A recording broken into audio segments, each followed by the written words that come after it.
morning and welcome to News at 8 on ConsumerHallaTV. I am Iremofe Koforola. Here are the top stories making round in the world of business, economy and consumer news. President Bola Tinubu stated on Thursday that his administration would revive moribund state-owned refineries. He warned that their future success must be driven by genuine productivity rather than mere operational activities as seen in the past. The president made this commitment during a meeting with the executive president of the Nigeria Union of Petroleum and Natural Gas Workers, Salimon Oladiti, at the Aso Rock Presidential Villa in Abuja. He assured the union delegation that a firm economic reset is underway to bring the facilities back to work. President Tinubu also urged vehicle and truck owners who converted their vehicles to compressed natural gas to share cost savings with commuters. He noted that fiscal reforms implemented since 2023 have freed up crucial funding for national road infrastructure development. The federal government approved tax waivers for 3,900 electric vehicles imported into Nigeria during the first half of the year.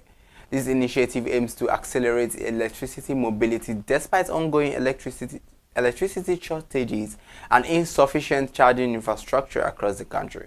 Official data reviewed by Reuters in a report on Wednesday showed that these approvals from the first batch under a new government scheme promoting cleaner transport.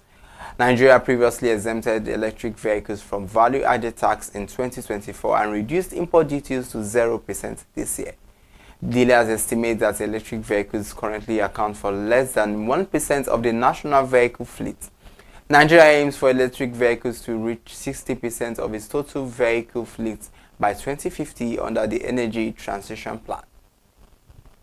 In another development, the Minister of Aviation and Aerospace Development, Festus Keyamo, will brief President Bola Tinubu on the resolution reached between aviation unions and the airline operators of Nigeria. The dispute centered on the lingering disagreements surrounding unpaid ticket sales charge obligations. The update follows an emergency meeting convened by the minister in Abuja on Thursday, days after aviation unions suspended their industrial action. Minister Keyamo participated virtually via Zoom from abroad and directed Permanent Secretary Mahmoud Kambari to prepare a formal presidential brief. The parties agreed that Nigeria's Civil Aviation Authority and related agencies will establish structured payment schedules for airlines. These payments will span a reasonable time frame to account for current operational costs and economic realities. The Economic and Financial Crimes Commission recovered 115 billion naira and $84 million in unpaid statutory levies for the Niger Delta Development Commission. Francis Usani disclosed this information to the Senate's Public Accounts Committee on Wednesday. The disclosure occurred during an investigation shared by Senator Ibrahim Dankwambo into findings from the Nigeria Extractive Industries Transparency Initiative audit report spanning from 2021 to 2023. The Anti-Graft Agency investigated 43 oil companies operating across the Niger Delta region. Out of the investigated entities, 24 companies held outstanding liabilities totaling 76,883,705,907 naira and 17 kobo, alongside 81,076,655 dollars. 19 other oil companies received a clean bill of health after review. Moving on, Nigeria must scale up innovations reaching undeserved communities on risk transforming its growing young population into a young social crisis. The Chief Executive Officer of the Nigerian Economic Summit Group, Tayo Aduloju, issued this warning on Wednesday in Abuja. Aduloju spoke ahead of the 2026 Gender and Inclusion Summit organized by the Policy Innovation Center, which is scheduled for September 7 to 9 in Abuja. He emphasized that Africa will host 900 million people under the age of 35 by 2050. Nigeria alone will account for 320 million of this projected young demographic by 2050. Policymakers and investors must develop scalable solutions targeting poverty, education, and healthcare to secure future economic stability. Now let's turn your attention to this news. The federal government will launch Taxpayers' Bill of Rights and Obligations in the coming weeks to strengthen taxpayer protection and build administrative trust.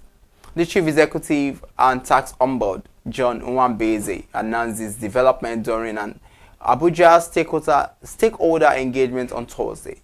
Nwambeze explained that the charter will clearly outline taxpayer rights, responsibilities, and expected standards of fairness and transparency from revenue authorities. The documents will be accessible through digital platforms to encourage voluntary tax compliance. The Office of the Tax Ombudsman was established to bridge gaps in Nigeria's tax dispute resolution framework. Nwambeze urged all revenue agencies to support public dissemination of the charter to minimize administrative conflicts. Nigerian deposit money banks increased advertising and promotional spending by 5.35% to 76 billion 540 million naira in the first quarter of 2026. This compares to 72 billion 650 million naira recorded during the same period in 2025. An analysis by the Punch of financial statements from 11 banks revealed a year-on-year increase of 3 billion 890 million naira. United Bank for Africa recorded the highest marketing expenditure at 15 billion 680 million naira. Fidelity Bank followed with 26 billion 190 million naira, while First Old Coal spent 13 billion 580 million naira. Conversely, institutions like FCMB Group and Guaranty Trust Holding Company reduced their promotional spending during the quarter. The Federal Competition and Consumer Protection Commission warned bakery operators against compromising food safety standards and amid rising production costs. The Executive Vice Chairman Tujin Bello issued the warning during a stakeholder meeting in Lagos on Tuesday. Bello stated that economic pressures cannot justify utilizing unsafe substitutes, prohibited additives, or poor quality ingredients that endanger consumer health. Businesses must respond to financial challenges through legitimate commercial channels only. The Commission emphasized that rising prices for flour, sugar, and energy must not be offset by shortcuts that transfer risk to the public. Regulatory monitoring will target infractions among and across the sector. The president of the Shoreline Developers Association of Lagos, Lai Omotola, announced that Lagos State holds an untapped shoreline assets estimated at $1 trillion. He made his declaration during the inaugural address of the association in Lagos. Omotola urged the government and private investors to sustainably develop the coastal corridor into an eco-friendly tourism hub. He noted that strategic waterfront properties continue to command high market values across the state. A plot measuring 1,000 square meters in Banana Island can sell for up to 5 billion naira. Shoreline developments can unlock economic opportunities spanning fisheries, renewable energy, wind farms, and port logistics. And now moving on, 94 governments worldwide introduced price support measures and fuel subsidies to counter energy shocks stemming from the Middle East crisis and Strait of Hormuz disruptions. The International Energy Agency reported that over 115 countries adopted various palliative frameworks. In Nigeria, pump prices rose above 1,300 naira per litre before subsidizing to 1,200 naira. This increases elevated transportation, food, and general business operating costs nationwide. IEA analyst Jerome Bilodi noted that demand-side measures cannot fully replace energy volumes transiting through the restricted strait. However, targeted interventions help moderate severe economic impact for vulnerable households and businesses. You've just watched news at 8 on ConsumerHallaTV. Do not forget to follow us across all our social media platforms on Facebook, X, TikTok as ConsumerHalla. For more updates, join us at 10. I am Miriam Ofe Koforola. Good morning.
Hey there, do you know in the world today, everyone is a consumer, and as consumers, we all have the right to be heard. In Nigeria today, as a consumer, you have all right to product information, right to fair pricing, right to return goods, right to product labeling, right to fair dealings, and a lot more. Well then, have you heard about the new media channel?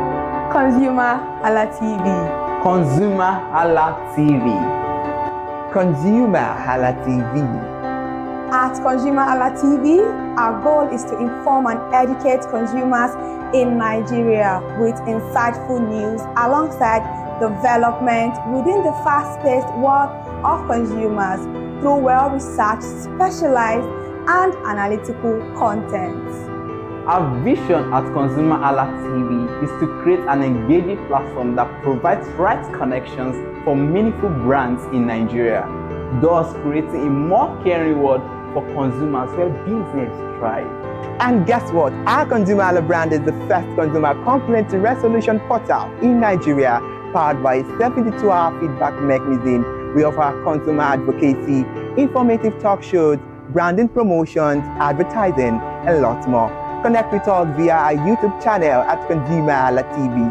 Follow us on our Facebook page, ConsumerHallaTV, our Instagram page, ConsumerHallaTV, and do well to subscribe to our YouTube channel. Subscription is free. ConsumerHallaTV. At ConsumerHallaTV, you deserve to be heard. At ConsumerHallaTV, you deserve to be heard.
Hi people, my name is Mo Fakorede and I am a filmmaker and a film director, and you're watching ConsumerHalla TV. ConsumerHalla TV is everything consumer advocacy, consumer rights, everything that has to do with consumers.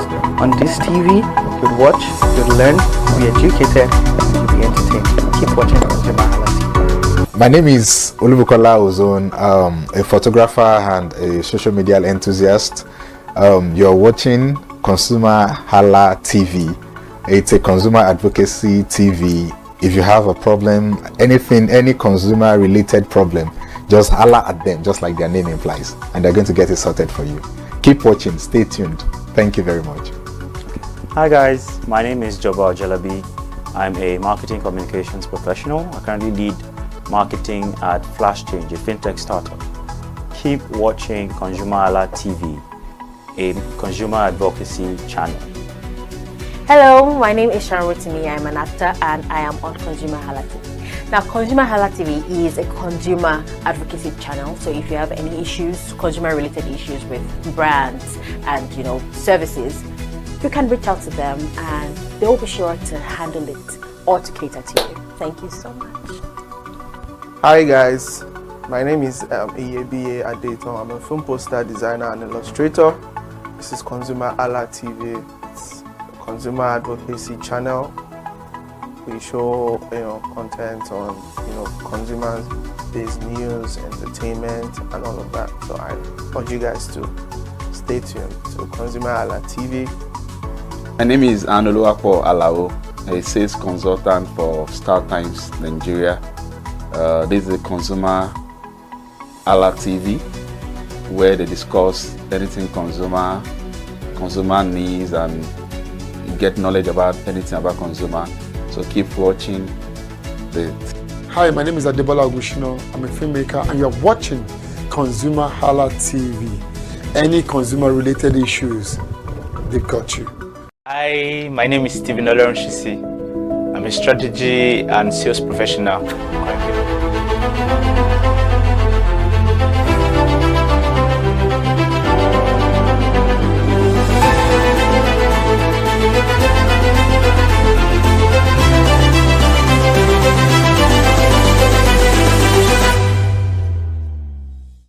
My people, how una dey? Welcome to another episode of How Market Today. And today we dey for Irepolodu Market, Abatuo, Okoba. Here na meat matter we carry come o. Una know say meat matter na wetin everybody dey put for food.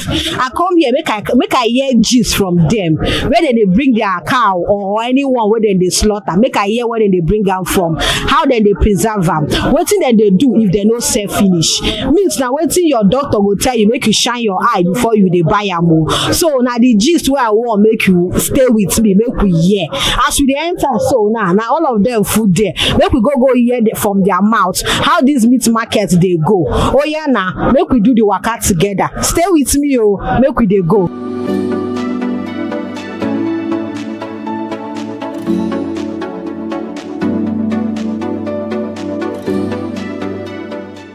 Good morning, sir. Good morning, ma.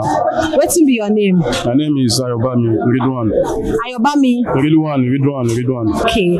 So, where we dey so? We dey inside Abattoir. Okay. So, wetin you dey do for this place? We dey sell meat here. Na meat we dey sell for here. Okay. So, I don see everything wey dey be like say na red meat be this, but which kind meat be this? Na cow meat. Okay. Na only cow meat you dey sell? Cow meat and goat meat. Okay. Cow meat and goat meat. Yes. Okay, so this your cow meat. Where you dey buy am from? For inside slaughter. You get where they sell am for us for inside slaughter here. So now from there they carry am come here. They butcher am here. Okay, so inside that slaughter, before you buy any cow, you dey first check am before you kill am, or you go just buy am like that. How you dey? Which process where you dey go through before you bring am come inside this market? We dey face so many things here, but before we buy am, we dey check am wella before you carry am come here. before they kill am, you go check am well before they carry am come outside there. So wetin you dey check for the cow? Maybe e get some cow wey be say e get some injury. Maybe say from where they carry them come, maybe it for don enter am wey be say, so they check am. E get our this thing wey dey inside there wey be say they help us dey check one or two things inside there before they butcher am for us. So okay, so you don't explain that part finish. I want to ask you again, how you dey take preserve all these meats if you no sell am finish in a day? We get quorum here wey be say e dey okay and e dey alright. Say if our meat remain, we carry am go there and then they go do am well for us before we carry am go outside in the next day. Okay, when they slaughter this cow for you dey there watch how they take drain the blood, wash am. So how una dey take do am inside that store? Because you no fit go there, but now you go tell us how they take do all this meat inside there. We dey there now. They do. We get drainage. We be say if they carry the blood they go. No be say we get as they do am sha, but we everything dey neat. No wahala sha. So I want to ask you how market today. Thank God. We just open. We pray make customer come follow us by.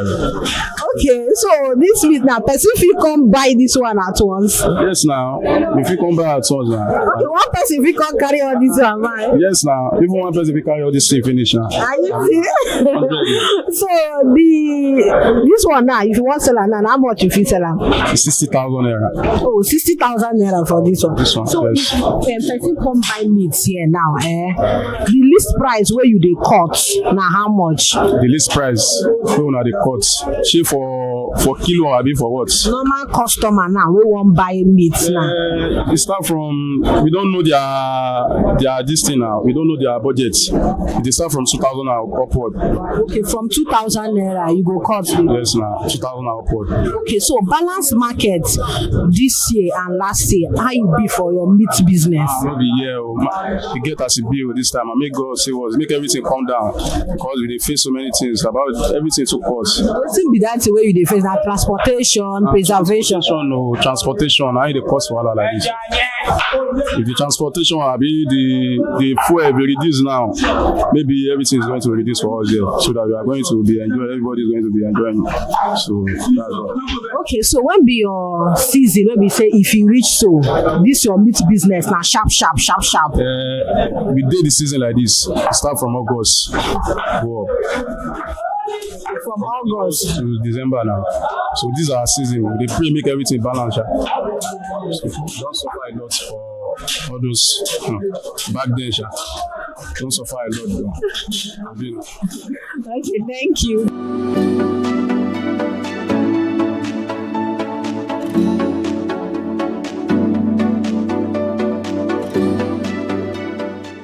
Good morning, ma. Good morning, auntie. Wetin be your name? I'm Mrs. Regina Talabi. Mrs. Regina Alabi. Talabi. Okay, Talabi. Yes. Okay, Mrs. Regina Talabi. Where we dey so? We dey Abattoir market. We dey Irekpolodo market at Abattoir. Okay, so wetin you dey sell for Abattoir market? I'm selling cow leg, which is bokoto and pomo. That's what I'm selling. Okay, where you dey get the cow leg from? Which meat be that? Where you dey get am from? This one is cow meat. We are buying it inside. They are killing it inside Abattoir for slab. So we are buying it there, preparing it, and we bring it to inside for Irekpolodo market. Abattoir. Okay, so you say they sell cow leg and pomo. Now be all these ones wey dey here. Yes. Okay, this one's now how much? This one is 10,000. It's at the big. We get small, we get big one. So the big one is 10,000, 8,000. While the small one is 6,000, 7,000.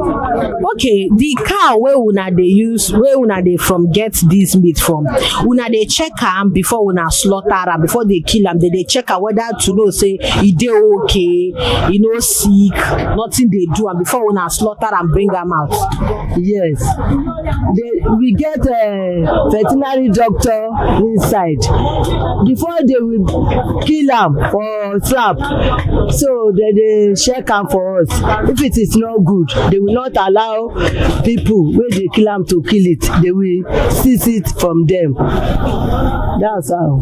Okay, so you dey stay there where dem dey after dem slaughter am, how una dey take preserve all these meats? You know say sometimes you no go sell finish, sometimes na okay na, but before I go to that question, na every day you dey kill fresh cow?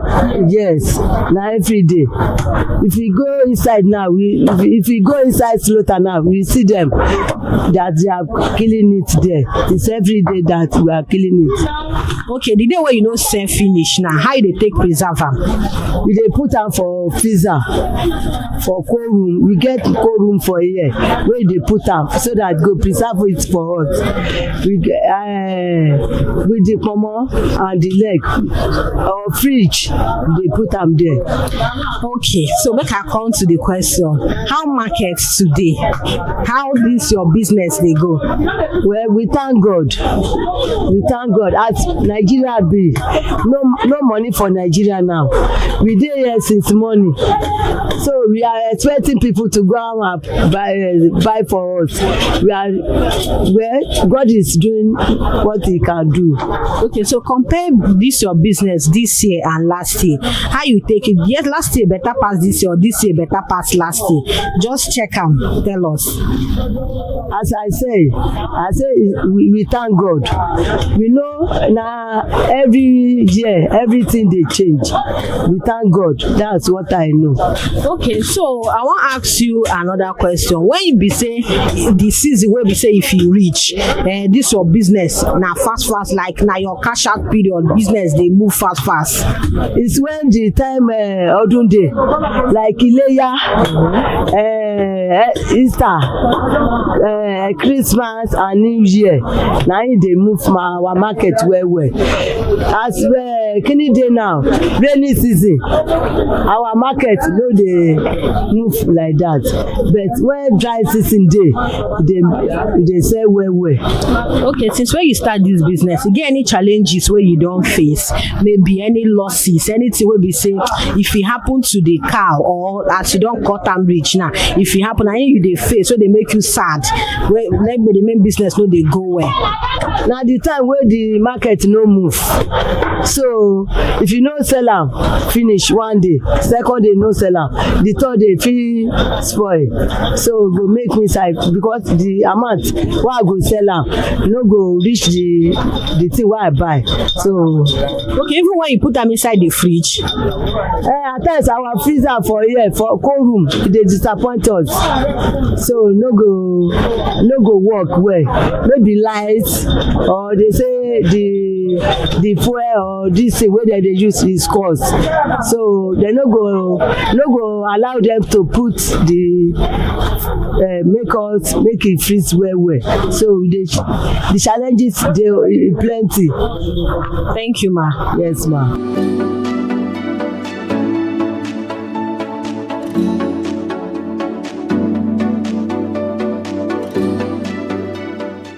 Good morning, sir. Good morning, ma. Wetin be your name? Quadri Olarewaju Isiaq, popularly known as Aji Easy. Okay, so where we dey so? We are in Abattoir Agege Market. Okay, so wetin you dey sell for this place? I do it assorted, offer of assorted of cows. Okay, so assorted, e dey different from red meat, cow meat, and the leg meat? Yes, of course, it's different. What it means is assorted, what is inside the cow. That cow offers, they call it offers. Okay, so now wetin dey inside the cow you dey sell? Yes, of course, what is inside cow? Okay, so before they do the assorted, bring out everything, how you dey take check the cow? First of all, cow have different name. Some cow that is what I train on it. They train me on it. I'm a professional on it. When I see cow, I know the kind of cow it is. Sometimes I bought the cow inside the slaughter it. I bought it inside. Before they slaughter it, I will kind of meat I'm going to meet inside. There's some cow, we call cow one bokolo, we call one putumi, we call one bunoje. The kind of meat it's going to be. And the doctor is inside. I'm going to check it. We have doctors that are going to veterinary doctors inside the slaughter. They have to check the cow. The kind of meat we are before we kill it.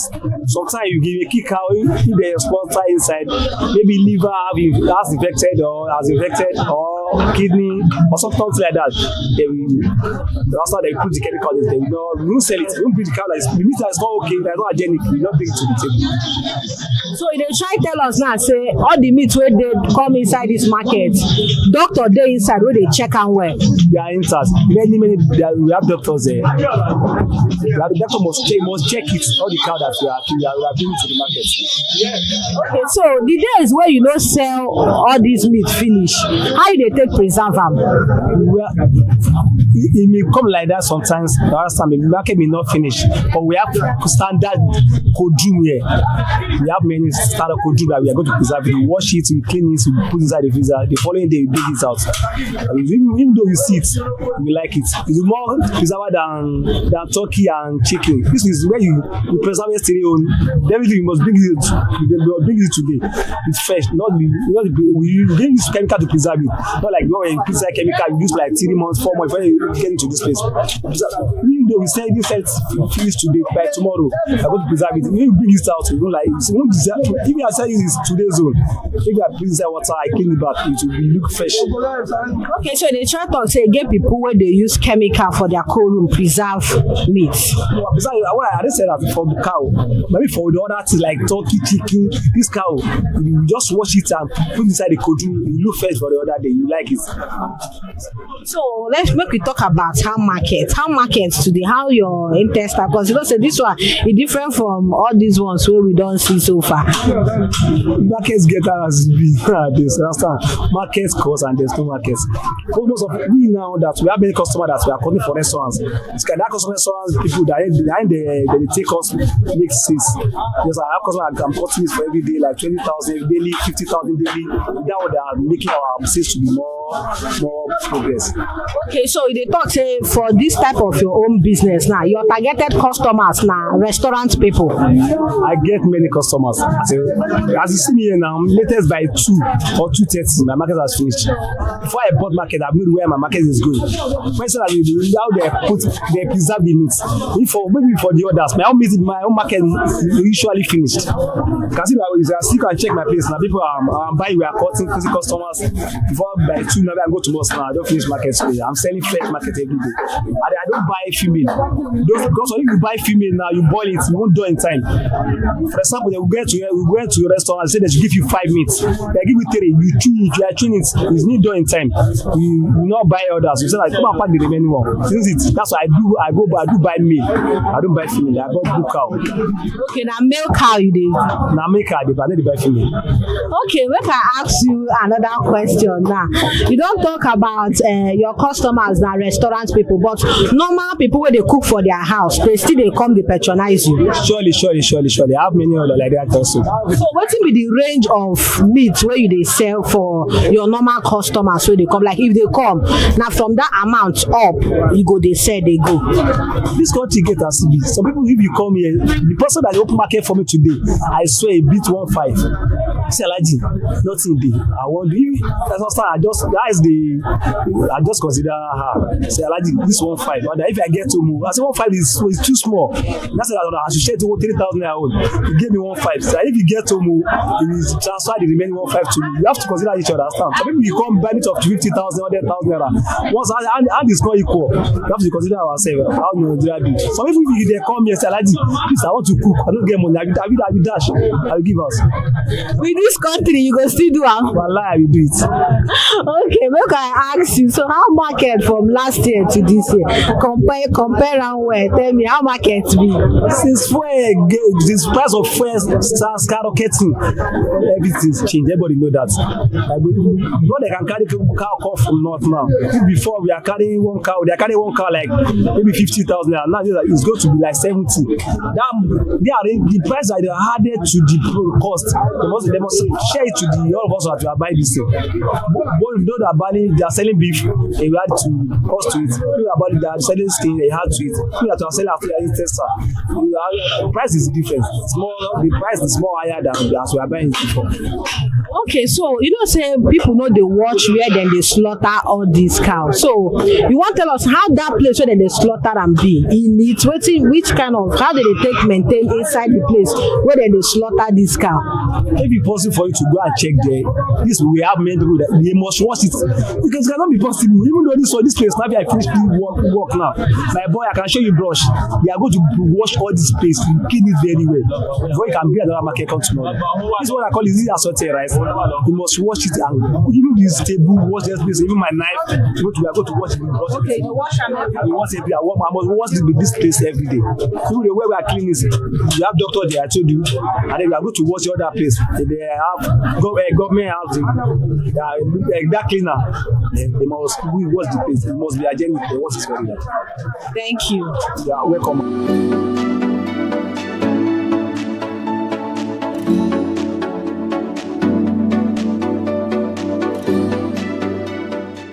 Good morning, sir. Good morning. Good morning, my sister. Wetin be your name? My name was Mr. Ademusarumi. Ademusarumi. Ademusarumi. Okay, so where we dey so? I dey from Abattoir. Okay, so wetin you dey do for abattoir? Abi wetin you dey sell? I'm selling meat and cow.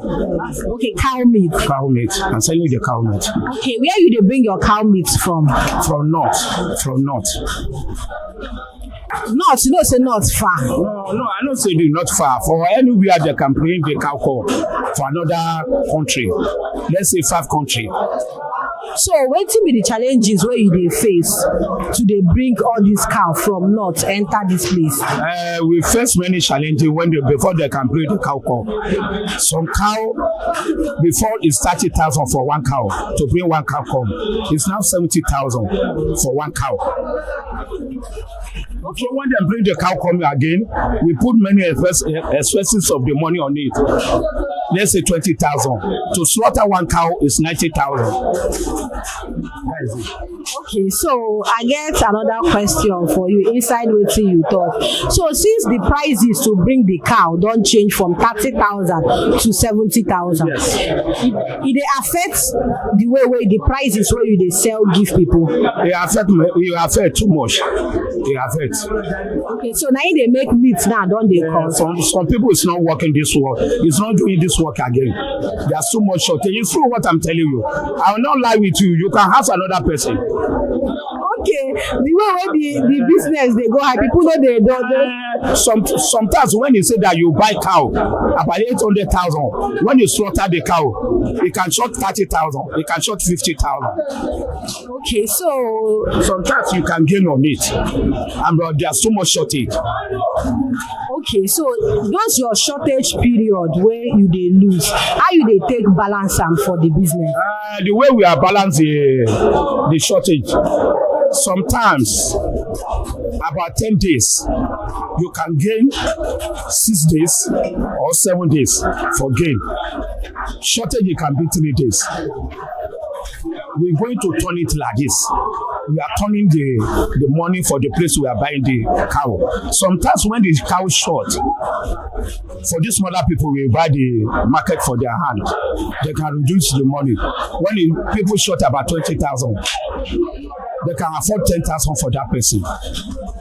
That's the way we are doing it.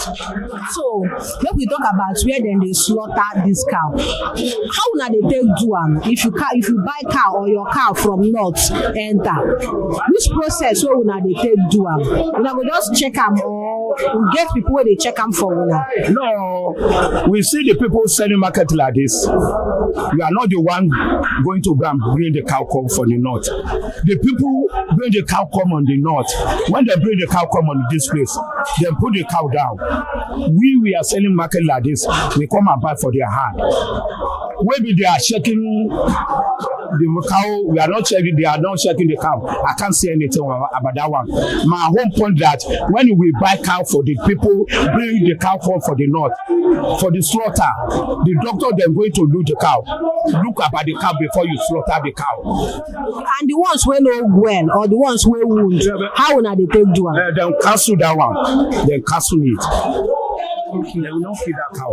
Okay, you know, say this market now, you see as it be plenty. So the days where you know sell finish, how you they take preserve them? Because you know go because if you don't preserve them well or if you don't keep them well, it go spoil and people don't go. You know go good when people come buy them like that. It's true what you are saying. That is a good point. I will answer you for that point.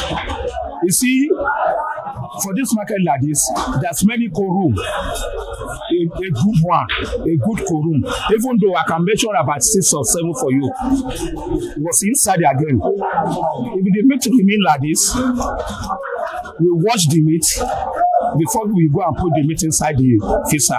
The next day, it must be like say we kill the meat. You no smell. Okay, you no go get taste, you no go change color. No, you no go taste, you no go change any color. The one going to change the color, we throw it away. Because I see that you are asking me a good point. I will not do like this for you. Okay. But now with you, you're going to go another market, go and check it. Okay, so the days when business they go, when be the period where we say you they sell well for this business? Before, I will not talk about it. You see this our market, you see, let me say that sometimes we can sell for the January to December. Some people say January for December without no trouble for him. When you have a many customer, this our market getting.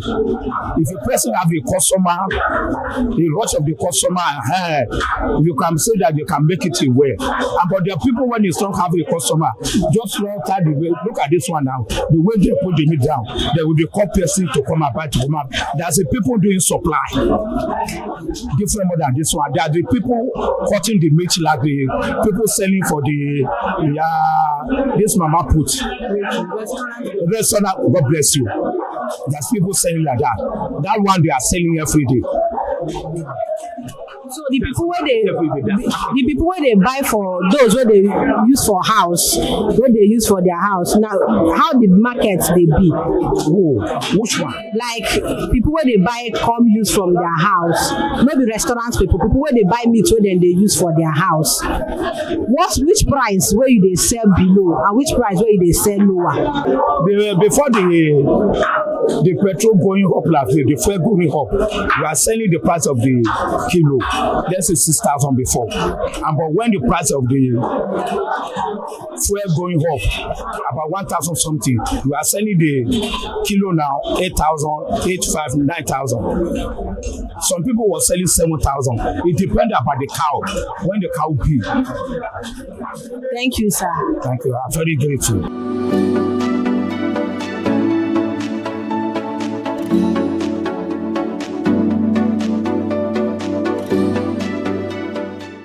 My people, how una dey? We don finish our waka and our gist on how markets today, and una don hear am from the people wey dey inside markets. Abattoir, they don talk where dem dey bring the meat come, how dem dey preserve am, how business dey go, the price range and wetin dey affect the business. So meat cost.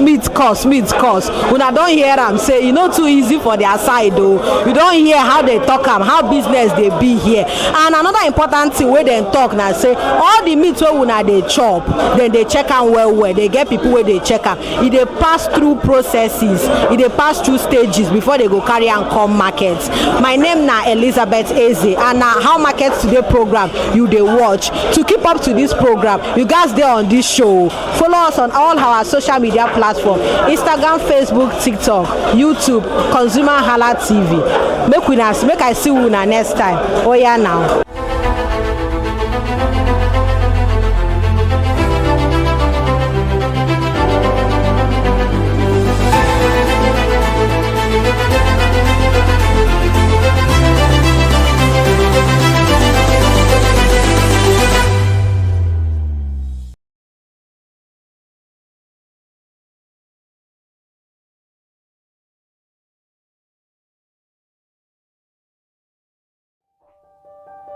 Hey there, do you know in the world today, everyone is a consumer, and as consumers, we all have the right to be heard. In Nigeria today, as a consumer, you have all right to product information, right to fair pricing, right to return goods, right to product labeling, right to fair dealings, and a lot more. Well then, have you heard about the new media channel? ConsumerHalla TV. ConsumerHalla TV. ConsumerHalla TV. At ConsumerHalla TV, our goal is to inform and educate consumers in Nigeria with insightful news alongside development within the fast-paced world of consumers through well-researched, specialized, and analytical content. Our vision at ConsumerHalla TV is to create an engaging platform that provides right connections for meaningful brands in Nigeria, thus creating a more caring world for consumers where business thrives. And guess what? Our ConsumerHalla brand is the first consumer complaint resolution portal in Nigeria, powered by a 72-hour feedback mechanism. We offer consumer advocacy, informative talk shows, branding promotions, advertising, and lots more. Connect with us via our YouTube channel at ConsumerHalla TV. Follow us on our Facebook page, ConsumerHalla TV, our Instagram page, ConsumerHalla TV, and do well to subscribe to our YouTube channel. Subscription is free. ConsumerHalla TV. At ConsumerHalla TV, you deserve to be heard. At ConsumerHalla TV, you deserve to be heard.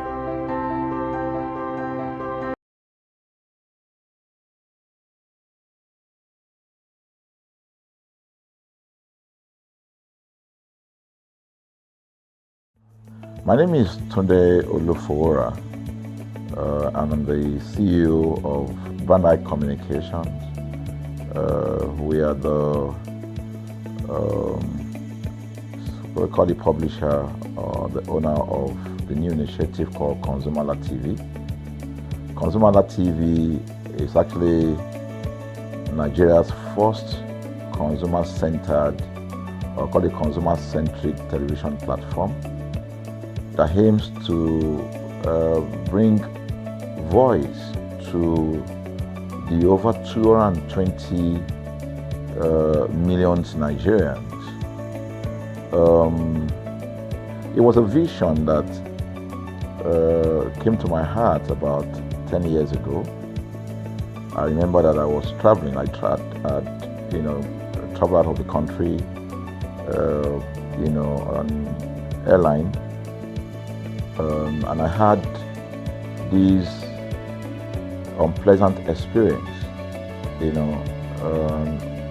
was a trip to an African country from Nigeria, and I actually went with a local flight from Nigeria. I wouldn't want to mention the name of the airline. And then it was to South Africa, and we landed in South Africa. And let me just paraphrase it. When I was coming back, I had some money, some dollars, and that someone had given to me to hand over to another person in Nigeria. So I wanted to help out. I didn't want to carry the cash on myself. So for whatever reason, I opted to. I had a small case, and I felt that it was safer for me to put the money in my luggage. So I put it in a safe place in my luggage, got everything intact, and I checked in my luggage. My arrival in Nigeria, I was standing and was waiting about the carousel just so that I could pick up my luggage, and then I was there for 1 hour and waiting for my luggage. I didn't know that my luggage already arrived, and it was one of the luggage that was moving around on the carousel. So after about 1 hour wait, I looked to my left and my right. Almost everybody had gone. I think there were just about 2 or 3 left. So I beckoned on the woman that was on my side, and I noticed she was really in tears. Madam, what happened? She said, her bag has just been torn and a lot of things stolen. So I said, well, I've also been waiting for my own. She said, you better go and check those, those luggages there. Maybe yours is one of them. And lo and behold, I went around there. Mine was one of them. By the time I got it, everything inside my luggage was gone. All the valuable things there were gone. To cut the long story short, we felt there was need for us to report the case, at least to the airline. It was in the night, about 8 o'clock or 9 o'clock. We went in to go and see the officer that was in charge. As soon as we got in there, the officer said, "Oh, so sorry, but you will have to go to our head office in somewhere in Victoria Island, to lodge a complaint." Okay. So the next day we went to the Victoria Island and we lodged a complaint, and that was it. And since that day, I'm talking a story of over 10 years ago, I didn't get a call, not even a call from that airline to talk to me about what happened to my luggage.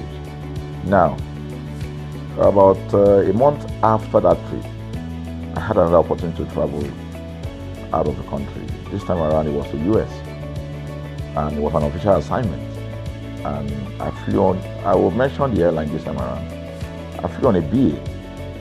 I really didn't like BA. I usually go with Virgin Atlantic and things like that. But my protocol officer convinced me and said, "Okay, you will love BA. Why don't you go on BA?" Anyway, so I went on BA to US. And of course, when I returned from US to Nigeria, we had to do, of course, there'll be like a connecting flight, from Heathrow. So we got into London Heathrow, and then because it was through Heathrow that we went, and then so they changed since it was BA, they changed the aircraft this time around to a bigger one. I mean, clearly because there were more Nigerians, or more people that were planning to come to Nigeria, and then we boarded. Not quite 10 minutes into the flight, in the air, the aircraft started malfunctioning. The air conditioning compartment were not functioning very well. I was on what you call business economy. The whole of that business economy, all the way to economy side, the ACs were not working well. It was hot. And then I was watching. And then from that moment till we got to Nigeria. From that moment till we got to, I'm just trying to paraphrase.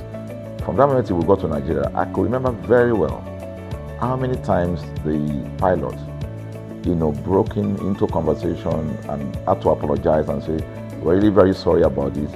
He was giving us almost every 10, I could almost say almost every 30 minutes. There's always a kind of update. "So sorry, this is what we're doing now, this is what we're doing."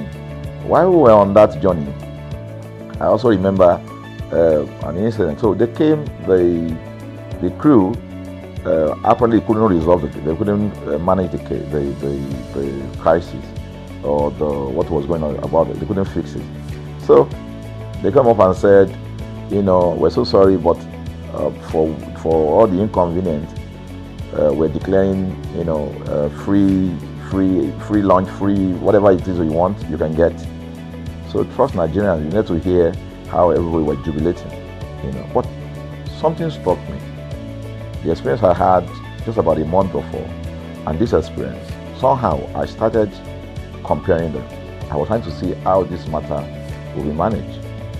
Again, to cut the story short, we landed in Nigeria on BA. Before we landed, the pilot announced and said that for the inconvenience, they will be giving a voucher of £50 to everyone that flew on that aircraft. I thought it was a joke. I mean, it was my first time with BA, but for what I knew or know of the British man would never even play with his 1 penny, talking of £1. So I felt that must be a joke of the year. So We left. I got back to my office. I think it was just about a week after. Our officer, our guys in our mail room came up and said, "Oh, you have a parcel." So I said, "Parcel? Yeah." So they bought this parcel wrapped. I opened it and boom, I bought it up.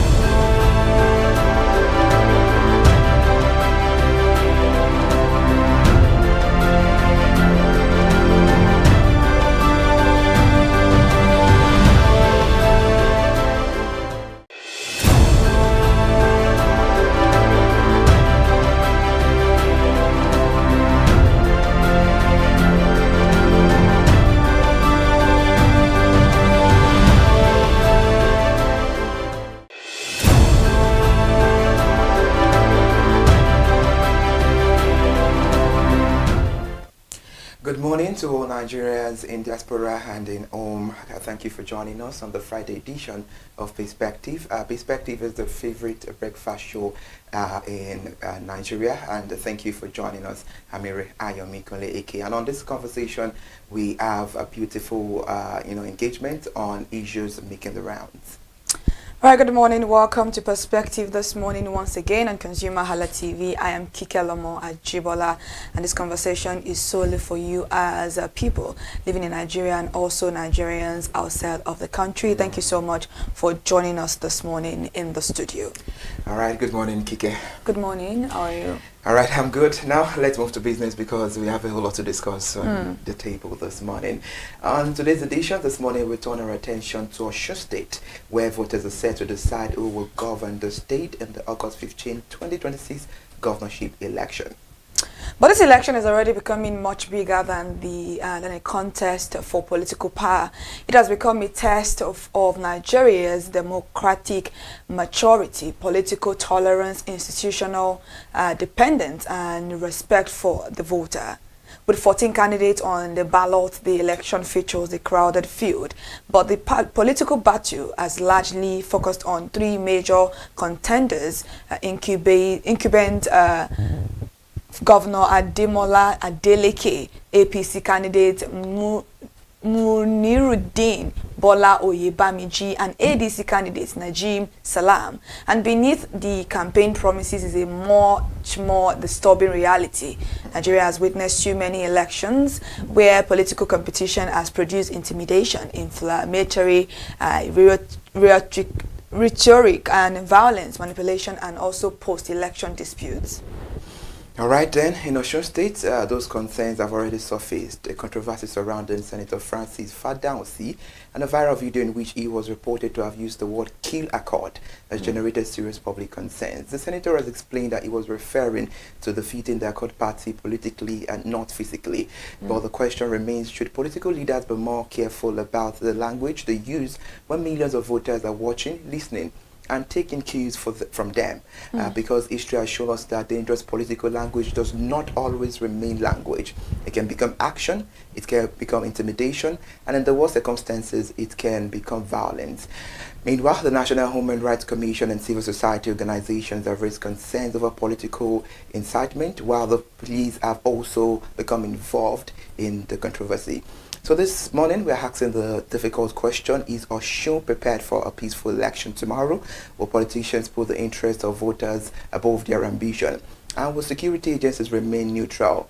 And will INEC protect the integrity of the ballot? That's important as well. And perhaps the most important question, when the votes are counted, will the politician respect the people's decision? Because democracy is not simply about winning an election. But democracy is about allowing citizens to choose and having the courage to accept their choices. And it's very, very important that as we do this, we know our rights as citizens of Nigeria. But before we begin on our conversation with our guest this morning, here are 5 major political developments making headlines across Nigeria. And the first news that we're talking about today is about Osun election. 1.9 million voters eligible to vote. And this comes in full where the Independent National Electoral Commission says 1,906,000 1,390 registered voters have collected their permanent voter cards and are eligible to vote in Saturday's Osun governorship election. INEC says the figure represents voters who collected their PVCs out of the state 2,339,233 registered voters. With the election only a few days away, attention is now focused on voter turnout, security, logistics, and whether the electoral process will be peaceful and credible. We shall see that tomorrow. Okay, I love that. We shall see that tomorrow. And now to another story. The headline says Tinubu assures Osun voters of security, and the full story says President Bola Ahmed Tinubu has assured the people of Osun State that the federal government will provide adequate security before, during, and after Saturday's governorship election. The assurance comes amid concerns of a reported incident of violence, political tension, and inflammatory rhetoric in some parts of the state. The president's position put renewed attention on the role of security agencies and whether they can remain professional and politically neutral during the election. And right now we have another news story with the headline APM candidate withdraws from Osun Race backs Adeleke. That is very, very interesting.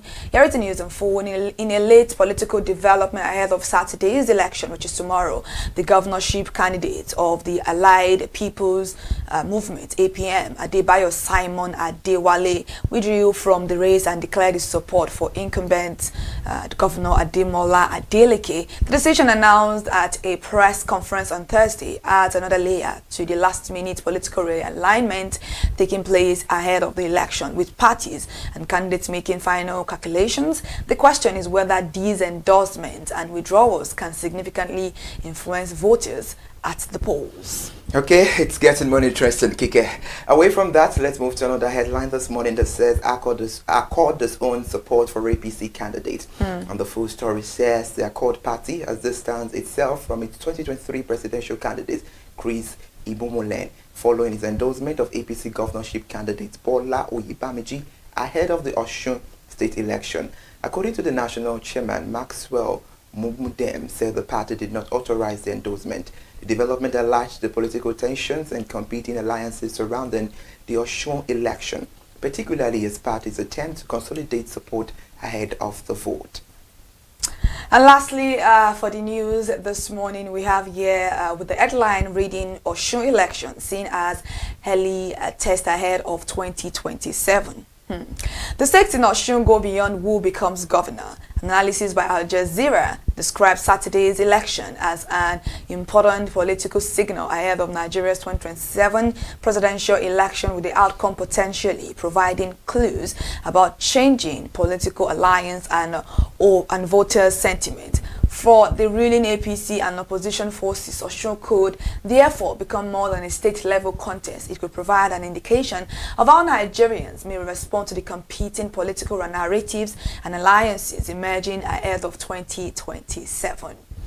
All right then, those are some of the major political development stories right there shaping the conversation ahead of the Osun governorship election tomorrow.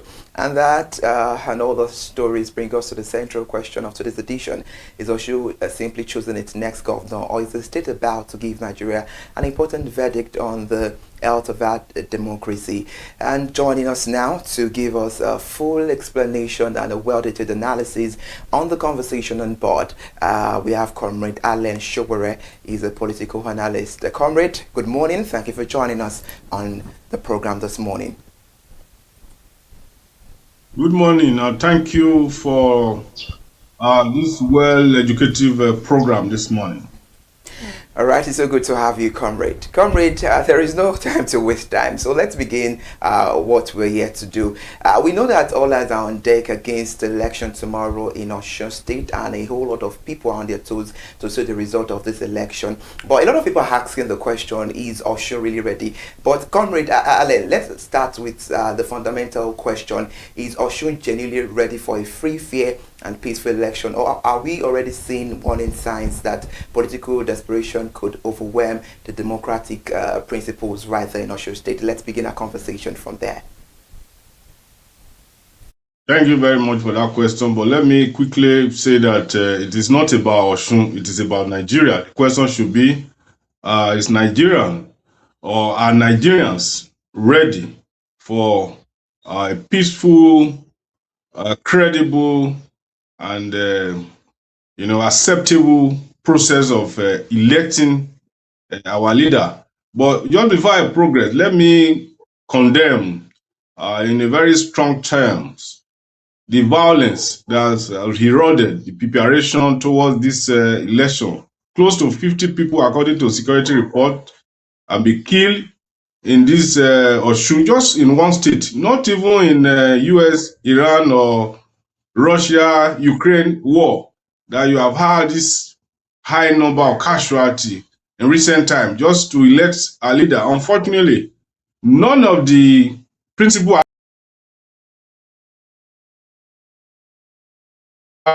blood of any Nigeria. This is very sad. This is not how to go about democracy. Democracy is about choice, and citizens should be given that opportunity without intimidation to make their choice.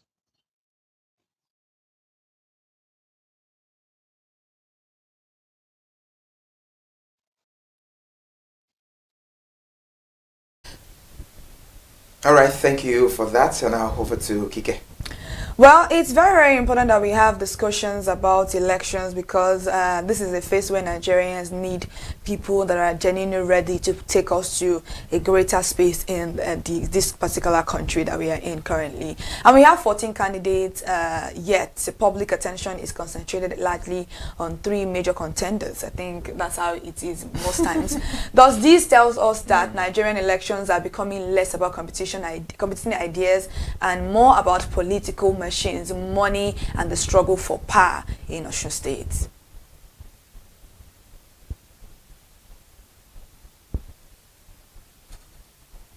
People aspire, people struggle to get power, political power, traditional power, and all of that. So in a country where you have about 250 million people, and Osun State, like Heineken has said, more than 2 million people register, and the population of Osun should be about in the neighborhood of 5 to 6 million.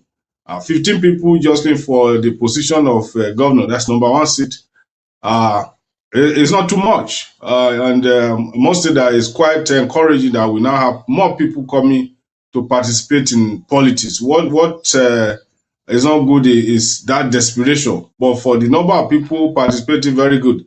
Now, is it about money, idea, or what you have to do? Some of this has to do with our democratization process. Nigeria, even when we have about 30 years of practice of this recent democracy, I think it's not enough good time for us to have achieved that level of maturity of where ideas speak. But ultimately, I think democracy should be about ideas. What inducement or intimidation or power play that we have seen in Osun. Hopefully, as we progress, candidates should be subjected to various debates where citizens will listen to them and filter what is genuine about what the candidates are promising, then make informed decision about who will be their leaders. That should be the ultimate. But for now, cultural, religious, poverty, illiteracy, ignorance is making a whole lot of contribution into our decision-making process. And that's what you see, that people have been offered some patent, or even to organize rallies, sometimes you have to mobilize people, what is called mobilization. It's unfortunate, but that is the situation we are right now in Nigeria. Comrade Allen, we know that a lot of Nigerians have lost interest when it comes to election and political parties in Nigeria. But a lot of this election that is about to happen in Osun State tomorrow will spark a little bit of interest. A lot of Nigerians are interested. Just like you said, that it's not about Osun State, it's about Nigeria. A lot of Nigerians, are knowing and are eager to know the outcome of what will be the result of the election tomorrow.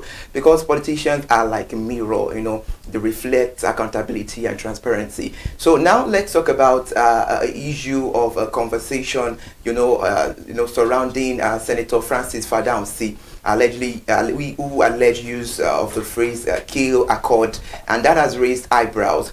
Even with his explanation that he meant defeating the party at the polls, should politicians understand that words spoken during an emotionally charged election can have consequences beyond their intended meaning? Yes, that's why you see, election preparation is like 2 or 3 stages. We have had the stages where the stakeholders, the party members are participating, campaign. Now we have entered the second stage where institutions are coming. Institutions like the security agency, the police, the DSS, the institutions like INEC, institutions like court now have to come and show that indeed the institution. I think the security institution should be able to deal with it better in a way that it will serve as a deterrent to other political players not to make such utterances. Because when you have a respected, elected person in the caliber of a senator making such an utterance, it is not good for our country. It is not good for democracy. It is not good for progress, peace, and harmony. But the institution should be able to deal with it. And this is where institution competence, capability is being tested.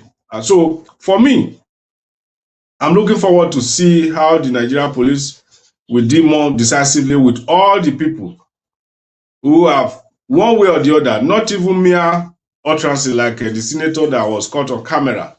Those who have perpetrated the killing, those who are involved after the election. I'm looking forward to see how the Nigerian police and all the security agency are able to bring them to book and to unveil all the people behind those violence that erupted in Osun, so that it will serve as a deterrent for all parts of this country that this is not the way to go about election. If you know the implication of somebody losing his or her ward or daughter or a son just because you want to elect a governor, it's a very sad reality. And that is why I felt that institutions should be able to deal better with the situation we have in Osun, because it is just one state. And this number of casualty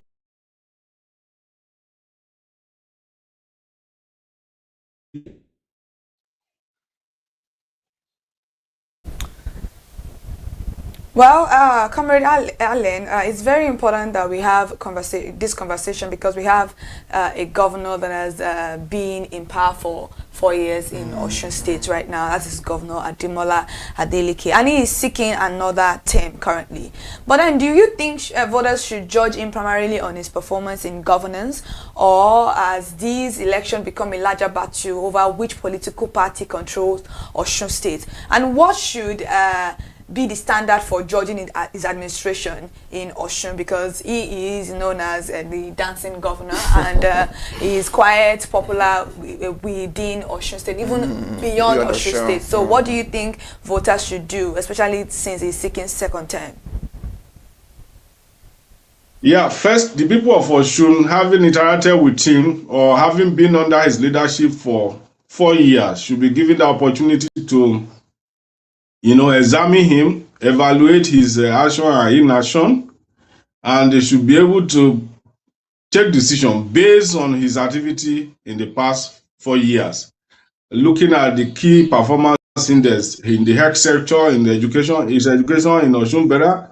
Is security better? Is infrastructure better? So that is governance. And for those who are viewing it as, it is going to mark the beginning of what will happen in 2027. I do not think that is necessary, because there are a lot of people, for instance, in Osun State today, who will be taking their decision based on Osun and not Nigeria. And there are a lot of people in Osun today who perhaps will be supporting the governor or another candidate, not because of the political party he is. So I think Nigeria should graduate from party sentiment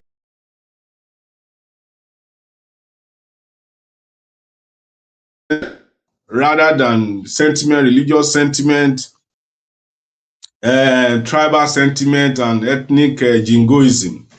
It's not going to take us anywhere. All those chauvinistic bias. So we must be able to dialectically and analytically evaluate vis-a-vis their character, what they have to offer, their capacity, their competence, in position of authority, rather than all those other irrelevant indices. Comrade Allen, you said that Nigeria should shun, when it comes to party, a whole lot of that. But let's major our attention now about this issue that is about to happen, the election that is about to happen in Osun State tomorrow, because we know that 3 major political parties, are spearheaded, and they are the one people know much. But talking about that, a lot of people think this political party is about to clash, and it would definitely be, clash of titans, because we all know that the APC lost the governorship to Advocacy in 2022 and is now attempting to reclaim the state. So is APC genuinely presenting a better alternative, or is this simply a political battle for revenge and the restoration of lost power?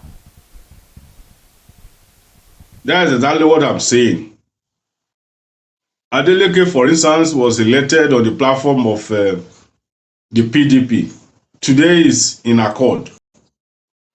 And the good people of Osun State, if they want to base their loyalty on party, they should rather vote for the candidate of PDP.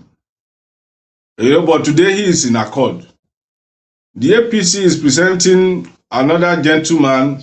If the good people of Osun know that, the candidate of the APC is going to be a better choice for them in the next 4 years, don't forget that the people who are going to vote are not necessarily, all of them, member of a political party. So this is where the decision comes. All right? So it should be based on what the candidate can offer. Is the candidate of the APC better? If the candidate of the APC better, so be it. But it should not be that people should vote for him simply because he is a member of APC. And the good people of Osun State should not vote for the Ikuben simply because he's a member of Accord. As a matter of fact, I don't think Accord Party has any governor in Nigeria. He is a new person in Accord. So you must weigh the performance, the credibility of the candidate, what they have to offer, their honesty, what is called the virtue of leadership. Would they give account when they are elected? You must look into their past. Would they respect all the indices of democracy when they are elected? So these are issues before the people. Would they provide security for the people? Would they provide better education? So any of the candidates that you think within yourself that is going to do the good people of Osun better in terms of good governance, just go for the person, if it is the candidate of the APC. But what I'm saying is that we must not just be blinded by the nomenclature of a political party and vote for a candidate. Otherwise, we are not going to go anywhere.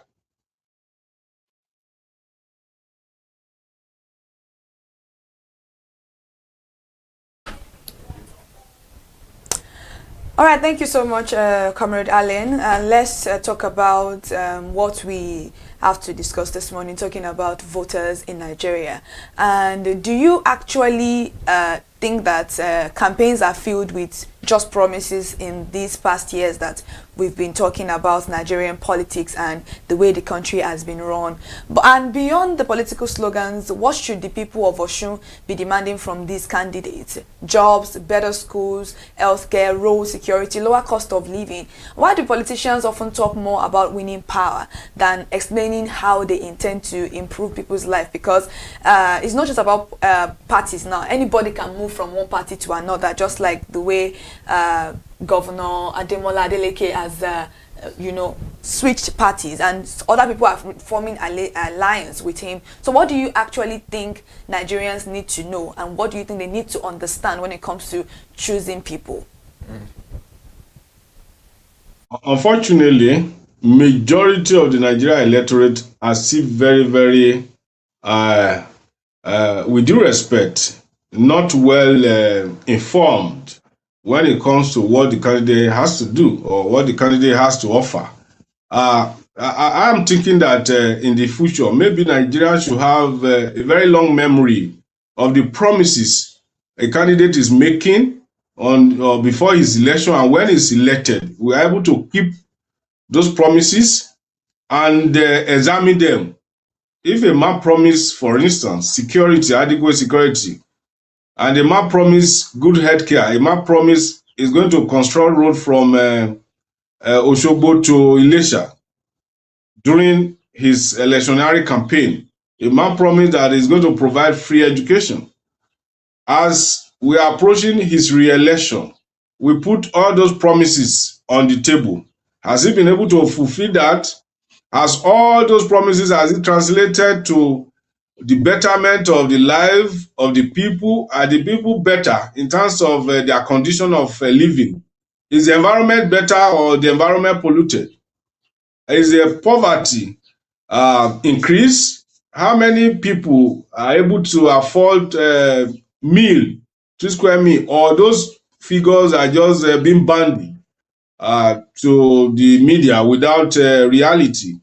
So, but unfortunately, most of the time, we do not have this collective memory to bring to the candidate or our leaders or the governor, as the case may be here now in Osun, his promise about 4 years ago, and evaluate them one after the other and see if he has failed or not. On many occasions, in the Nigeria context, what we have is how have the party be able to mobilize. When I say mobilize, you should understand. How the party be able to attend to the immediate need of the people 2-3 months before the election. On many occasions, we forgot those promises. So this particular question goes to the electorate to be able to hold on to the promises of the politician and ask them about their promises at the point of re-election, rather than asking what they can get during the election, because gradually, sadly too, election is becoming like a festival now in Nigeria where people just think that, oh, it's an opportunity, it's a time for us to feast on the politicians' wealth. How much can we get? Is it bringing rice? Is it bringing some envelope? That is seems to be the predominant happening now. We have seen video of people sharing even cash. This should not be the way to go. It should rather be how much has it been able to fulfill all those promises made, all those party manifesto. We should be able to keep the manifesto of the political party and at the end of 4 years. But unfortunately, like the case of Osun now, 4 years ago, the manifesto of PDP was used, the ideology of PDP was used, now is in accord. How do you now, how do you evaluate the ideology of Accord and the ideology of the PDP? Sometimes it is a little bit difficult. And that's why you see our people deliberately, they are being manipulated by immediate benefits. But this should not be the ideal things to do. All right, interesting one right there, covered. Now let's move to this important question, because if we look at the things that is happening right now, I think majority of Nigerians still have a little bit of hope in democracy in Nigeria. And if we have to be realistic, if we move out and ask questions that, okay, do you still want to vote? They will tell you, I want to vote, but I'm afraid because there is no security, there is no appropriate safety out there. So talking about free and fair election, because the last election that happened on the 16th of July 2022 in Osun State, people claimed it was free and fair, but they had some issues. So if voters are intimidated at polling units, prevented from accessing their polling stations, or pressured to vote at a particular candidate, can we honestly call the resulting election free and fair? And what specifically should INEC and the security agencies do to prevent voter intimidation? Yes, earlier I did mention that we have gotten to the stage where the institutions of government must be able to establish themselves and assert their competence. This is where the activities of security agencies matters. This is where the competence of INEC come to bear.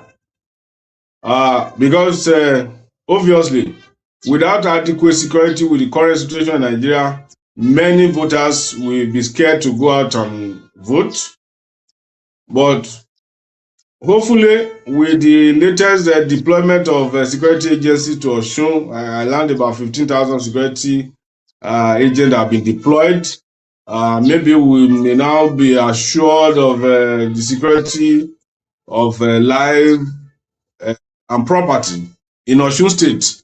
Otherwise, voter apathy may be the order of the day.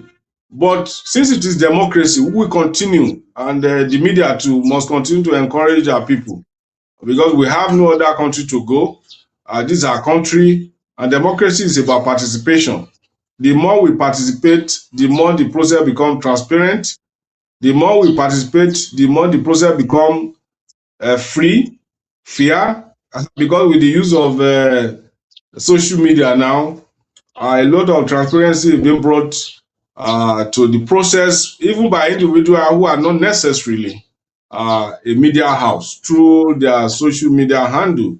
So more people participating will create that ambience of free and fair election. Either we like it or not, some of the novel ideas of INEC has yielded positively in terms of our election.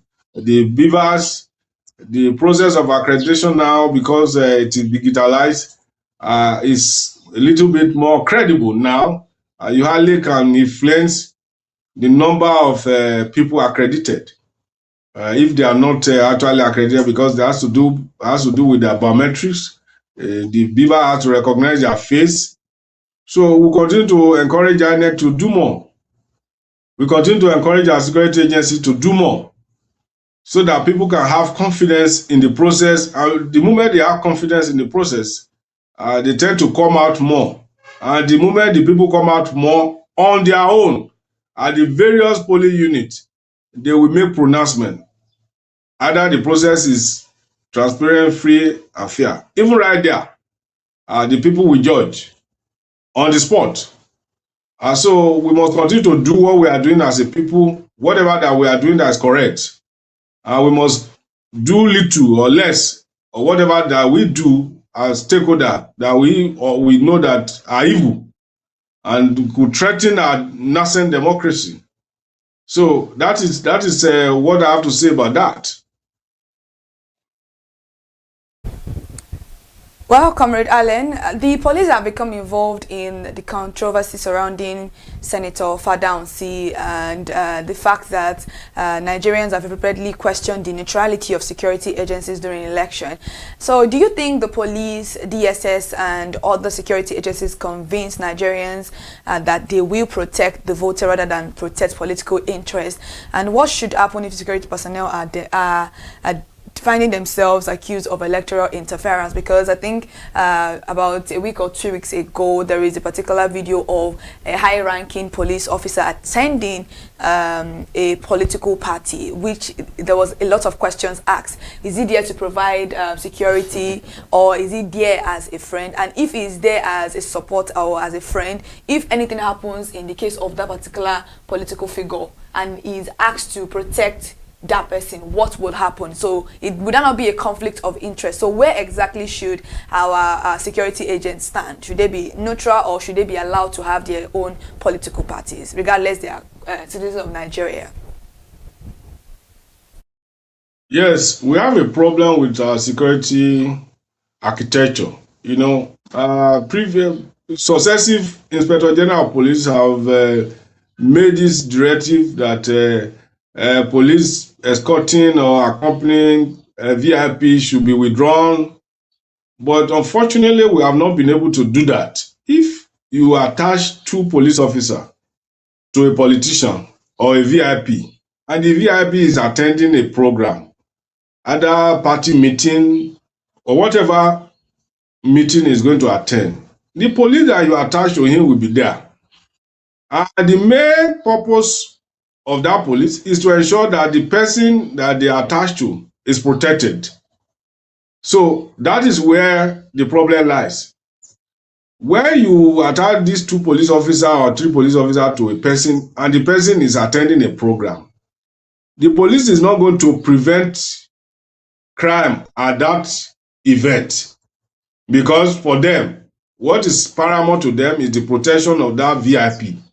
So whatever crime that goes on there, the police will be watching. And that's why you see most of these clips.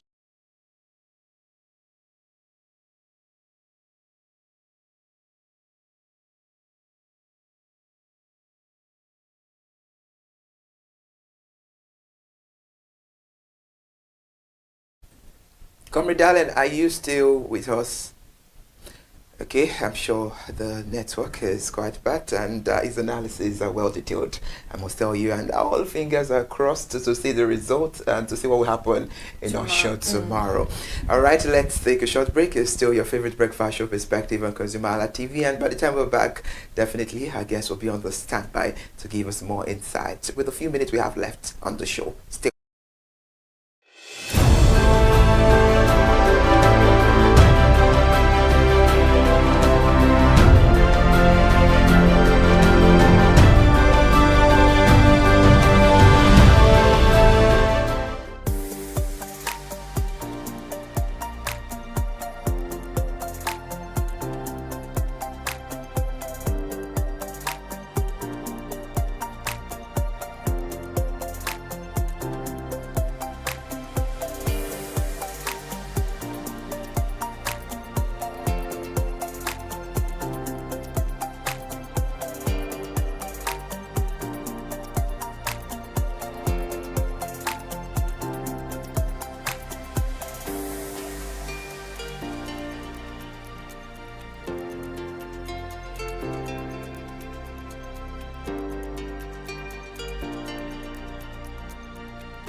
Hi people, my name is Mo Fakorede and I am a filmmaker and a film director, and you're watching ConsumerHalla TV. ConsumerHalla TV is everything consumer advocacy, consumer rights, everything that has to do with consumers. On this TV, you'd watch, you'd learn, you'd be educated, and you'd be entertained. Keep watching ConsumerHalla TV. My name is Olubukola Ozone, a photographer and a social media enthusiast. You're watching ConsumerHalla TV. It's a consumer advocacy TV. If you have a problem, anything, any consumer related problem, just holla at them, just like their name implies, and they're going to get it sorted for you. Keep watching, stay tuned. Thank you very much. Hi guys, my name is Joba Jalabi. I'm a marketing communications professional. I currently lead marketing at Flash Change, a fintech startup. Keep watching ConsumerHalla TV, a consumer advocacy channel. Hello, my name is ConsumerHalla. I'm an actor and I am on ConsumerHalla TV. Now, ConsumerHalla TV is a consumer advocacy channel. So if you have any issues, consumer-related issues with brands and services, you can reach out to them and they will be sure to handle it or to cater to you. Thank you so much. Hi guys, my name is EABA Adeton. I'm a film poster designer and illustrator. This is ConsumerHalla TV. It's a consumer advocacy channel. We show content on consumers-based news, entertainment, and all of that. So I urge you guys to stay tuned to ConsumerHalla TV. My name is Anoluwapo Alao, a sales consultant for Star Times Nigeria. This is a ConsumerHalla TV, where they discuss anything consumer needs and get knowledge about anything about consumer. So keep watching.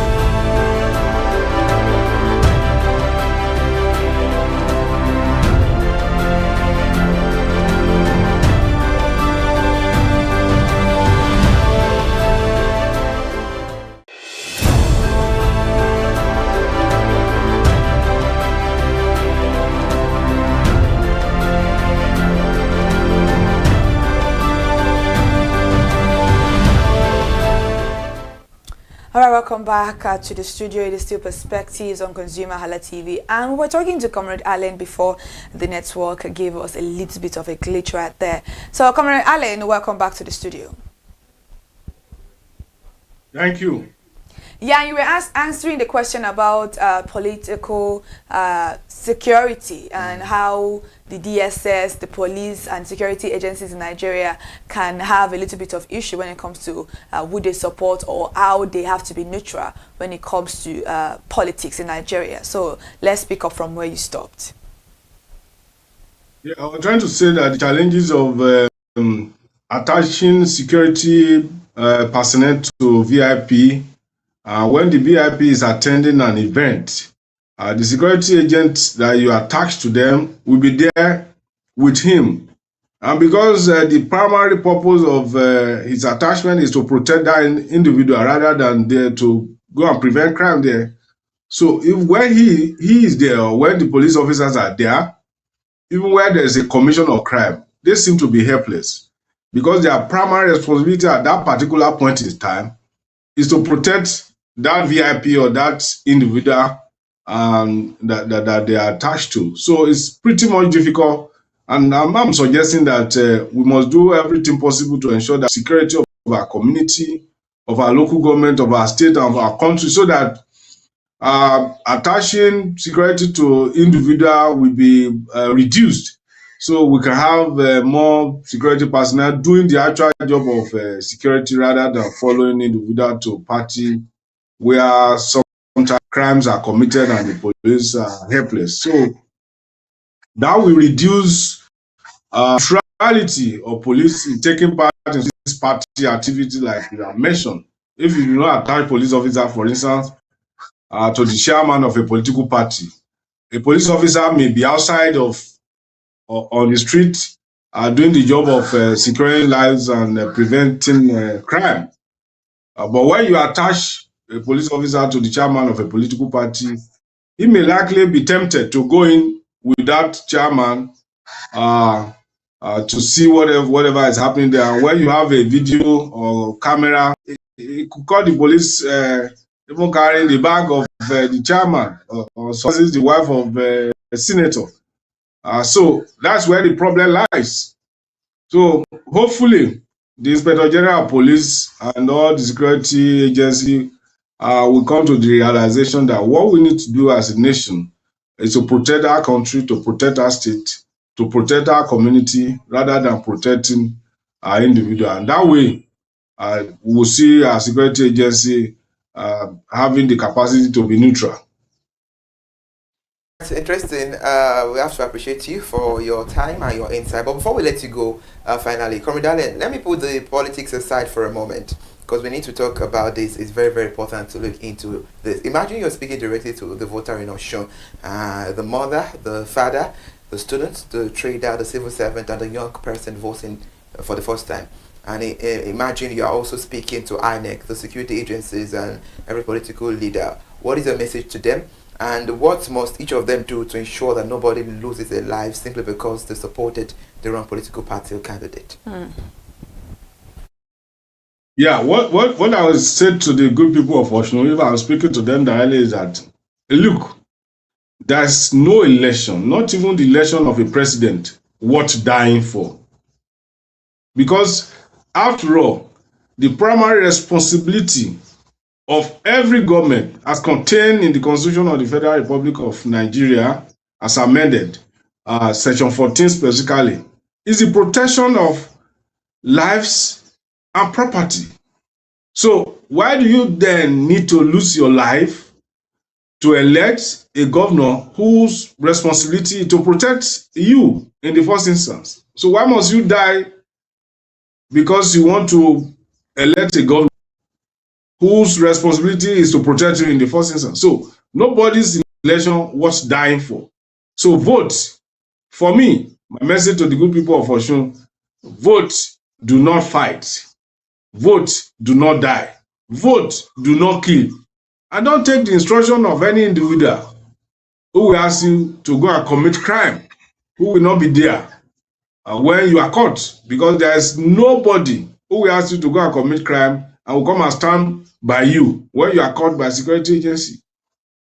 So vote for your conscience. Vote for what will please you. Vote for your future. Vote for the betterment and the goodness of the people of our society, the betterment of our society. Vote for security. Vote for good health care system, education. Do not fight. That's my message. All right, thank you, Comrade Allen Showore, for joining us on this edition of our favorite breakfast show, Perspective on ConsumerHalla TV. Thanks for your insight and your analysis. We all as Nigerians, we all have a role to play. And we wish the people of Osun State good luck, and we wish them a free and safe election. And absolutely, we as media, we all have a role to play in this, and there will be updates on the outcome of the election. Thank you so much for your time, and we hope to have you more on editions to come on Perspective. It's my pleasure. Thank you for having me. Thank you once again.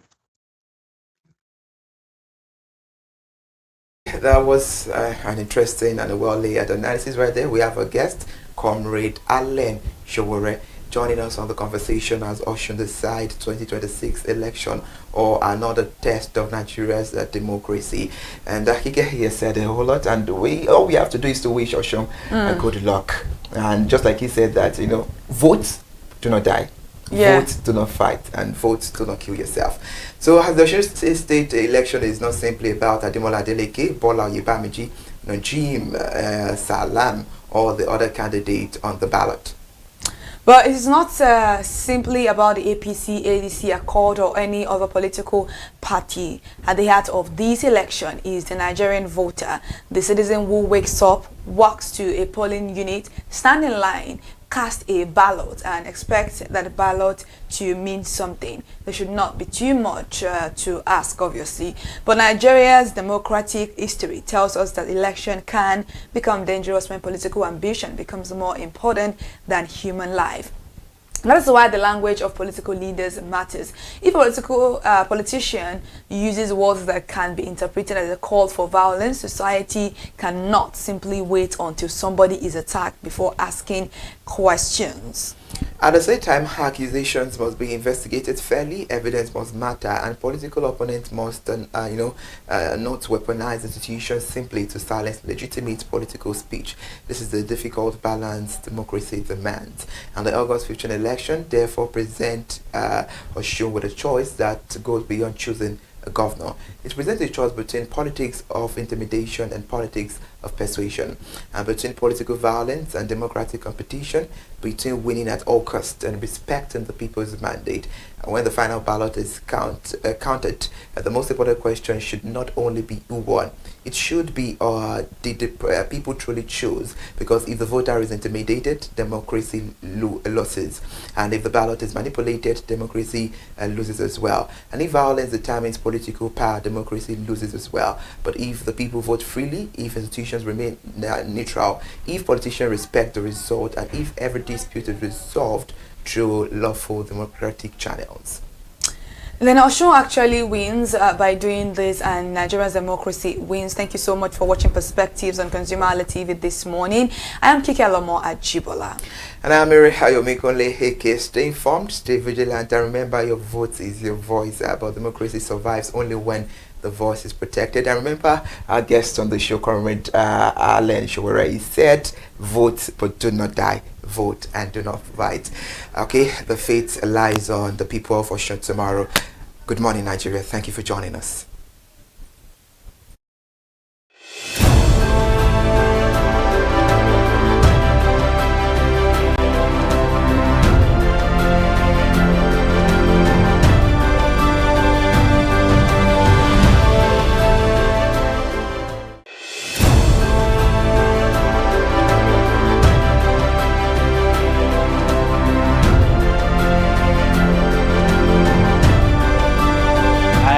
My name is Stephen Olorunshisi. I'm a strategy and sales professional currently working with Obey, and you're watching ConsumerHallaTV. I mean, this is one of the channels that you don't want to but stay on. Consumer advocacy, brand promotion, everything consumer, what you need to learn for your business to grow. This is a channel where you learn, where you experience entertainment to, but it's good for businesses, for brands, and for an entrepreneur. If you want to know more about businesses, want to know more about brands, please stay watching. All right, thank you so much, ConsumerHallaTV. Keep watching. Hello, good day. My name is Tunde Balogun. I'm the lead pastor at the Kingsborough Church in London. And you're watching ConsumerHallaTV, which is a new initiation into the TV industry in Nigeria, the first of its kind in Nigeria. And I know that it's going to bring value and quality into the service industry. Consumers, bring awareness to the brand industry, and also bring education to what it is to have quality for what you paid for. I know that through ConsumerHallaTV, you are going to be able to get what you have paid for quality-wise, and also give a voice to you in wherever it is that you do. I am here to support and give a shout out to say that keep watching ConsumerHallaTV and we'll have a better quality. Watch ConsumerHallaTV because it is here to make things work better for you. It is on this note that I would like to say a big congratulations to the chairman and CEO of ConsumerHallaTV, Pastor Tunde Olufowora, and all the staffs of this great organization. Thank you for what you do. You are making things happen for us, and I pray that God bless you. Thank you. Hi, hello, my name is Toyin Balogun. I'm here to give a shout out to ConsumerHalla. ConsumerHallaTV. ConsumerHallaTV is everything consumer advocacy, consumer rights, everything that has to do with consumers. On this TV, you'd watch, you'd learn, you'd be educated, and you'd be entertained. Keep watching ConsumerHalla. My name is Olubukola Ozone, a photographer and a social media enthusiast. You're watching ConsumerHallaTV. It's a consumer advocacy TV. If you have a problem, anything, any consumer related problem, just holla at them, just like their name implies, and they're going to get it sorted for you. Keep watching, stay tuned. Thank you very much. Hi guys, my name is Joba Jalabi. I'm a marketing communications professional. I currently lead marketing at Flash Change, a fintech startup. Keep watching ConsumerHalla TV, a consumer advocacy channel. Hello, my name is ConsumerHallaTV. I'm an actor and I am on ConsumerHalla TV. Now, ConsumerHalla TV is a consumer advocacy channel. So if you have any issues, consumer-related issues with brands and services, you can reach out to them and they'll be sure to handle it or Twitter to you. Thank you so much. Hi guys, my name is EABA Adeton. I'm a film poster designer and illustrator. This is ConsumerHalla TV. It's a consumer advocacy channel. We show content on consumer-based news, entertainment, and all of that. So I urge you guys to stay tuned to ConsumerHalla TV. My name is Advocacy, a sales consultant for Star Times Nigeria. This is a ConsumerHalla TV, where they discuss anything consumer needs and get knowledge about anything about consumer. So keep watching the. Hi, my name is Adebola Ogushino. I'm a filmmaker and you're watching Country. Hi, my name is Stephen Shisi. I'm a strategy and sales professional, currently working with Obey, and you're watching ConsumerHalla TV. I mean, this is one of the channels that you don't want to but stay on. Consumer advocacy, brand promotion, everything consumer, what you need to learn for your business to grow. This is a channel where you learn, where you experience entertainment too, but it's good for businesses, for brands, and for an entrepreneur. If you want to know more about businesses, want to know more about brands, please stay watching. Alright, thank you so much, ConsumerHalla TV. Keep watching. Hello, good day. My name is Tunde Balogun. I'm the lead pastor at the Kingsborough Church in London. And you're watching ConsumerHalla TV, which is a new initiation into the TV industry.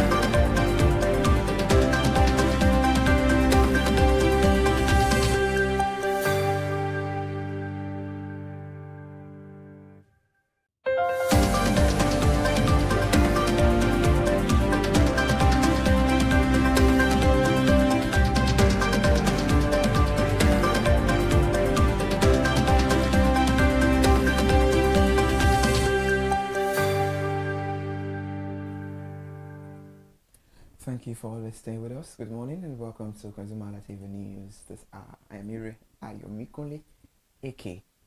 President Bola Ahmed Tinubu stated yesterday that his administration will revive the moribund state-owned refineries. He warned that their future success must be driven by genuine productivity rather than more operational activities as seen in the past. The president made this commitment during a meeting with executive president of the Nigeria Union of Petroleum and Natural Gas Workers, Salimon Oladiti, at the Aso Rock Presidential Villa in Abuja, the FCT. He assured the union delegation that the firm economic reset is underway to bring the facilities back to work. President Bola Ahmed Tinubu also urged vehicle and truck owners who converted their vehicles to compressed natural gas to share cost savings with commuters. He noted that fiscal reforms implemented since 2023 have freed up crucial funding for national road infrastructure development.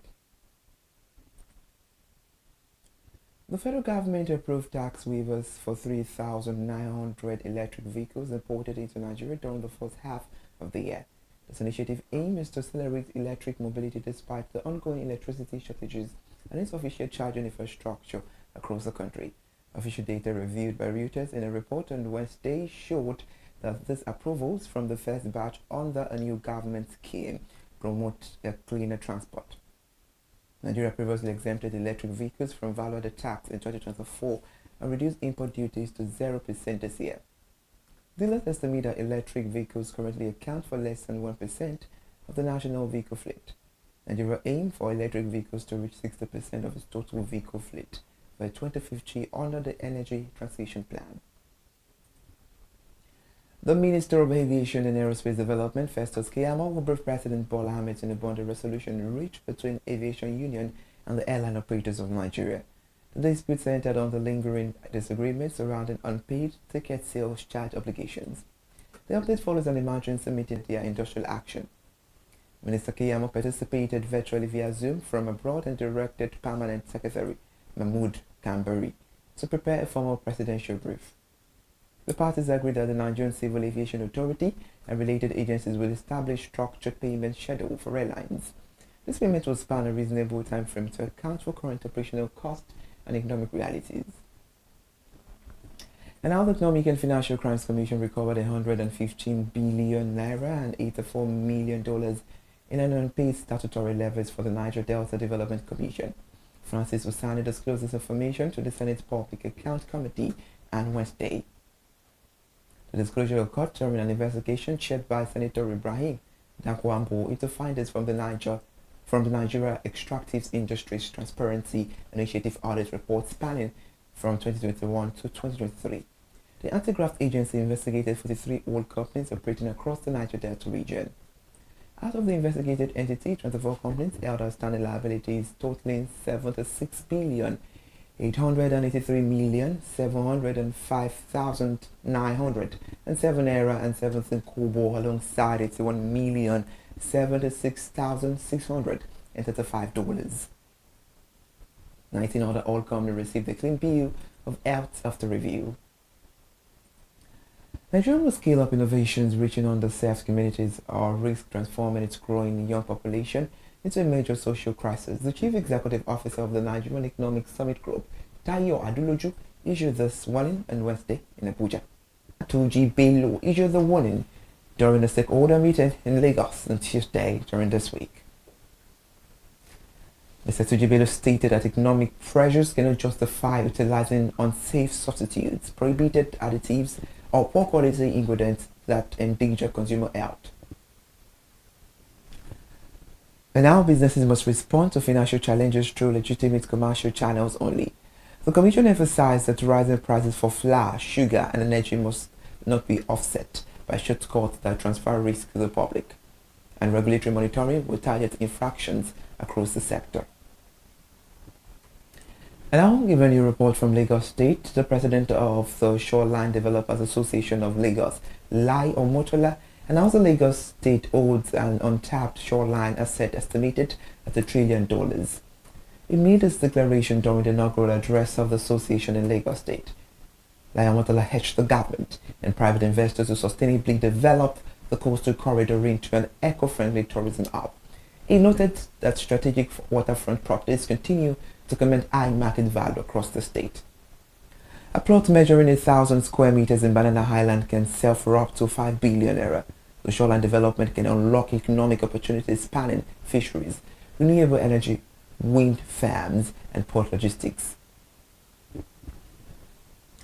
94 governments worldwide introduced price support measures and fuel subsidies to counter energy shocks stemming from the Middle East crisis and Strait of Hormuz disruptions. The International Energy Agency reported that over 115 countries adopted various palliative frameworks. In Nigeria, pump prices rose above 1,300 naira per litre before subsiding to 1,200 naira. This increase elevated transportation, food, and general business operating costs nationwide. The IEA analyst Jerome Bilodeo noted that demand-side measures cannot fully replace energy volumes transiting through the restricted strait. However, targeted interventions help moderate severe economic impact for vulnerable households and businesses. This is ConsumerHallaTV News at 10. Thank you for joining us. And now we'll continue the news. OPEC stated the Nigeria economic outlook remains positive due to macroeconomic stability, steady oil production, and ongoing structural reforms. The organization noted that the national economy expanded by 3.9% year-on-year in the first quarter of 2026. The non-oil sector drove growth through agriculture, manufacturing, construction, and financial services. Higher oil output simultaneously boosted from government fiscal revenues and foreign exchange buffers. The Stanbic IBTC Bank Nigeria Purchasing Manager Index registered at 52.5 in July, signaling continued expansion in private sector conditions. Firms reported increased new orders supported by improved customer demand and new product launches. On the foreign scene, where the United States consumer price rose by 3.4% in the year leading to July, marking a slight decrease from the 3.5% recorded in June. The Bureau of Labor Statistics reported that monthly inflation edged up by 0.1% due to rising housing costs.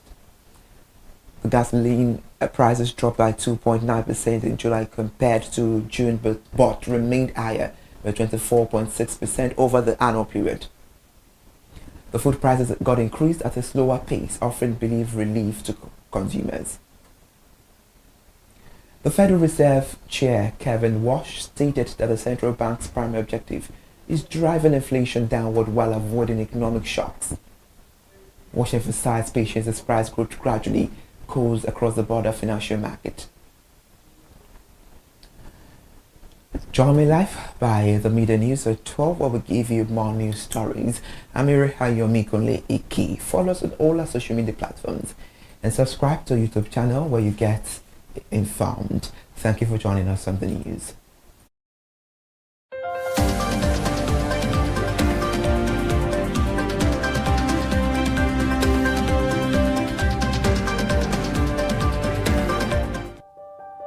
Hey there, do you know in the world today, everyone is a consumer, and as consumers, we all have the right to be heard. In Nigeria today, as a consumer, you have all right to product information, right to fair pricing, right to return goods, right to product labeling, right to fair dealings, and a lot more. Well then, have you heard about the new media channel? ConsumerHallaTV. ConsumerHallaTV. ConsumerHallaTV. At ConsumerHallaTV, our goal is to inform and educate consumers in Nigeria with insightful news alongside development within the fast-paced world of consumers through well-researched, specialized, and analytical content. Our vision at ConsumerHallaTV is to create an engaging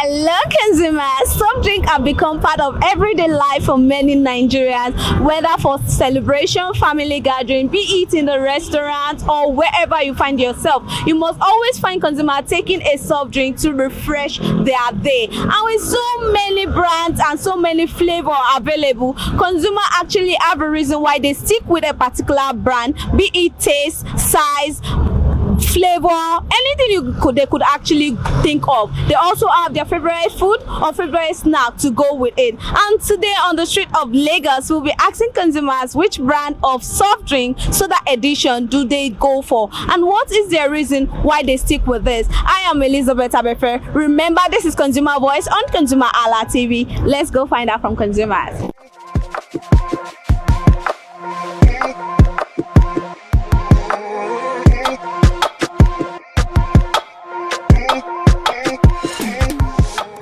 Good morning, sir. Yeah, good morning. How are you? I'm very well, thank you. Now, what is your name? My name is Samuel. Samuel what? Omame. Omame. Now, do you take soft drink? Yes, I do.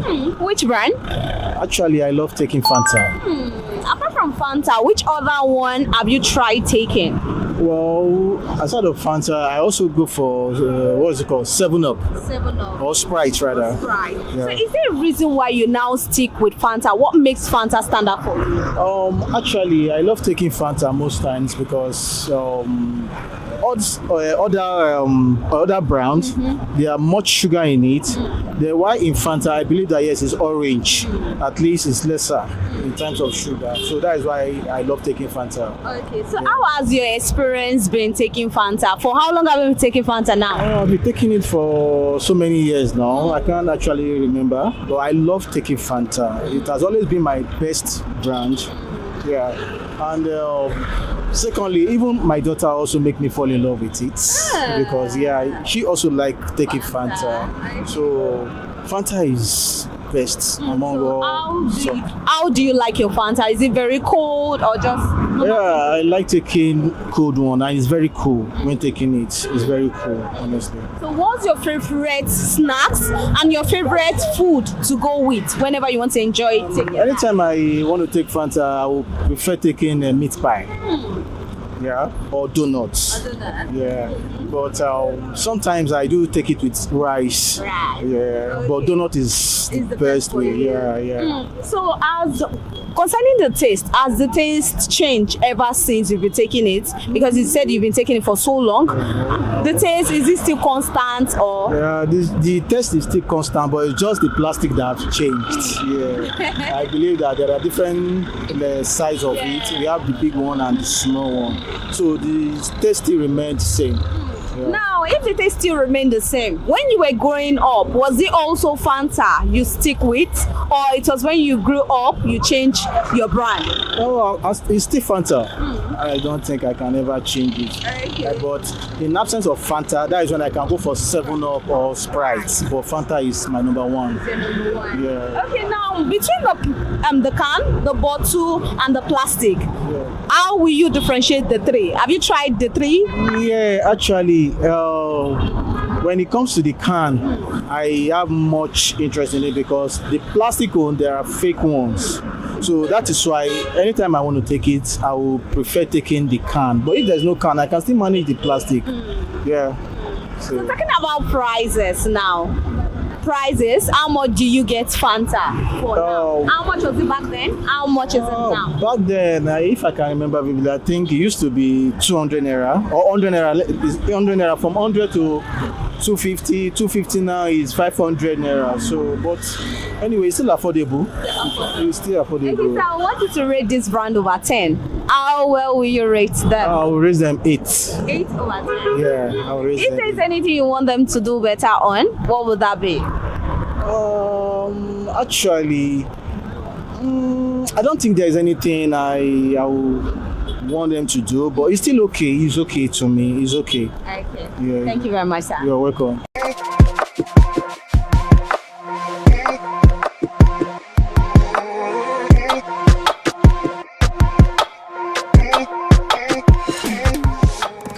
Good morning, sir.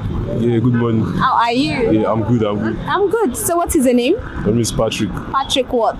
Patrick Akibo. Akibo. Now, do you take soft drink? Yeah, sometimes I take soft drinks. How often? I take it like once a week. Once a week. So which brand do you go for? I mostly go for Sprite. Apart from Sprite, which other one have you tried taking? I would say Fanta, yeah. Sprite or Fanta. So why does Sprite does it all for you? Well, Sprite can usually go with anything. Rice, beans or bread, anything. Sprite goes with anything. Okay, now talking about everything, what's your favorite snack, go-to choice for you to take with Sprite? Or probably soda crackers, yeah. Soda cracker. Apart from, what about food? Food. The rice now, jollof rice, fried rice, yeah, food, rice. Okay, so how do you love your soft drink? Oh, very cold, where there are like small particles of ice inside, yeah. That's all. Okay, so how has your experience been over the time? Talking about the taste, has it changed? I feel like I was getting less sugary. Yeah, less sugar than I used to, like it's diluted or something, but it's just a little sharp. It's just a little. Okay, so when you were growing up, what was your favorite drink to take back then? Favorite drink growing up, probably Hollandia or something. I don't. Soft drink? You don't take soft drink while you were little? Coke, Pepsi. Yeah, that's what we had access to. Exactly. So now, what changed the motive from Coke? When you were younger, you take Coke, Pepsi, but now Sprite. Yeah, too much cola. I'm tired of the taste already. Like cola. I'm really sick of it. So yeah, I just have to change my taste bud and stuff. To Sprite. Okay, now I want you to rate this brand over 10 based on over 10. Alright. How will you rate them? I'll give Sprite a 9.7 because they reduced their like sugar content. So yeah, so like 9.7. Cool with that. Yeah, they need to up their quality back. So is there a reason why you take them not really more once in a week? Is there a reason why? I mean, too much of something is not good, so like I have to reduce it. Until yet you're still complaining about them reducing the sugar. We need more, like it's too diluted. We need the sugary stuff back. Okay, if there is one thing, I know you already said you don't like it is sugary and all of that, but then if there is one thing you want them to do better on, what would that be? Or new Sprites now.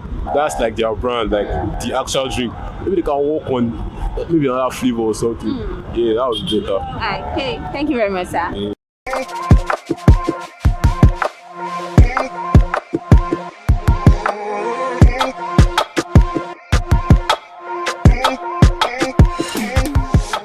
Good morning, sir. Good morning. How are you? I'm doing okay. I'm doing fine. As you can see, I'm fine. Yeah. What is your name? My name is Kenny. Kenny what? Kenny Shokumbi.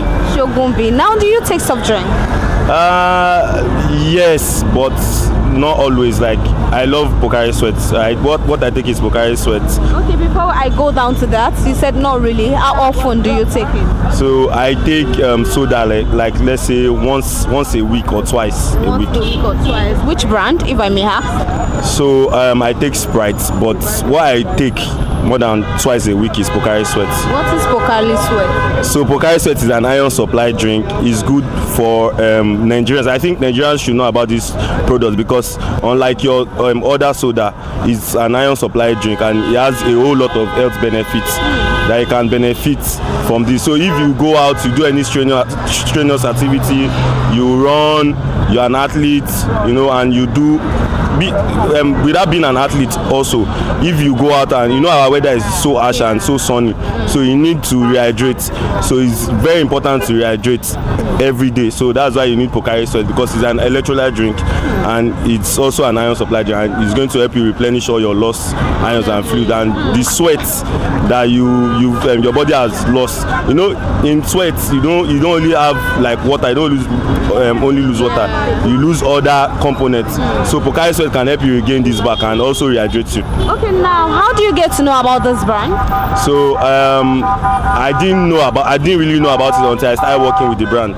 So I work in Pocari Sweat. Oh, you work there? Yeah. Okay. So how much is it? So I think it's about 1,500. For how many CL? For 500. So it's not in CL, it's in 500 ml. So for 500 ml is I think it's 1.5. Then for 350 is 1.2. I'm not sure, depending on the modern trade outlets that you buy from. So from Boku, Boku doesn't sell. I think from Twins Faja, Spa, and the rest is around 1.5 for 500. Then for 350 is 1.2. Then the can, which is 330, is about 1.1 also. Oh, there is a can of it. Yes. Okay, now speaking of soda that you take once in a week, so I would like you to rate them over 10. How will you rate them?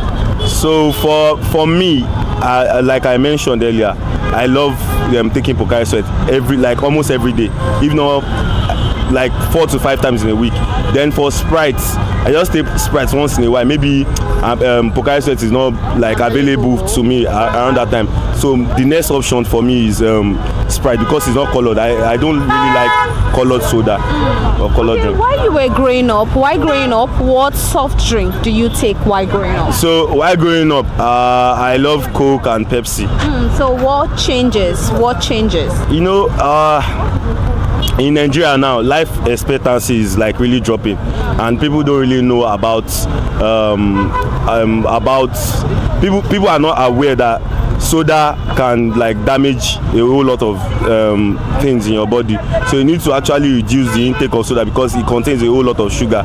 So you need to reduce it. So after making my research and reading about a whole lot of stuff, I discovered this that you need to like reduce the sugar you take into your body.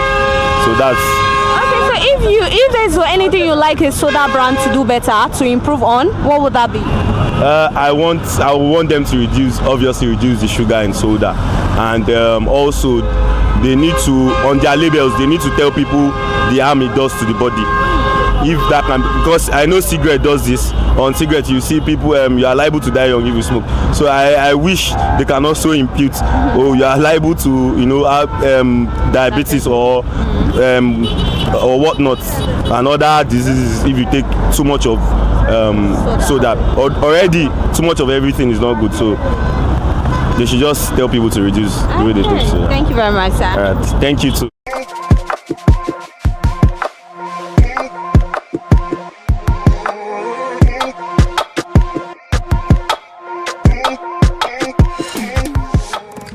Good morning, sir. Good morning. How are you? Okay, so what is your name? My name is Benjamin. Benjamin. Yeah. Benjamin what? Samuel. The Samuel. Benjamin Samuel. Okay. Now, do you take soft drink? Yeah. Which brand? I don't have a specific brand. So it depends on my mood at the time. So Okay, now speaking of mood, when it depends on your mood, when it depends on that mood, which one do you go for? when I say mood, I mean like what I feel like. You might be happy, you might switch to a particular one, right? If I'm happy, I mostly take maybe something lighter, less sugar. Oh, less sugar. Yeah, but if I just say I want to go, it's randomly. It's what I feel at that moment. Maybe I feel like taking Pepsi, or maybe I feel like taking Coke. So I just choose between either Okay, so you switch between Pepsi and Coke. Yeah. So why do you prefer those two brands? Well, apart from them being the main known brand, yeah. And this is me to them. You guys need to sign me as a brand ambassador. I've been doing this for years. You that you said you don't take it more often. It's not awful, but for the fact that I've been choosing them, maybe either of them anytime, they need to compete for me. So yeah, I go for them apart from the name and mostly the taste. The taste. Yeah, they are not very distinctly different, but they are close. So it's just that feel the taste I enjoy. Okay, now speaking of taste, have the taste changed ever since, like maybe when you were way younger till now? Is the taste still the same? Are they still constant with the taste? No, they are not. They are not. Okay, speaking about the can, the bottle, have you tried the can, the bottle, and also the plastic? Yeah. So what will you say concerning the difference? What difference do you notice? Is it the taste or just size? The taste. Yeah, they really taste the same. It just also, there's more difference if it is colder. If it's cold, you will notice that there's less sugar concentration in it. But if it's warm, you will still feel the sugar concentration inside. But the can and bottle, really, there's nothing much in there. Okay. It's just the same. Okay, now while growing up, which soft drink do you love taking? It was Pepsi, that long bottle. A very, very long one. That used to sell 75 naira that time. So yeah. So that was what we used to take. Yeah. Okay, now that means you're still constant with your brand. Growing up, you still take Pepsi and this thing. Yeah. Okay, now what's your favorite snack to go to whenever you want to take the Pepsi? Peanuts. Peanuts. Yeah. If we are talking about food, what's your favorite food to go to? Actually, I don't really have a favorite food so far as it tastes good. So any food goes well with your drink? Any food. I do. There are food I don't eat. Oh. There are food I won't take with Pepsi because of, that it has this hot taste. So if you take something that's pepperish or maybe like pepper soup, you're crying. You're gonna cry. So yeah. So specific food I love eating actually. Right? I know, don't mind my size, but I actually do love eating. I love good food. But taking certain type of food with Pepsi depends on how much is pepper in it.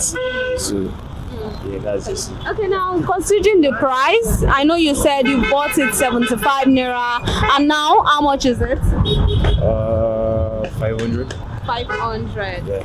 Okay, so if there's anything you want them to do better, what would that be?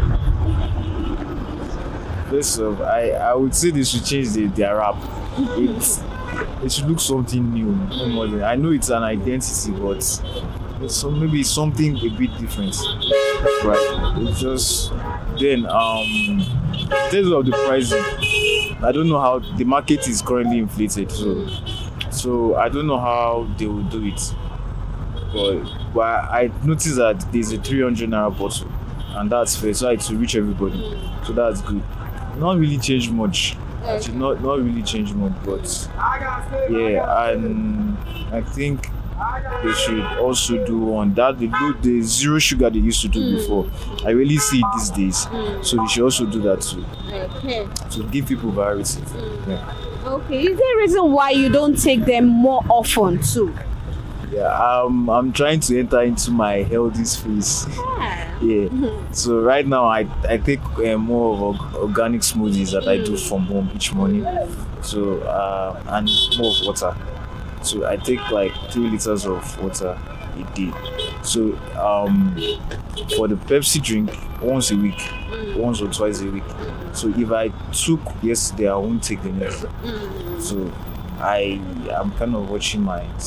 Okay. So why do you now prefer this your natural smoothie to soda? They are healthier. Okay. Yeah, not nutritional and I don't know. I feel like each time I take my smoothies, I feel more energetic. More like I have more energy than the processed sugar that's in Pepsi. No, that one it's an artificial sugar, so it gives more energy. But the smoothie just makes my day naturally. I just go flow naturally, the right energy. So it's not spiked. Okay, thank you very much, sir. Yeah, thank you.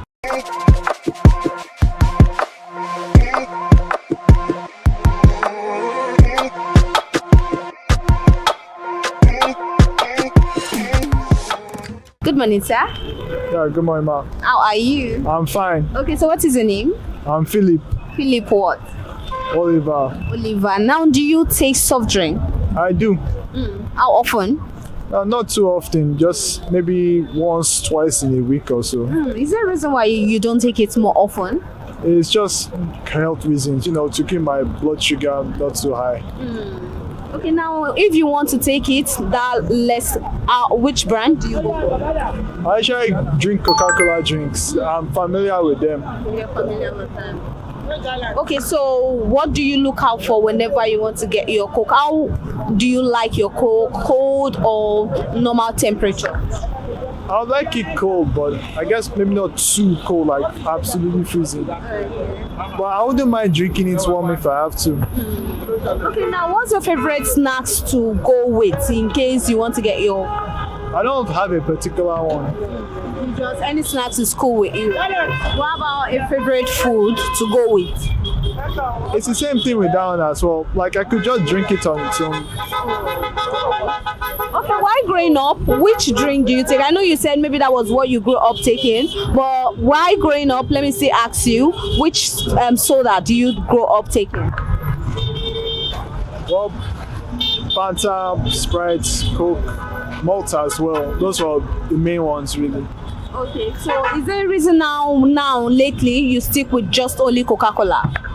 No, not really. No, that's what I know. That's what I'm familiar with. I don't really go out my way to go and look for other drinks like that. Sometimes maybe I'll see a mate of mine drinking something, I'll just get curious, try it out once to see how it tastes. Okay. Now talking about the taste, have the taste changed while growing up till now? Are they still constant with the taste, or the taste have changed? Well, I guess I used to prefer Coke while growing up, but now I'd rather take Pepsi. Oh, now you rather take Pepsi. Is there a reason why? Well, how sometimes before when you drink Coke, your teeth used to kind of feel somehow. Yeah. Like that, and I don't know, maybe I just prefer Pepsi nowadays, and also that as well. So I just take that. I just gravitated towards Pepsi eventually. Okay, now do you remember how much you buy Coke back then while growing up? Not particularly, not really. But now, how much do you get? Usually, because sometimes my family will buy the drinks, and then I'll just maybe I'll try and get some as well. Okay, if there's anything, I want you to rate Coke and Pepsi because those are the two brands you make mention of over 10. How will you rate them? Currently, I guess I'll put Pepsi at like a 8 and Coke at a 7 or 6. Okay, if there's anything you want them to do better, what would that be? I'm not sure if I have anything because I don't used to take them as much as now. So if they start changing stuff now, I only be Okay. But really now aware. that you don't take them often like that, what do you take lately? And drinks lately. I don't. That's the thing though. I just don't take drinks as often as I used to. Period. Okay. So you just take water, right? Yeah, water. Maybe like the occasional drink or so. But it's usually just water. I don't go out to buy drinks on my own accord as much as I used to. I used to do it just because of health benefit, right? Yeah, just because of health benefit, and I just generally don't feel like it's like I used to. Yeah. Thank you very much.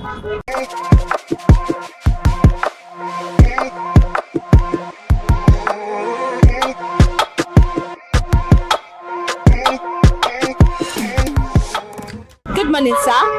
Good morning. How are you? I'm doing great. Okay, so what is your name? My name is Ajayi Peter. Ajayi Peter.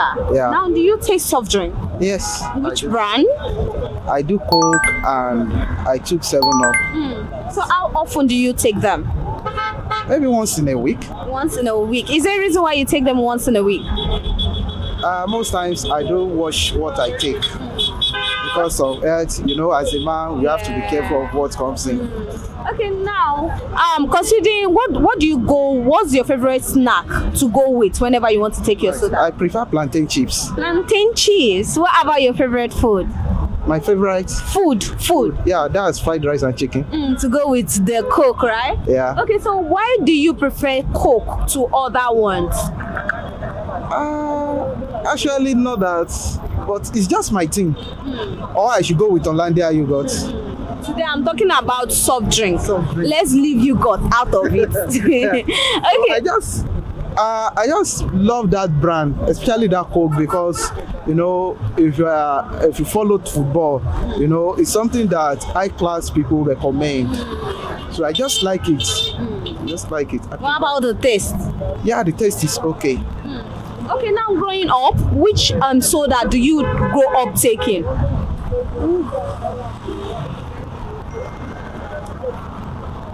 Do I even really have? You don't have a soft drink you remember taking while you were small?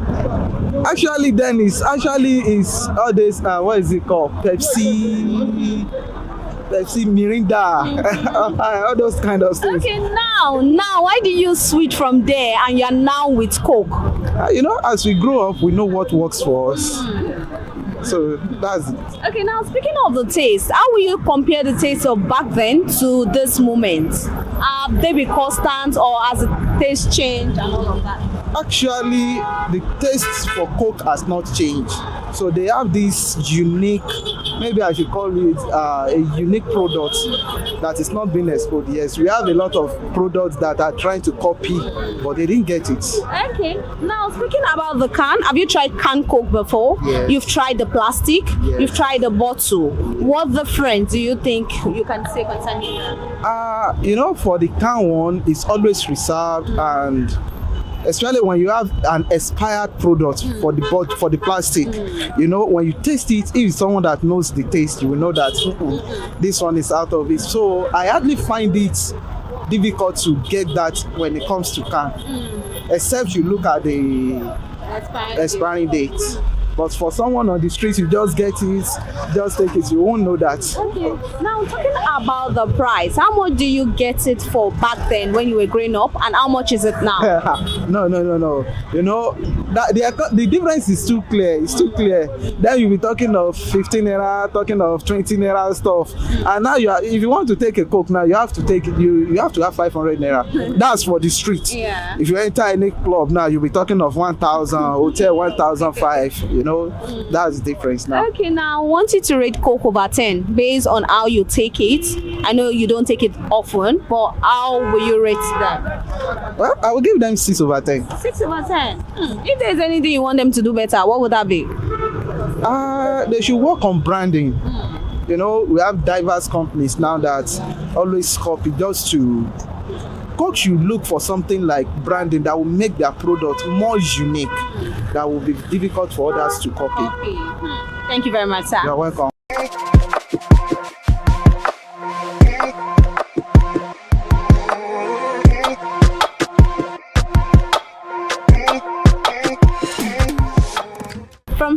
any celebration to after meal, soft drink have become one of the popular beverages taken by many Nigerians. I was surprised today on the street of Lagos because now consumers knows the benefit of health. Most of them are telling us they don't take it out, they don't take it more often, but they take it once in a while. And on today's edition on soft drink, soda edition, no winner, because most drink has been exploited by consumers. And that will be all on today's edition of soft drink brand on ConsumerHalla TV. Remember to like, subscribe, comment under the comment section. Which soft drink do you take, or which soda do you take, and what influenced your choice when taking it? When do you like taking it, and what influenced your choice? Till I grace your screen again, I am Elizabeth Abefe. Bye for now.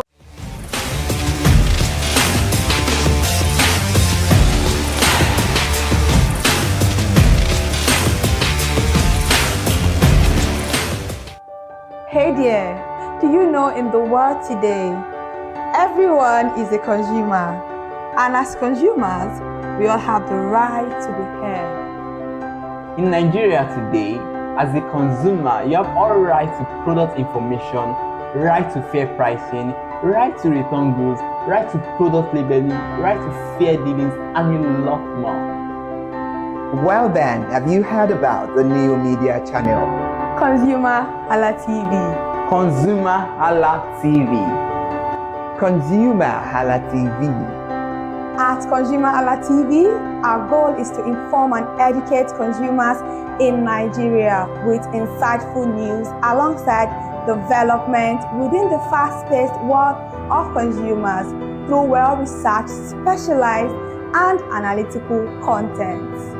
Our vision at ConsumerHalla TV is to create an engaging platform that provides right connections for meaningful brands in Nigeria, thus creating a more caring world for consumers where business thrive. And guess what? Our ConsumerHalla brand is the first consumer complaint resolution portal in Nigeria, powered by a 72-hour feedback mechanism. We offer consumer advocacy, informative talk shows, branding promotions, advertising, and lots more. Connect with us via our YouTube channel at ConsumerHalla TV. Follow us on our Facebook page, ConsumerHalla TV, our Instagram page, ConsumerHalla TV, and do well to subscribe to our YouTube channel. Subscription is free, ConsumerHalla TV. At ConsumerHalla TV, you deserve to be heard.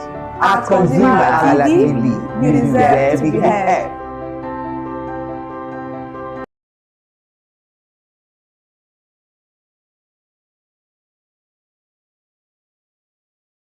Hi people, my name is Fakorede and I am a filmmaker and a film director, and you're watching ConsumerHalla TV. ConsumerHalla TV is everything consumer advocacy, consumer rights, everything that has to do with consumers. On this TV, you'll watch, you'll learn, you'll be educated, you'll be entertained. Keep watching ConsumerHalla TV. My name is Olubukola Ozone, a photographer and a social media enthusiast. You're watching ConsumerHalla TV. It's a consumer advocacy TV. If you have a problem, anything, any consumer related problem, just holla at them, just like their name implies, and they're going to get it sorted for you. Keep watching, stay tuned. Thank you very much. Hi guys, my name is Jobal Jalabi. I'm a marketing communications professional. I currently lead marketing at Flash Change, a fintech startup. Keep watching ConsumerHalla TV, a consumer advocacy channel. Hello, my name is ConsumerHallaTV. I'm an actor and I am on ConsumerHalla TV. Now, ConsumerHalla TV is a consumer advocacy channel. So if you have any issues, consumer-related issues with brands and services, you can reach out to them and they'll be sure to handle it or to cater to you. Thank you so much. Hi guys, my name is Iyebiye Adeton. I'm a film poster designer and illustrator. This is ConsumerHalla TV. It's a consumer advocacy channel. We show content on consumers-based news, entertainment, and all of that. So I urge you guys to stay tuned to ConsumerHalla TV. My name is Anoluwapo Alao, a sales consultant for Star Times Nigeria. This is a ConsumerHalla TV, where they discuss anything consumer needs and get knowledge about anything about consumer. So keep watching the. Hi, my name is Adebola Ogushino. I'm a filmmaker and you're watching ConsumerHalla TV. Any consumer related issues, they've got you. Hi, my name is Stephen Olorunshisi. I'm a strategy and sales professional currently working with Obey, and you're watching ConsumerHalla TV. I mean, this is one of the channels that you don't want to but stay on. Consumer advocacy, brand promotion, everything consumer, what you need to learn for your business to grow. This is a channel where you learn, where you experience entertainment too, yeah. But it's good for businesses, for brands, and for an entrepreneur. If you want to know more about businesses, want to know more about brands, please stay watching. Alright, thank you so much, ConsumerHalla TV. Keep watching. Into the service industry. ConsumerHalla TV is here to offer value to service industry and to give a voice to consumers, bring awareness to the brand industry, and also bring education to what it is to have quality for what you paid for. I know that through ConsumerHalla TV, you are going to be able to get what you have paid for quality-wise and also give a voice to you in wherever it is that you do. I am here to support and give a shout out to say that keep watching ConsumerHalla TV and we'll have a better quality for value in Nigeria and in the global space.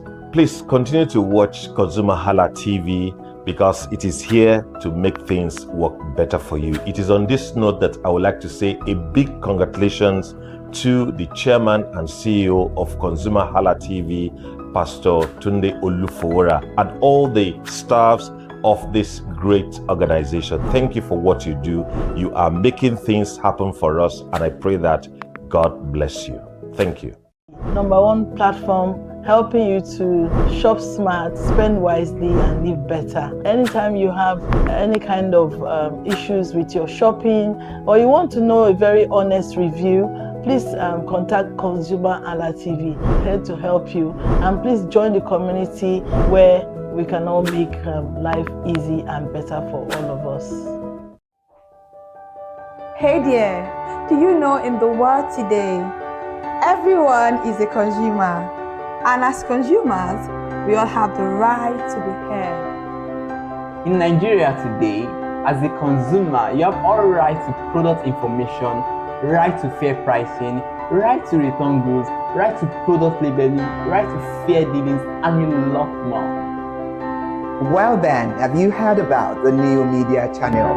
ConsumerHalla TV. ConsumerHalla TV. ConsumerHalla TV.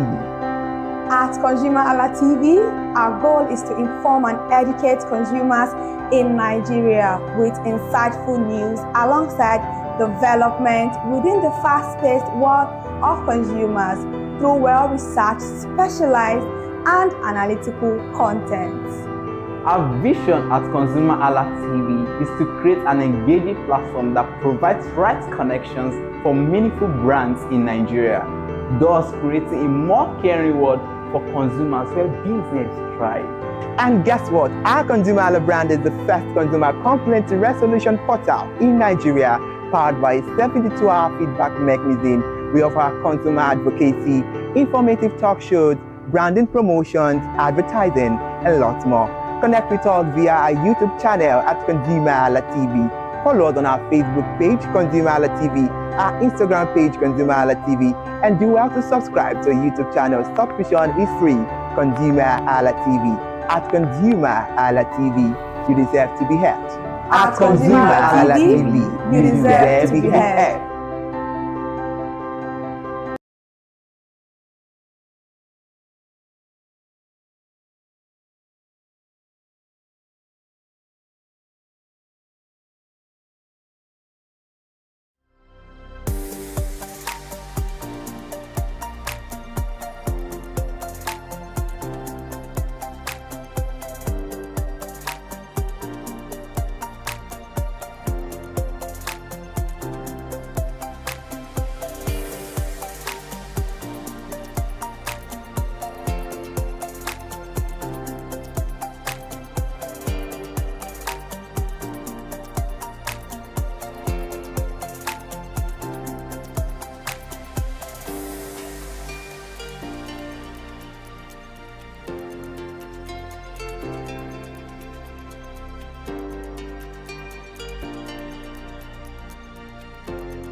Hi people, my name is Mo Fakorede and I am a filmmaker and a film director, and you're watching ConsumerHalla TV.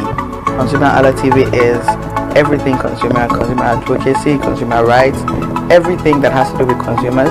On this TV, you'll watch, you'll learn, you'll be educated, you'll be entertained. Keep watching ConsumerHalla TV. My name is Olubukola Ozone, a photographer and a social media enthusiast.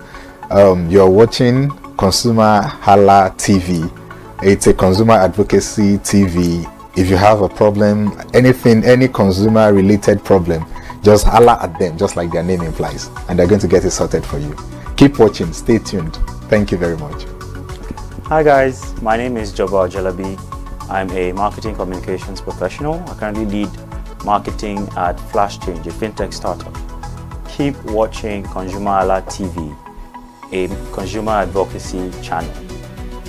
Hello, my name is Rotimi. I'm an actor and I am on ConsumerHalla TV. Now, ConsumerHalla TV is a consumer advocacy channel. So if you have any issues, consumer-related issues with brands and services, you can reach out to them and they'll be sure to handle it or to cater to you. Thank you so much. Hi guys, my name is Iyebiye Adeton. I'm a film poster designer and illustrator. This is ConsumerHalla TV. It's a consumer advocacy channel. We show content on consumers-based news, entertainment, and all of that. So I urge you guys to stay tuned to ConsumerHalla TV. My name is Anoluwapo Alao, a sales consultant for Star Times Nigeria. This is a ConsumerHalla TV, where they discuss anything consumer needs and you get knowledge about anything about consumer. So keep watching. Hi, my name is Adebola Ogushino. I'm a filmmaker and you're watching ConsumerHalla TV. Any consumer related issues, they've got you. Hi, my name is Stephen Olorunshisi. I'm a strategy and sales professional, currently working with Obey, and you're watching ConsumerHalla TV. I mean, this is one of the channels that you don't want to but stay on. Consumer advocacy, brand promotion, everything consumer, what you need to learn for your business to grow. This is a channel where you learn, where you experience entertainment too, yeah. But it's good for businesses, for brands, and for an entrepreneur. If you want to know more about businesses, want to know more about brands, please stay watching. Alright, thank you so much, ConsumerHalla TV. Keep watching. Hello, good day. My name is Tunde Balogun. I'm the lead pastor at the Kingsborough Church in London. And you're watching ConsumerHalla TV, which is a new initiation into the TV industry in Nigeria, the first of its kind in Nigeria. And I know that it's going to bring value and quality into the service industry. ConsumerHalla TV is here to offer value to service industry and to give a voice to consumers, bring awareness to the brand industry, and also bring education to what it is to have quality for what you paid for. I know that through ConsumerHalla TV, you are going to be able to get what you have paid for quality-wise and also give a voice to you in wherever it is that you do. I am here to support and give a shout out to say that keep watching ConsumerHalla TV and we'll have a better quality for value in Nigeria and in the global space. Please continue to watch ConsumerHalla TV. because it is here to make things work better for you. It is on this note that I would like to say a big congratulations to the chairman and CEO of ConsumerHalla TV, Pastor Tunde Olufowora, and all the staffs of this great organization. Thank you for what you do. You are making things happen for us, and I pray that God bless you. Thank you. Hello, my name is Toyin Balogun. I'm here to give a shout out to ConsumerHalla TV, #1 platform helping you to shop smart, spend wisely, and live better. Anytime you have any kind of issues with your shopping, or you want to know a very honest review, please contact ConsumerHalla TV, here to help you. And please join the community where we can all make life easy and better for all of us. Hey there, do you know in the world today, everyone is a consumer, and as consumers, we all have the right to be heard. In Nigeria today, as a consumer, you have all right to product information, right to fair pricing, right to return goods, right to product labeling, right to fair dealings, and a lot more. Well then, have you heard about the new media channel? ConsumerHalla TV. ConsumerHalla TV. ConsumerHalla TV. At ConsumerHalla TV, our goal is to inform and educate consumers in Nigeria with insightful news alongside development within the fast-paced world of consumers through well-researched, specialized, and analytical content. Our vision at ConsumerHalla TV is to create an engaging platform that provides right connections for meaningful brands in Nigeria, thus creating a more caring world for consumers where business thrive. And guess what? Our ConsumerHalla brand is the first consumer complaint resolution portal in Nigeria, powered by a 72-hour feedback mechanism. We offer consumer advocacy, informative talk shows, branding promotions, advertising, and lots more. Connect with us via our YouTube channel at ConsumerHalla TV. Follow us on our Facebook page, ConsumerHalla TV, our Instagram page, ConsumerHalla TV, and do well to subscribe to our YouTube channel. Subscription is free. ConsumerHalla TV. At ConsumerHalla TV, you deserve to be heard. At ConsumerHalla TV, you deserve to be heard.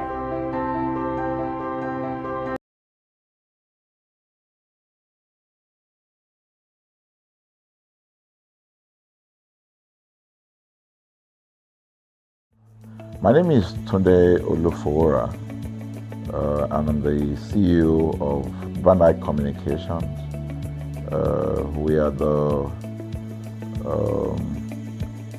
we call the publisher or the owner of the new initiative called ConsumerHalla TV. ConsumerHalla TV is actually Nigeria's first consumer-centered, or call it consumer-centric television platform that aims to bring voice to the over 220 million Nigerians. It was a vision that came to my heart about 10 years ago. I remember that I was traveling. I traveled out of the country,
Good morning to you all. Thank you for joining us on your favorite consumer awareness show on ConsumerHallaTV. This is where we educate, inform consumers about their rights and safety. I'm Mirihayo Mikoleke. It's a pleasure to have you there joining us on the show this beautiful Tuesday morning.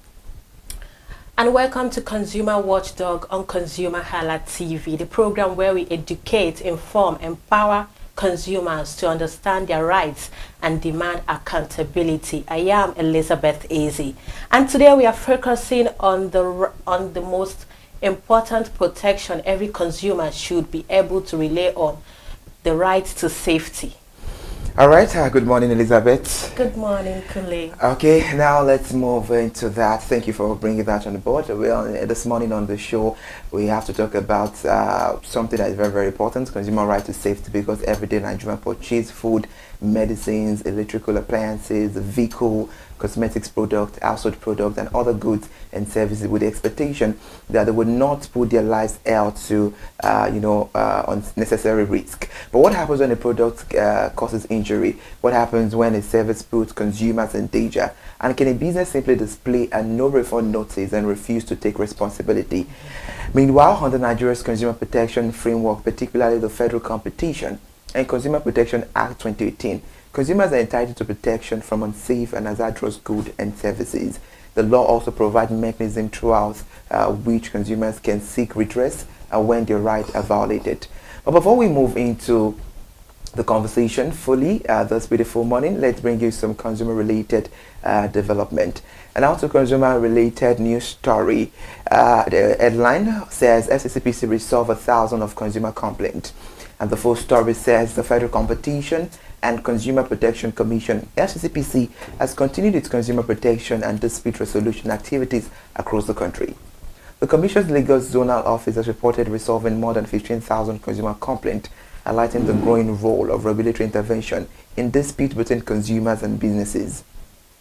Meanwhile, the FCCPC has continued to encourage consumers to report unresolved complaints involving, defective products, poor services, unfair business practice, and other violations, rather than simply accepting losses. Consumers who have attempted to resolve complaints directly with businesses but remain dissatisfied can escalate their appropriate cases to the Commission.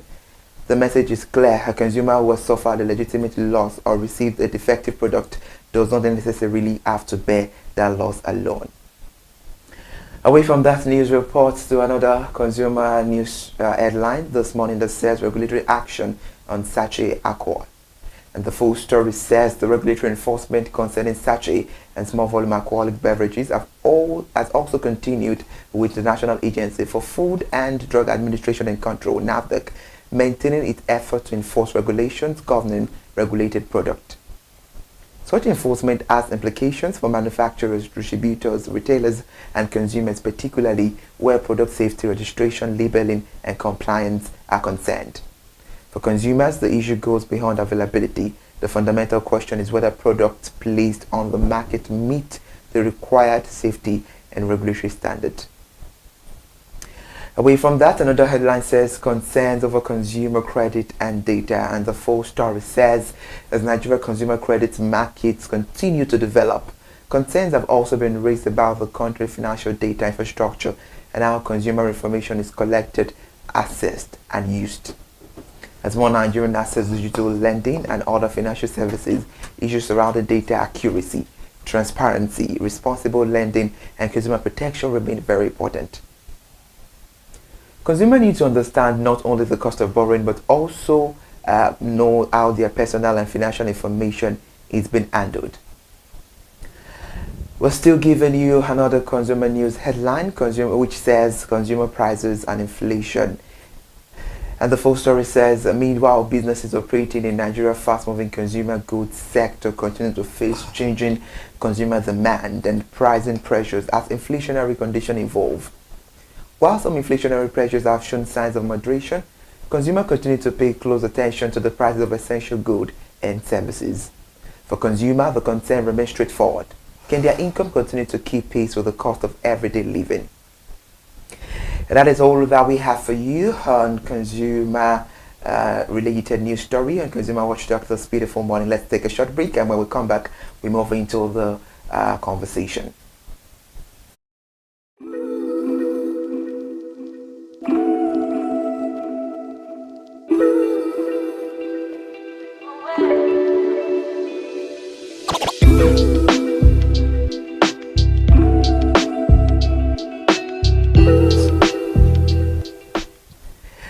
Thank you for still staying with us. If you're just joining and you're seeing us for the very first time, this is the ConsumerHalla TV. It's a consumer-centric media platform, and we educate consumers, we inform consumers about their right and safety. And this is Consumer Watchdog, the program where we create awareness to consumers. And absolutely everyone is a consumer because we buy product at a particular point in time. So this program is for you. We educate, we create a lot of awareness on the show. And today we're talking about something that is very, very important: consumer right to safety. And away from that news, now moving into the conversation. Consumer rights are not simple, are not simply about getting value for money. They also concern the protection of a person's life, health, property, and welfare. Because all those things that we buy as consumers, we consume them on a daily basis, either via product or services. So Nigeria Consumer Protection Framework recognizes several important consumer rights, including the right to safety, right to information, right to choice, right to redress, and other protections. So we also have some rights too as well, but these are the main rights that an average Nigerian should know. That as a Nigerian, an average Nigerian, as a consumer that I have rights, and my right is right to safety, to information, choice, redress, and other protections. Today, however, our attention is firmly on the right to safety because it's very, very important. And we've been seeing a lot of issues about consumer right to safety, and that is why we're bringing it on board. Under the Federal Commission and Consumer Protection Act, consumers are entitled to protection from goods and services that are hazardous or likely to cause harm. In simple terms, when you purchase a product, you should not unknowingly put your life, health, or property at risk. This applies to property such as cosmetics. These are things that we use in our daily lives. Cosmetics, we have drugs, we have medicines, we have electrical appliances, we have household appliances, we have children products, we have chemicals and other regulated goods. So businesses also have responsibilities to ensure that products placed on the market meet applicable safety and regulatory requirements. Well, I've had an experience of this. Like I had an experience, let's say on Sunday, there's this cough syrup that I use. Like I'm used to it because it's calm and it's doctor recommended. But all of a sudden, on Sunday, I bought this same cough syrup and the mixture or the content looks different. I had to take it, and sorry to say, the place that I got that cough syrup from is a well-known pharmacy. So when I took it back, they just gave these excuses that, oh, it could be heat. But I knew that probably this must have been expired. So that there is like you should, pay adequate attention to the drugs and things you take as a consumer. Absolutely, Elizabeth, thank you for that, because if you are not so conversant with our product, you would have taken it and it's very, very dangerous. It would have been bad. So absolutely, that is why there is more need to create awareness about consumer right to safety, because Elizabeth, when there is life, there is hope, and absolutely you will live to do a lot of things. So as consumers, we need to prioritize safety because it's important. And because a lot of people will ask that, what does the right to safety protect consumers from? It protects consumers from hazardous products, just like the example that you cited, Elizabeth, not quite long. Consumers should be protected from products that are very defective, contaminated, improperly manufactured, or otherwise dangerous when used as intended. And with the sake of things, Elizabeth, it's so sad that we know that NAFDAC and some other organizations, the SCCPC, are on their toes to make sure that all these, defective drugs, counterfeit drugs, are things of the past. But we still have some people that they won't just listen; they are still producing it for consumers. Yes. So that is why the awareness needs to still keep going. Keep going, because probably you think this is cheap, this is affordable, and you're getting it, but you don't know that it's harmful to your body. So, and you pay attention, adequate attention. Probably you might be reading from the expiring date. You are still in line, but the content won't even be the same with what you're reading. So that's the awareness. And talking about reading or the prescription, the expiry date. If you ask an average Nigerian that before you consume anything, do you check the expiry date? They will tell you they check stuff like that. So we need to check because it's very, very important. So citing as an example, we've seen a lot. But if an electrical appliance has a defect that creates a serious risk of electric shock or fire, that is not simply a matter of poor quality. It can become a consumer safety issue. And as well, inadequate safety information. Consumer needs sufficient information to use products safely.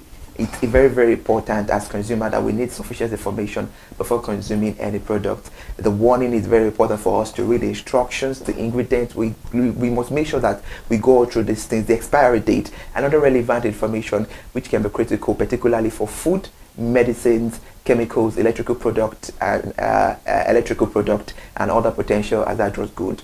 And because of unsafe services, the right to safety is not limited to physical products. Services can also expose consumer to risk. Businesses providing services have a responsibility to operate within applicable safety requirement and should not expose consumer to unreasonable danger.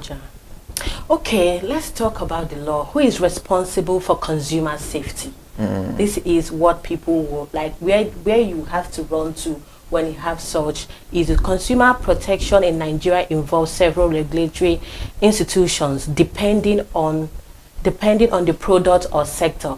The FCCP, the Federal Competition and Consumer Protection, is the primary federal consumer protection agency established under the FCCPA. You see, so in case you have issues like this is the right place to run to lay your complaints. And if I had the time, I would have, pursued this. Absolutely. And, because at that moment, I just wanted to take the cough syrup and be okay. So, but when I went there, how they were just trying to pull me down. Okay, sorry, it must be heat. I said, at this moment, I just want to take this and go home. But if you have, this is the right platform, the right agency, FCCPA, the right agency to meet. Then moving forward, it has broad responsibility in regulating to consumer protection, unfair businesses practices, defective products and services, and consumer redress. This is where you go, you complain about your maybe consumer redress, like unsafe consumer related issues. Yes, this is the agency where you go. Then let's talk about NAFDAC. This is a popular one. Like everyone knows about the National Agency of Food and Drug Administration and Control regulates products within its mandate, including foods, drugs, cosmetics, medical devices, chemicals, and other regulated products. SON, this is actually the very first time I'm hearing about this, so I won't lie. Standards Organization of Nigeria is responsible for standards-related functions, including the development and enforcement of applicable standards of products and industrial activities within its mandate. For consumers, these agencies provide important channels for reporting on safe and non-compliant products. Okay, thank you, Elizabeth. But before we move to what should the consumer do after buying an unsafe product, because anybody, it's not a matter of I can't fall victim. This is Nigeria. Anything goes. Anybody can be, can fall victim of. Before we go into that, have you been have you had any encounter of? So far so good. I haven't. Even though if I buy a product that has guarantee, anytime it has issues, and I go there, they work on it and they get back to me. So I have not fall victim of such a scenario before, even related to drugs or anything. So please, we need to be very, very vigilant. And just like Elizabeth said earlier on, the names you mentioned, NAFDAC, FCCPA, and SON. So these are the people you can take it up to when you have issues. So as a consumer, what do you do after buying an unsafe product? So that is where we're going to create more awareness, to inform you about it, what you're meant to do as a consumer. Because a lot of people, what they just do, Elizabeth, is just to go to the store, they got stuff, and they give them another that one. That was what happened to me. I just went there. We need to take this case yeah. up because a lot of people honestly, do not know how to read. They are a lot of and people are just pay vulnerable out attention there. to details. They don't pay attention to details. They just consume, and you know it's a whole lot of chaos at the end of the day. So if you believe a product is dangerous, do not ignore the warning signs. So this one thing you have to do, the number one thing is stop using the product. Absolutely, it's not even advisable to use it. So if continued use could cause injury or damage, discontinue the use immediately where it is safe to do so. And you so make sure you keep your evidence. You know, keep the product packaging, the receipts, the invoice, the photographs, the video, the warrant information, and any other evidence connected to the purchase. These documents can become important when seeking redress, because from safety, if you see that your right of safety is breached, absolutely you can redress, and we'll still get there very soon on more editions to come on Consumer Watchdog. Another thing you have to do is contact the seller or manufacturer. I'm so glad that you contact, and I know I'm glad that a lot of, I even testified, a lot of Nigerians do, you know, contact the seller or manufacturer or go back to the store. But it's just so sad that, you know, the seller will tell you, I'm not the one that manufactured it. Because that was the excuse. Probably is where they've stored it, heat. And I was like, no, this is Nigeria. This is what you get on a regular basis. That is probably expired drug, or I just don't know. The content was made with a poor quality, so they had to like make excuses for that. But if, in case you find yourself in that scenario, please, you just have to do the appropriate thing, like he's saying. Absolutely, you have to contact, you know, the seller, because, and it's so sad that the seller will tell you, I'm not the one that manufactured it, but you got it. So why didn't you check the expiry dates before you left that, you know, scene of, you know, getting your product before going to your store? Anyway, it's another story for another day. So you should inform the seller or manufacturer about the problem and clearly state the resolution you are seeking, whether that involves replacement, repair, refund, recall, or another appropriate remedy, and also escalate the matter. You know, in some cases they might give you, you know, the product. They might give you another one that is very, very good, and you'll be like, okay, they've given me that, and another people might still fall victim, and that is the issue that we have, and that is why we are saying we're talking about this. The matter is not, you know, satisfactorily resolved. Consumer can consider reporting the issue to the SCCPC or the relevant sector-specific regulator, depending on the product or service involved. So where an unsafe product has caused injury or property damage, consumers should also seek appropriate professional or legal advice concerning the right and available remedies. What about no refund notices? We need to talk about it. We need to talk about that. So one issue that frequently generates confusion in the familiar sign is no refund, no exchange. You know, this is the, you know, people have it in their buying policy. I don't refund, no exchange. But is that how it's supposed to be? Before you move on, Elizabeth, I would think it's not the right way to go. Yeah. Because if you're selling something that is very authentic, if you're selling a product that is genuine, that is harmless to the consumers, why would you put no refund at your back? For me, I think it's a red flag. And I think our listeners at home should make sure that if they want to buy from any vendor, they should be very, very because careful. There is a possibility that you might buy that stuff, get home, and you discover something that is not good. And you know, the issue of what I ordered was what I got. Exactly. So a business cannot simply use a blanket notice to contract out of legal consumers' protections. Whether a consumer is entitled to a refund, replacement, repair, or another remedy depends on the circumstances and the circumstances applicable to the law. Where goods are defective, unsafe, not satisfactory quality, or otherwise fail to meet applicable remedies. Like you buy something and you found out that it's not meeting up to standard. So before accepting no refund as the final answer, consumers should understand that their rights, where necessary, seek redress through the appropriate channels. Okay, the consumer safety checklist is very, very important, because before purchasing the product, consumers should ask, is the product properly labeled? We see a lot, especially here in Lagos, Elizabeth, you know, when you are stuck in traffic, you see a lot of people hawking stuff. They'll tell you drink, the name of drink you've not heard of, it's not labeled, table, God bless you, bottle water, table water, whatever is you everywhere. call it, is everywhere. And you know, is the product properly labeled? We need to be very, very careful. Your brother you say that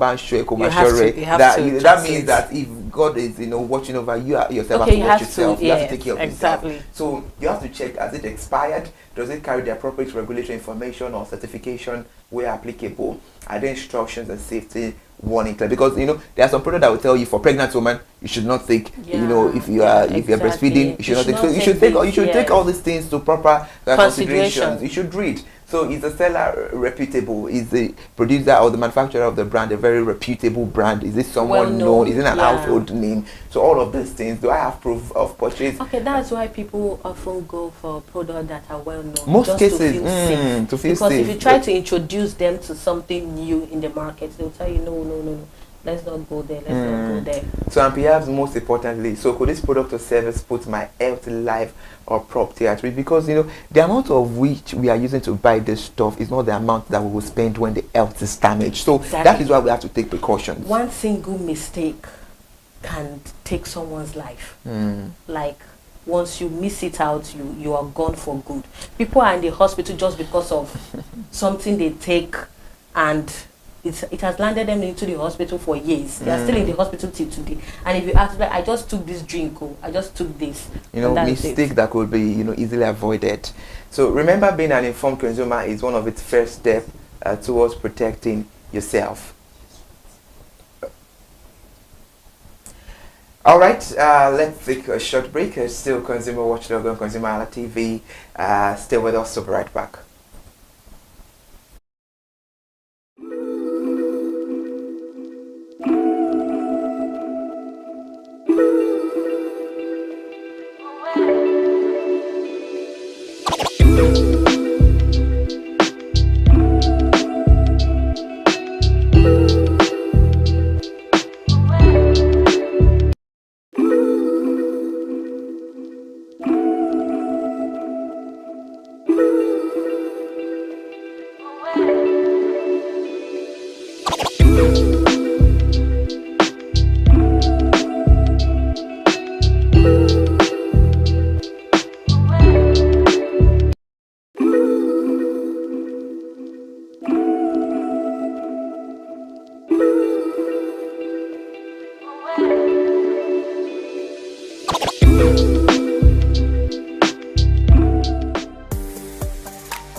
Alright, for awareness, for education, for information, and for entertainment, you should always stay tuned to ConsumerHalla TV, most especially a consumer awareness show, Consumer Watchdog, on ConsumerHalla TV, and it's holds on Tuesday from the hour of 11.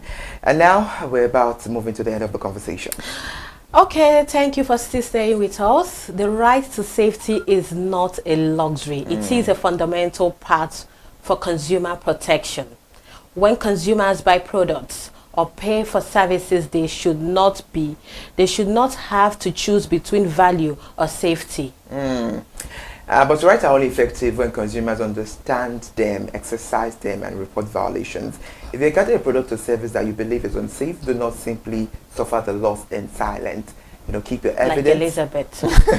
Notify the business and seek redress through an appropriate regulatory channels. Okay, and remember the receipts. Yes, very important. The receipt, because when I went back, they asked for my receipt just to confirm if you bought from them. Yes, so the receipt is more important.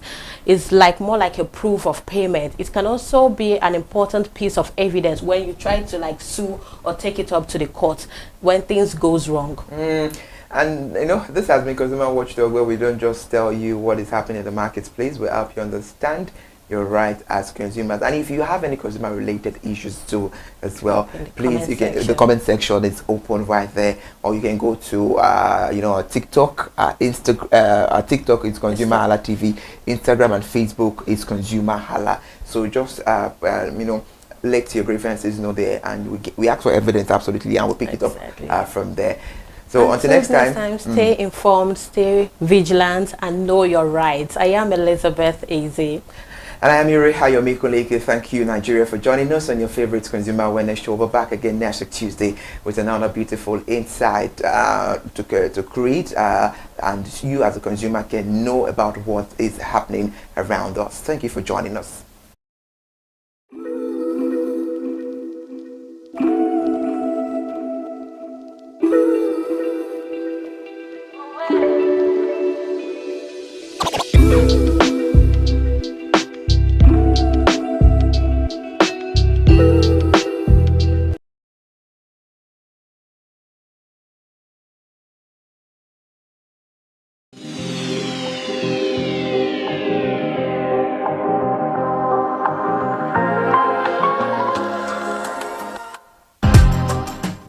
Alright, good afternoon, Nigeria, and welcome to another edition of Scam Alert, the program where we expose the tricks of fraudsters and give you the information you need to protect yourself, your family, and your hard-earned money. I am your host, Kike Lomo, and today we are talking about a scam that is particularly dangerous because this time the target is not just money.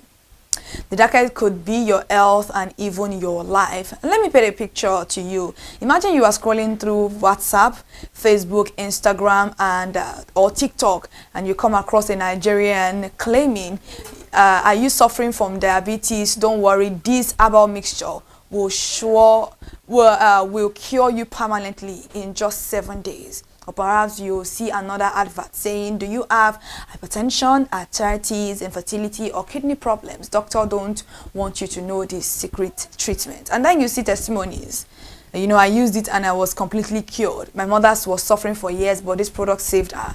Then comes the final line: "Call this number now, only 5 bottles remaining." Sounds convincing, doesn't it? But before you bring out your money or swallow that product, there is one very important question you need to ask. Is this really medicine, or am I being scammed? Nigeria has a large market for medicines, herbal products, and health supplements, and unfortunately this also creates opportunities for dishonest individuals to exploit people who are sick, desperate, or simply looking for cheaper healthcare options. And today's scammers are no longer limited to roadside sellers. They're on WhatsApp, they're on Facebook, they're on Instagram and TikTok. Some even create sophisticated online stores and advertisements that make questionable products look legitimate. So today on Scam Alert, we are asking, how do Nigerians identify fake drugs and miracle cure scams? How do these scammers operate? Why do people fall for them? And most importantly, what can you do to protect yourself and your family? Please stay with us, because this conversation could literally save someone from making a dangerous decision. But before we get into the conversation fully this afternoon, let's take a quick look at the news relating to scam going around the country. The first one is talking about the Ogun State Police Command, and they have arrested 23 foreign nationals following a raid on a residential building in the Ota area of the state over alleged involvement in a Ponzi scheme, visa scam, and other immigration-related offenses. According to the police, the operation followed credible intelligence and suspected fraudulent activities at the location.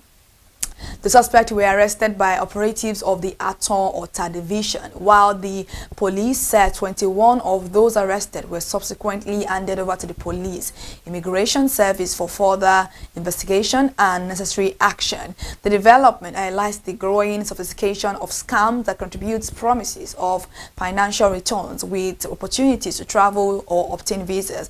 For Nigerians, the case is another reminder to be extremely cautious about investment schemes and individuals who promise guaranteed profit or overseas opportunities in exchange for money or personal documents. On Scam Alert, viewers should remember that any investment or visa offer should be independently verified before payment is made or sensitive information is released. The allegation remain subject to investigation and due process.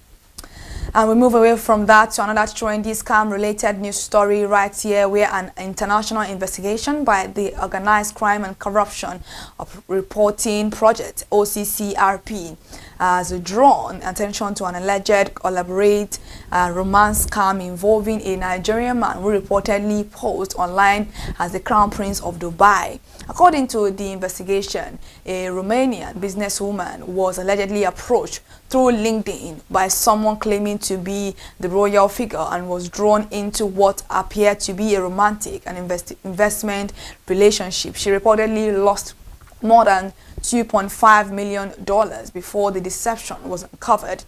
The investigation was also identified another apparent victim connected to the same alleged operation. The case demonstrates how modern romance scammers can create convincing fake identities, lifestyles, and relationships to gain the trust of their victims before eventually asking for money. It also shows that romance scams are not always obvious or limited to dating websites. Fraudsters can approach victims through professional networking and social media platforms for Nigerians and other internet users. The key lesson is simple: never send money or make major financial commitment based solely on an online relationship or a person's claimed identity. Verify who you are dealing with, especially when large sum of money or investment opportunities become part of the relationship. And from an alleged Ponzi and visa scam in Ogun State to an elaborate international romance scam involving a man accused of posing as Dubai Prince, these cases show us that fraudsters continue to find new ways to exploit trust. Whether the promise is money, a visa, love, or a better life, the message remains the same: verify before you trust and think before you pay. Let's go on a short break, and when we get back, we'll get straight into the conversation of the day.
Let's begin by understanding exactly what we mean by health and a medical scam and what we call miracle cure.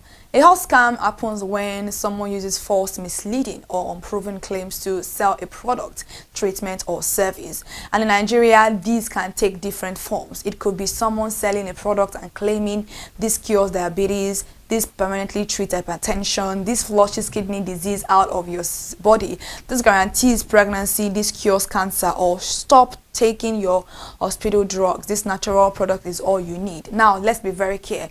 They are legitimate medicines. There are also legitimate traditional and herbal products. But Nigerians should be very cautious when a seller makes dramatic medical claims without credible evidence or proper regulatory approval. The word natural should not automatically mean safe. And the word herbal does not automatically mean that something cannot harm you. Now let's look at some of the common ways these scams happen in Nigeria. The first one is social media advertisement. One major channel is social media. You might see a video where someone claims to have discovered a revolutionary cure. They may show people who supposedly use the product. They may use medical looking images. They may even use a person dressed like a doctor. But viewers, a white coat is not evidence. Don't assume someone is a doctor simply because they appear on camera looking like one. Verify the person and verify the product. Another thing is WhatsApp forward messages, which is a common method on WhatsApp. You receive a message from a friend or family member saying, "My brother, this drug is working wonders," or "Please share this with 5 people. This product has cured hundreds of Nigerians." Because the message comes from someone we know, we must automatically trust it. But remember, your friend may simply be forwarding information they have also not verified. So don't let any familiarity replace verification. And we have the fake testimonials. "I was suffering from this disease for 15 years, but after taking this product, I was completely cured." Another person says, "I spent millions of naira on hospitals, but these 10,000 naira products solved my problem." These stories are designed to create emotional reactions, but a story is not the same thing. It's not the same thing as reliable medical evidence. Before believing the claim, ask, what evidence supports these? And then we have what we call doctors don't want you to know. This is another major warning sign. The scammer may tell you hospitals are hiding this cure. Doctors don't want you to know about this treatment. Pharmaceuticals companies want you to keep buying drugs. Why do they say this? Because if they can make you distrust qualified healthcare professionals, you may be more likely to trust them. And that can become extremely dangerous. So let's look at why Nigerians fall for miracle cures, which is something that everybody should be asking.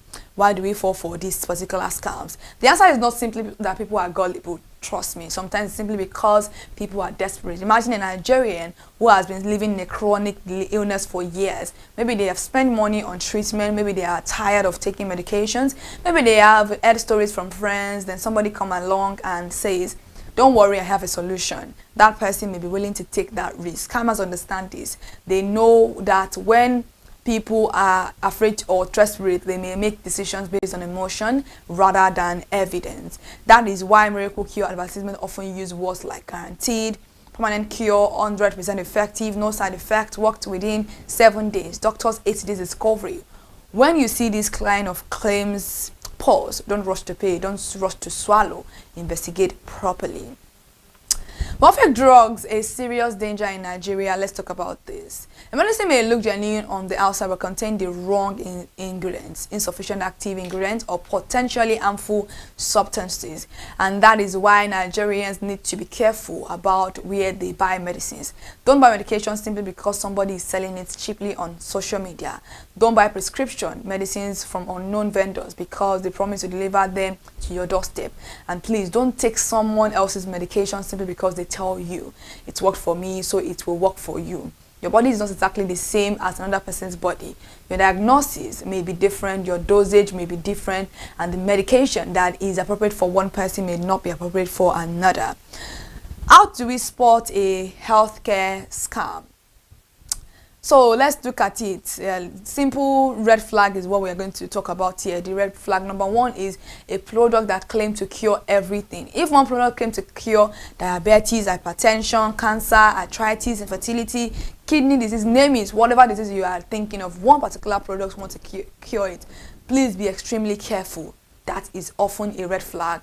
And when we talk about the guaranteed result, which is the red flag number 2, medicine does not work like a betting prediction. Be suspicious when someone promises, take this for 7 days and you are likely to be cured. Red flag number 3 is the pressure to pay immediately. Order now, last chance, only 5 bottles left. Don't allow sales pressure to influence a healthcare decision. And we have another red flag, which is the no clear information. Who manufactured that product? Are you even asking where the company is located? What exactly is in the product? Is it properly registered or approved for the claimed use? If the seller cannot answer basic questions, walk away. So let's talk solutions. It's very, very important. Let's also always verify before we buy. For regulated medicines and health products in Nigeria. Check the appropriate regulatory information, including NAFDAC registration where applicable. Don't simply trust a picture of registration number posted online. Where necessary, verify the information through official channels. Buy from legitimate sources. Use reputable pharmacies and healthcare providers rather than anonymous online sellers. Speak to a qualified healthcare professionals if you have diabetes, hypertension, cancer, infertility, or other serious conditions. Always make sure you speak to a qualified professional before changing your treatment. And then, if someone tells you stop taking your hospital drugs and use this instead, please don't make that decision based on a WhatsApp message or a TikTok video. Discuss it with your healthcare professional, and always make sure you report the product if you encounter suspicious medicines or misleading health products. Don't just ignore them. Take appropriate steps to report them to the relevant authority. The report could help prevent another Nigerian from becoming a victim. And we have FCPC, La Scopa, if you're in Lagos, Nigeria, to help you with things like that. And also we have NAFDAC for proper reporting. That's why we draw the curtain today on today's edition of Scam Alert on ConsumerHalla TV. And today we've learned that scammers don't always come after your bank accounts. Sometimes they come after something even more valuable, your health. They use fear, they use desperation, they use fake testimonials, they use social media, they use impressive packaging, and sometimes they use the promise of a miracle cure. But remember, there is no shortcut. But when it comes to protecting your health, don't believe every health advertisement you see online. Don't forward medical claims simply because they come from a friend. Don't trust prescribed treatment because somebody on social media said they have a better solution. Pause, ask questions, verify, speak to a qualified healthcare professional.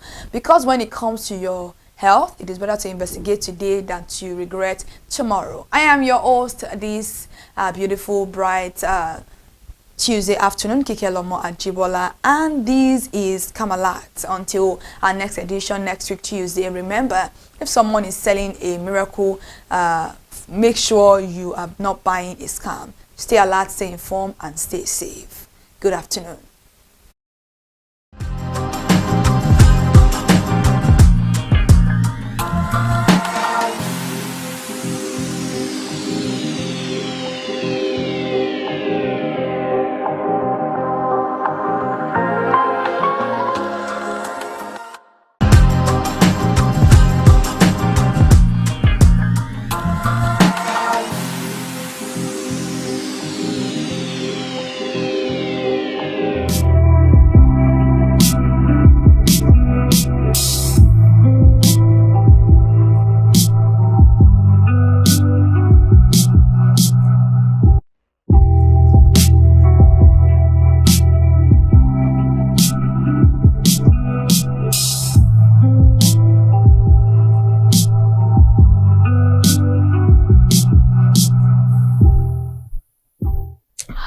For many Nigerians, owning a land than just buying property, it's building a future, creating wealth, and securing legacy for generations to come.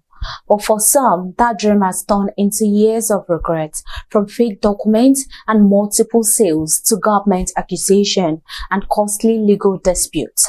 Many land buyers only discover the truth after they have made payments. So the big question is, how do you protect yourself before investing your hard-earned money? Hello and welcome to another informative edition of Real Estate Today, where we simplify property matters and help you make informed real estate decisions. I am Elizabeth Abefe. And I am Erimofe Kofoworola. On today's program, we are discussing 10 risks to avoid when purchasing land in Nigeria. We will also look at some of the most common mistakes people make when buying land and explain the simple steps that can help you avoid so that you will not become another victim of property fraud. So in today's real estate update, we bring you one of the latest developments shaping Nigeria's property market. So later in our words of the day, as you know, we always have that segment, and I'm always looking out for it because we have a whole lot to learn. So we will explain an important real estate term every intending land buyer should know. And lastly, in Consumer Corner, we will share practical tips that can help you protect your investment before making payments for any land. So here we are today. Let's dive in. Okay, so whether you're buying land for the first time, investing for the future, or planning to build your dream home, today's program is packed with practical information you don't want to mix. But we will be taking a short break. When we return, we will begin with today's real estate news update. Stay with us.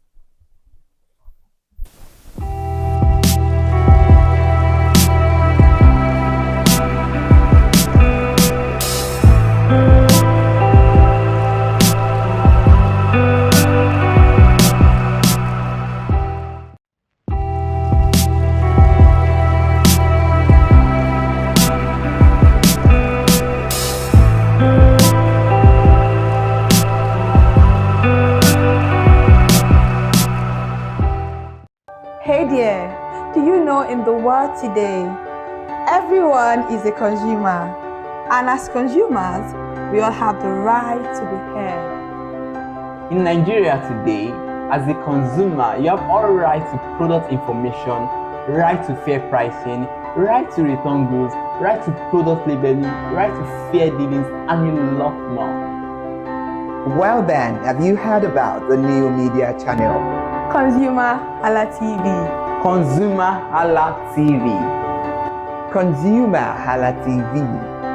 At ConsumerHallaTV, our goal is to inform and educate consumers in Nigeria with insightful news alongside development within the fast-paced world of consumers through well-researched, specialized, and analytical content. Our vision at ConsumerHallaTV is to create an engaging platform that provides right connections for meaningful brands in Nigeria, thus creating a more caring world for consumers where business thrive. And guess what? Our ConsumerHalla brand is the first consumer complaint resolution portal in Nigeria, powered by a 72-hour feedback mechanism.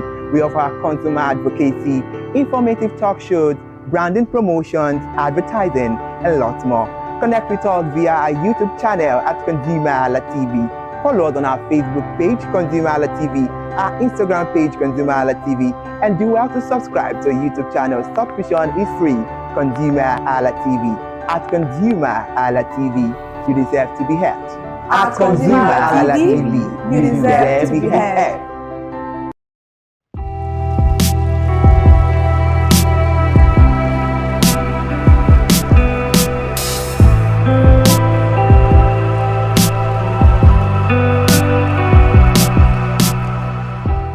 Yeah, welcome back. What is real estate today without giving you the segments of the news happening around real estate today? So on our first list, let's take a look. The Lagos State government has sealed more than 20 properties in Ikeja for allegedly violating physical planning regulations. The enforcement exercise carried out by the state planning authorities targeted buildings to have been developed without the required approval or in violation of the approved building plans. Officials explained that the action formed part of the government's ongoing effort to strengthen compliance with physical planning laws, promote orderly urban development, and reduce the incidence of building collapse in the state.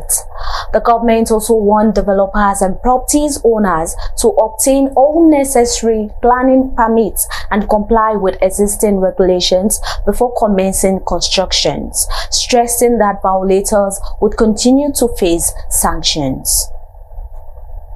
The Edo State government has announced plans to monetize one of its prime real estate assets in Lagos as part of effort to generate revenue for infrastructure development in the state. According to the government, the high-value property will be strategically leveraged to raise funds for critical projects, reducing dependence on borrowing and federal allocations. Officials said the initiative reflects a broader dormant public asset to support economic growth and improve public infrastructure. Stakeholders says the move could encourage other state governments to adopt similar asset management strategies to finance development projects. The Federal Mortgage Bank of Nigeria, FMBN, has disclosed that it financed the construction of 1,590 housing units in Nasarawa State and disbursed approximately 9.5 billion naira in housing loans to support home ownership. The bank said the funding provided through its housing finance program is aimed at expanding access to affordable housing, particularly for contributors to the National Housing Fund. The intervention is expected to increase home ownership opportunities, stimulate housing development, and support the federal government drive to reduce Nigerian housing deficits. Housing stakeholders have described the initiative as a significant step towards improving mortgage accessibility and encouraging more Nigerians to own homes. And that's today's edition of Real Estate News Update today. For more updates on Nigerians' housing and property markets, stay with us. We will be right back. Let's go on a short break.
Welcome back. Nigerian real estate sector continued to expand, but experts says land fraud remains one of the biggest challenges facing intending property buyers. Cases involving fake title documents, multiple ownership claims, and purchases on government-acquired land continue to affect unsuspecting buyers across different parts of the country. Real estate professionals are advising Nigerians to carry out proper verification, engage qualified professionals, and conduct thorough and searches before making payment for any property. As land value continue to rise in many developing areas, experts says informed decisions remain the best protection against costly mistake. All right, yeah, so those are some of the latest developments making headlines in the real estate sector. So today's discussion takes the conversation a step further as we look at what exactly should every intending land buyer look out for before making payment. So let's find out on today's discussion. Okay, so we all know buying land is one of the biggest financial decisions many Nigeria will ever make. Unfortunately, excitement sometimes replaces caution, and that is where the problem begins. So today we'll be discussing 10 risks every intending land buyer should avoid. Let's begin with the first one. Irunfe. All right, so because I intend to buy land, honestly speaking, so this is very important. It's very dear to my heart, and I believe that if you're also intending to buy land, just like us, you should know that the first and perhaps one of the biggest mistakes is buying land without conducting a proper search. We see that cases a lot. So many people assume that because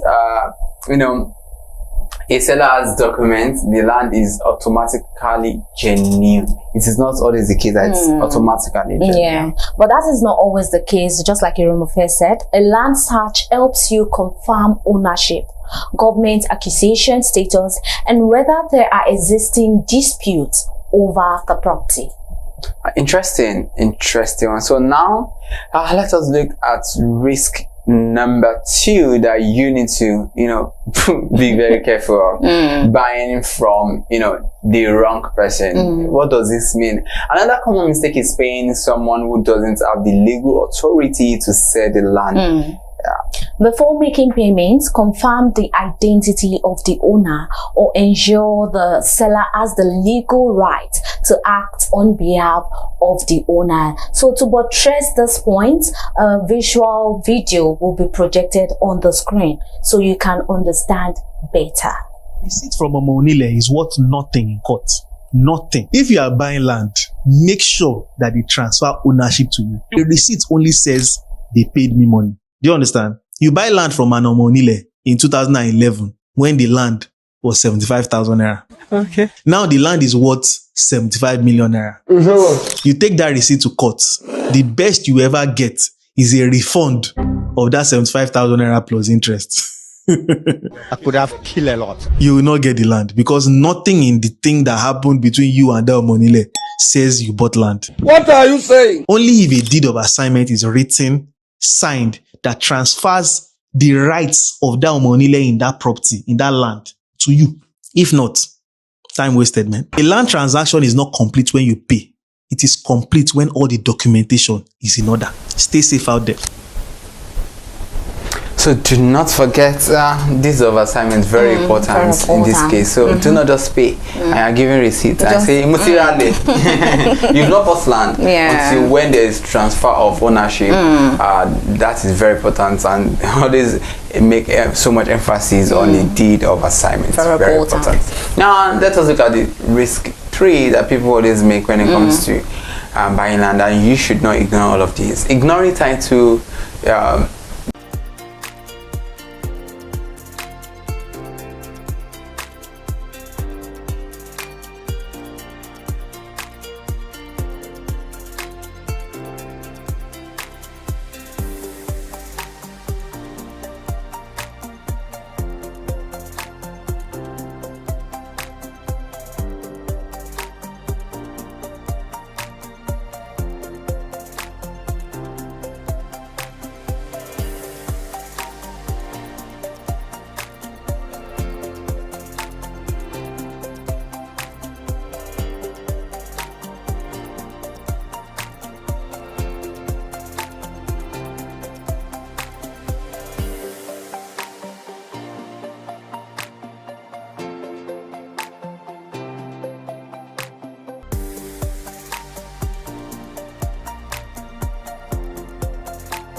Good afternoon, welcome to the Midday News. I am Iri Ayomikunle Ike.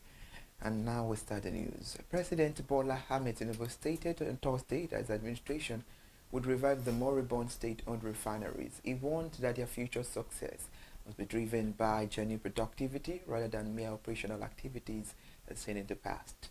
The president made this commitment during a meeting with Executive President of the Nigerian Union of Petroleum and Natural Gas Workers, Salimon Oladiti, at the Aso Rock Presidential Villa in Abuja. He assured the union delegation that a firm economic reset is underway to bring the facilities back to work. President Bola Ahmed Tinubu also urged vehicle and truck owners who converted their vehicles to compressed natural gas to share cost savings with commuters. He noted that fiscal reforms implemented since 2023 have freed up crucial funding for national road infrastructure development.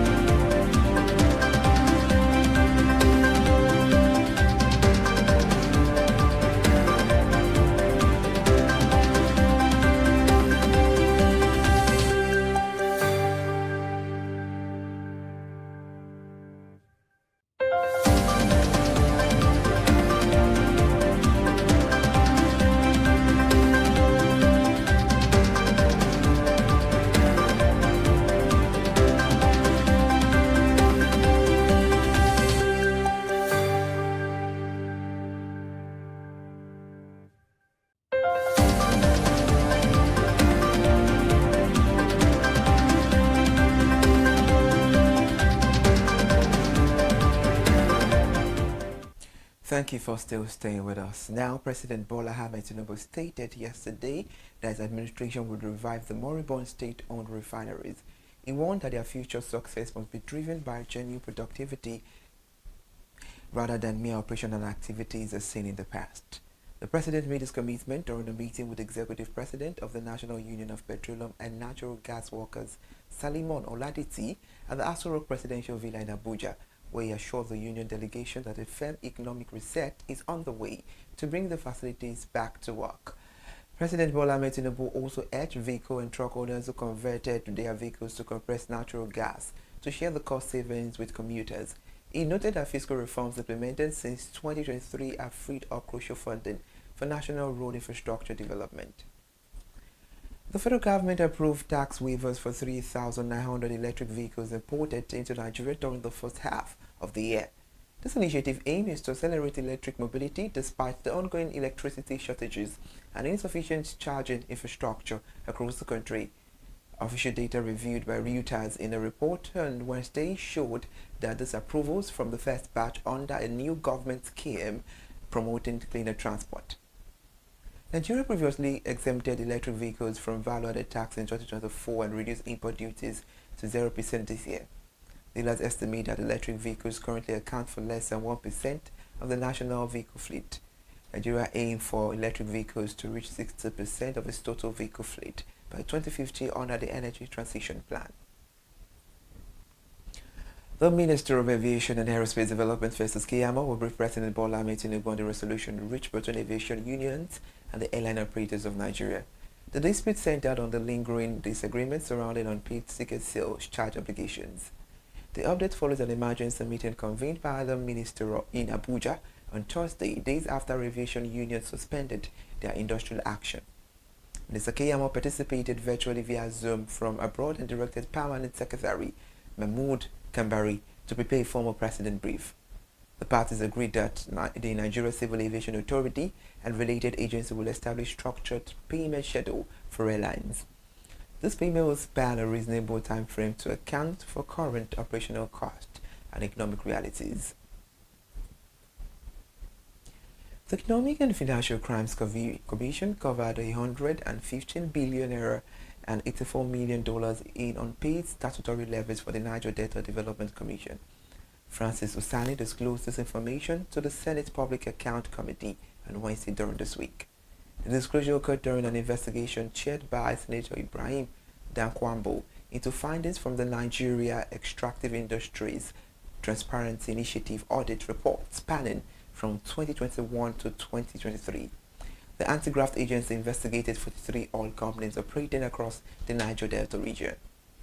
Out of the investigated entities, 24 companies held outstanding liabilities totaling 76,883,705,907 naira and 70 kobo, alongside 81,076,655 dollars. 19 other oil companies received a clean bill of health after review. Let's take you away from there. Nigeria must scale up innovations reaching underserved communities or risk transforming its growing young population into a major social crisis. The Chief Executive Officer of the Nigerian Economic Summit Group, Tayo Aduloju, issued this morning on Wednesday in Abuja. Adeloju spoke ahead of the 2026 Gender and Inclusion Summit organized by the Policy Innovation Center, which is scheduled for September 7 to 9 in Abuja. He emphasized that Africa will host, he said Africa will host 900 million people under the age of 35 by 2050.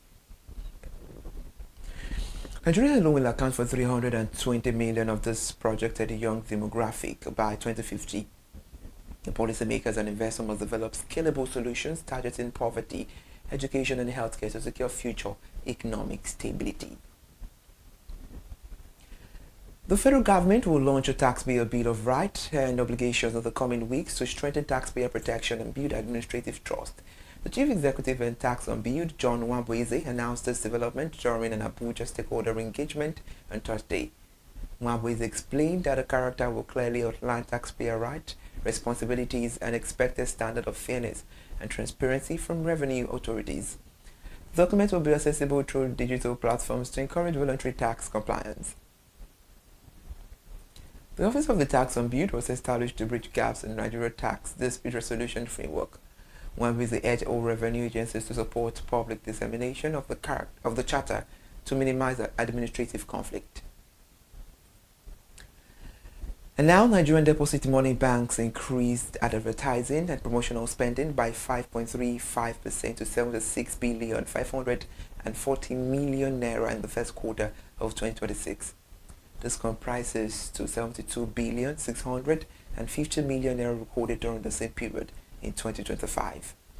Analysis made by Newsman made it known that 11 banks revealed a year-on-year increase of 3,890 million naira.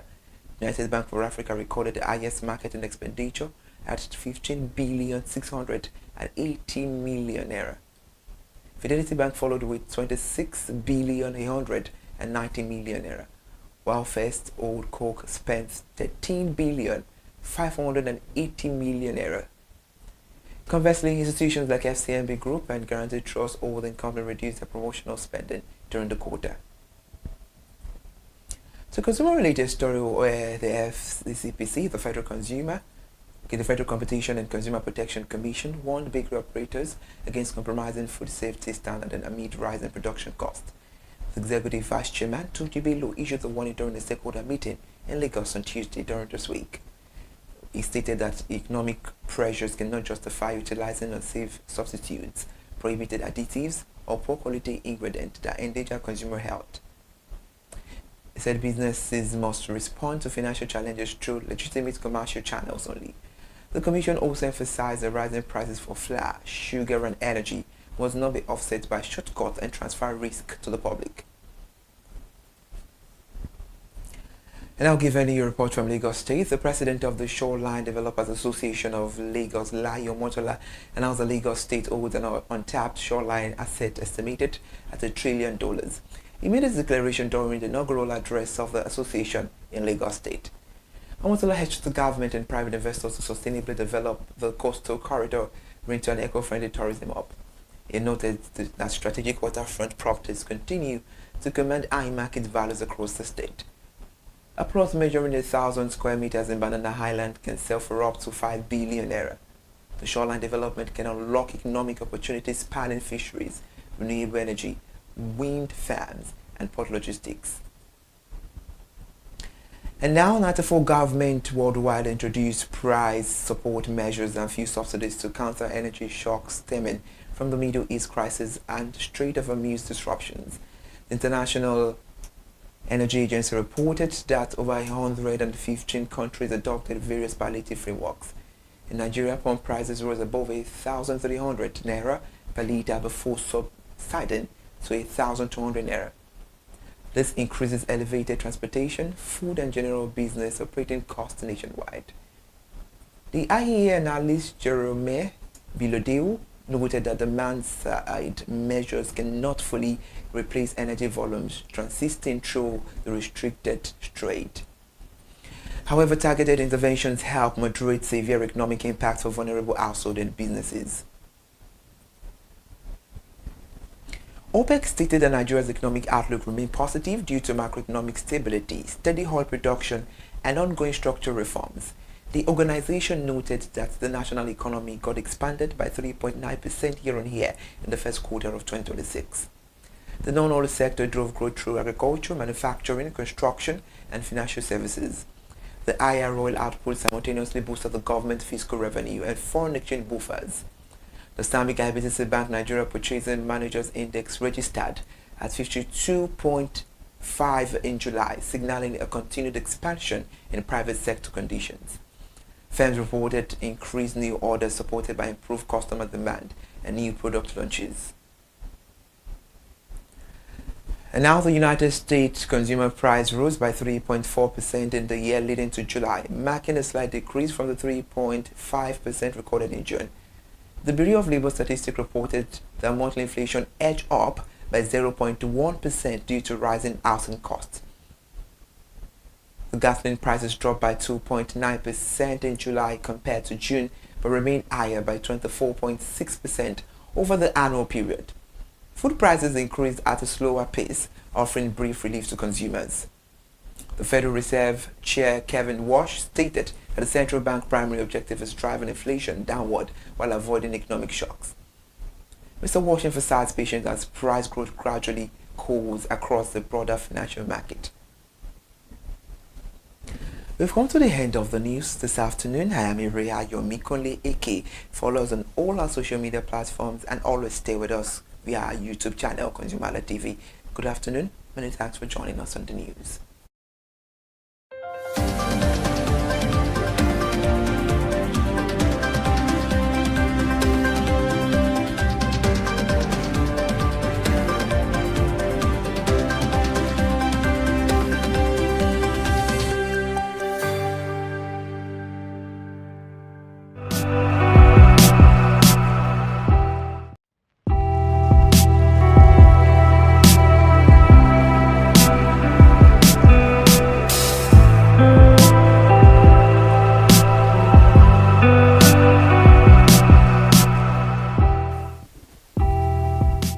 So the point is, you see an apartment, you like the location, the rent fits your budget, so you think, I can afford the house. But the question is, can you really afford it?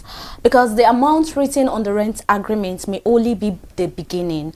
Agency fee, legal fee, service charges, security, waste disposal, electricity, water and transportation can all add to the real cost of living in a particular property. And for many Nigerians already dealing with rising housing cost already, failing to calculate these expenses before moving in can create financial pressure later. Now, how much does a house really cost beyond the rent? Hello and welcome to another informative edition of Real Estate Today, where we simplify property matters and help you make informed real estate decisions. I am Elizabeth Avefe, and you know on this show, I don't have to do it alone. I have my beautiful, handsome, gorgeous looking partner on the show this morning. Good morning, Irumfe. Oh, good afternoon. It's another Monday, so I don't really understand. Anyway, you're looking so sharp and you look like a real estate guru. It's not easy. It's not easy. Do you own a property already? Do you want me to start casting myself out? Please, oh. I hear you. I am Irumfe Kuforola, and today's program is going to be insightful because we are discussing the hidden cost of renting, what tenants should budget for beyond the rent. We will also look at the expenses and different things prospective tenants need to look, and sometimes they overlook these things. How the location of a property can affect the actual cost of living and the questions you should ask before committing your money. And in today's real estate update, we will bring you one of the latest developments shaping Nigeria's property market. Later in our Words of the Day segment, we will explain an important term every tenant should understand.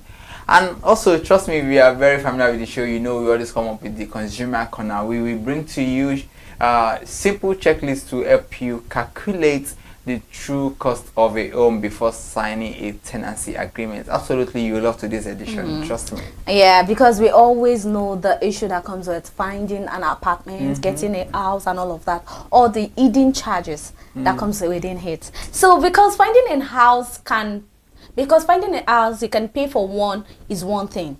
Finding a house you can comfortably afford to live in is also another discussion. So now we will be taking a short break, and when we return we'll begin with today's real estate news update. Stay with us. You know, there's no real estate news updates without giving you that rightful information you need to know about the news surrounding real estate today. So stay with us.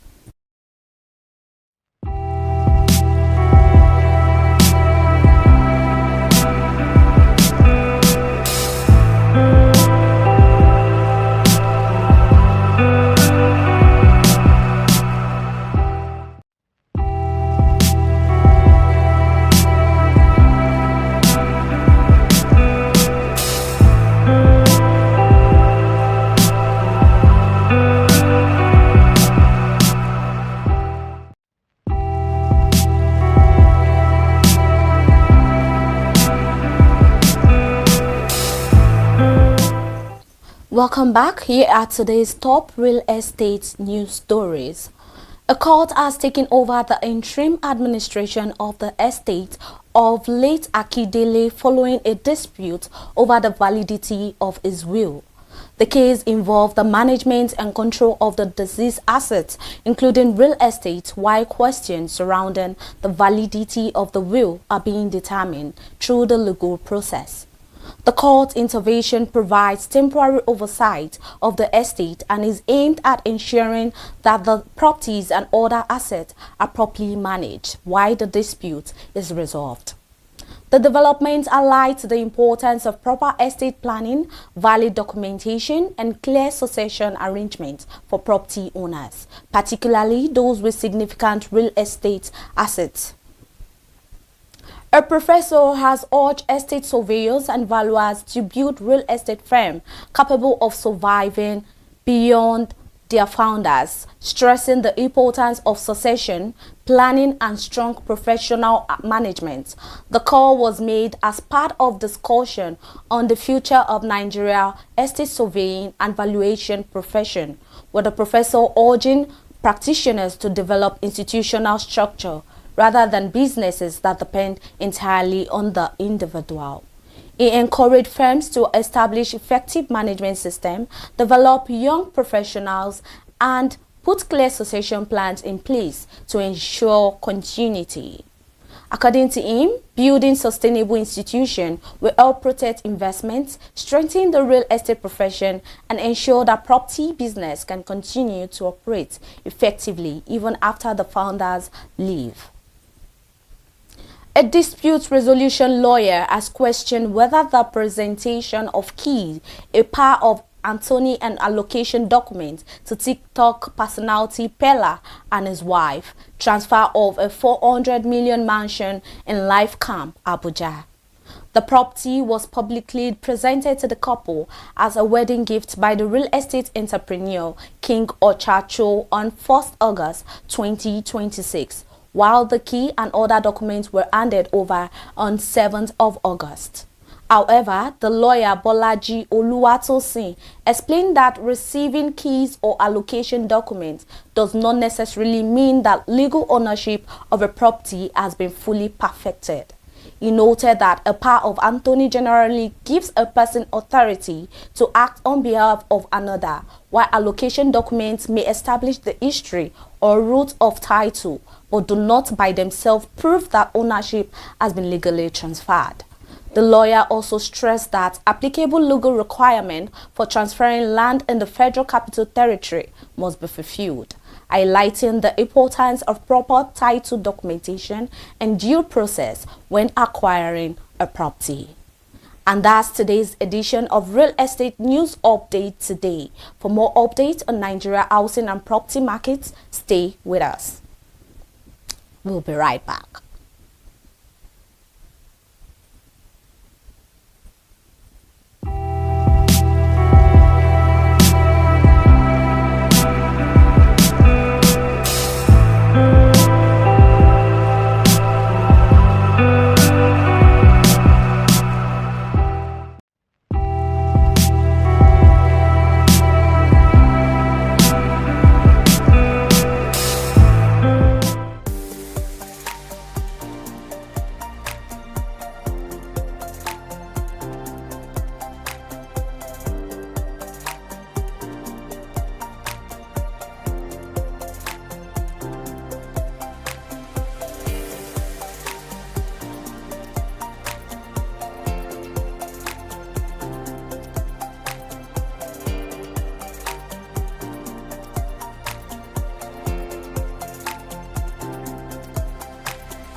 Nigeria's housing market continues to face an affordability challenge, with recent industry reports pointing to rising demand, limited housing supply, and increasing cost of development. A June 2026 report by Bosi Ele and Co. estimated the Nigerian real estate market at about $2.60 trillion, while also putting the country's housing supply deficit at more than 22 million units. In Lagos, the pressure is particularly visible. A recent Guardian report noted that tenants are facing rising rents alongside multiple costs associated with housing, while industry stakeholders have called for measures that could make housing more affordable. Meanwhile, the Lagos State government said in May that it had recovered more than 270 million naira from fraudulent estate agents and property developers on behalf of affected residents, and urged residents to verify agents and developers before engaging them. So those are some of the developments shaping the property sector. But today's conversation brings the issue more closer to home. Because when you are looking for a house, the first number you usually ask for is, or the first question rather you usually ask is, how much is the rent? Yeah, that is most of the question we ask. Yeah. But perhaps the better question should be, how much will living here actually cost me? So it shouldn't be how much is the rent? Yeah, because you know, after moving in, there are a lot of charges that comes in. So you should actually, the main question should be, how much will it cost me living in here? So that means you can even pay a kind of cheap, in quotes now, cheap amount of money to rent an apartment. At the end of the day, you still have to like spend more. That is true. All right, so Elizabeth, let's break it down. Okay, now let's start with something many tenants already know. You find a house advertised at one amount, then you ask for the total package, and suddenly the figure looks very different. Exactly. I think for people who have tried to, secure an apartment would relate to this. Yeah. I've been there, I know what it's like. So let us look at some of the costs tenants should understand before they commit to paying, for an apartment. The first thing, and it's everybody knows, agency and professional fees. They don't even put professional fees. They just say agency fee. And even if you are not looking for apartments, most likely you would have heard someone talk about agency fees, and you wonder, okay, what's this agency fee all about? So if you are using an estate agent, don't simply ask for the rent. Ask for a complete breakdown of every fee being requested. And don't make assumptions, because that's one thing we are always doing, which is very, very common. Ask, what is this payment for? Because when they give you the total package, they'll just put this one fee, service charge fee, maintenance fee, and all of that. The question is, you are meant to ask them, okay, if I'm paying for this, what is this payment for? Who is receiving it? Is it compulsory? And most importantly, what is the total amount I need before I get the key? That's true. Recent reporting in Lagos has highlighted complaints about multiple and sometimes disputed charges in rental transactions. You may have paid your rent, but what about the compound? Who pays for security? Who also pays for management, the cleaning, waste management, generator maintenance, and even water? Yeah, so here now we are talking about service charges, service fees, and that's also one thing people need to understand. Apart from the agency or professional fees you pay, this is another cost you should always consider. So this cost can vary significantly from property to property, so do not wait until after you have moved in to ask this question. So let's talk about electricity. It's very important. This is another expense people sometimes underestimate. Ask about the electricity arrangement before you move in. Is there a prepaid meter? Because after you paid your rent, there's nothing you can do. You pay rent and you begin to face all of these challenges. Is there a shared meter? And how common area electricity cost are handled? How is it that how do you handle all of these things? The cost, all of these things are things you need to put in place. Because a cheaper apartment with very high recurring electricity expenses may not actually be cheaper in the long run. We've had some certain cases whereby you just moved in and you don't know that this apartment have been the tenant that moved in before, those that were in before are owing electricity bill, and when you come in, it is now left on your own it is now left on you for you to start paying the electricity bill that you've not even started using. We have cases like that, and so that is the main reason why you don't just ask. Even if they project it to you, is your right as a tenant, as a consumer, you are meant to ask those questions. Exactly, especially with the issue of meters. Exactly. You know, sometimes you see the case whereby somebody, a tenant, would be the one who actually like procured a meter, and when the person is leaving, he or she goes with the meter, and at the end of the day you begin to run a scatter again, and sometimes you need to know the kind of feeders,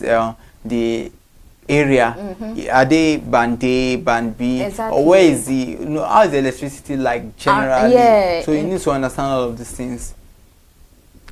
So also we'll be looking at water right now, which is very important. So now the question is, how reliable is the water supply? Does the building depend on a borehole? Is there a water levy? Who pays for pumping and maintenance? Important question. Important questions actually. This may look like email questions, but small recurring expenses can become significant over an entire tenancy. Yeah, because some people now, when it comes to water, you'll see some buildings, some apartments, they don't have water. You start seeing tenants carrying buckets to another apartment to start getting water, which can be so tiring. But assuming you ask the right question, it won't have been an issue. You should ask, okay, is there water? There are some necessary questions we need to ask as a tenant, but we overlook it. The main thing at that particular moment is, I need an apartment to stay in.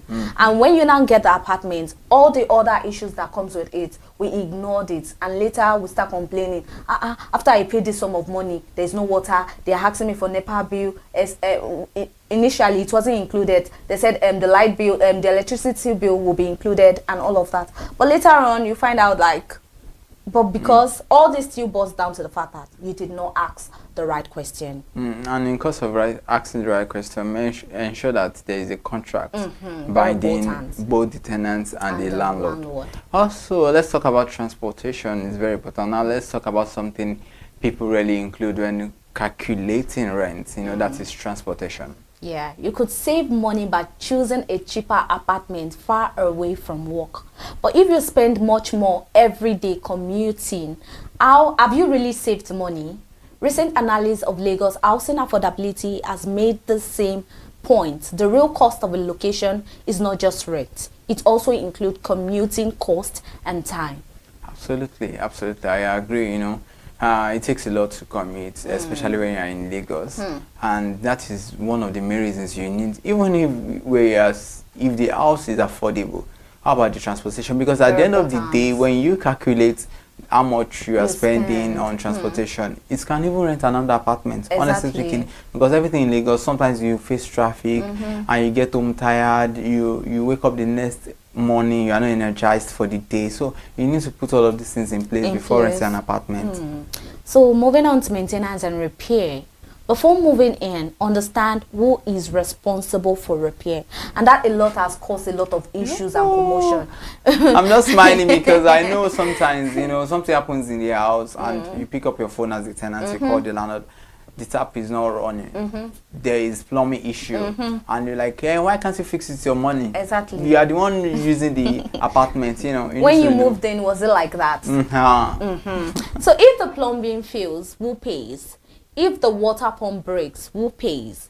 If something goes wrong with a shared facility, who is responsible? So that brings this to an answer in a way. Do not assume. Make sure responsibilities are clearly stated in your tenancy agreement. It's very important. So just like what Irimo said, there needs to be an agreement binding the tenant and also the landlord, because we have a lot of issues whereby you would have fixed everything to your own taste, then suddenly, because the landlord sees that, oh, your apartment is actually looking very good, then the next thing is asking you to move out. Or increase rent. Or increase the rent. Something that you actually do yourself. That's why sometimes I'm always worried sometimes when tenants go ahead to fix a whole lot of things. I get the fact that you have the money, but does that even align in your agreement? No, the truth is this, and I do not, it's my own perspective, and I think if you look at it from the legal perspective, I've rented an apartment. There's the legal binding, that is the contract between the tenant and the landlord. So I can decide to furnish my apartment the way I so wish, because if as a tenant I understand my rights, it cannot just be evicted of a property without due process. So if you think because I've furnished my apartment, I have the money, then you want to increase rents, there are procedures to increasing rents, and I've not done anything bad. You are just asking me to leave the house. I'll sue you, and I'll ensure that you spend money seriously, because I know my rights. So that is why, as a tenant, you need to know your rights. Why would the landlord do just anyhow, just because he feels like, oh, you are being successful? And I mean, we've seen many cases like that anyway. Now let's talk about security, because this is very important. So ask about security arrangement. Is there a security levy? Is it monthly or annual? What exactly does it cover? Because at the end of the day, you pay and they say, you know, that one's for this. Yes. So you have to pay another one, so you need to know. Okay, again, the goal is not to scare anyone. It is simply to know the full financial commitment before moving in. Now let's move to waste disposal. Waste disposal is another recurring expense that can be overlooked. Ask who handles it and whether the cost is included in the service charge or paid separately. Now let's go to something that is very important. Let's talk about renewal. You know, the rent, you've spent probably a year, and you know you want to renew your rent, or whatever you want to renew. So let us look at this. And here is one question you shouldn't leave until the end of your tenancy. What happens when it's time to renew? What's it like? Because you see many cases of things that happen. So what happens? Ask how renewal works and make sure you understand the term of your tenancy agreement, because you should not plan your finances around today's rent without considering what your agreement says about renewal. Absolutely. So your total housing budget. Now let's look at this. Finally, I add everything together. If you want to get an apartment, the rent, the fees, the service charges, utilities, transportation, maintenance, and other recurring costs. Then you ask yourself the most important question. After paying for the house, can I still comfortably afford the rest of my life? That's most important. So after calculating all these expenses, the charges, utility, house maintenance, and all of that, after paying for this house, can I still comfortably afford the rest of my life? Can I? Because affordability isn't just about being able to live there without constantly struggling to keep up with other costs. Absolutely. So before you say, I can afford this house, calculate the full cost. Very important. Because sometimes the cheapest rent isn't the cheapest home. Very important. I will leave that word. The cheapest rent is not the cheapest home. I'll leave that that word out to our viewers to rethink about that word. Because sometimes the cheapest rent is not about the cheapest home. That's why we find out most of the time when most young people could no longer afford to renew their rent, they move out, go back to their parents' house. Because that's where comfortability comes in. Home is where the heart lies, and I think the best thing to always do, like you said, and we reiterated on the show, is that you have to foresee. You have to have that foresight. Like when it's time to renew my rent, your salary can't be 600,000 and you are going for a house of, let's say, 25 million naira, because you know you fake it till you make it. It's not in this situation at all, because at the end of the day, it and go back home. Let me tell you. So you have to think deeply before you embark on some things. Absolutely. So we'll take another short break, and when we return, it's time for word of the day. Stay with us.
Understanding the terms attached to your housing cost can help you make better financial decisions. Now let's move to Consumer Corner, where you get to learn more about housing and real estate.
The house may fit your budget on paper, but make sure the life that comes with the house fits your budget too.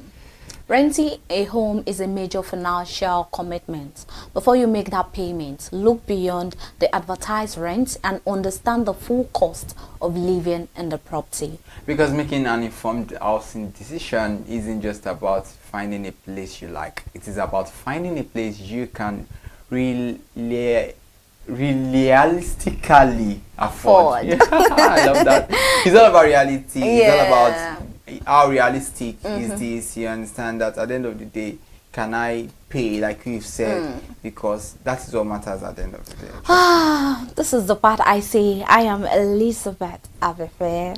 And I am Iremofe Kuforola. Thank you so much for watching Real Estate today. And we are quite sure that you would begin to make informed housing decisions, especially when it comes to rent from now on. So and remember to like, subscribe, comment.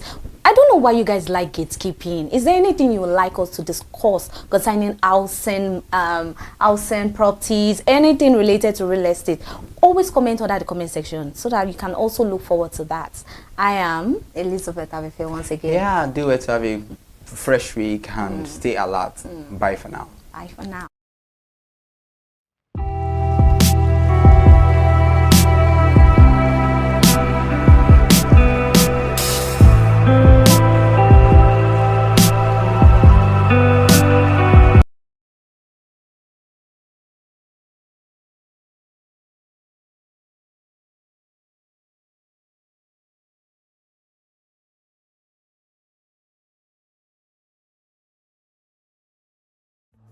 My name is Tunde Olufowora.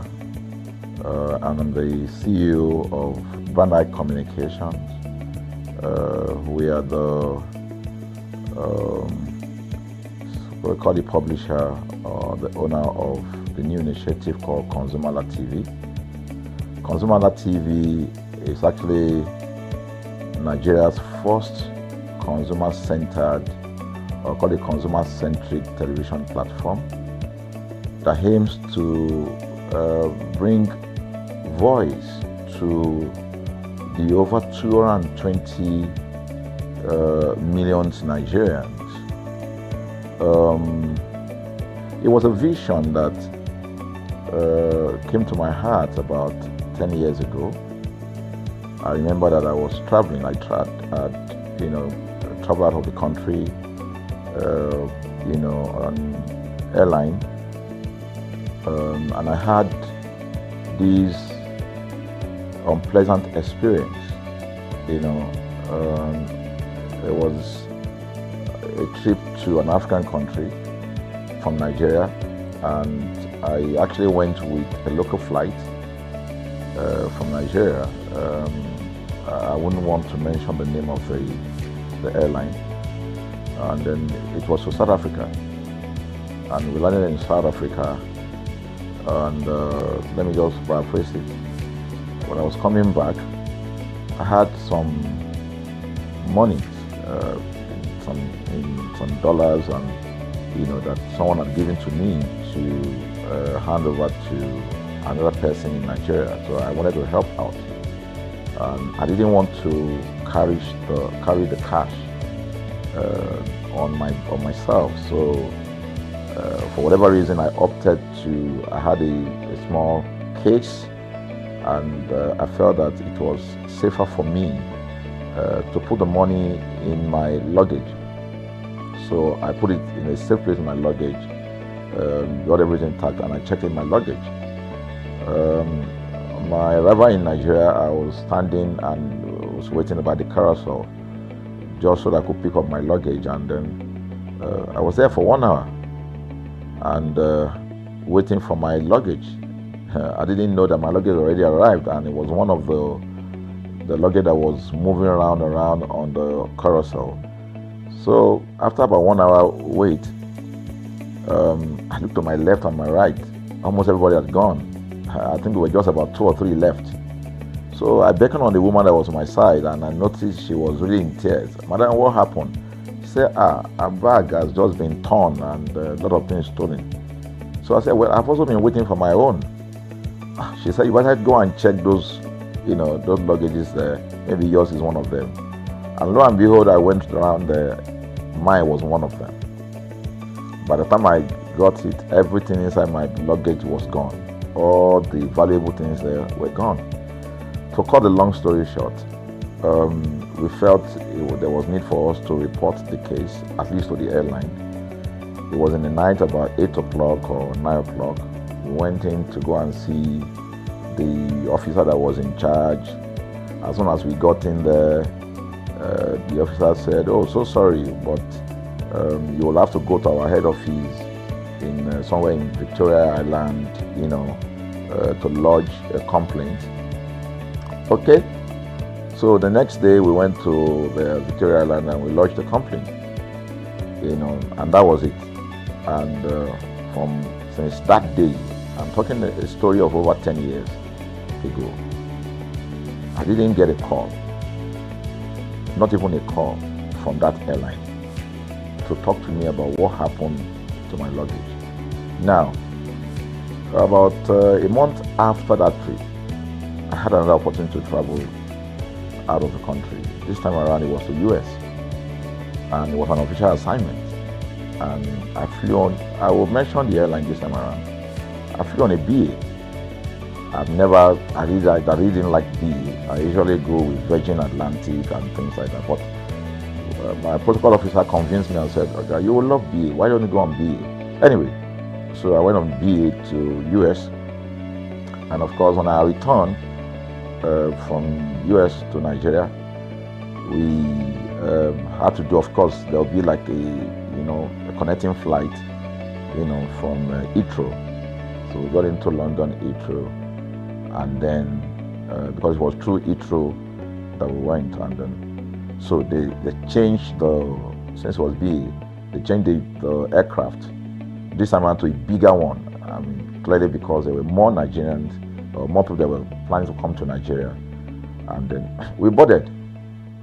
Not quite 10 minutes into the flight, in the air, the aircraft started malfunctioning. The air conditioning compartment were not functioning very well. I was on what you call business economy. The whole of that business economy, all the way to economy side, the ACs were not working well. It was hot. And then I was watching. And then from that moment till we got to Nigeria. From that moment till we got to, I'm just trying to paraphrase.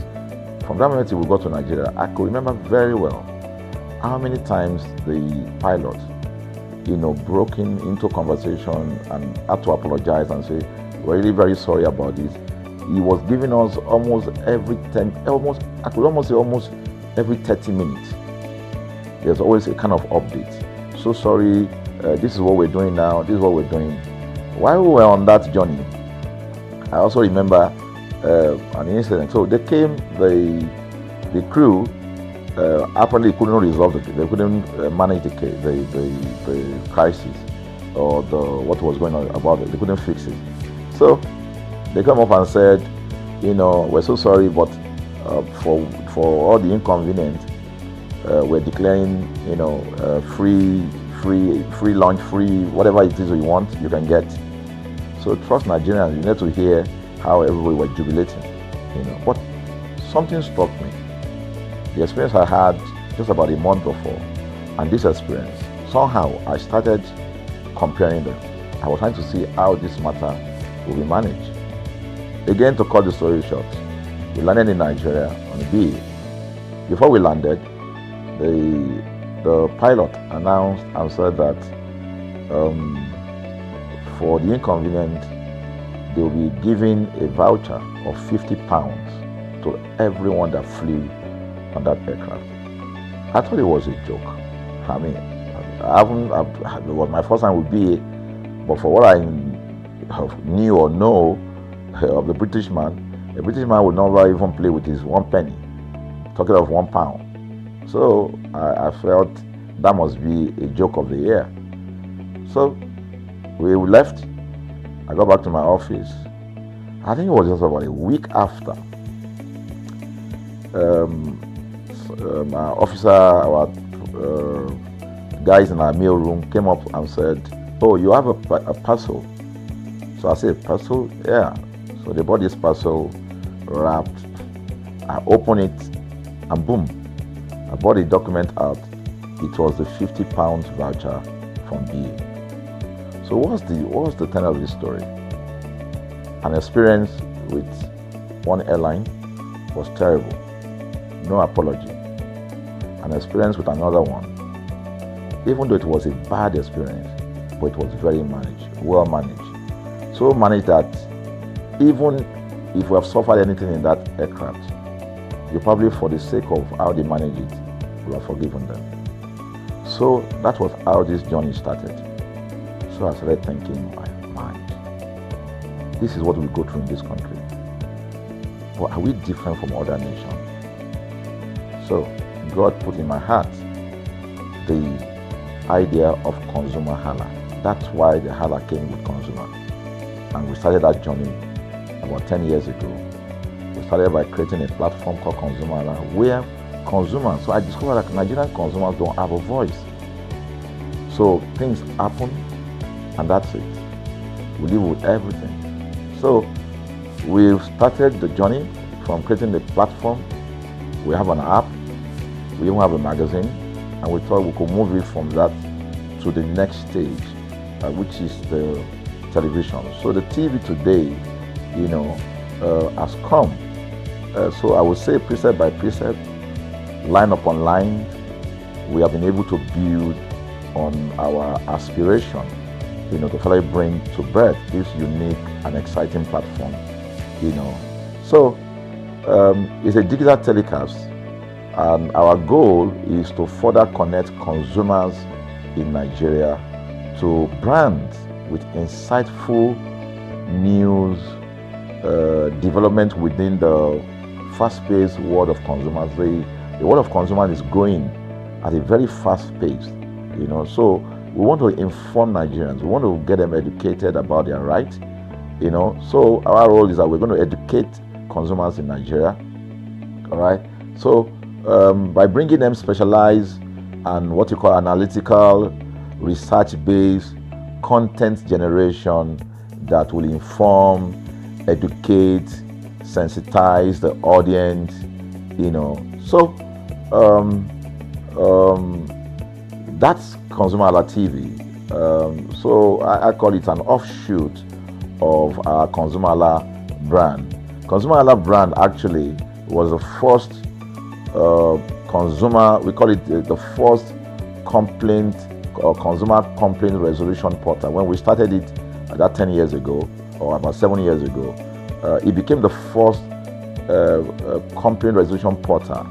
We created it so that Nigerians can actually lodge complaint on that portal. We spent a lot of resources to build a very robust platform where today, if you have any complaint, about any brand, any leading brands in Nigeria, and you go on that platform, you can actually click, just a click, you can find the brand, you can actually lodge your complaint, and once you submit it, that complaint will be routed to that organization, and within 72 hours, we will obtain feedback for you.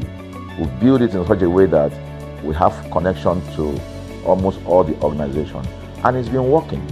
We've resolved several complaints for people without having to charge them any penny, because the idea is not to charge.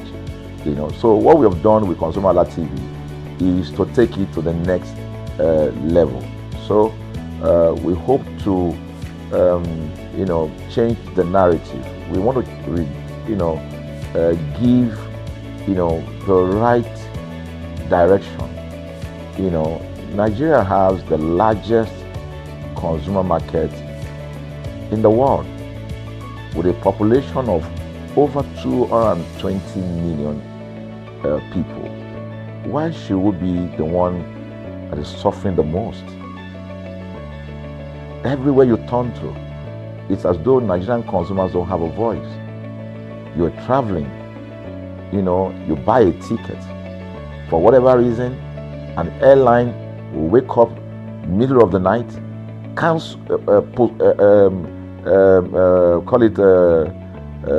delay the flight for whatever reason, and then you'll be waiting at the airport for hours. You'll be there for 2 hours, 3 hours, no any explanation. Then while you're there, they can even wake up and say, oh, flight has been cancelled. So everybody carry their luggage and go home. Nothing happened. Of course, things are changing. We must commend government, because government is beginning to wake up, but there's still a lot to be done. And we believe that we can help to make, bring about those right changes. So we offer deliberately, part of what we do is that we also offer advocacy. All right. We're not just an advocacy organization, but we offer advocacy. We have a legal team. We have lawyers that are registered on our platform. All right. That can also take up cases.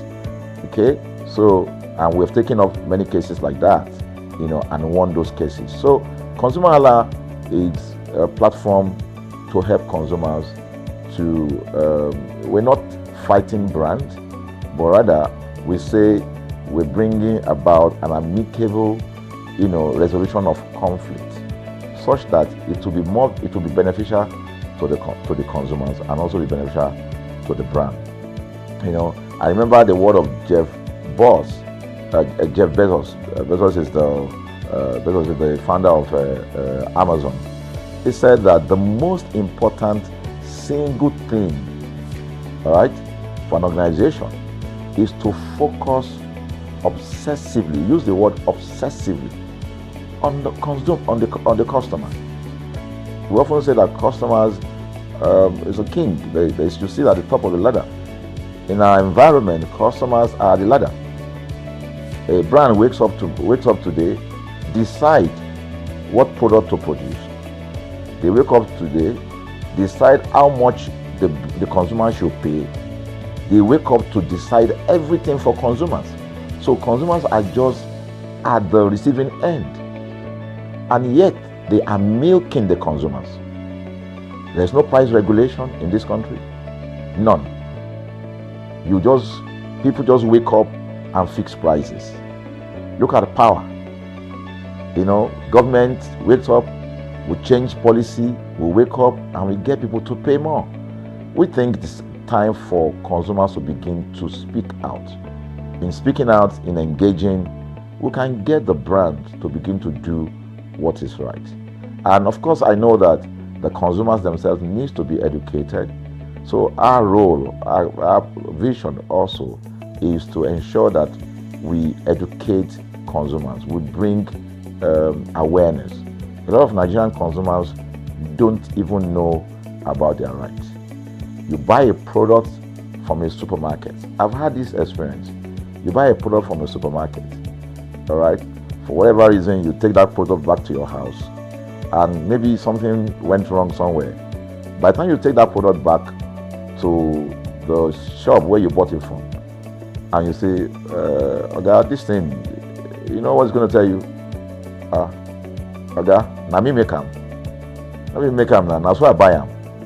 Meaning that there's nothing I can do to the product. So you lose the product, then you lose your money, because the money is not refunded. The product you can't use. Only in Nigeria. Only in Nigeria. Let me give you another experience I had. In the course of this, because I did a lot of, I went around, you know, in doing this. I was in US, I was in UK, I was in South Africa, I was in Germany, just because of this, to just study the environment. You know, I was in a friend's house in UK, in London, you know, and then what happened? We were going to go out, and he was going to dress up. So he said, oh, to me, I was seated in his sitting room. So he said, oh, wait a minute, I picked up an iron, that's the pressing iron, 2 days ago or so from a store. You know, oh, let me try this, let me just try and use that to iron my shirt and we can go out. So I was seated, the TV was on, I was watching. While I watched him, he brought out the pressing board, you know, spread it out, brought the iron out in my presence, plugged in the iron, and then as soon as he switched on the power button, we just had a spark. Boom! The guy was raged. Then he goes, what just happened? So he said, no, these guys are in trouble, they're in soup. I was thinking, what are you going to do? You know, I was trying to compare that experience to what would have happened in Nigeria. In my presence there, he opened the pack. There was a card inside it. Inside that card was a call, number to call. And they called the shop or wherever he got the thing from. I was hearing the conversation that was going on. And all he said to them on the phone was, look, you know, by the time he even called, you know, clearly because they already, through the call, they could trace where he was calling from and who was calling. He said, yeah, I picked up this number, I picked up this iron yesterday, and guess what? I just plugged it to power, and then the thing just, you know, didn't work.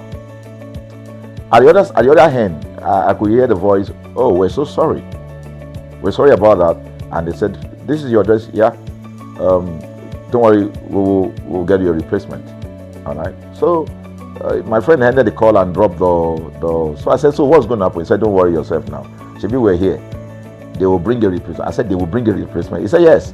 I said, they won't even try to check whether it was your fault, because it could have been your fault. Maybe you didn't do something well about the first. No, it can't be his fault. Shebi is a brand new item that he bought. While we were still talking, in fact, I'm not even sure it was up to 30 minutes or so. We had a knock on the door. He himself said he must be the dispatch person. By the time he opened the door, it was a dispatch man that was on the other side. And then the dispatch man was at the door. Just watch this. Was at the door. I was seated in the sitting room. The guy was at the door to meet with the dispatch guy. The dispatch man that brought the replacement iron, you know, I heard him say, we're so sorry. So I was so shocked. I mean, a dispatch man, this guy is a dispatch, so also apologize. I was so touched by it that even a dispatch man was so trained, you know, to tell the guy, we are so sorry. And guess what? He brought the replacement iron. By the time my guy opened the iron, it was a bigger size iron. So they replaced with a bigger size iron. The guy never asked for the one that went bad. He didn't say, okay, where is the other one that we gave to you, so that he could take it back? No, he just bought a new one and gave it back. So I asked my friend, I said, can you interpret this to me? He said, here in London, if they didn't do this, they know the next thing I will do. So I'm just going to grab a lawyer and I'm going to tell them they've destroyed something in my house. By the time I'm done, they will pay through their nose. Because the brand, the consumers are conscious of their rights. In Nigerian consumers, even those who are aware, won't even take the battle up. Everybody just go, what can we do now? Today they wake up and ban this. What can we do now? So we're going to change the narrative. We have to stand up. So the vision of ConsumerHalla TV is really to create an engagement platform that constantly mirrors the minds of consumers and provide right connections for meaningful brands in Nigeria. Thus, we believe, will be forming part of that our overall vision, of creating a more caring world of consumers where businesses thrive. Please. So, I think that we'll make our impact. We ask you to join us on this journey. ConsumerHalla TV will drive engagement. It will also be there to help to promote brands that are doing what is right. So we're not out to criticize any brand. Rather, we have to complement what the brands are doing, because there is no organization that or a business that was set up to fail. Nobody set up a business to fail. So there are just gaps that needs to be fixed. So together we can fix things, and together we believe that we will create the right story for consumers in Nigeria. Thank you very much.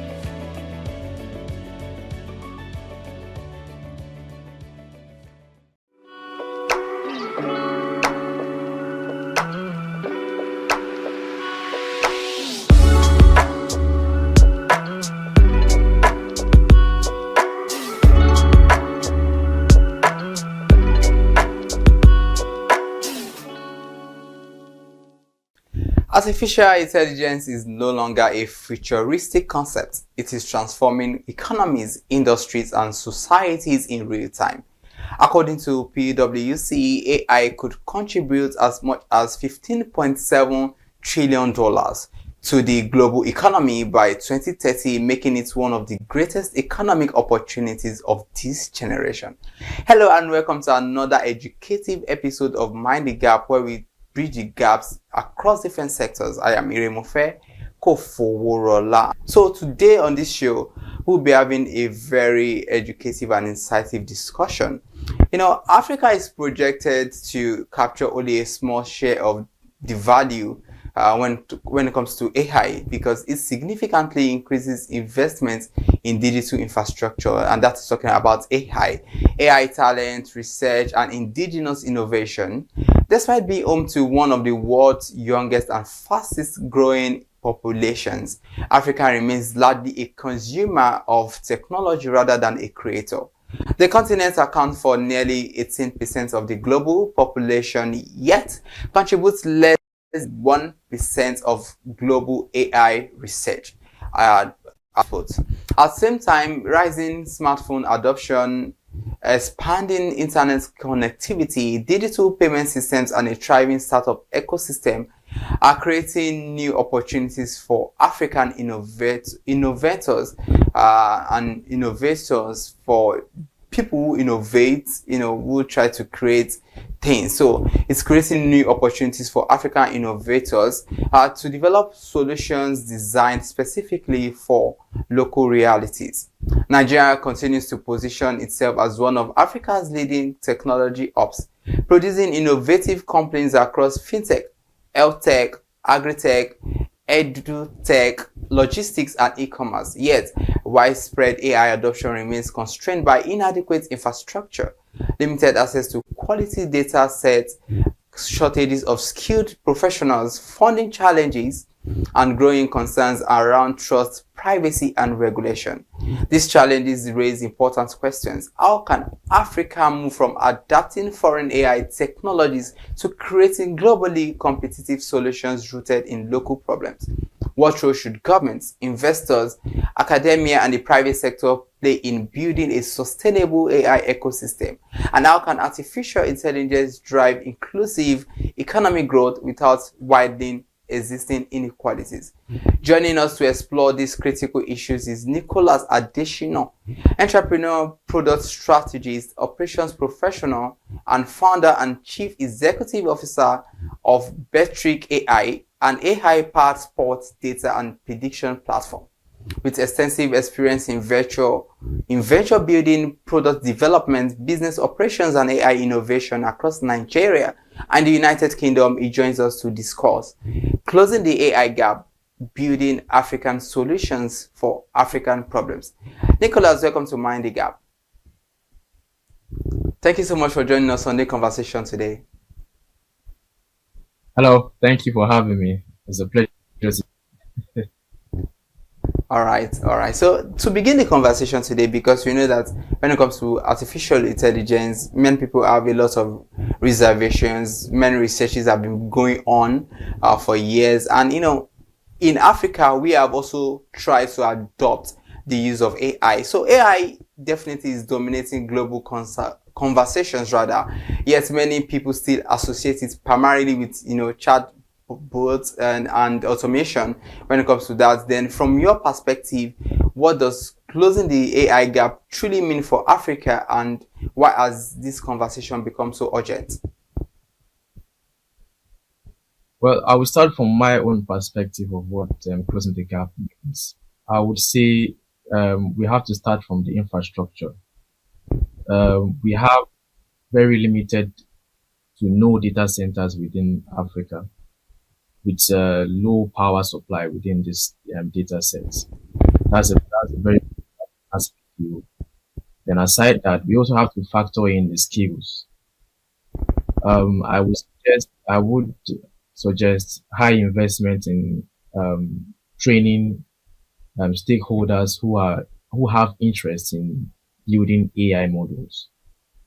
The next thing I would say would be, okay, one might have the skill, but if he lacks the information to act on the skill, then he just has potential.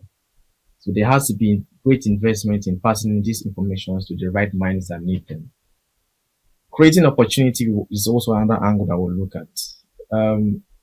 In the terms of grants, building an enabling environment for those who have these skills to grow, instead of taking these skills outside the country, rather, or outside Africa, they put that skill back into the community. So the environment must be conducive enough for these professionals. The urgency for this within Africa would be, right now, we are more or less major consumers of these products. That's the AI. I believe this first decade, we should be behind in building. Because if we miss out this window as builders, building products that are more related to the African economy, to the African story, that are more related to our own African realities, rather than picking up solutions for researches that have been done for elsewhere. These solutions should be more genuine to the African story. I feel that's something that we should hold in serious regard at this point in time. Oh, thank you so much for that insight. And looking at the fact that you mentioned that these gaps, they need to be closed, which is very important. And if you look at it, Africa faces unique challenges across healthcare, education, agriculture, finance, transportation, and sport. Why do you believe African entrepreneurs are better positioned than foreign companies to address and develop AI solutions that face African realities? I would simply say it's because this is our story. We have lived these problems. We have lived this in this environment. We understand it better than foreigners or foreign investors would understand to be. These foreign investors rely heavily on reports and data from consultants, whatever the case may be. But for an African investor who has lived this problem and who understands that this is a problem that exists within this community, I believe we would be able to provide more intentional solutions by, for example, looking at what we did with Petric AI. We understand how the consumer behaves within the country. We understand what it means. We understand the mindset behind gambling. And it's the same reason why we have also tried to there's a model that we're going to introduce in the version 2 of the product, whereby there's going to be support for those who have a certain level of addiction or lack control within this field. So I feel this is something that only those who have lived that experience and understand the problem that we face can have intentional solutions for them. All right, yeah, I quite agree. You know, it's just like telling African stories. Those who can tell African stories are still Africans because it is our lived realities and we know these things better. So that is it. Yeah. But when we look at many startups, you know, they prioritize fundraising before validating actual customer problems. You know, we have actual customer problems that are peculiar to each customer. So from your experience in building technology ventures, what distinguishes products that solve genuine market needs from those driven primarily by hype? You know, we see many of these products sometimes. So what differentiates between genuine market needs, products who solve it, and, you know, products that are just driven primarily by hype? I would, in my point of view, I would call this premature scaling, in the sense that you have developed the product based on your consumer needs and based on your consumer story and based on your consumer study. Then along the line, you now tend to deviate into focusing on what your stakeholders, investors, and the likes have influenced upon that product or that platform. I would say the best way is to not forget the roots of what started the whole venture in the first place. Yes, there is nothing wrong in you considering what your investors have invested upon your product and your venture. But then again, if you lose trail of the product itself, then you lose trail of your consumer needs. And mind you, consumer needs change. Consumers' behaviors change. So if you lose track of that, you lose track of the product. And if you lose track of the product, at the end of the day, you don't have anything to return back to these investors. So I feel builders, developers, founders should understand that the needs and the behavior of the consumer is highly crucial to the scaling up of the product. Wow. Okay. Now let's talk about data, because you know that when it comes to data, it is just what data is just like the fuel for AI. Without data, there can't be AI. So data is often described as a fuel that powers artificial intelligence. So Nigeria continues to face challenges around data availability, and we've seen many cases like that when it comes to data that, you know, in Nigeria, it's more or less like we don't even have how we collect data and how we preserve data in that sense. So what are the challenges around data availability, data quality, privacy, which is very crucial, as well as infrastructure? So how can businesses overcome these limitations while they try to build reliable AI products?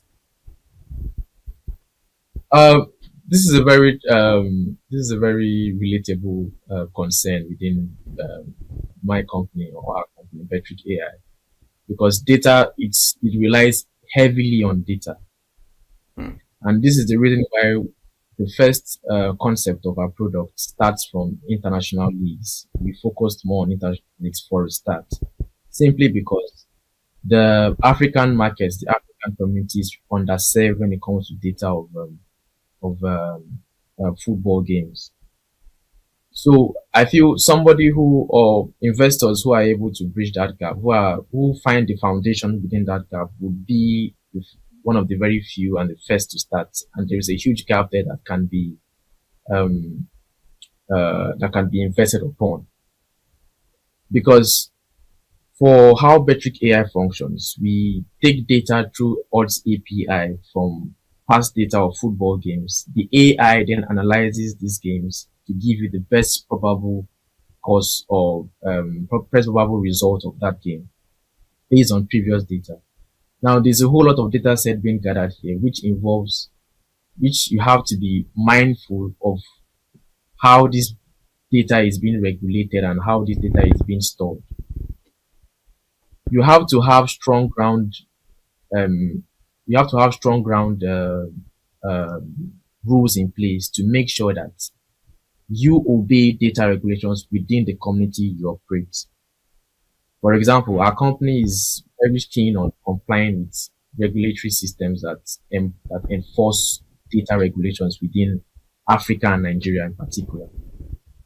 Because if you don't have that, then you lose your integrity to your consumers. Because having that integrity is still part of the product you produce. So data has become a very, very huge commodity in this time and day because it boils down to research. For example, even if at all we want to improve, or when we decide, okay, we want to improve our products in Metric AI, we still have to fall back to previous data of customers' behavior.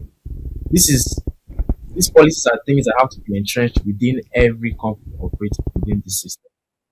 So I would say you have to understand how to manage data and understand the importance of regulating this data within each community. Yeah, so that is very crucial because you mentioned customer integrity, and that is something that yes, it leads to customer trust because they want to trust with their data.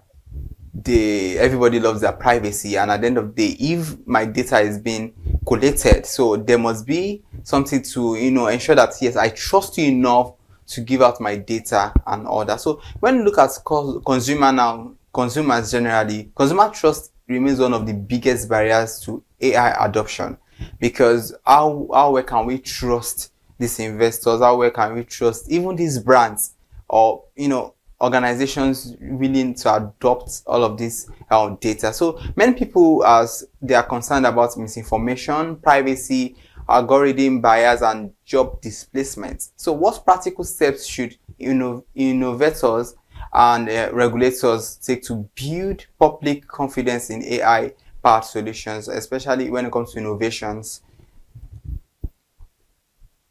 The government and stakeholders involved should create an enabling environment whereby consumers and developers, builders are able to operate and understand each other. Instead of the government or regulatory bodies institutionalizing laws that place constraint on all actors, the consumer and the developer and the builder, why not involve or impose certifications, audits that really is well invested on the outcome of what the product delivers to its consumers, rather than putting in constraints that build about limitations that is difficult for these builders to operate. So there should be in-house audits. Some African countries are already getting involved in things like this. Even in Nigeria, there's been a safe space whereby people are being audited rigorously before they can operate. So you end up getting certifications to make sure that, okay, this is something that has been well regulated. As to the angle of job displacement, this is really a scare. But the thing is, I would, from my own perspective, I feel like people are looking at AI from the wrong angle. AI should be seen as something that augments the performance of a professional, rather than something that replaces it. So it should be something that improves the performance of the professional, rather than something that you just said, I would rather use this than this person. So I feel that's the best way to look at it. Thank you.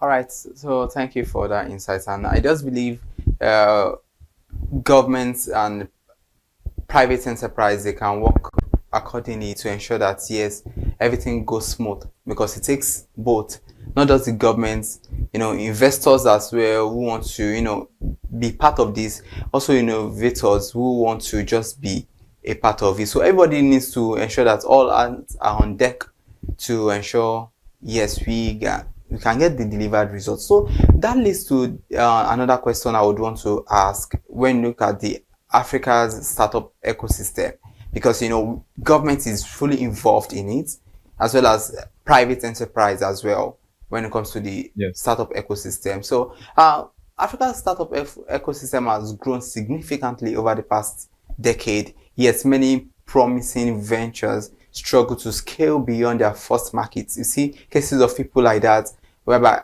after the first market, they struggle to scale beyond that. So what operational leadership or strategic mistakes are commonly common in African setups, and what mistakes prevent them from achieving sustainable growth?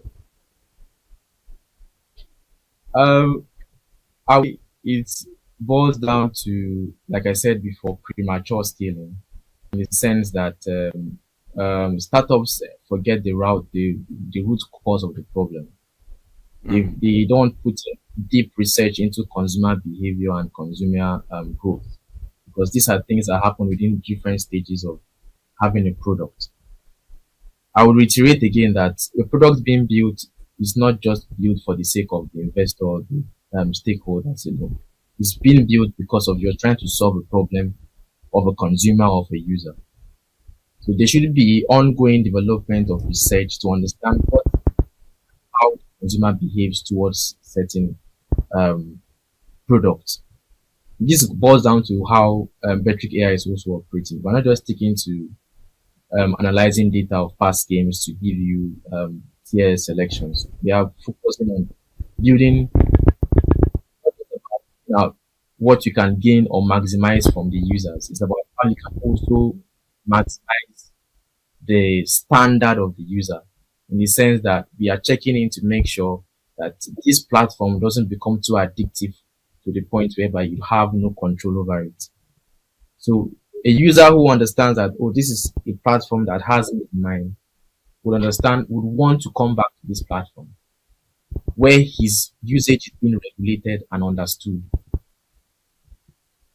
So I would advise, or from my perspective, I would say that understanding the consumer behavior as time goes on and as the code moves from one stage to the next, and not just putting heavy concern on what the investors are trying to gain out of that product. Yeah, it's good that you have to reiterate that it's because many startups they are more concerned about their own interest. Sometimes they forget that it's all about the interest of the consumers, and like you rightly said, they need to check. There has to be a check on all of these things at the end of the day, rather than you just be more concerned about your investors. So that leads to the next question that I want to ask, because if you look at the chain of all these questions, the series of questions being asked, they are related one way or the other. So looking at the fact that several African governments are developing national AI strategies and digital policies, in your opinion, how can policy makers strike the right balance between encouraging innovation and ensuring responsible AI governance? So, amongst working with regulatory bodies like governments and promoting AI governance within the African community, I would say making an environment that enables builders to operate freely, but nonetheless having audit systems within these companies to how they operate and what the outcome of their product would be. This is something that should be heavily invested upon. Understanding how these data are stored. And I would also reiterate the fact that government should invest heavily on data centers within African community.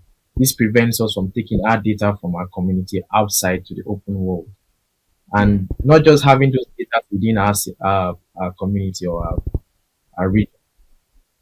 Investing heavily on the protection and the security of those data, and provide the medium whereby it's regular supply of that data. Because it's one thing for you to regulate the operations of startups or of developed established business. It's also another thing for you to always give them the certain level of assurance that we also have things in place to make you more comfortable and operate freely. So this there comes the regular supply of data centers and security of these data centers. So these are something that I would highlight. All right, you've mentioned the security of data, and also you mentioned the fact that sometimes when it comes to skilled professionals, sometimes we have this kind of exports to other regions. We have professionals leaving Nigeria here, going outside, they travel outside the shores of Nigeria, and, they become brilliant minds over there. You've raised some of these points. So that brings to this question that I would want to ask, because if you look at it critically, Africa possesses one of the world's largest pools of young talent. And, we see this happening many times whereby skilled AI professionals, they relocate abroad. Now, let us look beyond the funding. You've mentioned so many things government needs to do, as well as, stakeholders from different quarters. But how can we then ensure that when it comes to our education, when it comes to universities, when it comes to tertiary institutions, how can they ensure that they inculcate all these things, AI, the use of AI and the teaching of AI, to ensure that, yes, we have world-class AI engineers, researchers, and product builders? I can relate to this personally because I'm also an export to UK, building a product, Petric AI, from here. But my remittance is back to Africa now through Petric AI.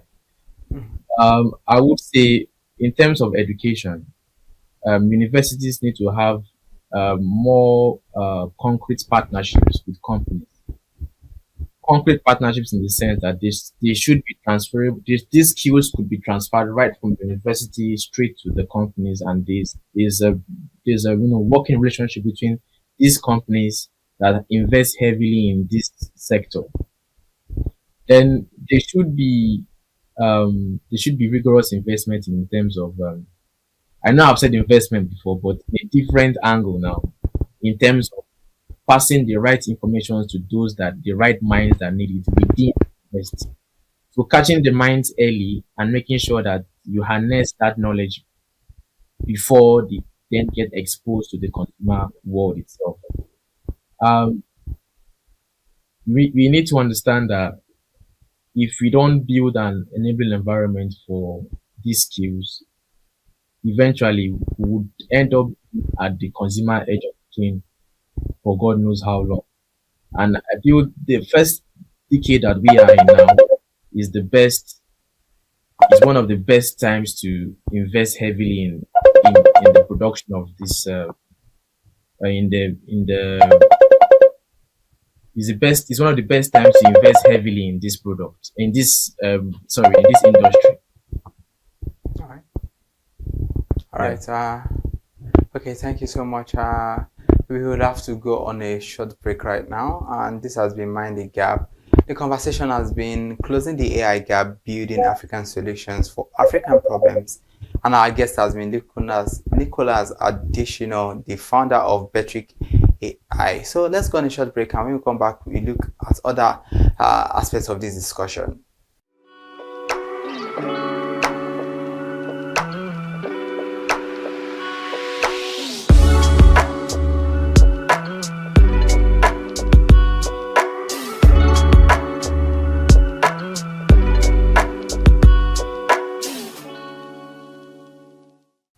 Welcome back. In case you are just joining us, you are watching Mind the Gap, and the discussion today has been very insightful. We have been discussing how to close the AI gap, building African solutions for African problems. It is very mandatory and important that we look into this conversation because we speak the African language, and definitely when solving AI issues or when trying to bridge the gap in the world of AI, we also have to speak the African language. So in case you've not subscribed to our channel, this is an opportunity for you to do so across all social media platforms on Facebook, X, TikTok at ConsumerHalla. So our guest has been Nicholas Adeshino, the CEO and founder of Betric AI. So thank you for still being with us, Nicholas. Thank you for having me. All right, so now let's look at these. This could be kind of personal, and not just personal. We could get more insights from you when you look at your career. It spans product strategy, venture building, and business operations.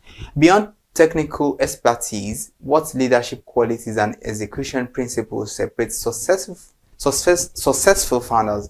Apologies right there, from those who struggle despite having excellent ideas.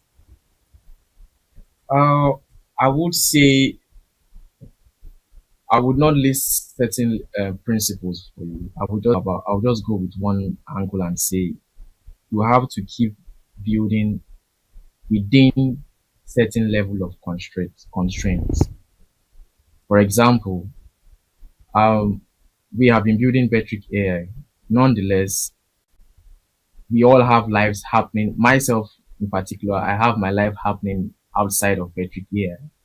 But if I have my own regular full-time job that I'm still involved in, but if I make the excuse of saying because of this, I'm not going to be able to build this, then we are not going to move from one point to another. So there's always going to be challenges. There's always going to be roadblocks, but you just have to make sure that you just keep on building, and do not let the constraints that hold you at that point in time keep you back.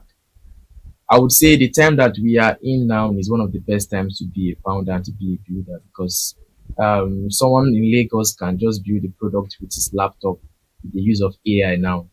So I would say the biggest constraints would just be scaling it to be bigger than what it is. But for you to start, it's no longer a constraint in 2026.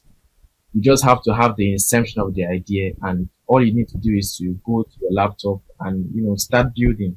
And as much as you build, you make sure that you put yourself out there.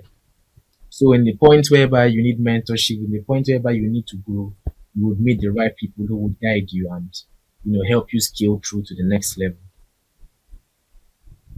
All right. So for anyone who is a startup founder, that is a word of advice for you. So looking at it in the few years to come, in the world of AI, we trying to close the AI gap. Where do you think when it comes to different sectors generally now, agriculture, healthcare, education? So what do you think is the future of AI for Africa? I believe AI is going to bridge the gap that would solve certain constraints that exist within African development, because the opportunities are massive, the opportunities are endless. Africa it consists of third world countries that are still growing with massive economy. We have a huge number of young growing adults who are amazingly brilliant. Now, a high percentage of this population are literate. They have the literacy level to understand the use of AI. So imputing solutions or building solutions within these fields is going to have a massive impact within the continent, and also within the everyday lives of Africans, holding into accountability of understanding the daily realities that an African lives on a day-to-day basis, not just building a product because of you're transferring the product from another continent. So you have to understand the realities of that community. So I see AI being playing a very huge, if we get it right, it's going to play a very huge impact in the development and position of Africa, for Africa, by Africans. I love that. Yeah, you just have to build, AI capacities, AI solutions for Africans and by Africa. You understand? That's very powerful, and also it also involves the use of storytelling and powerful illustration to achieve that. You mentioned leadership qualities earlier on. You've just talked about the future of AI for Africa generally and what we need to do as Africans. So now, finally, before we allow you to go on the show, if you were advising the next generation of African entrepreneurs hoping to build globally competitive AI companies, because that is just the future. So what mindset shifts, capabilities and long-term priorities would you encourage them to embrace to ensure Africa becomes a producer, not merely a consumer of artificial intelligence? I would simply say build now and scale later. We're in a time and age whereby we just have to start something, because if you don't start, there's nothing to build upon, to scale upon. I would say build now, scale later. There is a high need, there is a high gap in almost every industry. So we need to start building. We need to start building. We should cut down on excuses and start building. Start opening the doors, start knocking on those doors that seem like as if they are shut. We are in a very internet age whereby all you need is your phone or your computer. We have to start building. We have to start understanding that we're not building just for the sake of building a product or for the sake of an investor. We are building solutions that solve problems for Africans within an African community. An application or a product that is solving a problem in China or is solving a problem in Europe or the United States is not going to solve the same problem the same way in Nigeria, Africa. Look at Betric AI, for example. There are similar models of these products abroad, but I understand the high level of attachment that comes with using these products within the Nigerian economy or within the Nigerian ecosystem. This is also why we have the 5-tier system, just in order to create a medium whereby we can control the use of these platforms. You don't over leverage too many games because of you're trying to hit a big score. That's the point of the whole platform. You have a 2, 3, 4, and 5-tier system where we limit your usage of this data analytics to those games. And like I said, because we also understand the addictive nature of and the role this thing plays, or this industry plays within the African community, in Nigeria in particular, there's going to be a version 2 model whereby there would be support to those who have a certain level of or lack control for using these platforms. So you have to understand the need to start building. As time goes on, you can now build on how to scale better around your team. Thank you so much, Nicholas Additional, for joining us on Mind the Gap today and for sharing your insights into the future of artificial intelligence in Africa. And we look forward to, the creation of different AI tools and solutions for Africans generally. Thank you once again for joining us on the conversation. Thank you for having me. It's a pleasure to have been here. Thank you. As AI continues to redefine economies around the world, Africa's greatest opportunity lies not in simply adopting technologies developed elsewhere, but in building innovative, responsible, and scalable solutions that solve African problems while competing globally. Achieving that vision will require investment in talent, infrastructure, research, collaboration, and policies that encourage innovation without compromising public trust. I am Iremofe Koforola. Thank you so much for watching Mind the Gap. Until next time, let's continue bridging the gaps that shape innovation, business, and sustainable development. Bye for now.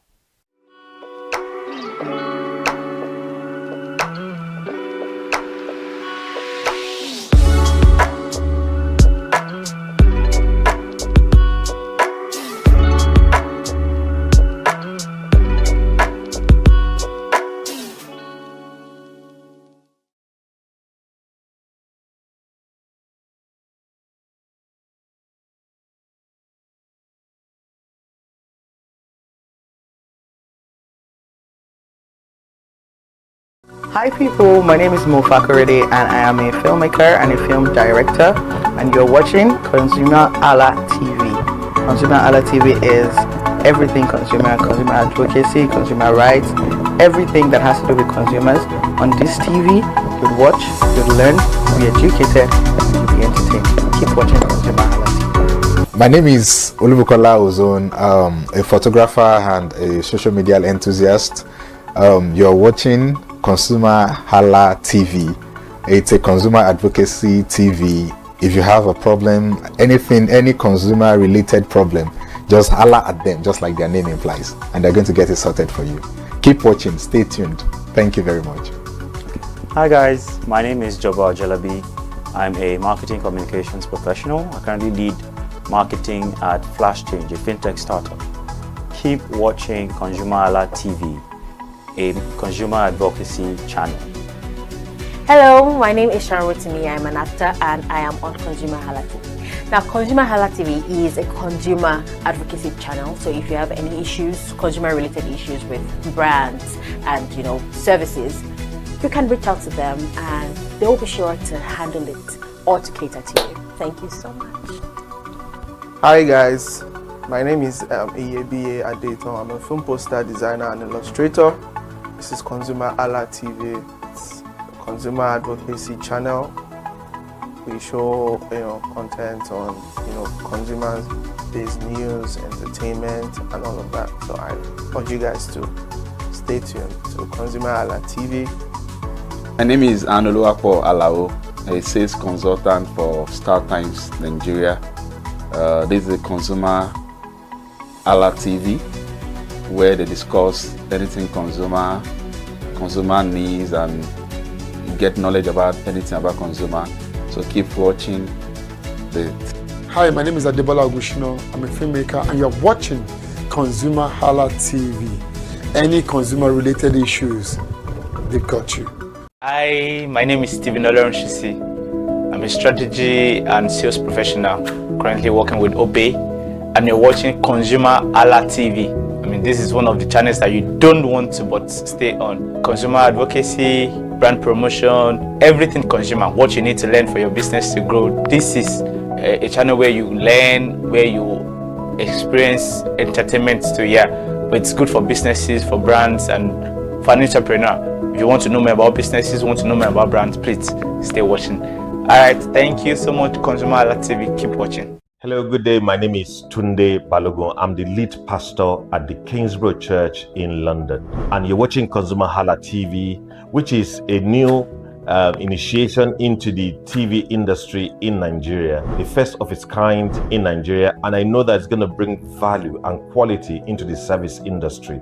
ConsumerHalla TV is here to offer value to service industry and to give a voice to consumers, bring awareness to the brand industry, and also bring education to what it is to have quality for what you paid for. I know that through ConsumerHalla TV, you are going to be able to get what you have paid for quality-wise and also give a voice to you in wherever it is that you do. I am here to support and give a shout out to say that keep watching ConsumerHalla TV and we'll have a better quality for value in Nigeria and in the global space. Please continue to watch ConsumerHalla TV because it is here to make things work better for you. It is on this note that I would like to say a big congratulations to the chairman and CEO of ConsumerHalla TV, Pastor Tunde Olufowora, and all the staffs of this great organization. Thank you for what you do. You are making things happen for us, and I pray that God bless you. Thank you. My name is Toyin Balogun. I'm here to give a shout out to ConsumerHalla TV, #1 platform helping you to shop smart, spend wisely, and live better. Anytime you have any kind of issues with your shopping, or you want to know a very honest review, please contact ConsumerHalla TV, here to help you. And please join the community where we can all make life easy and better for all of us.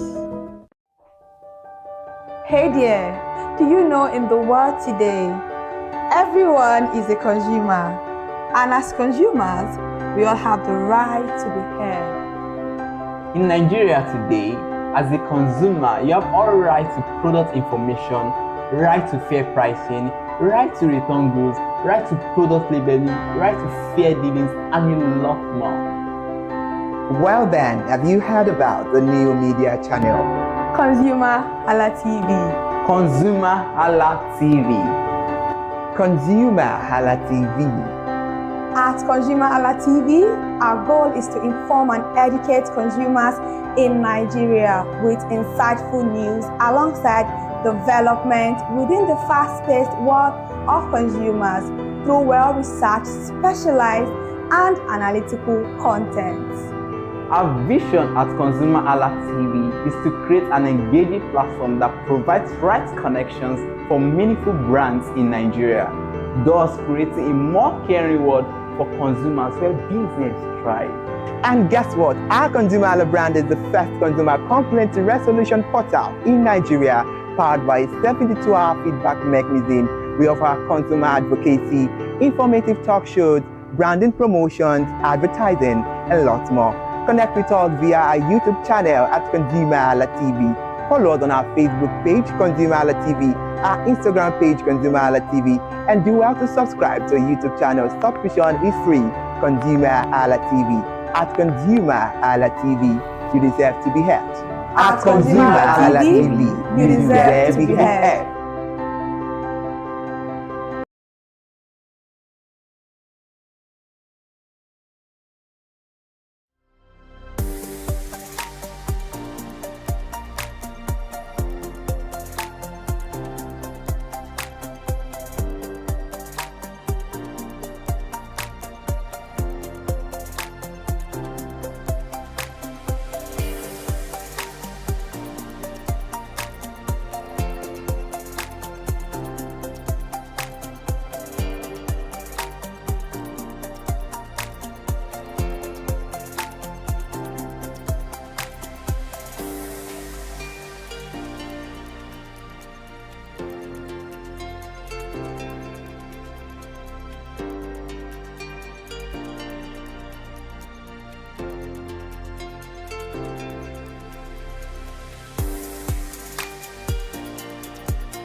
Hi people, my name is Fakorede and I am a filmmaker and a film director, and you're watching ConsumerHalla TV. ConsumerHalla TV is everything consumer advocacy, consumer rights, everything that has to do with consumers. On this TV, you'll watch, you'll learn, you'll be educated, and you'll be entertained. Keep watching ConsumerHalla TV. My name is Olubukola Ozone, a photographer and a social media enthusiast. You're watching ConsumerHalla TV. It's a consumer advocacy TV. If you have a problem, anything, any consumer related problem, just holla at them, just like their name implies, and they're going to get it sorted for you. Keep watching, stay tuned. Thank you very much. Hi guys, my name is Joba Jalabi. I'm a marketing communications professional. I currently lead marketing at Flash Change, a fintech startup. Keep watching ConsumerHalla TV, a consumer advocacy channel. Hello, my name is ConsumerHalla. I'm an actor and I am on ConsumerHalla TV. Now, ConsumerHalla TV is a consumer advocacy channel. So if you have any issues, consumer-related issues with brands and services, you can reach out to them and they will be sure to handle it or to cater to you. Thank you so much. Hi guys, my name is EABA Adeton. I'm a film poster designer and illustrator. This is ConsumerHalla TV. It's a consumer advocacy channel. We show content on consumer-based news, entertainment, and all of that. So I urge you guys to stay tuned to ConsumerHalla TV. My name is Anoluapo Alao, a sales consultant for Star Times Nigeria. This is a ConsumerHalla TV, where they discuss anything consumer needs and get knowledge about anything about consumer. So keep watching it. Hi, my name is Adebola Agushino. I'm a filmmaker and you're watching ConsumerHalla TV. Any consumer related issues, they've got you. Hi, my name is Stephen Olorunshisi. I'm a strategy and sales professional, currently working with Obey, and you're watching ConsumerHalla TV. I mean, this is one of the channels that you don't want to but stay on. Consumer advocacy, brand promotion, everything consumer, what you need to learn for your business to grow. This is a channel where you learn, where you experience entertainment too, but it's good for businesses, for brands, and for an entrepreneur. If you want to know more about businesses, want to know more about brands, please stay watching. Alright, thank you so much, ConsumerHalla TV. Keep watching. Hello, good day. My name is Tunde Balogun. I'm the lead pastor at the Kingsborough Church in London. And you're watching ConsumerHalla TV, which is a new initiation into the TV industry in Nigeria, the first of its kind in Nigeria. And I know that it's going to bring value and quality into the service industry. ConsumerHalla TV is here to offer value to service industry and to give a voice to consumers, bring awareness to the brand industry, and also bring education to what it is to have quality for what you paid for. I know that through ConsumerHalla TV, you are going to be able to get what you have paid for quality-wise and also give a voice to you in wherever it is that you do. I am here to support and give a shout out to say that keep watching ConsumerHalla TV and we'll have a better quality for value in Nigeria and in the global space. Please continue to watch ConsumerHalla TV because it is here to make things work better for you. It is on this note that I would like to say a big congratulations to the chairman and CEO of ConsumerHalla TV, Pastor Tunde Olufowora, and all the staffs of this great organization. Thank you for what you do. You are making things happen for us, and I pray that God bless you. Thank you. Hello, my name is Toyin Balogun. I'm here to give a shout out to ConsumerHalla TV, #1 platform helping you to shop smart, spend wisely, and live better. Anytime you have any kind of issues with your shopping, or you want to know a very honest review, please contact ConsumerHalla TV, here to help you. And please join the community where we can all make life easy and better for all of us. Hey there, do you know in the world today, everyone is a consumer. And as consumers, we all have the right to be heard. In Nigeria today, As a consumer, you have all right to product information, right to fair pricing, right to return goods, right to product labeling, right to fair dealings, and a lot more. Well then, have you heard about the new media channel? ConsumerHalla TV. ConsumerHalla TV. ConsumerHalla TV. At ConsumerHalla TV, our goal is to inform and educate consumers in Nigeria with insightful news alongside development within the fast-paced world of consumers through well-researched, specialized, and analytical content. Our vision at ConsumerHalla TV is to create an engaging platform.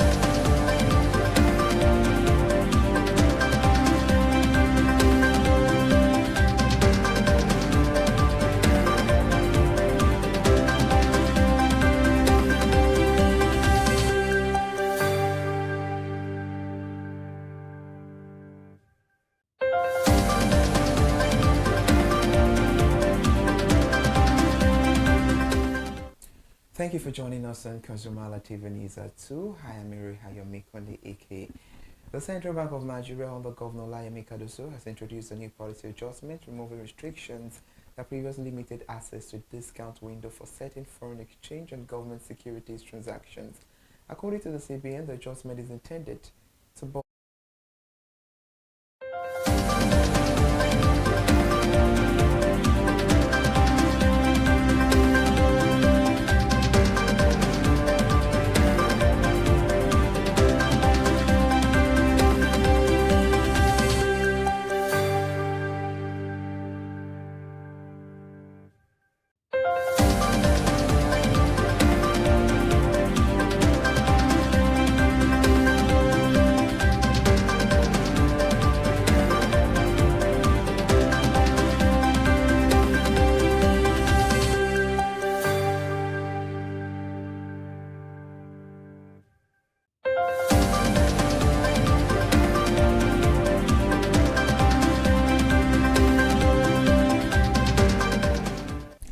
Thank you for staying with us. Let's move away from that news. President Bola Ahmed Tinubu stated yesterday that his administration would revive the moribund state-owned refineries.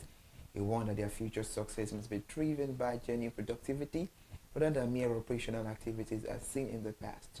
The president made this commitment during a meeting with the executive president of the Nigeria Union of Petroleum and Natural Gas Workers, Salmon Oladiti, at the Aso Rock Presidential Villa in Abuja, as he assured the union delegation that a firm economic reset is underway to bring the facilities back to work.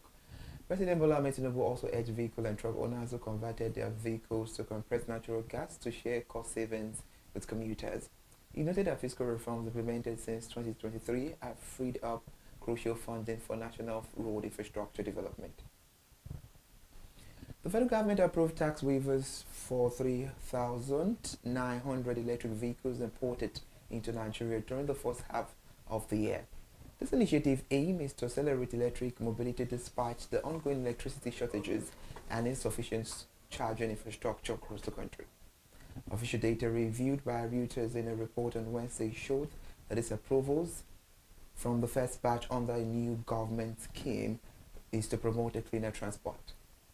However, Nigeria previously exempted electric vehicles from value-added tax in 2024 and reduced the import duties to 0% this year.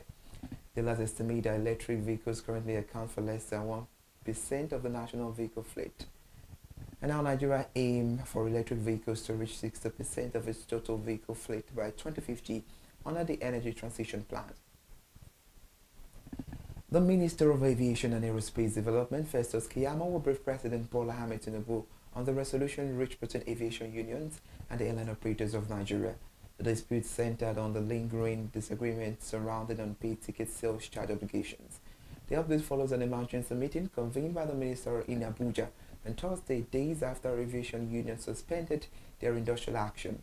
Minister Keyamo participated virtually via Zoom from abroad and directed the permanent secretary, Mahmood Kambari, to prepare a formal presidential brief. The parties agreed that the Nigeria Civil Aviation Authority and related agencies will establish the structured payment schedule for airlines. This payment will span a reasonable time frame account for current operational costs and economic realities. The Economic and Financial Crimes Commission recovered 115 billion naira and $84 million in unpaid statutory levies for the Niger Delta Development Commission. Francis Usani disclosed this information to the Senate Public Account Committee on Wednesday. The disclosure occurred during an investigation chaired by Senator Ibrahim Dankwambo into findings from the Nigeria Extractive Industries Transparency Initiative audit report spanning from 2021 to 2023. The anti-graft agency investigated 43 oil companies operating across the Niger Delta region. Out of the investigated entities, 24 companies held an outstanding liabilities totaling 76,883,705,907 naira and 17 kobo, alongside $81,76,655. 19 other oil companies received a clean bill of health after review. And now let's tell you that Nigeria must scale up innovations reaching underserved communities or risk transforming its growing young population into a major social crisis. The Chief Executive Officer of the Nigerian Economic Summit Group, Tayo Aduloju, issued this warning on Wednesday in Abuja. Aduloju spoke ahead of the 2026 Gender and Inclusion Summit organized by the Policy Innovation Center, which is scheduled for September 7 to 9 in Abuja. He emphasizes Africa will host 900 million people under the age of 35 by 2050. Nigeria alone will account for 320 million of this projected young demographic by 2050. Now, policymakers and investors must develop scalable solutions targeting poverty, education, and healthcare to secure future economic stability.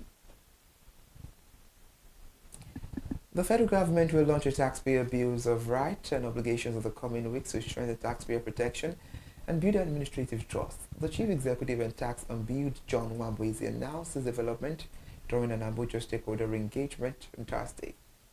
Nwabweze explained that the charter will clearly outline taxpayer rights, responsibilities, and expected standard of fairness and transparency from revenue authorities. The document will be accessible through digital platforms to encourage voluntary tax compliance. The Office of the Tax Unbilled was established to bridge gaps in Nigeria tax dispute resolution framework. Nwabweze urged all revenue agencies to support public dissemination of the charter to minimize administrative conflict. Nigerian deposit money banks got increased the advertising and promotional spending by 5.35% to 76,540 million in the first quarter of this year. This compares to 72,650 million recorded during the same period last year. Analysis of Newsman financial statement says 11 banks revealed a year-on-year increase of 3,890 million naira. United Bank for Africa recorded the highest marketing expenditure at 15,680 million naira. Fidelity Bank followed with 26,190 million naira, while First Old Co spent 13,580 million naira.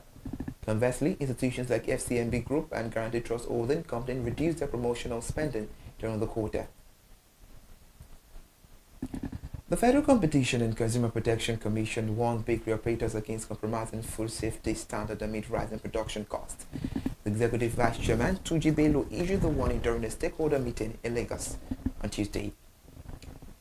Mr. Tuji Bello stated that economic pressures cannot justify utilizing unsafe substitutes, prohibited additives, or poor quality ingredients that endanger consumer health.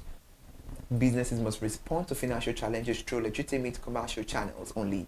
The Commission now emphasized that rising prices for flour, sugar, and energy must not be offset by food costs and transfer risk to the public. The president of the Shoreline Developers Association of Lagos, Lai Omotola, announced that Lagos State owes an untapped shoreline asset estimated at $1 trillion. He made a declaration during the inaugural address of the association in Lagos. He urged the government and private investors to sustainably develop the coastal corridor into an eco-friendly tourism hub. He noted that strategic waterfront properties continue to command high market values across the state. A plot measuring 1,000 square meters in Banana Island can sell for up to 5 billion naira. The shoreline development can unlock economic opportunities spanning fisheries, renewable energy, wind farms, and port logistics. And now, before we end the news, 94 government worldwide introduced price support measures and fuel subsidies to counter energy shocks stemming from the Middle East crisis and the Strait of Hormuz disruptions. The International Energy Agency reported that over 115 countries adopted various palliative frameworks. In Nigeria, pump prices rose above 1,300 naira per litre before subsiding to 1,200 naira. This increases elevated transportation, food, and general business operating costs nationwide. The IEA analyst Jerome Bilodeo noted that the demand-side measures cannot fully replace energy volumes transiting through the restricted strait. However, targeted interventions help moderate severe economic impact for vulnerable households and businesses.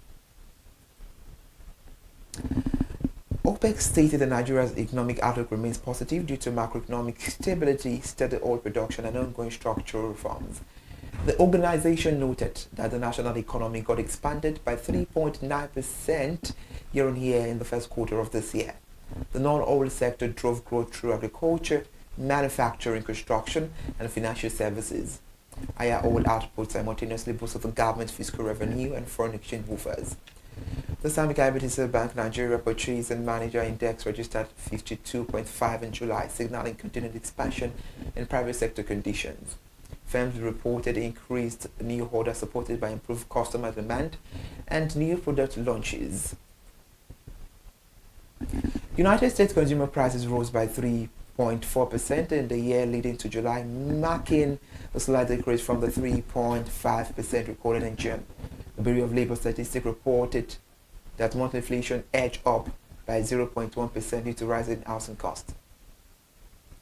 The gasoline prices dropped by 2.9% in July compared to June, but remained higher by 24.6% over the annual period. And food prices got increased at a slower pace, offering brief relief to consumers.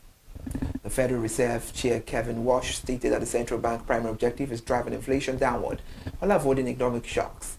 Walsh emphasized patience as price growth gradually cools across the broader financial market. Thank you for joining us on ConsumerHalla TV News. I am Yuri Ayomikonde Ike. Good afternoon.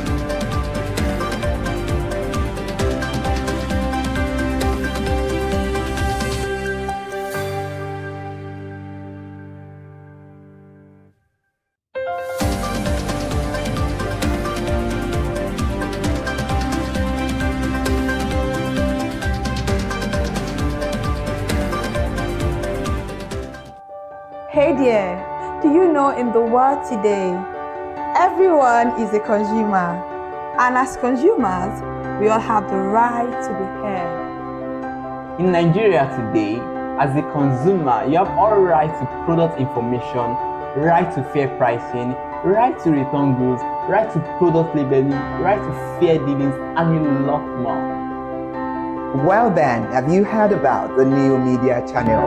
ConsumerHalla TV. ConsumerHalla TV. ConsumerHalla TV. At ConsumerHalla TV, our goal is to inform and educate consumers in Nigeria with insightful news alongside development within the fast-paced world of consumers through well-researched, specialized, and analytical content. Our vision at ConsumerHalla TV is to create an engaging platform that provides right connections for meaningful brands in Nigeria, thus creating a more caring world for consumers where business thrive. And guess what? Our ConsumerHalla brand is the first consumer complaint resolution portal in Nigeria, powered by a 72-hour feedback mechanism. We offer consumer advocacy, informative talk shows, branding promotions, advertising, and lots more. Connect with us via our YouTube channel at ConsumerHalla TV. Follow us on our Facebook page, ConsumerHalla TV, our Instagram page, ConsumerHalla TV, and do well to subscribe to our YouTube channel. Subscription is free, ConsumerHalla TV. At ConsumerHalla TV, you deserve to be heard. At ConsumerHalla TV, you deserve to be heard.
Alright, good afternoon. Thank you for joining us on your favorite lunch hour show on ConsumerHalla TV. This is Consumer Analytics, where we project the voice of the consumers. I am Iri Hayomi Koneke. Thank you for always staying with us on editions of on the show. Good afternoon. Welcome once again to another beautiful edition of Consumer Analytics on ConsumerHalla TV. I am Kike Alomo Ajibola. Thank you so much for joining the conversation this afternoon once again. And just in case you haven't followed us across all our social media platforms, please do so: Instagram, Facebook, X, YouTube, ConsumerHalla, and also head over to our Twitter account at ConsumerHalla TV.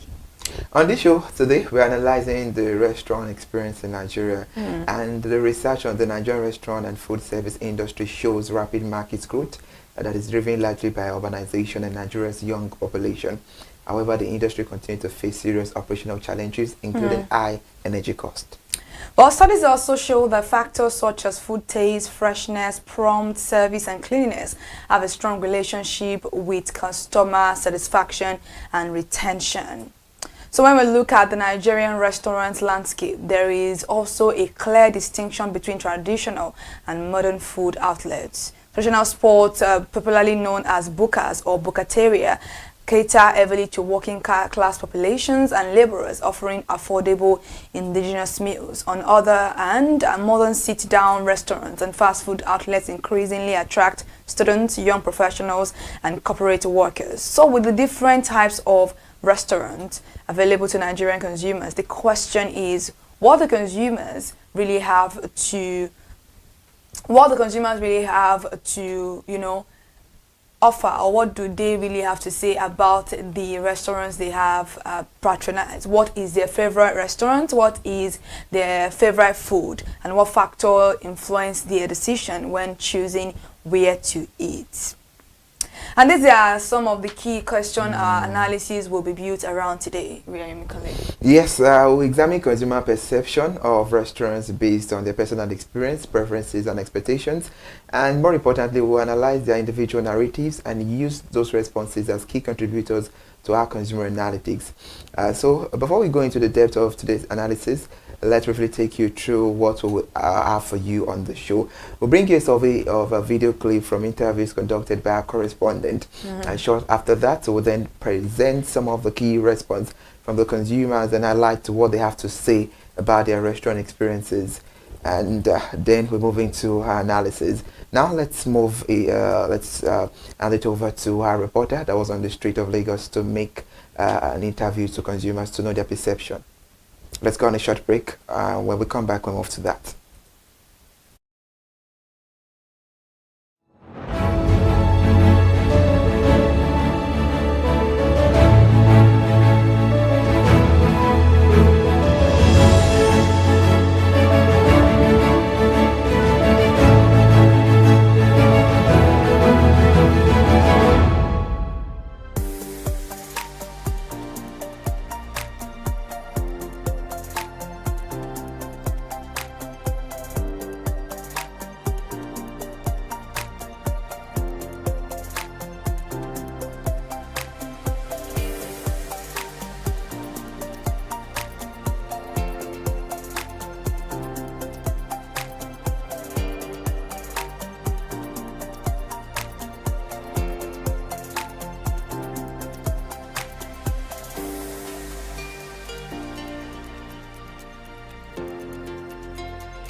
Thank you for still staying with us. It is Consumer Analytics on ConsumerHallaTV, where we project the voice of the consumer, and it's about time for us to show you the interview that our reporter went to the street of Lagos to conduct.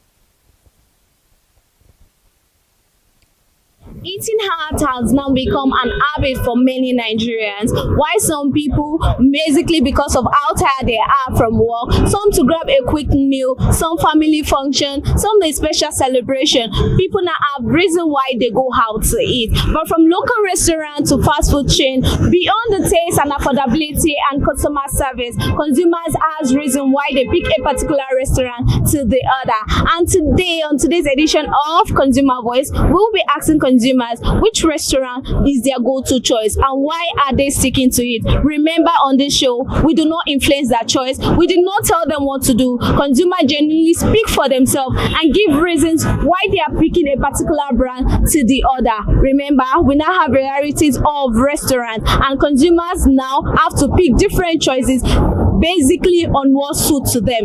Enough of all this, come with me as we go find out from consumers.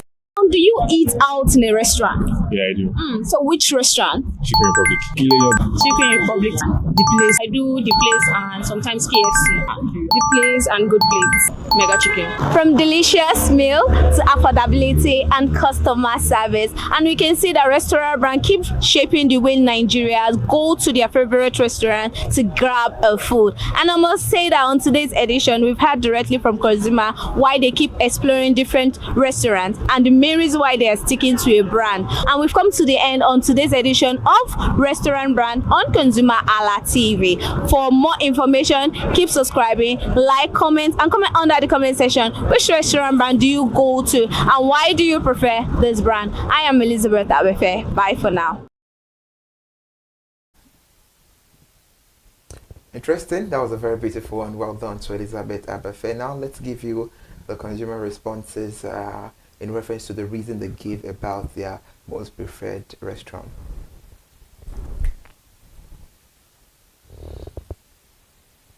Okay, David Lema says, I like Chicken Republic. I like their chicken and the price is affordable. What he values is affordable price, neatness, and serene environment. The service is fast customer attention. And the key concern, One Chicken Republic location had poor customer service with him. So the ratings is 7 over 10. And Adekoya Malik, Ile Iyon is my favorite restaurant because of their serene environment and their food is well tasty. What he values, serene environment and tasty food, customer service remarkable. And other brands that he has patronized at a particular time, Kilimanjaro, Chicken and Co. The ratings he gave Ile Iyon 8 over 10. And Benson Buluwatife, Chicken Republic. Chicken Republic is my favorite brand among others. Favorite item, ice cream and chicken salad. Before buying, she looks at the aesthetic and the customer relations. A key concern is Nigerian restaurants should work more on customer service. The rating she gave is 8 over 10. And for me, I know the place. I fell in love with their sunrise, where she values variety and friendly prices. Environment serene and cool. Customer service, she's okay with it. The key concern, she switched from Chicken Republic to the Palace because of their sunrise. The rating she gave is 8 over 10. And consumer insights, what Dinas are saying, food quality and taste and specific menu item influence restaurant preference, environment, serene, neat, and aesthetic environment shape the dining experience. For the variety, a broad range of food options can attract consumers. And price and value, affordable or friendly pricing is important when choosing where to eat. Customer service, customer relations can strengthen or weaken restaurant preference. And brand switching, consumer may switch brands when another restaurant offers a more appealing food experience. And now we're moving into the analysis of to Kike Lomajibola. All right, let's take a look at our analysis today. And this analysis is based off of what the consumers have said, how they have reacted to our online, to our street interview, and what they feel. So let's take a look at the analysis. So this is our analysis. The first one we'll be analyzing here is how the proximity quietly overrides stated preference. In their own words, 2 out of 5 respondents named their nearest option as their go-to, even when a preferred brand existed elsewhere. Whereas Matilda says, it's closer to my house. Yeah, that's probably why. Olayemi also said, I love Paranottis a lot. Oh my God. If Paranottis were like where the place is, I would have been going more frequently to Paranottis. The go-to brand and the preferred brand are not always the same thing. A distance can substitute for loyalty. So sometimes consumers don't even just buy food because that's where they like it, just because it is closer to them in the distance. So let's move away from this analysis. And then we also have where we talk about customer service outweighs food quality as the loyalty drive. In their words, I mean in consumers' word, they said because 4 out of 5 respondents cited customer services as more decisive than food quality for repeat visit. Where Matilda also said here that in as much as your food can be the most amazing in the world, but if you are not a person that I can speak to and get food from, I would not come back. And David said, if the food is good, I will go back, and also if the service is good, not the one that I order and I'm waiting like 15 to 20 minutes or something. Great food buys a visit. Good service is what ends a habit, which is very, very beautiful. And I think all Nigerian brands, regardless of whatever sector that you are in, customer service should be your forefront. You should be the forefront of what you tackle. Because that is who your consumers are going to be relating to the more. And that's what earns you a frequent visit back to your organization. Let's move away from this analysis. And being talked down to end the relationship outright. Let's look at this particular analysis where we have disrespect and abandonment. Here we have a spike reaction from 3 out of our respondents named disrespectful treatment, not slow service, as the reason they stopped returning. David said, I do not like the way the staff was talking to me, maybe because I look young. So I was being addressed as if I am like a secondary school student. Even if they're a secondary school student, you shouldn't address your customer like that. He's paying money and customers are king, regardless of anything. And Oluwada Milola said, when you are complaining, they're shouting back at you and you are not the only person on just look at you that you're not the only person on ground. I feel like there are ways that these servers, people that actually dish food at restaurants can talk to consumers so that they can really understand where they are coming from. Yes, there's a lot on their own end too, but this is a way you don't just shut out your customer. You don't know how long they've been waiting because you can not always count or see the faces of everybody. So slow service frustrates. Disrespect converts a complaint into a permanent boycott. So by this doing, a lot of consumers you can see said, "Oh no, I'm not going to go back to these people." And let's talk about a dirty environment reads as a health risk, not just bad decor. And then in consumers' world, 3 out of respondents linked visible cleanliness directly to food safety before ordering. And we can see from the chart here, we have Oluwada Milola, David, and Adekoya citing cleanliness as what they describe as health gates. Adekoya said, if you are not eating in a clean environment, then definitely you are playing with your own health. And I agree with you, Adekoya. And David said, anytime I see the blue light, I don't like going there. If I see that blue light, I beg, don't call for me.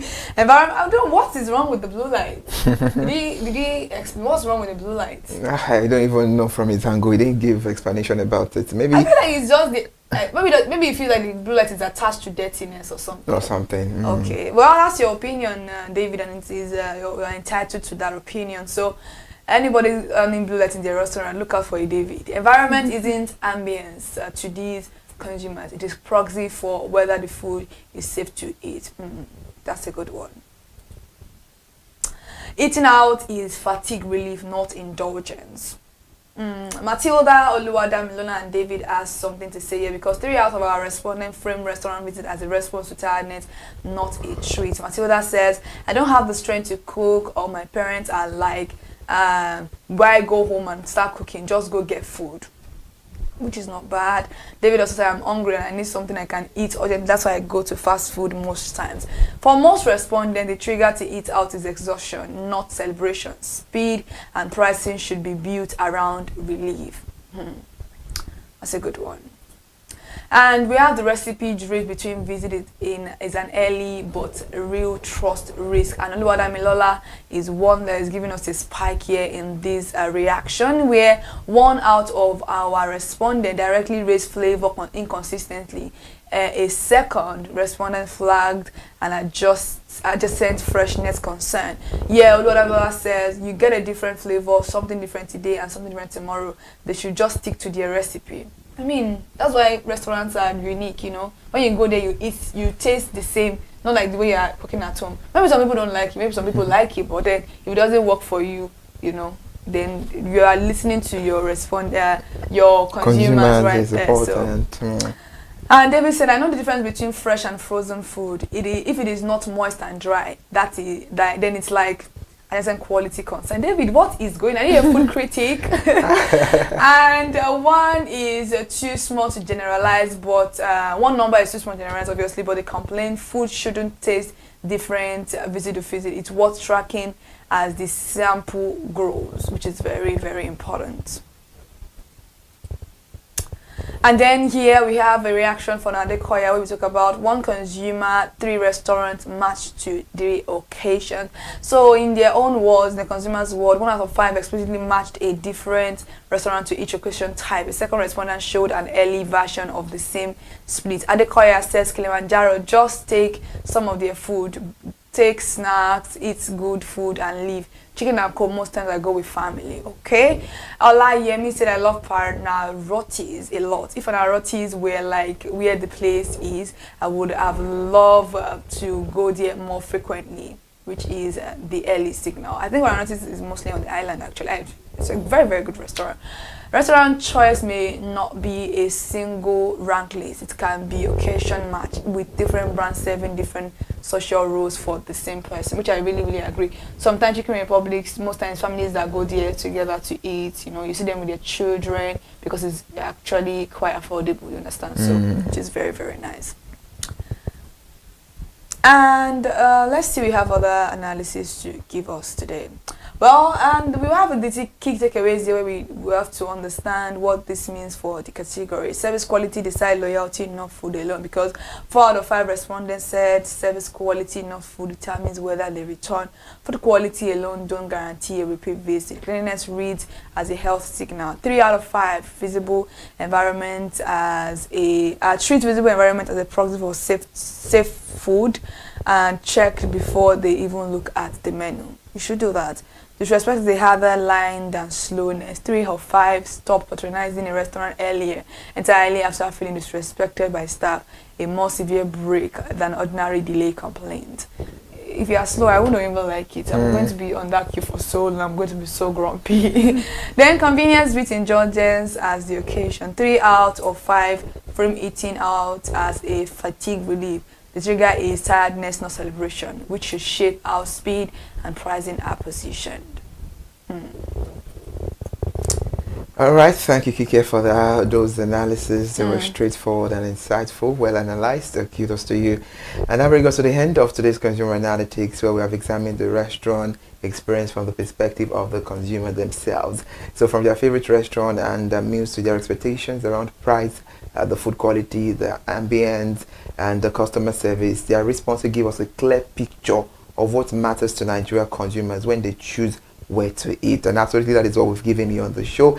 And if you're just joining us, you want to know more about it, you're actually late on the program, you can go to our playlist, Consumer Analytics. You grab a full watch, and if they have anything to say, they can drop it in the comment section. Your favorite restaurant, why you go there, what actually determines how your go-to restaurant is. Do you like what is your no-go area when it comes to buying food outside? It's very, very important that we have conversation in the comment section. And if you're also satisfied with your customer relations, let us know.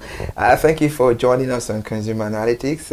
Until next time, remember, you deserve to be heard. So this program is a program that you need to always stick to.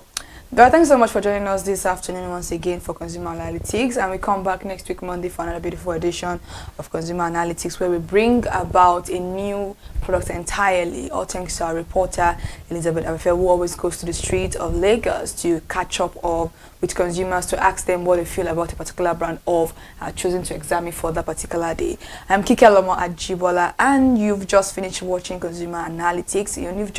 You can actually go back to watch it just like Ibrahim Mikunle says, and do not just limit your following or your subscription to YouTube alone. Go to our other social media accounts where we have Instagram, Facebook, and X ConsumerHalla. On our TikTok account, ConsumerHallaTV, we share beautiful tips and also beautiful information when it comes to consumers in Nigeria.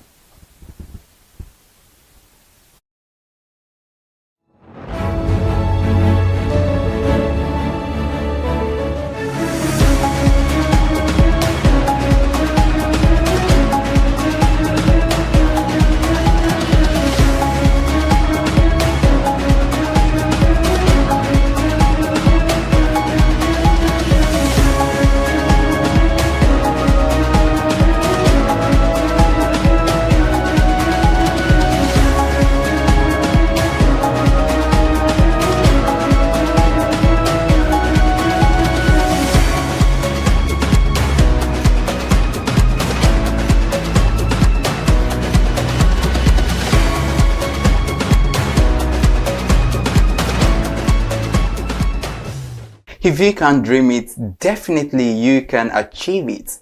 This is a welcome note to another episode of Market Innovators, the program where we sit down with entrepreneurs, innovators, business leaders, and visionaries who are transforming business industries and creating jobs and driving economic growth through innovation. I am your host, Iremofe Kofoworola. Nigeria's agribusiness sector holds an enormous potential with abundant agricultural resources, a growing population, and increasing demand for locally manufactured products. Entrepreneurs are demonstrating that indigenous foods can become world-class brands through innovation, quality, and strategic leadership. Today's guest is one of those entrepreneurs redefining the future of local manufacturing. She has transformed one of Nigeria's most traditional snacks, kuli kuli, into a premium NAFDAC certified food product, proving that local brands can compete in both domestic and international markets. Beyond entrepreneurship, she is also passionate about empowering women and girls through menstrual health advocacy while contributing to media development as a respected journalist and media executive. She is the founder and chief executive officer of Vitabite Foods, founder of the Pardon Me a Girl Empowerment Foundation, publisher and editor-in-chief of Gatmatch News, and chairperson of the Nigerian Online Media Alliance, NOMA.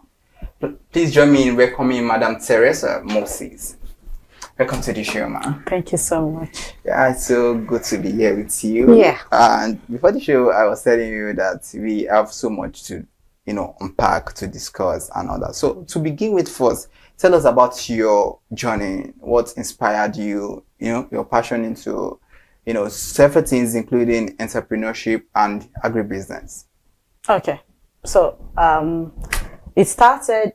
Kulikuli is a grassroots snacks. It's been on for ages, and it started. When I was going to school, I used to take money from my mom's pocket purse to get it. So I came to Lagos. I grew up in the north, Plateau State to be specific. I came to Lagos 2002. And the next thing, that's a northern experience is not here in Lagos. So like 5 years ago, I went to a store to get snack. I was craving for snack and I just saw something in the shelf and they said it's coolies. I said, what's that? And I looked at it and I saw, and I bought it. I was curious to taste it and it wasn't what I grew up eating. Wow. I was like, no, and I have a lot of friends that we all grew up in Jos and we're in Lagos, and I just called one person and the person said, yes, now it's not like the way it has been. And that's said, no, I can prepare it. Because growing up, my mom used to do it as a punishment, actually. She'll send me to go where they produce kulikuli and keep me busy because I play with the boys. I am the baby of the house and I'm the girl and I have 3 brothers ahead of me. And my immediate elder brother is 12 years older than me. Wow. So I play with the boys more. So I'm more or less a tomboy. So I don't carry babies and all that. So to keep me busy, my mom takes me to that aspect, that place for me to play, to keep me busy. Or not to me, she's training me to, and yes, so many years down the line, I now said, I can do this thing. That's what inspired me to go into production of kulikuli. Interesting. Amazing journey there. So this is off camera, please. I love kulikuli. I mean, there's nothing like our local snack. Absolutely nothing like it. All right, so you wear many hats, and that is so amazing. It's not easy for you to find people who do diverse things yet meaningful. You're an entrepreneur, a journalist, a media executive and all that. So how do you ensure that you create a balance in all of these things to ensure that, yes, you are quite successful? I think the one I just tell you is what you know. There are still others. I'm actually a mother as well. I have a 17-year-old daughter and 15-year-old daughter. Amazing. Yeah. So wow. Absolutely. So the thing is passion. Passion for what I do. I love cooking. I love reading. I love media. So all of them put together. So it's not stressful. It's just seamless. It just flows. When it's time for production, I do it. When it's time for media, I do it. You call me midnight and say, oh, you have a job to do PR, I'll still run it. Wow. So it flows. It doesn't disturb me. I feel I'm born with it. So it's not challenging. That's why people see that it's stressful. I was like, really? I love it. Wow. So it's passion. So I have love for it. And that's, motivated me to do more. And I'll still do more because kulikuli is just one aspect of what I'm doing in VitaBite. I intend to do more. Interesting. So now I was going to ask you what really inspired you to, empower the girls. Now I see that you have girls as well. Yes. Yeah, and that might be by the way. So let's talk about, before we talk about that thing, why do you feel the need to, empower the girls? You talk about the menstrual hygiene and all of those things, because I remember I grew up in the midst of girls. I have sisters and I have a lot of female friends. Okay. So I learn from them. I know a bit of all these things, and I know how sometimes they experience cramps and all of those things, they're in pain and all. So what really inspired you to say, okay, I want to educate people on this and all that? I grew up in Plateau State, Middle Belt.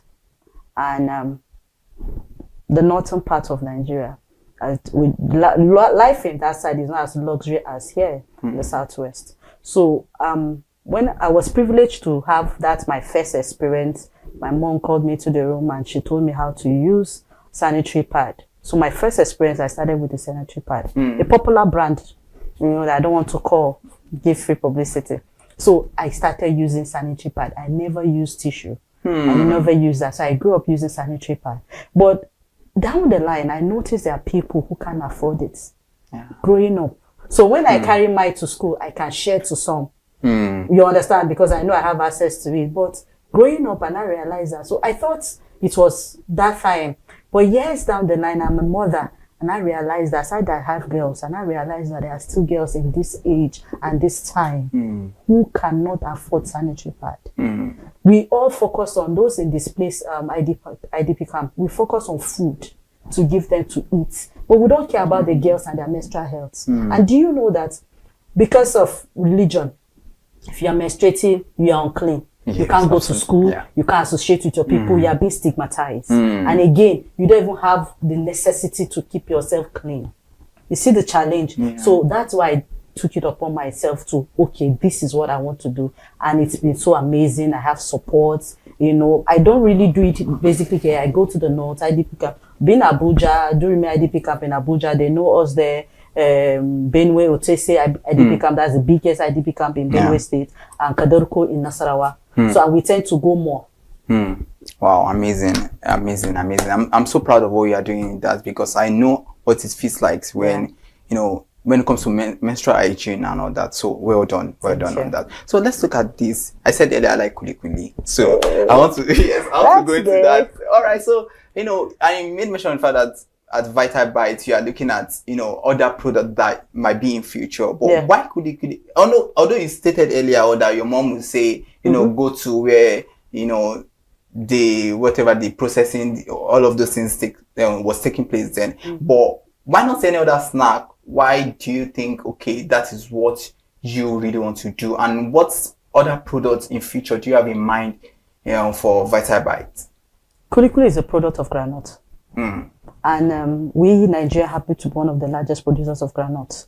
So we focus on Kuli is actually more or less like, if you look at it, is not actually the waste product of groundnut, but is actually main product of groundnut, because what you use basically is groundnut. Then we can now add the spices to it. So I now look at it, it's something that is in the market. It's something we all know. It's something we are familiar with. But the disadvantage is that they carried it in wheelbarrows, they expose it. It's open, it's unbranded.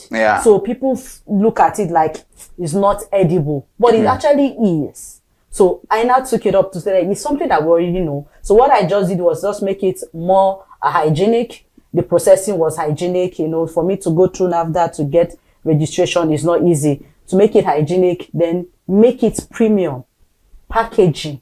Then, of course, innovation comes in, branding comes in. Not talking about it. So it's not that you can see the difference. You see Vital Bites kuli is different from other kuli because of the packaging, the branding, and the process at which we go about it. We don't just pick granite and just do it. The process is hygienic for consumption.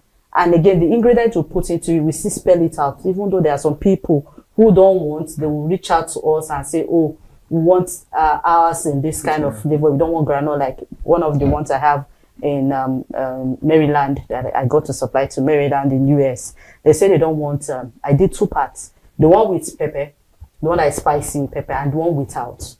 So some people don't want the spicy one, some want the plain one. So it depends on the order, so make it. So aside that, basically nothing really stressful, but it's still the local snack, but we just want to put more premium to it. It's something we are used to. It's not something that we don't know. Kuli, basically everybody knows it. Everybody has tasted it. But the only thing that makes you not to look at it twice is because of the packaging and the way it's being exposed. Basically, that just it. I love that. And who could have thought that Kuli would have NAFDAC number? Seriously. Because men Nigerians just pick it up and eat. And I love the fact that you talk about the innovation you are trying to put in place. You understand, to ensure that yes, it's more edible for people. But let's look at it. It does not mean that the journey, your entrepreneurial journey, just rosy. Even if it is kuli. You understand? Sometimes you have the days whereby you feel like, oh, business is not what it is meant to be and all that. So what are the setbacks you face in this business, and how do you always scale through to ensure that yes, you come out better and stronger? One of the major challenges, like almost everybody face, electricity is major. Then production, we need machines to produce. First of all, you select the granite. Select it because you're going to remove stones. That is the process. It's a very hectic one. The process. So it is easier when you get a machine that will select it, remove the stone, select the stone from the main granules. Then you now process it and extract oil. The extraction process, you need machine to do the extraction. Manually, because when I started manually. I still do it at times. When I don't have major production, I have little, I have to use hand after the grinding of the groundnut to a paste. You had to use turning stick or petal to start turning it to extract the oil, because it's the oil from that paste, from that groundnut paste, that you use in frying that's in kuli. So you don't buy groundnut oil elsewhere. So you have to extract it. So the amount of extraction you do, and you have to extract a lot, because if there's a lot of oil in that paste, it will not come out fine. So we need machine to do that for us. Machine, it will be easy. Machine will just extract the oil, dry, leave the paste to a cake. Then you now cut it into various shape and fry. You understand? Frying is not a process. You can get machine to do frying, but the extraction is the most important thing. So the machines basically are expensive. They are expensive. And to get local production, because it's not something that we do. It's not like a grinding of pepper and all that. So the machine to grind is not always available. To get local manufacturers to add to produce because there's a time they directed me to go meet all these fabricators to fabricate for me, but they still don't get it. So it's a challenge. And if we get the China produced one, it is smaller one, and you need electricity to still run it. And with our electricity system, that's money. So when you calculate how much you're going to make from the proceed of kuli and the machines and the stress involved, it's really frustrating. But the passion keeps you, because if you said you are not producing, somebody reach out to you and said, I want kuli, and they want to make others. What do? You still have to go to the market, get your granules, and run your thing. Wow. It's a whole lot. Yes, it's a whole it lot. Whew. I'm trying to catch my breath because I'm trying to process everything. It's not easy. Nobody would have thought of the fact that we just buy, we eat, and we don't even know that all that premium tasty kuli you see out there, a lot goes into it. All right, so this is Market Innovators. You've not started at all, because we are just bringing the juicy part of this conversation to your screen this afternoon. But before we move on, we will go on a short break right now. Go nowhere, stay relaxed. We are coming back.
Welcome back. You're still watching Market Innovators on ConsumerHalla TV, and trust me, this has been an explosive edition because I have Teresa Moses still with me in the studio, and we've she's a woman of many parts. I don't even know which one to actually say with, but absolutely it has been an insightful conversation. And now if you're a lover of kuli, trust me, a lot goes into it.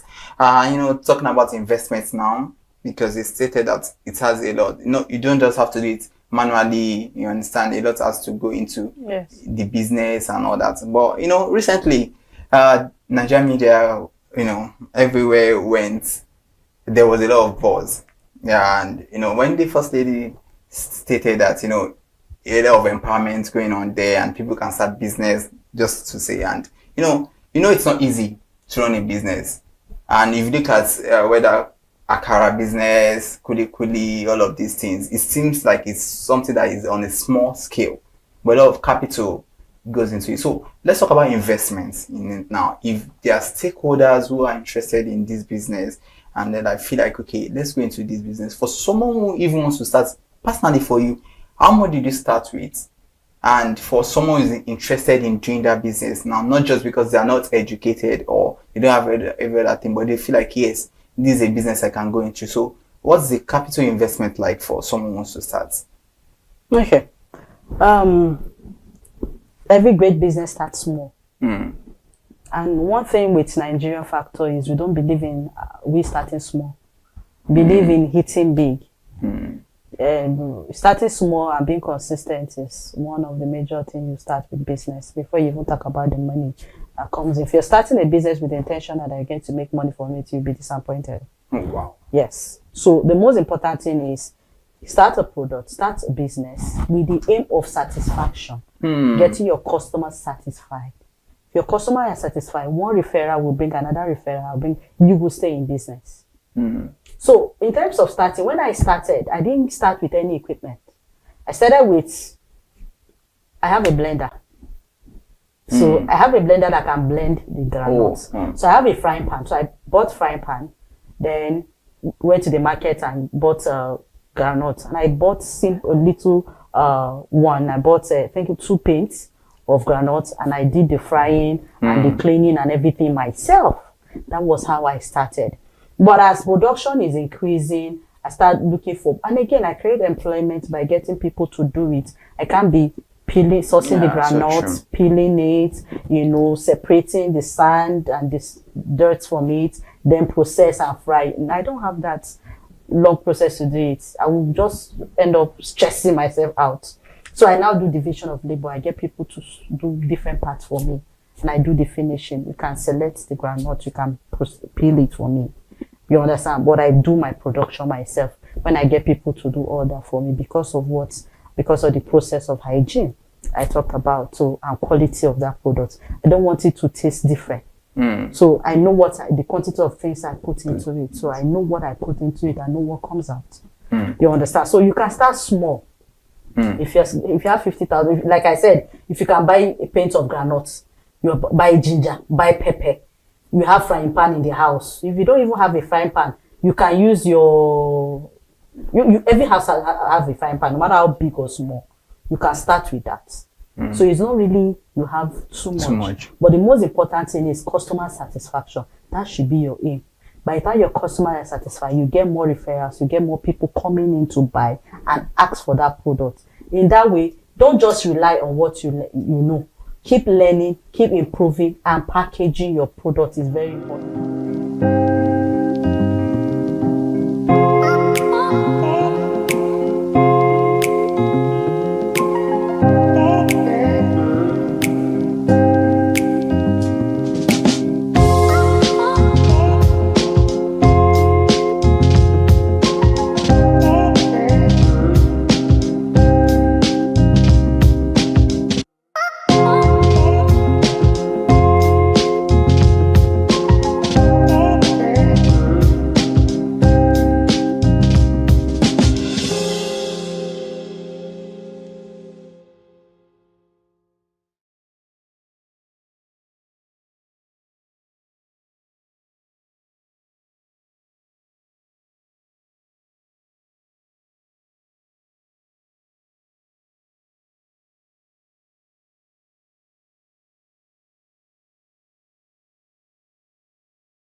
Hey there, do you know in the world today, everyone is a consumer, and as consumers, we all have the right to be heard. In Nigeria today, as a consumer, you have all right to product information, right to fair pricing, right to return goods, right to product labeling, right to fair dealings, and a lot more.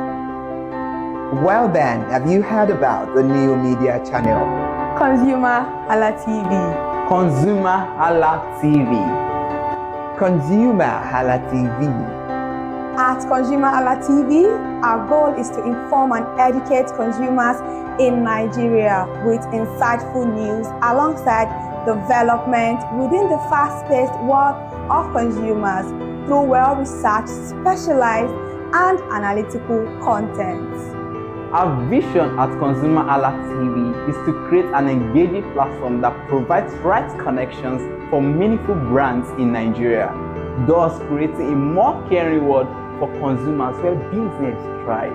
And guess what? Our ConsumerHalla brand is the first consumer complaint resolution portal in Nigeria, powered by a 72-hour feedback mechanism. We offer consumer advocacy, informative talk shows, branding promotions, advertising, and lots more. Connect with us via our YouTube channel at ConsumerHallaTV. Follow us on our Facebook page, ConsumerHallaTV.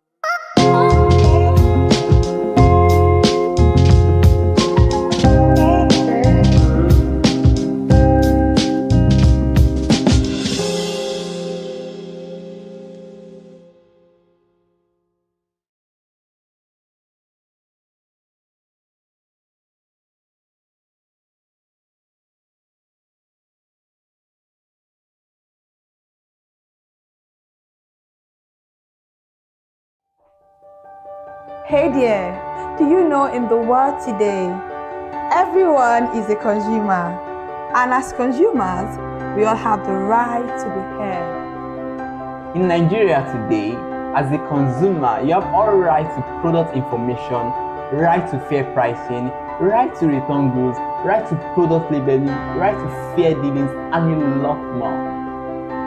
Well then, have you heard about the new media channel? ConsumerHalla TV.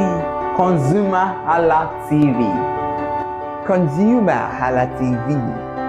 At ConsumerHalla TV, our goal is to inform and educate consumers in Nigeria with insightful news alongside development within the fast-paced world of consumers through well-researched, specialized, and analytical content.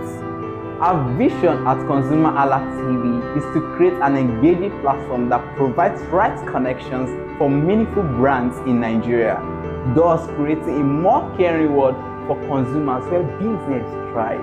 And guess what? Our ConsumerHalla brand is the first consumer complaint resolution portal in Nigeria, powered by a 72-hour feedback mechanism. We offer consumer advocacy, informative talk shows, branding promotions, advertising, and lots more. Connect with us via our YouTube channel at ConsumerHallaTV.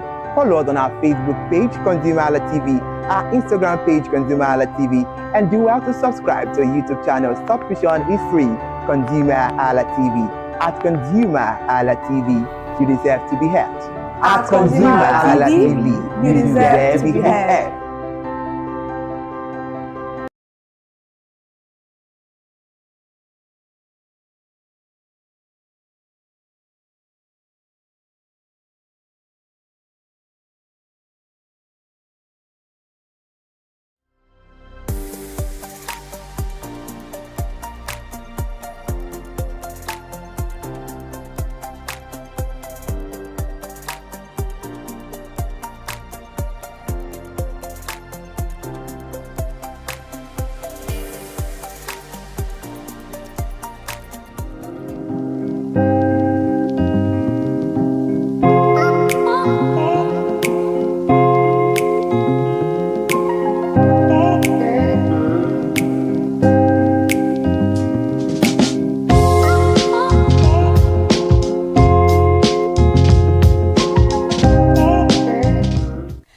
Hello my beautiful people, welcome to Fashion Freaks this afternoon once again on ConsumerHalla TV, and thank God it's Friday. We cannot wait. I cannot wait to start my weekend. I'm so exhausted going around the street of Instagram looking for pictures, videos to bring to you guys on the conversation today. I'm Kikalamo Ajibola, and as you know, you cannot see my beautiful face alone. I have another beautiful face in the studio with me, Elizabeth Eze. How are you doing this afternoon? I'm good.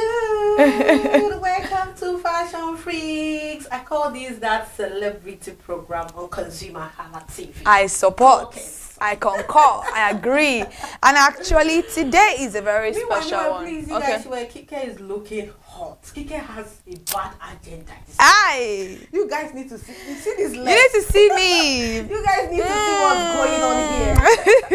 Kike, you're looking hot. Thank you. From here, we are headed to the party. Yes, so my dear sister, the weekend has started now. What do you expect?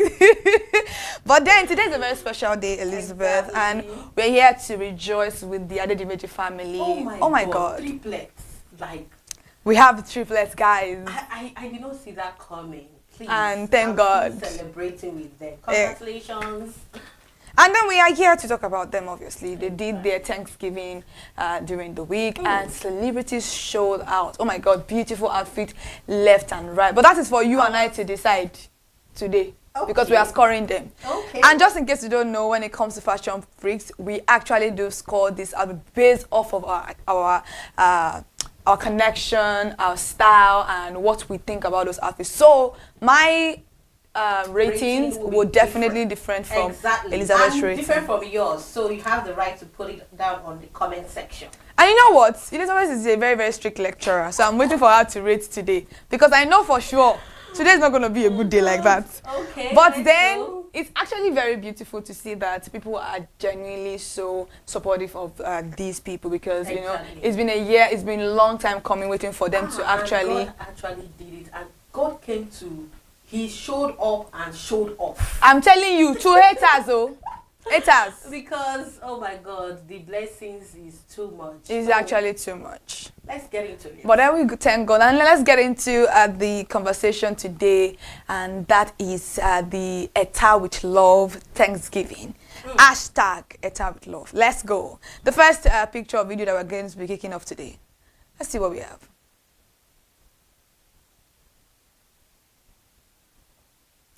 Okay, this is Jide Awobono, and Jide Awobono is a good friend to the celebrants. Yeah. Celebrants. Too many celebrants. So he was there for them. He was there with the caterer. Right? Yeah, he's an actor. He's a Yoruba actor, an Hollywood actor. I'm trying to get the movie. Is it Jennifer's Diary? Is it Jennifer's Diary now? Yeah. Yeah. You don't remember Jennifer's Diary? I remember him. That's what I'm trying to like. Okay, yeah. So men, obviously, is a Yoruba gathering. I feel like that outfit fits, you know, the occasion very well. Well, it looks simple, but I love the cap. Yes. Yes, I love what he did there. But the outfit is just there. Let me tell you something. You know that wearing cap for Yoruba people has different meaning. Like if you put it to right, it's different. I think you are married. If you put it to the left, you are probably looking. If you put it in the back, probably widow. There's a different, like the way. Yeah, but I would look for what those sides position mean and bring it up on the conversation next week. But then it's actually but it actually do mean a lot. Just like you're putting on your ring, your wedding, or it means so. That's how the cap too is. So that outfit looks so simple. It's just there for me. So I'm just gonna give it, but I love the cap. Yeah. I love the cap. So I'm giving him a 6.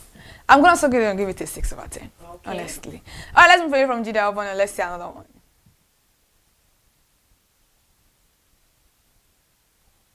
Yetunde Barnabas actually I was like, we love the outfit. We love the outfit and it looks so good. It looks so good. Wow. I don't like the back. Why can't the back close? Close, yeah. That's what. Like, is that a style?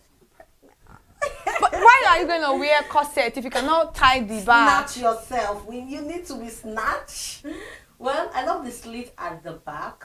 Yeah, the slit is really cute, but I really don't like the top like that. I don't like the top. I don't know what is happening. I feel like it's just too much. I'm just giving it a 6. I'm going to give it a 5 over 10. Okay. Let's move away from Yetunde Barnabas and let's see another one. The back is opening too much. Anyways, let's go. Jolomi, the Eta sister. So I think this is their screen daughter. Mobingwe screen daughter, and I love the outfits a lot. She looks so beautiful. Oh my god. And Jolomi's outfit is a very beautiful one, obviously, and that outfit was made by the real Threads and Colors. Threads and Colors. Shout out to you. Yeah. Well, I'm gonna give this an 8. I'm gonna give it a 9. She looks like a princess. Yeah, she looks so good. Oh my god. Oh. Yeah. Look at her dancing. God, She's so looks so cute. good. Shout out to the stylist on this one. Yeah, Threads and Colors. You did your thing. Oh my god. She's such a stunning girl. Let's move from beautiful Jolomi and let's see another one. Eniola Badmus. Badowski. Well, I love this new look on Eniola Badmus. She looks so beautiful. She looks so beautiful and younger. But the outfit, I really don't like the upper parts. I just don't know what's going on there. The entire outfit, because it's not giving. It's not sitting properly. Yeah, like. Is it that she gave it to Taylor a night before? I just don't know. But the girl is cute though. Yeah.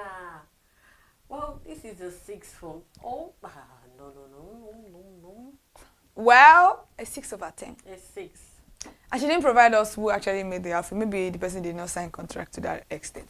Let's move away from Eniola Badmus and let's see another beautiful person. Oh, do you remember that Regina Chukwu almost caused problem at the... They didn't allow her entrance, the bouncers. Yeah. But she hasn't given us information now. She said she was going to come online, on live to come and give information about what happened. I saw bloggers taking up and I have it looks good. Well, Becca Needles and Stitches, you know, did this Shout outfit. out to the stylist on this one. I really don't like this. I feel like it's just a lot. Well, her outfit looks nice, but it's just a basic and regular stuff to see. I love the gele though. The gele is so beautiful. Good. Oh my god. And the makeup, the hair is well laid. I love it. The gist that made her to stay outside. She must give us so. Because people say that maybe because she went to go and she did not buy the clothes from the person that actually supplied the clothes. Are you busy? So I saw that someone said probably she didn't get an invite. How would you have an outfit and you not get an invite? That's what I'm saying. That now said that if she didn't get an invite, that means she went to go and buy her own clothes from outside. Okay. But that is just allegedly.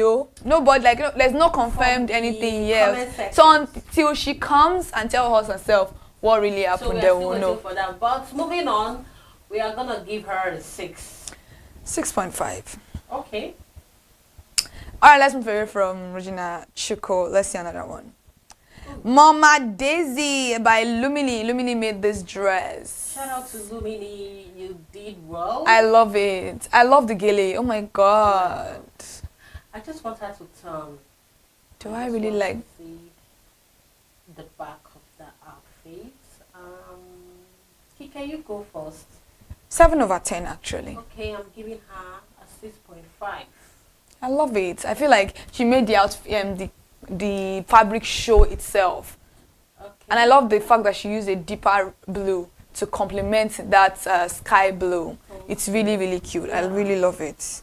Well, I love your own fashion sense. Thank you, my love. Kike would like to look beyond what you guys are seeing. Yes, I do love that. But I feel like that's what stood out for me in that outfit. Like, it's not all about just the color and just be bling, bling, bling, bling. You know, we can use other materials to accentuate. To make it pop. And I love it like that.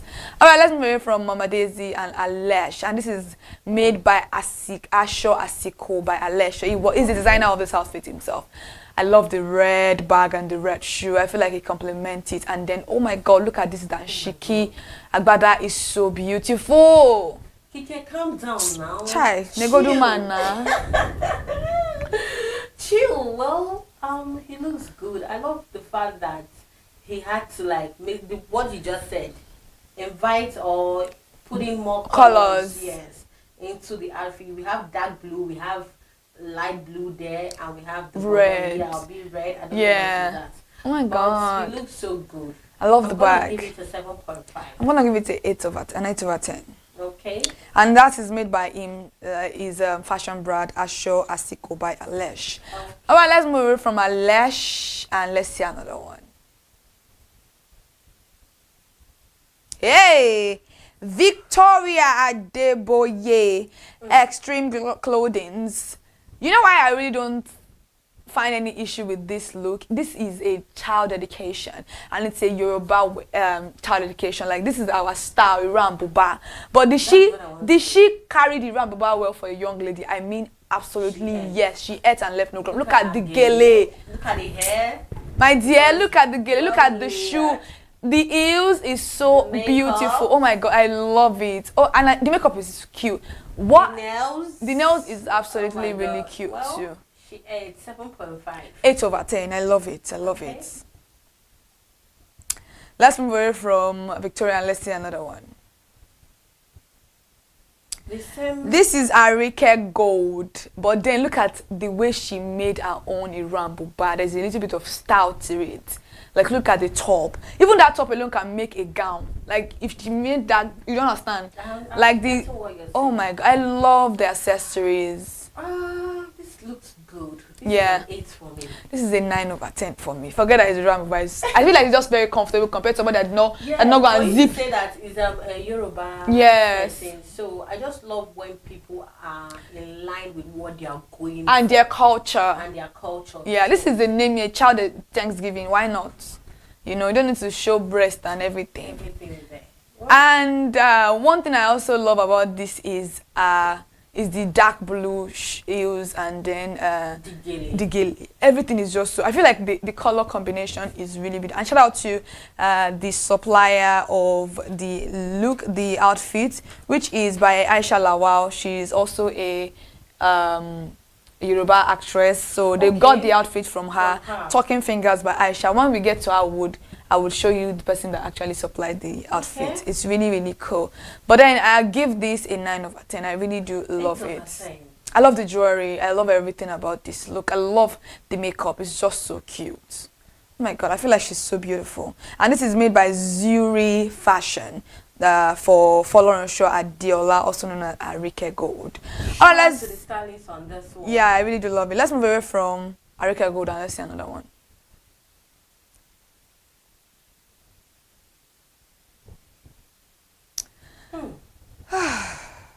Wumi Ajiboye. By the way, Lola's Finesse made that look. Well, I like the cup. I just don't like what is going on at the upper part. I just don't. And why is the the thing at the down part? Why is it not full? Yeah, it's just like what is it there for? It's just there. It looks like something I don't. It's not enough. And why is it even starting from underneath the belly? Like, why is it not starting from the waist length or starting from the hip? Kind of dripping. The drape is not even drape. It's not doing anything. It's not doing anything, and the clothes looks. I just don't know. It doesn't look well put together. Yeah, everything is just looking. And why is the cup pointy? Oh, God. It be like this. Yeah. I'm giving it a 5%. I don't like the hair too. Why is it a ginger hair? What? Why don't wink at me, bro? Like, why is it a ginger hair? A 5/10. Even the makeup, look at it. No, the cup is not. The cup is not nice. So I'm sorry. 4/10 for me. Okay. One below 5. I'm telling you. Now. Well, that's Finesse. Yeah, the one that made that outfit. All right, let's move away from that and let's see another one. Yeah. Okay, Etasi auntie, the triplets auntie is here. Oloyede Juliana. Oh my god. Okay. You know, I've been hearing some kind of gist that this lady looks like me. Please, let's see very well. I want to see it. Now, because I never did chop money, calm down. She's beautiful and you're also beautiful, yeah. so. Well, I love the outfit too. I really don't like the top, Sha. Outfit. I love the color combination. Yeah, I love the color. I love the pop of red. Like, it makes it look so cute. Yes. But the hand. I actually love the hand. I feel like it's that she had let go. She has used either the down part of the top or she has used just the hand. Like everything looks, you know. Out. Yeah. But the only thing that stood out for me is the color combination. Yeah, I love it. And I love her hair and makeup is really beautiful. Her purse also is So that, shout out to TPD Atelier for making that beautiful outfit for Oloyede Juliana. And okay. I'm giving her a 6. No, I'm going to give her an 8 over 10. Why would you give her a 6? You are such a very, very bad lecturer. Someone that looks like you. Hi. Let's move away from that though, and let's another word. Kike, don't do that. Wow. This you eh? Kemi Korede. Is it? I think he's let me see the back. I think it's Ramboba. Yeah. You know, I love it when Yoruba people. Yeah, I think it's Ramboba. I think so. This looks good too. Yeah. She carried it very well, and the jewelry is so beautiful. This is also by Lola's Finesse, the person that made Wumi Ajiboye. Why did they not now make this one for that one? That one that we talk about. Lola's Finesse. Why did you do that now? I mean, maybe you don't have to choose that style. I don't know. Well, I'm giving this a 7.5. I'm gonna give it an 8 over 10. It's in Rababa. It's very beautiful. So good. And she looks beautiful also. All right, let's move from Kemi Korede. Let's see another one. Kemi T. On my slime. I think that's the person that made this outfit. HLUNMYSLINE. On my slime. Shout out to the stylist on this. This is also a Ramboba. But the purse, the shoe. Ooh. The purse, the shoes. Ooh. Okay. Black shoe. Is that black? It's a black shoe. Black, dark blue, lighter blue, light blue, gold. We are not here for that. Okay. A 5 over 10. 5 over 10 also. I don't really think I like her in Rambo like that too. Alright, let's move away from that. It's a lady icon and his beautiful, beautiful wifey. Oh my god, this is so cute. Together. You can read them separately, but then this is one of the most beautiful gowns I've seen today. I love the yeah, the beading. The beading on the sleeve, hand. yeah. Oh my god. Kike, this is a 9. I love this. This is a 9 over 10 for me. And even the guy is an 8 over 10 for me. What are you going to rate it, Itele? Well, because of your wifey, or is it the wife? And I think it's even the one that has done the most to his outfit since we've been seeing the guys. Yes. So apart from that other guy, Alesh. I'm giving him an 8 too. Well, I'm gonna give the wife stylist is Kiki Style, Kiki, and you did well. You did well. The Itele, I think, is Mr. Nail Brand that made his look. Yeah, I'm so sorry if I murdered your name. All right, let's move away from that. Let's see another one.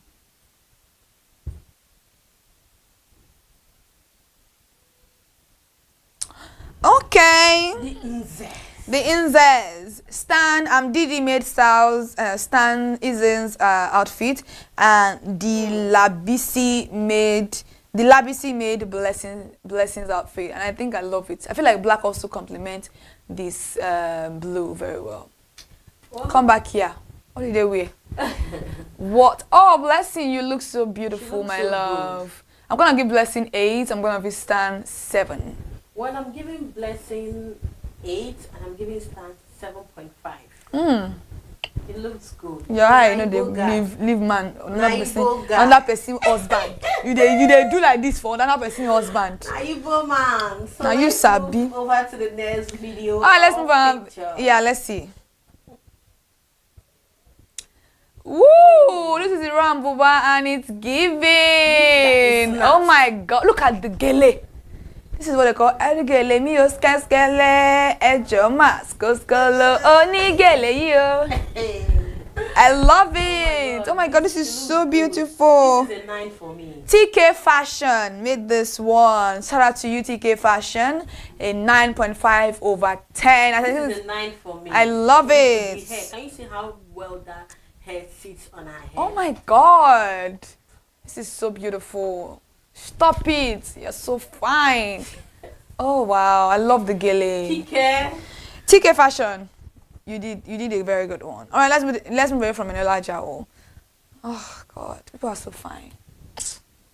We'll be fine too. Try. The Ateres. What do we have here? What do we have for us? Where are you guys? Okay. Well, Vicky. Vicky is stunning. I saw this outfit and I'm like, wow. And she didn't make the outfit. Are you aware of that? she didn't make the outfit. No. Tony Gray official made Vicky James outfit, and Tochi Niman made Femi Atere's outfit. Well, this looks good. I love it. Mommy Eliana. Chai. It look good. This one you are kissing. You just born now. My dear sister. Well, I'm giving both of them an 8/10. Well, I'm giving Vicky 9, Femi 8. Okay. Let's move away from the Ateres and let's see another one. Mercy Aibe. Becca Needles and Stitches made this look. Mommy, what are you? The hand, what? I don't. The hand. Yeah. What happened there? It's not sitting well with me. But the outfit looks so good. But the velvet, is it necessary? Well, I would just say if she wanted to put the velvet, she would have used a darker blue. Yeah. A darker blue. It's just boring. Like, it Would looks. have sit well. The inspiration would have, the outfit would have popped up with well. A darker blue. But what happened at the hand, I just don't. It's not sitting well with me. Well, the skirt is nice though. Yeah, the outfit looks good. I'm just concerned about the hand. You're not saying anything about. I saw it, my dear sister. I don't want to talk about him. I don't understand. Well, I'll give her a 6. A 7/10. Okay. Let's move away and let's see another beautiful look. Queen Mother. I love the gele. Oh my God, I love the gele so much. This woman is always showing up. Like all these outfits, I don't understand. BKS Lagos, I think, made that look. Wow, it looks so good. It looks really nice. She just wants to look young, sexy glamour, and she has. I think there is a net on that. Is there a net? I think there's no net there. I think there is. There is a little bit of net. I just feel like it's so into her skin. Let them come closer to the. Look at this side. You would see. Okay. You've seen it, yeah. Look at how seamless it blends to the screen. I just love the fact that she wants to look like the sexy glamour that she is. So glamour, we are gonna give you an 8.5. I'm gonna give you an 8.5 also. I love it. I love the look. All right, let's move away from glamour Rakim and let's see another one. Can't even. Rakim's birthday. She is Augusto. I think 24. 25 to 29. 24. I think she's sharing birthday with Funke Akindele. Really? Yeah. Okay. All right, let's move away from that. Let's see another beautiful one.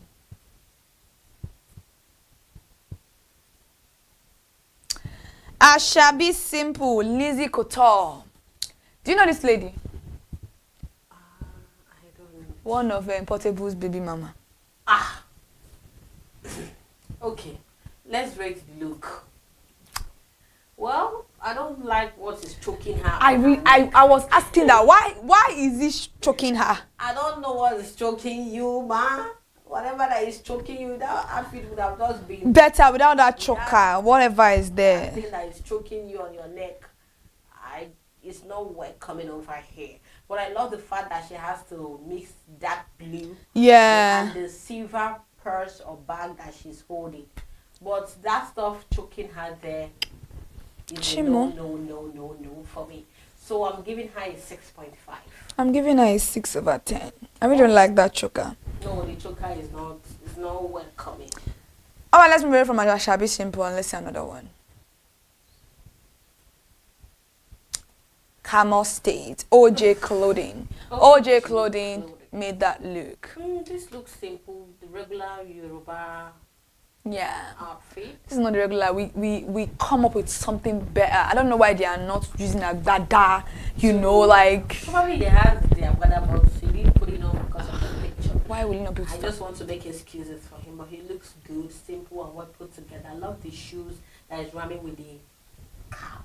And I don't know where his own cap is facing, whether he's single, married. I think it's the married one that is facing. Okay, he's facing the married because one. he's married. Oh, he's married. Yeah. Okay, sir. I'm gonna rate you a 6.5, sir. 6/10. Okay. Let's move away from that and let's see another beautiful look. Dami Royale. Dami Royale owns a charity foundation. She helps people. So God bless you and bless your soul for doing. You, ma'am. I love the makeup and the hair. She looks beautiful. She didn't provide for us who made that look, but shout out to whoever made that look. I feel like it's actually beautiful. It's simple but elegant. I love what happened. Yeah, the V cut. Yeah, it's very nice. Of that top, I'm giving her a 7.5. I'm giving her an 8/10. I really do love that look. I feel like I can wear it. Nothing too crazy. Not me buying a clothes of 450,000 as they said, and the clothes was sold, and I'm going to now be sewing it for 1 million because of stone and everything. So I'd rather pick our outfits. I beg. Let's move away from Dami Royale and let's see another beautiful look.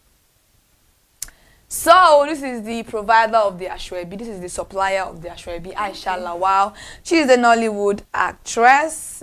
She supplied from a brand, Talking Fingers by Aisha. So beautiful, stunning piece from her store. Absolutely beautiful.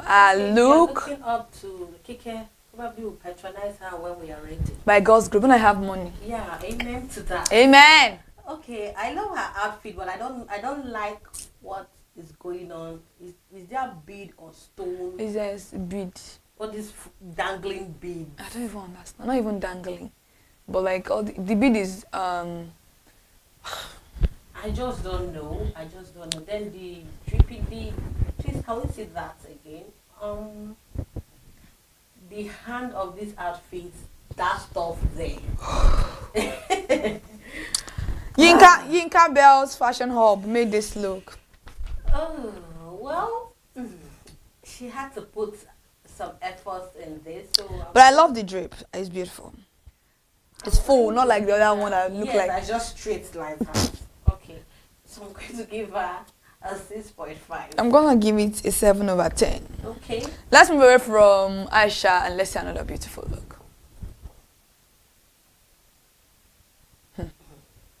Kiki Acost collection made that look. This looks good. Looks beautiful. This outfit looks good. She had to like play with this outfit and looking. I love what she did with that gele. Yeah. She turned the inner out. Okay. And matched the silver. The back of the outfit looks good. Yes. The side looks beautiful too. Looks beautiful. 9/10 for me. Yeah, I love exactly. it. 8.5.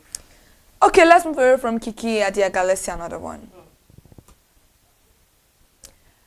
Ooh, coin. I love me dark chocolate man. I bet, what's the cap saying? Is this single man? I think this one is single. You see that it's facing here. Okay, single. And it's. Oh, what a handsome young man.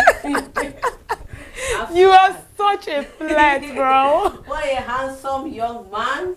Oh, you look so good. Even though it's simple, look at the way confidence carry the clothes now. I love the dripping chain or gold he's putting on there. And shout out to Ollie Cuts for making that beautiful. Ollie Cuts, shout out to you. You did an amazing job right there.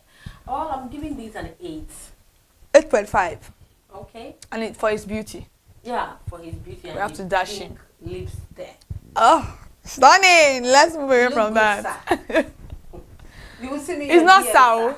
I'm very sure you're older than him. Stay away from the boy. Alright, let's move away from Koi. He was in last year's set now. Dede's best friend. Huh? Is that Dede's best friend now? Koi and Dede. Yeah, one of the 3 fishes. Well, you don't remember? I don't remember. One of the 3 fishes. Like I say, don't. No, I've seen him in real life. This guy is really, really beautiful. Oh God. God. I'll see you in your DM, sir. Exactly. I know. I'll give you Instagram details. Samo Banks. What's going on here? London Tailor. Now real London Tailor. He wear the normal. Explain the outfit for He me. wear the normal Is that a look. sweater, be... I think it's something that just to elevate the look. It's not bad actually. It's not. I just want to know what's. Idea. That's what is there. Don't ask me question. So, the car, he looks good. Well, I'm giving him a 7. 7.5. Okay. Let's move away from that. Let's see. Imisi. I beg, who be? Let us talk about the dance. Who is that man? I don't understand. God, I beg. I saw her dancing with people. One. Because they just want about though. If you see the comment section. Oh my God! Let me see what was going on yesterday. I don't know. Is it that you went to go and drink what I passed you or? The drink entered the wrong side. I'm telling you. The dance. We need to. The dance is. Maybe she's just too happy for triplets now. Well, I love the hair. I love the outfit. I love her outfit actually. I love her outfit. I love the outfit looks so good, comfortable. This is something I can wear. You know. Yeah. I'm giving her 8.5. I'm gonna give this a 9.5. I really love it. You me see that dance. We'll still come back to that dance. No, we really need to talk about that dance because I wish I brought my phone so that we can read some comment section. Oh my God, it is so funny. Comment on down some outfits. I think we need to start doing that. Yeah, we will start. We will look into that. Reading comments Because why? You rate here and people are rating online. We first, read out your comments online. Then before we start our rating. Please, let's another one, Jerry. Missy, you are a very beautiful girl, but please stop dancing like that. Ooh. I love this. Sarah Bell Couture made this look. I love this look so much. This looks like what is Muslim. I'm just seeing. Like it's very modest. Yes. I love it. Well, I'm going to give this a 9. I'm gonna give this a 10 over 10. I really do love this look. I love it so much. I feel like it sits so well. It sits on her body. It's like as if she was born with the especially the top and the sleeve. Look at the sleeve here. It is so perfect. I love it so much. Who is the stylist again? Sarah Bell Couture. Shout out to you. Shout out to you. You did an amazing job right there. Let's move away from that and let's see another one. Dele Omowoli Olu Carving Official made this outfit. Also, something similar to what we've been seeing since morning. Same regular. 6 over 10. 6 over 10. Not bad actually. He wore it and it looks beautiful on him. Let's move away from that and let's see another one.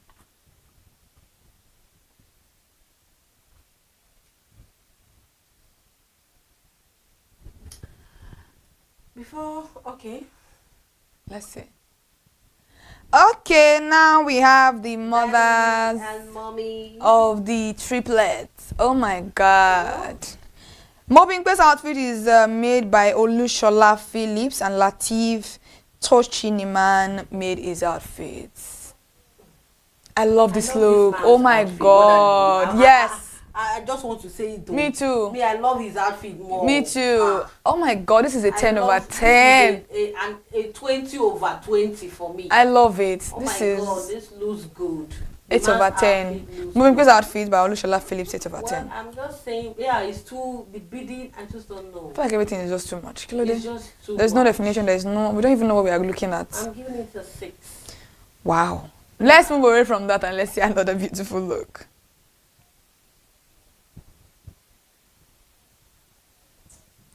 Much better.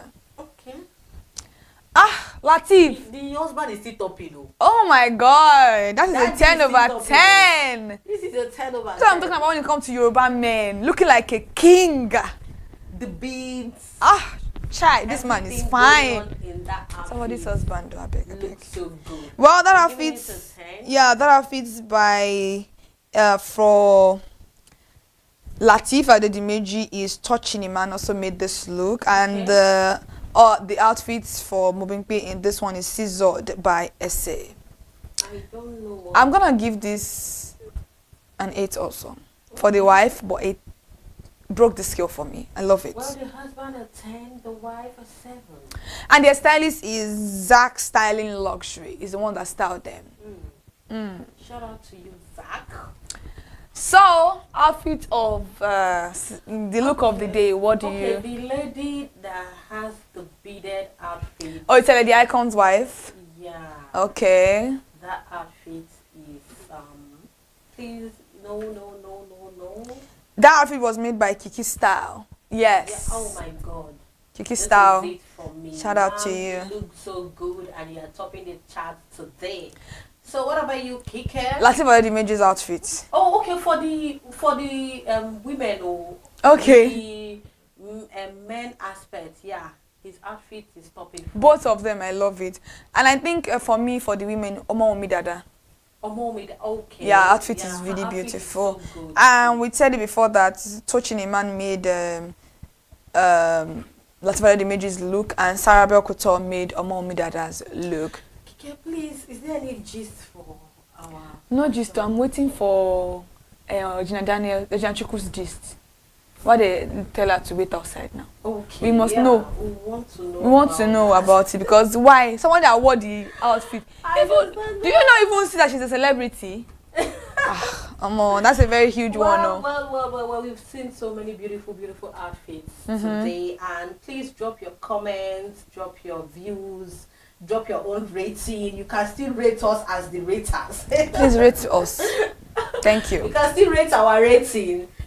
Tell us your mind on our comment sections. Follow us on all our social media platforms: Instagram, Facebook, TikTok, ConsumerHalla, on YouTube, ConsumerHalla, on TikTok, ConsumerHalla TV. Yes, my love. Thank you so much for joining us today on the conversation, and we hope to hear from you and see what you think about this look that we actually brought to you. I am Kike Alamo Ajibola, and I am Elizabeth Easy. See you next week, Friday. Good afternoon.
If these two cups here, if one of them, they are two the same cup, but the way you position them matters. Yeah. So if one is packaged well, the other is not packaged, and they are the same product, I'll go for the one that is attractive. So making sure that the product inside is still okay. Don't rely only, because some people have fancy packaging and deep inside the product is nothing to write home about. So from inside and out, let it somebody know that if you eat it from the outside is attractive, the taste is quality and top notch. It will keep you in business. When you get that running, as money is coming in, you keep expanding. As you're expanding, you get other things that you need. But you can't start everything at once. So just start with little. And I don't see the so much agog or bohaha about what the first lady said, because the truth of the matter is, if you had seen me on the street and I tell you I said kulikuli, you won't believe me, because I don't look like someone that is on the roadside and is on package. You understand? So the difference between all those things is the package. If you see someone on the roadside selling roasted corn, we'll price the hell out of that corn. But if we go to a supermarket and see a roasted corn that is priced, You can't price it. You pick it and go. You value that one. You don't value the one on the streets. So that is why what she said is coming at so many people, and so many people are looking at it. But the truth of the matter is, we have to start small. We need to, do we need her to tell us, to remind us first, before we believe that we are going to start small? And again, if you are starting small, everybody, if you can go to the island and buy akara for 2,000 naira, but you can still go to the roadside and get akara for 500 naira. The two are the same products. The difference is the packaging. Nothing else. It's the same beans. Isn't it? It's the same pepper, the same oil that is used to fry it. So the difference is the packaging. One is on the island, one is on the mainland. So it's the same products. But it's the way you put your premium quality on the target audience and where to go. So no matter how it is, I keep telling people to, no matter how little, brand yourself, improve on yourself. And even if you're frying corn on the roadside, look clean, don't look dirty. That is a message for someone out there. So, who knows? You are trying to grow your business and you just keep complaining. You are not expanding. It might just be from you. And it's all about understanding the message, the context of the message that was being said. You know, like you said, use 50,000 naira rather than just being idle. And you know, every day you are going out for interviews. No job is forthcoming. Something you can learn to do, and you know, before you know it, you grow and become better. So that's just a word for someone out there. All right, so let's look into the world of media, because it's also very important. You are a publisher and editor-in-chief of the Gatmatch News, and you know, tell us about that platform. Why did you create it? What role do you believe that digital journalism should play in shaping Nigeria's future of journalism now? Okay. I've been practicing journalism for almost 2 decades, for over 2 decades now. So I started from this day newspaper. Oh, interesting. So I started from the print. So I've worked on the print, worked on magazine, you know, before I come to online. I've worked on radio as well before coming online to work. So I have experience before coming to set up my own. And I wanted to, the push actually to set up my own was because there are times I realized that I can't say some certain things. I can't do some certain things because I have a boss to report to. And my boss will tell me, you can't report that brand because that brand is paying. And I was like, but I need to talk about it. So that motivated me to like, okay, let me set up my own and do things differently and get a niche. You understand? So basically that was how I started, by having opened registered Gatmatch Media, which produces Gatmatch News, and I still do PR, do consultation, do media, so basically everything. And when I started, the passion for journalism was just what pushed me. I wanted to have my story on the front page of this day newspaper when I started there. Wow. So the drive has always been there, and I work with credible people who I still have relationship with, the editors, you know, who encourage me more to do. So, and the first major exclusive I did was to disguise myself. Went to Kirikiri Maximum Prison 2010 to interview the Hamza Mustafa, retired. Major Hamza Mustafa, retired. He was in incarceration then. And I went to interview him. I speak and read and write Hausa very well. And I did that interview with Hausa. And that was a big one for me. Interesting. Came out and wrote the story, and it was on City Mail newspaper, owned by Mr. Muyiwa Adetiba then. You know, so he's a famous journalist, and he has his own paper. Then I worked for him, and that was where I had that exclusive, and that was how it started. Wow! So I always have that passion to do something different, to do something daring. When you say you can't do it, I will tell you that I can't do it. I can. So that was how it started. My editor was telling me that you can speak. I was like, can you interview Mustafa in prison? I was like, sure, I will. And that was how it started. So it wasn't about the money. Because now we are thinking about money. There we are not thinking about the money. We're thinking about getting our names on the byline that want to be there. Teresa Moses is the front page of this day. Those are the things we are looking at, and it has, you know, it has shaped us. We had veterans who trained us, so we went through the process. We didn't just jump into media. So because of that, that was what motivated us to set up. I'm the chairperson of NOMA, Nigeria Online Media Alliance. That was where it came about. The media space is saturated. Everybody with a mobile phone and the data call his or herself a journalist. but they are not trained. They don't know the 5 W's and H. And we've even gone beyond that again. This consistency is media. So the nation as we are now, we need more advocacy on some certain issues from the media. But we don't really talk about it. The media will just write stories, release them, and there are some core information we don't talk about. Issue of advocacy, we should talk about it. This is the responsibility of the media. We are the fourth estate of the realm. Absolutely. You understand? Yeah. We at times we need to remind ourselves who we are. Yes, it's challenging. Yes, I will tell you the honest truth, it's not easy. But we still need to keep that job because majority of people are looking up to us. Nigerians are looking up to the media to speak. You understand? So we need to focus on advocacy. Let's leave politics along the line. We are not going to overrule politics. When it's politics, we talk about it. Bring accountability, get our leaders to be accountable for. Yes, but we should do advocacy. Like in June 25th, we did advocacy with the International Day Against Drug Abuse and trafficking. And we brought journalists to talk to them at Yaba Psychiatric Hospital. We partner with the ISOP Nigeria, NDLEA, Yaba Psychiatric Hospital. We brought in people who talk about the effects of drugs in the society and even trafficking and all that. So that is advocacy. We want the media to know what they should report about because a lot of our young ones are into drugs. How do drugs and substance abuse, how do we curtail them? You might not know it is an abuse. Yeah, so true. You understand? You might not know you're abusing paracetamol if you overuse it. Many people absolutely abuse it. So there are so many substances like that we abuse. Vitamin C. Exactly. We abuse them that we don't even know that it has effect on our body, on our health, and affects our mental health. And you get, imagine my own time, I dare not wake up and say I'm going through a lot, or I have mental issue. I have mental stress, my mental health. You don't do it. Your mental health, when your mom slap you, your brain will reset. You don't need any mental person to check you up. And now you see my teenager tell me that I'm going through a lot with my mental health. I will just look at her and smile. You understand? So the media have a lot to do. The media is just like a mother. Even if you're working, you still have to take care of your home, you still take care of your children, you still take care of your family, both extended and immediate. So there's a whole lot on the shoulder of the media. So basically, those are the things that made us want to okay, it can't be for everybody. Little by little, let's see what we can do. It's a gradual process. So basically, I love that. And that is why also at ConsumerHallaTV, we are an advocacy channel. We ensure that consumers need to be heard.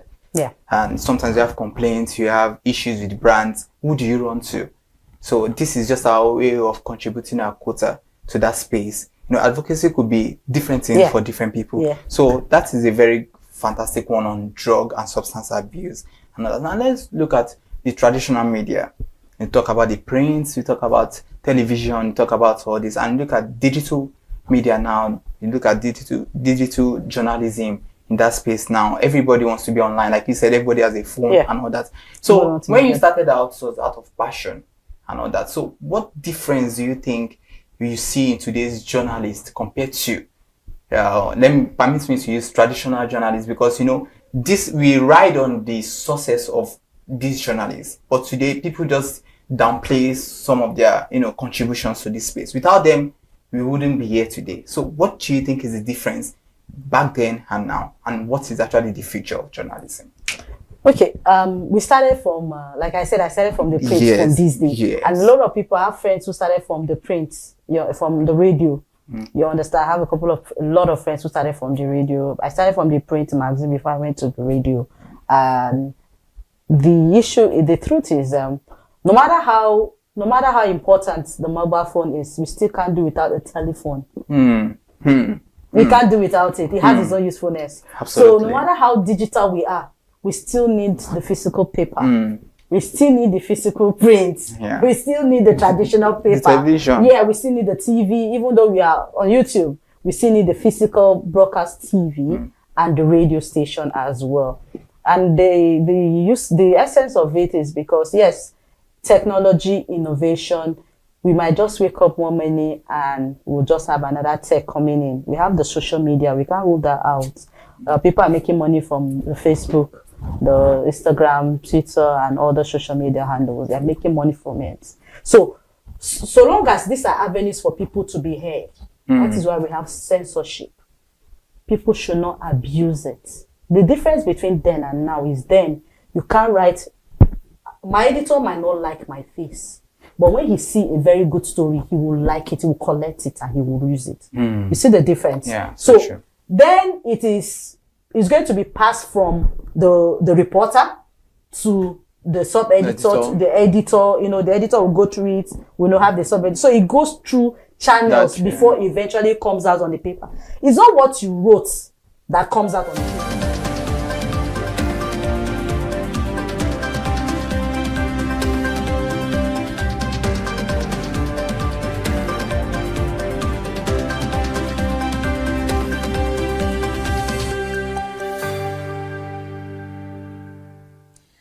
Good evening, welcome to the news at 4 on ConsumerHalla TV. I am Kike Lomo Ajibola, and we are bringing you a fresh news update talking about President Bola Ahmed Tinubu has stated on Thursday that his administration would revive moribund state-owned refineries.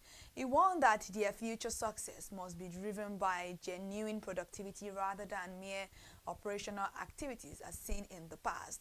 The president made this commitment during a meeting with the executive president of the Nigerian Union of Petroleum and Natural Gas Workers, Saliman Oladiti, at the Aso Rock Presidential Villa in Abuja. He assured the union delegation that a firm economic reset is on the way to bring the facilities back to work. President Tinubu also urged vehicle and truck owners who converted their night vehicles to compressed natural gas to share cost savings with commuters. He noted that fiscal reforms implemented since 2023 have freed up crucial funding for national road infrastructure development. The federal government approved tax waivers for 3,900 electric vehicles imported into Nigeria during the first half of the year. This initiative aims to accelerate electric mobility despite ongoing electricity shortages and insufficient charging infrastructure across the country. Official data reviewed by Reuters in a report on Wednesday show that these approvals form the first batch under a new government scheme promoting cleaner transport. Nigeria previously exempted electric vehicles from value-added tax in 2024 and reduced import duties to 0% this year. Dealers estimate that electric vehicles currently account for less than 1% of the national vehicle fleet. Nigeria aims for electric vehicles to reach 60% of its total vehicle fleet by 2050 under the Energy Transition Plan. The 2026 Enactors Nigerian National Competition themed Reimagining Transformation has concluded in Lagos with Ahmadu Bello University Zaria emerging as the national champion in the advanced stage competition. The competition brought together young innovators from across the country to showcase entrepreneurial solutions to social and economic challenges. A reporter at ConsumerHalla TV, Elizabeth Eze, has the report. Let's take a look. It was a showcase of innovation, entrepreneurship, and youth-led solutions as Enactors Nigeria concluded its 2026 national competition in Lagos. Ahmadu Bello University Zaria emerged as the national champion in the advanced stage with two-phase integrated solution.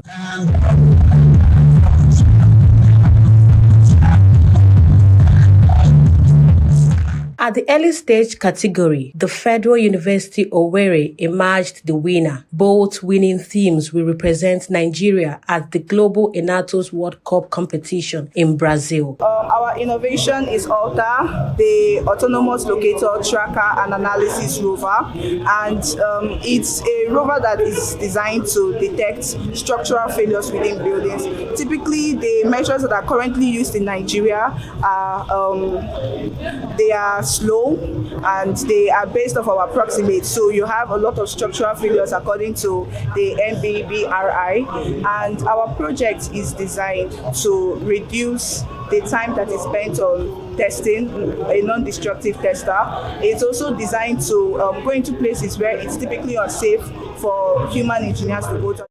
Yeah, so our project is focused on the agricultural sector to solve the pre and post-harvest loss of tomato in Nigeria. In Nigeria, we have over 50% of post-harvest loss of tomato, and what we've been able to do is to be able to process this tomato into product that can last longer beyond the usual fresh level of tomato.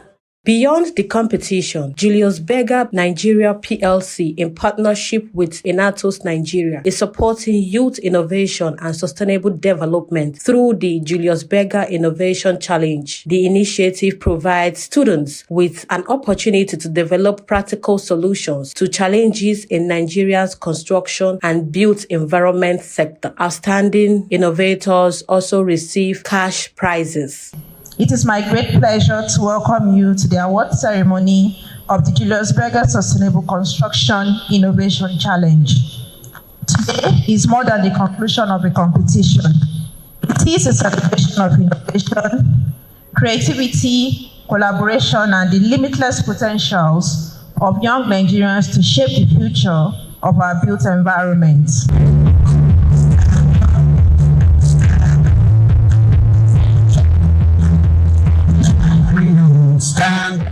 For Enatos Nigeria, the goal goes beyond preparing students for graduation. The country director says the organization is focused on equipping young Nigerians with the skills, ideas, and entrepreneurial mindsets needed to contribute meaningfully to nation building. We are focused in transforming the Nigerian youth to become more resourceful, more purposeful, and more values-driven entrepreneurial leaders and social innovators who have the capacity and the commitment to effect change in their communities, to inspire hope amongst the have-nots in our communities, to inspire new innovations that can become sustainable businesses that will create solutions and create job opportunities for others. We are celebrating the Enactors Nigeria National Competition 2023. It is a culmination of 12 months or more of real hard work, where the Enactor students across 33 tertiary institutions in Nigeria get the chance to get into communities around their institutions, identify problems, and these problems can be social problems, they can be environmental problems, or even economic problems. They are charged to identify problems and then create innovative solutions that are driven by business processes and business models to ensure that the solutions that deploying are in direct response to the problems, but also that they are enough to create value for the community people. Also speaking at the occasion, the Deputy Public Affairs Officer US applauded Enatos Nigeria for focusing on transfer of classroom ideas and knowledge to offer practical solutions to the society problems. The annual Enactus Nigeria National Competition dedicated to reimagining transformation, where young Nigerians are turning bold ideas into purposeful action. So what we're seeing today is a room full of young Nigerian innovators, that's you all, turning classroom ideas into practical solutions. It's a powerful demonstration of the entrepreneurship and problem solving that can drive economic growth, create jobs, attract investment, and deliver shared prosperity for Nigeria and the United States. From innovative agricultural solutions to technology-driven ideas, the 2026 Enatos Nigeria National Competition has demonstrated how young Nigerians are using entrepreneurship and innovation to address real-life world challenges with the theme Reimagine Transformation. The competition highlights the potentials of young youth-led ideas to create lasting social and economic impact. Elizabeth Eze reporting for ConsumerHalla TV. A beautiful report right there. Thank you so much, Elizabeth Eze.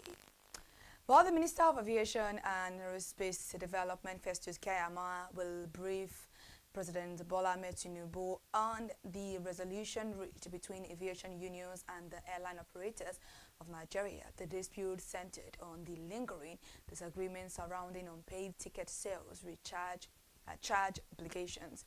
The update follows an emergency meeting convened by the minister in Abuja on Thursday. days after aviation unions suspended their industrial action. Minister Keyamo participated virtually via Zoom from abroad and directed Permanent Secretary Mahmoud Kambari to prepare a formal presidential brief. The parties agreed that the Nigeria Civil Aviation Authority and related agencies will establish structured payment schedules for airlines, and these payments will span a reasonable time frame to account for current operational costs and economic realities. The Economic and Financial Crimes Commission recovered 115 billion naira and $84 million in unpaid statutory levies for the Niger Delta Development Commission. Francis Osani disclosed this information to the Senate Public Accounts Committee on Wednesday. The disclosure occurred during an investigation chaired by Senator Ibrahim Dankwambo into findings from the Nigeria Extractive Industries Transparency Initiative audit report spanning from 2021 to 2023. The anti-graft agency investigated 43 oil companies operating across the Niger Delta region. Out of the investigated entities, 24 companies held outstanding liabilities totaling 76 billion 883 million 705,000 and 977 naira and 17 kobo, alongside $81,076,655. 19 other oil companies received a clean bill of health after review. Nigeria must scale up innovations reaching underserved communities of risk, transforming into its growing youth populations into a major social crisis. The Chief Executive Officer of the Nigerian Economic Summit Group, Tayo Aduloju, issued this warning on Wednesday in Abuja. Aduloju spoke ahead of the 2026 Gender and Inclusion Summit organized by the Policy Innovation Center, which is scheduled for September 7 to 9 in Abuja. He emphasized that Africa will host 900 million people under the age of 35 by 2050. Nigeria alone will account for 320 million of this projected young demographic by 2050. Policymakers and investors must develop scalable solutions targeting poverty, education, and healthcare to secure future economic stability. The federal government will launch a taxpayers' bill of rights and obligations in the coming weeks to strengthen taxpayer protection and build administrative trust. The Chief Executive and Tax Ombudsman, John Nwabweze, announced this development during an Abuja stakeholder engagement on Thursday. Nwabweze explained that the charter will clearly outline taxpayer rights, responsibilities, and expected standards of fairness and transparency from revenue authorities. The document will be accessible through digital platforms to encourage voluntary tax compliance. The Office of the Tax Ombudsman was established to bridge gaps in Nigeria's tax dispute resolution framework. Nwabweze urged all revenue agencies to support public dissemination of the charter to minimize administrative conflicts. Nigerian deposit money banks increased advertising and promotional spending by 5.35% to 76 billion 540 million naira in the first quarter of 2026. This compares to 72 billion 650 million naira recorded during the same period in 2025. Analysis by news persons of financial settlements from 11 banks revealed a year-on-year increase of 3 billion 890 million naira. United Bank for Africa recorded the highest marketing expenditure at 15 billion 680 million naira. Fidelity Bank followed with 26 billion 190 million naira, while First Old Co spent 13 billion 580 million naira. Conversely, institutions like FCMB Group and Guarantee Trust Holding Company reduced their promotional spending during the quarter. And the Federal Competition and Consumer Protection Commission warned bakery operators against compromising food safety standards amid rising production costs. The Executive Vice Chairman, Tuji Bello, issued the warning during a stakeholder meeting in Lagos on Tuesday. Bello stated that economic pressures cannot justify utilizing unsafe substitute, prohibited additives, or poor quality ingredients that endanger consumer health. Businesses must respond to financial challenges through legitimate commercial channels and only. The Commission emphasized that rising prices for flour, sugar, and energy must not be offset by shortcuts that transfer risk to the public. Regulatory monitoring will target infractions across the sector. Thank you so much for joining us for the news this evening once again on ConsumerHalla TV. To stay connected, to listen to more news updates, please follow us across all our social media platforms: Instagram, Facebook, X, YouTube, ConsumerHalla, and also head over to our TikTok account at ConsumerHalla TV. I am Kike Lomo Ajibola. Good evening.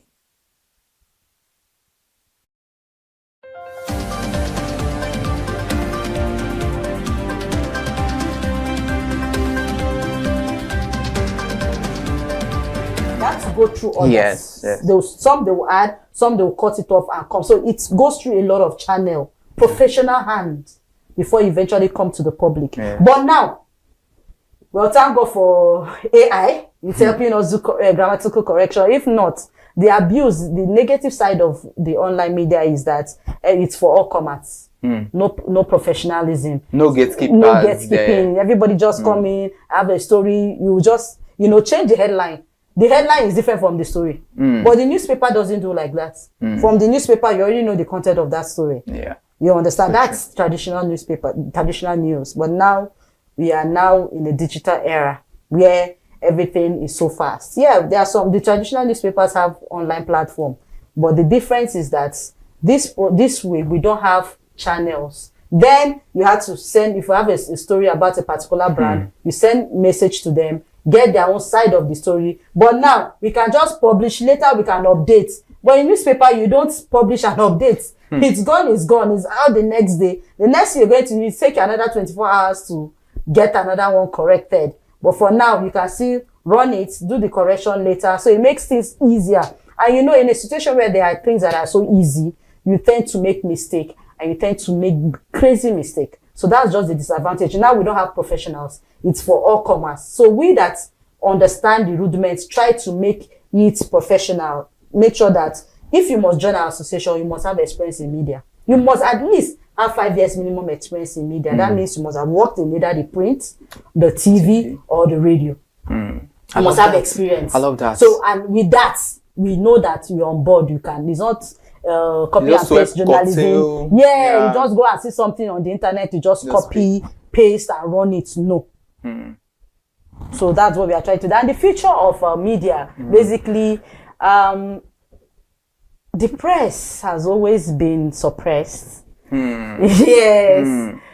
To be honest, you write a story and you might be picked. The whole lot of angle now the law uses to catch you. Yeah. And they'll just, there's so many things they'll use to get you. So you are now working on eggshell.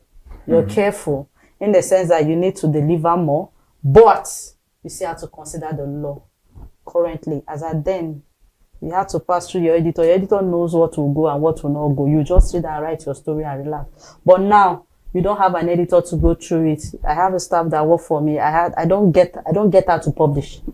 You understand? I get the story, source it, and give it to her to publish. So what I give her is final. So I don't let her get for me, so that I won't make it. She won't just copy something and make it, but I will not end up being called to come and start explaining a story that ordinarily shouldn't be there in the first place. So that's just the difference. Now we are more careful. Professionals are now more careful. The filter wall goes out. Basically. So we filter wall goes out because the law will pick you at any time you start explaining yourself. So filter wall goes out. And a major challenge is that when you reach out to people, when you reach out to this brand to get their own side of the story, it takes them forever to explain. Exactly. And you have to get the news out because time is of essence. The news gets still. You understand? So the time is of essence. Proximity is important. Yeah. So if we don't get that feedback, it's a challenging word for us. So it's basically we have a job to do, but you still need the other part to complete it. So if the other part doesn't complete, what do? You have to get your own story done. Then later you can come to a compromise. But the future of journalism is bright because with what we are going through in Nigeria and the hazard of the job, the family background we come from, our personal life and everything, we should strive to do something meaningful. That means we have a passion for what we do. We are born for what we do.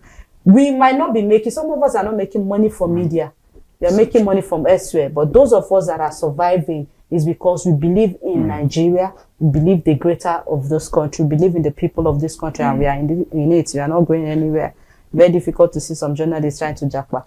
The intention is to go out, learn. So, but I think the future of journalism that we are going to do more of, we're looking forward to, I do a lot of trainings. When I get people, anything trainings, I will go into it. So the future of journalism is bright. We will get there. We'll make our corrections, we'll be great. But you know what? Anywhere we find ourselves in the world, we're still outstanding. As a journalist in Nigeria, if you leave the shores of this country, you are doing well. With what we don't, with the limited resources we have, when we go out of this country, we do great. It means we are born for it. Yeah, absolutely. And thank you for contributing your quota in a great way. Thanks. Take your flowers, take your garden. Thank you. Now, before we allow you go, let's look at it. You are a mother. And, you know, it's also one of the arts that you wear. And, you know, in this time, in this age, it could be challenging with the, you know, technology we have out there. And you mentioned earlier that sometimes your guests talk about their mental health and all that. So how do you ensure that you get to understand them, understand their language? You know, they speak different language from your own generation. So how has it been like being a mother in this age? I would love to know. Oh my goodness, you want to know? I really want to know. You see, the truth of the matter is, the jet age, the Gen Z and the Alpha Beta and all that is, we keep learning. Mothers keep learning. That's the only way you stay consistent with, that's the only way you understand your children. I have girls, more boys. So it's now double the hustle because aside from providing, you have a responsibility of being positive. They look up to you. You see how double it is. Absolutely. So the job is not easy. So you provide, you look up, they look up to you. So in all you say, in all you do, they are watching. You can't be telling a Gen Z. During that time, our parents can tell us all sorts of things. We know that it's not true, but we absorb it. But now, you tell a Gen Z what you are not practicing, she will tell you, but mommy, you said this. When so person called you, you lied, and you're telling me not to lie. How is it possible? So you see the challenge. How do you start explaining that? So you need to up your game. You need to be 3 steps ahead of them. If possible, 5 steps ahead of them. Because these children, they are smart. Very smart. They are smart. What you think you know, you don't. What you think you are, you think you know them. They are ahead of you. So the thing is, God has been faithful. You know, we have everything we need to train these children in the Bible. You understand? The Bible has been a foundation for us to train these children. The Bible makes you understand that you spare the rod, you spoil the child. No matter how big or how grown, there are times you might not consistently beat them, but there are ways you beat them. Not with physical cane, but with words and correction, yes. So you might be angry. You might want to blow up and tear up everything, but you remember that this is Gen Z, it's not your time. So you calm down and give them a listening ear. In the process of them talking to you, you will understand some things that ordinarily, because if you're too harsh to them, they won't tell you other things. If they have 3 things to tell you, they'll tell you one. And when they tell you one, they notice the way you are coming with that one, they will hide the remaining 2. So you make them feel that we are on the same level, I understand you. What is it now? Who is your friend? That your friend that is calling you. Who is he? He's your boyfriend, right? She's like, no, it's not my boyfriend. It's just a classmate. You will not give them that avenue for them to be free to talk. When you finish, you correct them that I know you have a friend, but don't do this, don't do that. You have your future ahead of you and all that. In a way, that child will sit down and think and realize that, yes, my future is in my hand. Whatever thing I do with it. You understand? But ordinarily, if they start shouting, who is that boy? Why is that boy calling you? Why are you chatting? Why are you doing this? My sister, picking go enter bush. That's just the truth. But God has been faithful. The job, the work, and the hope front, it's not been easy. It's been God all the way. And we thank God for our teachers. They're doing well in school. Those teachers are amazing. Teachers are amazing. The teachers are doing so well for our for parents like us. So teachers do half of what we do at home because they spend major time in school. You understand? So the teachers will try. Wow. Your innovation has made, the media space, become better.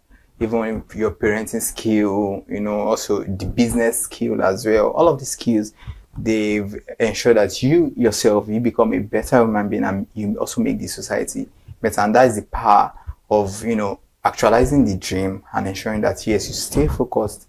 You stay focused and you keep achieving whatever you set your mind to do. So now, before I let you go, still on that kuli because it's very important. Your dream is to ensure that globally, yes, we can, export more of it. It becomes a snack that is recognized out there. So, what practical steps must Nigerian food brands, even the government stakeholders, everybody, what practical steps must they take to ensure that we can compete, not necessarily competition, but globally, our snack can be recognized? Charity begins at home. If you accept our product here in Nigeria, if you buy our made in Nigeria products, definitely it will thrive in other countries. It will thrive in anywhere in the world. Like I said, our family and friends tasted my kuli and they love it, and they took it to Canada, took it to Maryland in the US. You understand? My kuli has gone there, and they are selling it there. And the reason why that is thriving is because Nigeria here, we need to accept our product. It is local. We should not look down on our local product. Whatever it is, our groundnuts, our kuli, our sesame seed, everything that we have, we shouldn't look down on this product. Look at it, buy it, eat it. When you eat it, when you are going abroad, take it along with you. And so chocolate started from somewhere. At the point, nobody believed in chocolate. It's a byproduct. But now we can't do without chocolate. It's a major product. So that is how it is with groundnuts. That's how it is with our kuli. Our local snacks, we should not despise it. We should not feel we are made. We don't need it. We need it. It's healthy. It's medicinal. We should eat it. You understand? If you're watching weight and you are craving, kuli will go there for you. You can eat it. You can take kuli with custard. You can take it with pap. You can take it with your oats. You can take it with virtually anything. You can powder the kuli and use it to add to your veggies. Wow. You understand? So these are things that we can. So locally, let us embrace our products. If we can love it, it will go far. It is what you present that the international body will take. If you don't value it, they won't take it. So for our product to go international, we need to appreciate it. We need to value it. We need to accept it. If it's accepted, it is valued. And the challenges is that we need support in terms of supermarkets, making it easy for our product to be there. It shouldn't be by connection. That is killing local businesses, because there are a whole lot of wonderful products that we have that we can get on the local store, but they are not in the supermarket because of the chain, the challenges to get through that process. Not everybody will go through that process to get it there. And NAFDAC again should try as much as possible to have a way to reduce the processing for small brands, small businesses to get accepted in the processing, to make it easier. You understand? So because you have intention of getting your product registered, but the process it takes, you should just reduce the process a little. It will be very easy for a lot of people to go get their product registered and get it on the shelf of supermarkets and also get it out. Because if it's not registered, it's difficult to get it out of the country. Interesting. So for a woman who has been in this media space for over 2 decades, and you've done so many things, and you told me earlier that there's so many things I did not even know and that you do about you. So, but a little bit told me something that you have a lot in stock that you want, people to see. So in the next 10 years, where do you see Vita Bite, and where do you see yourself in the next 10 years? Okay, 10 years is even far. In the next 5 years, we see ourselves in the international markets. We see Vita Bite Kuli in the international markets, not competing, because we are a product of our own. You don't have a product to compete with. Kuli kuli is kuli kuli.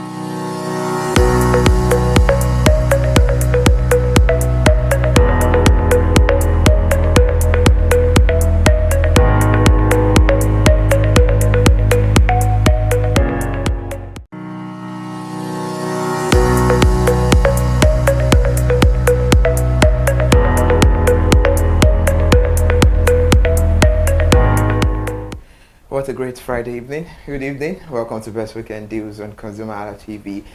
Your guide to the best deals, discounts, promotions, travel offers, food deals, and entertainment experiences available this weekend. BWD is on board. Diamiri Hayomi Kunle Eke. Hi, I'm Miremo Fereko. Thank you so much for joining us on this show today. Whether you're planning to shop, travel, eat out, or enjoy some entertainment, we have rounded up some offers and deals worth checking out. So let's get into Best Weekend Deals today. Okay, you know, I love shopping deals a lot. So let's move into shopping deals.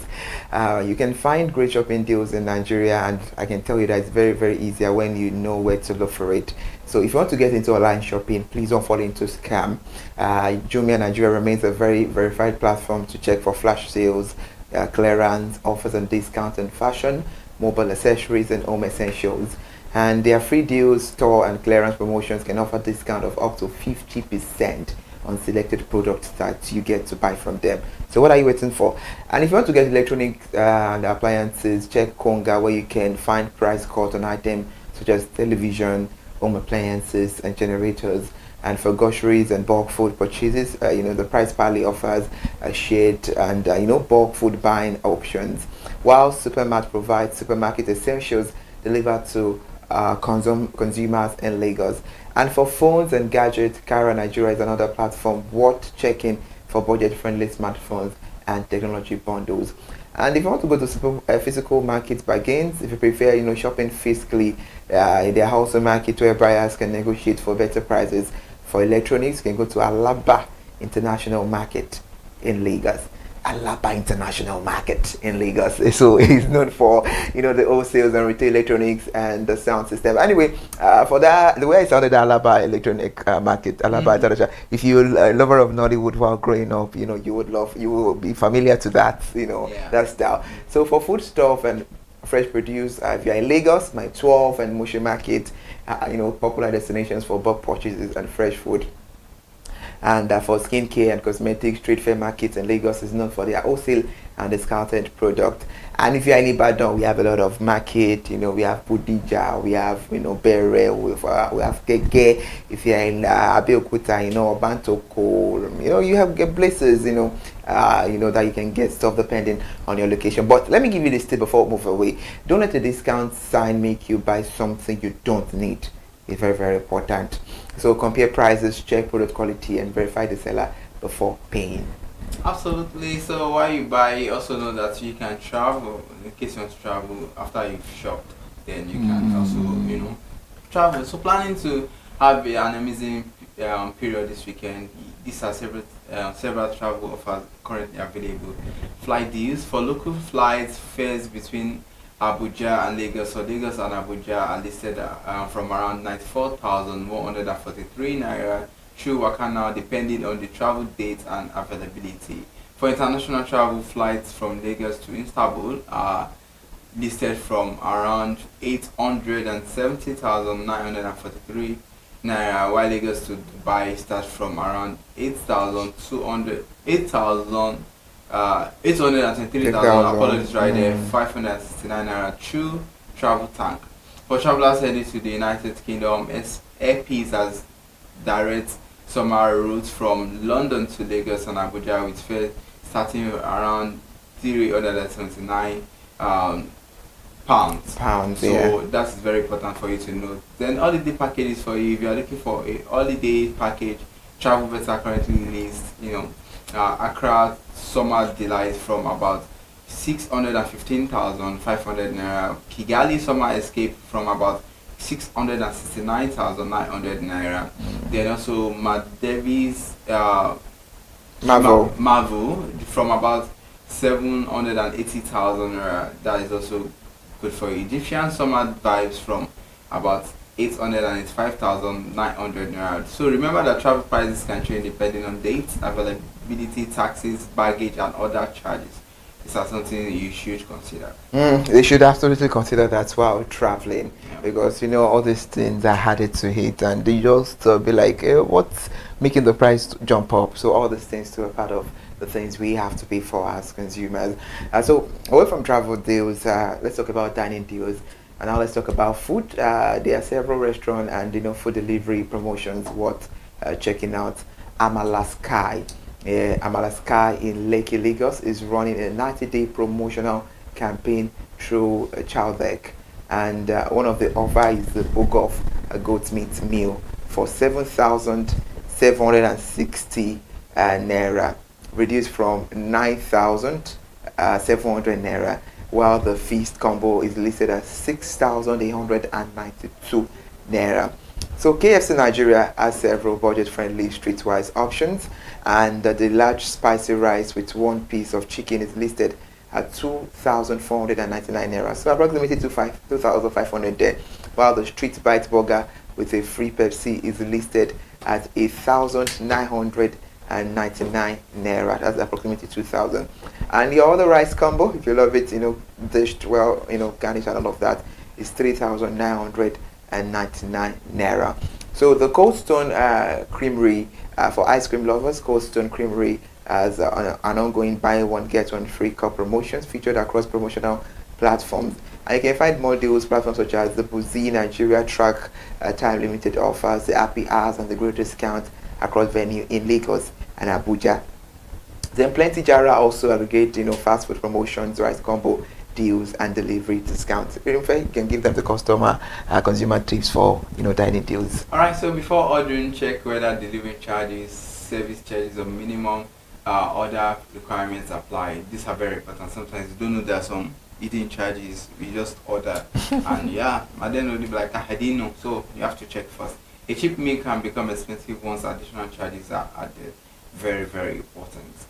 Alright, so we move to another deal you would love to enjoy. That is entertainment. What is life without entertainment? After you've shopped, you've traveled, you still need to get yourself entertained. So if shopping and traveling are into your plans, there are also entertainment deals and experiences to consider a lot. So very soon December will be around the corner. We're moving to the Ember month already. And even some how time flies. This year is already running to an end, and in fact some people are creating awareness for their December movies, music, and all of that. So we are moving to the Ember. Today is 14, tomorrow is 15, so August is almost over. So true. So 30 December we all know every year. So early announcements for major December entertainment events are already beginning to emerge, with Wizkid confirmed to headline one of the major 30 December events. Absolutely, if you love Wizkid, then you know that yes, this December is already booked. So your calendar, just watch out for these particular events. So Lagos nightlife also for those looking for a weekend outing. Events such as upcoming Afrobeat rave at Mood Lagos on Admiralty Way, Lekki are among the nightlife options being promoted. So you can get to enjoy that. All right. Cap Film Village as well. For something different, immersive cultural experiences and creative retreats are also available. So the package tour to the Cap Film Village in Oyo State are being offered from around 260,000 naira. Yeah, it's Aura. So Film Village Oyo State. So just go there too as well to enjoy yourself. Absolutely. So another thing you should have in mind is black market. It's like maybe not by black market. That's a very a great prayer that you just made. In Yoruba, it's translated Oja Okunkun. So that is shady when it comes to black market. So this is record-breaking screening because there's another major entertainment development. Tickets for the historic screening of the movie Black Market are reportedly priced from 2,000 naira, and it's so cheap. So very cheap. Wow, Very, have you got tickets? How many people are you buying tickets for? Okay. Where do you plan to buy? How do you plan to buy? We're getting on it, and so definitely we'll do that. So But absolutely, jokes aside, the ticket is very affordable. Wow, I didn't even know it was this cheap. 2,000 naira. I mean, it's something you can jump on. This is a big deal in case you do not know. So the event is scheduled for September 26, 2026, and the venue is Tafa Balewa Square, Lagos. So the target is 50,000 attendees. So why not just be part of the 50,000 people? So the organizers are aiming to attempt a Guinness World Record for the largest audience gathering for a film screening. Absolutely, we've seen for music, so it's also important to see for movie, especially in Nigeria. So that means this is not just about watching a movie; it's also about being positioned as a major entertainment spectacle. So what are you waiting for? Jump on it and move on. All right, away from there now to another one. Everybody loves Jennifer. Okay, just like we said earlier on when Iremufe gave you a deal about whiskey 30 December, a lot of people are beginning to tell you what December will look like, how colorful it's going to look like. The colors is everywhere, the colors of fire, everything is right there. So Funke Akindele announced this new movie. We all know that she's an award-winning filmmaker, actress, and producer. Has announced the next feature film titled For No One Fight Alone. On Monday, the internet was on fire. It was around the level AM, and she dropped, and everybody since then it has been the rave of the moment. So this film is scheduled for a global cinema release on December 11, 2026. Meanwhile, it's just a week interval from The Housewife of Babaseki. The Secret Lives of Babaseki. Okay, by the legendary Mohabedou. Okay, so but this fall is coming very soon. Anticipate the cast given. Chioma Chukwuka, Funke Akindele, Wumi Toriola, Ronke Oshodioke, Kola Paul Motoshow, Big Brother. We have Waje, we have Bisola Yola Timini, we have Shode, we have Alinu, who it's Latif I didn't meet but better. It is a joke. So it is distributed by Film One Entertainment, and the project marks another major production from one of Nigeria's most commercially successful filmmakers. Absolutely. So for Nollywood lover, this is definitely one to put on the December watch list, and it is a great deal because it was everywhere and a lot of people are talking about it. So what is the entertainment deal if we do not bring this to you? Alright, so for streaming, is one of for those people who just want to sit at the comfort of their homes and enjoy something. So who is Mr. Rice will be available on Prime Video from tomorrow, August 15. So this is produced by Hey, Mr. Right. You just have to see these among that are in these. You have Men and Maids that will Blossom is there, Nosarex. Just enjoy it for your weekend. So if you're looking for something new to stream this weekend, that's the title to add to your watch list. So you come back and thank us later. Absolutely. We all know what that Funke does, amazing movie. But we still need She Must Be Obeyed. Amy gonna let me. I'm hot. We still need She Must Be Obeyed. That is one of the movie I'm anticipating from Prime. Okay, so before you rush to grab any weekend deal, remember a deal is only a deal if you actually need it. Yeah, compare prices, check the seller, read the terms and conditions, confirm delivery charges, and most importantly, don't allow the word sale to pressure you into spending money you did not plan to. Absolutely, that's very important. And that's a roundup of some of the best weekend deals from shopping.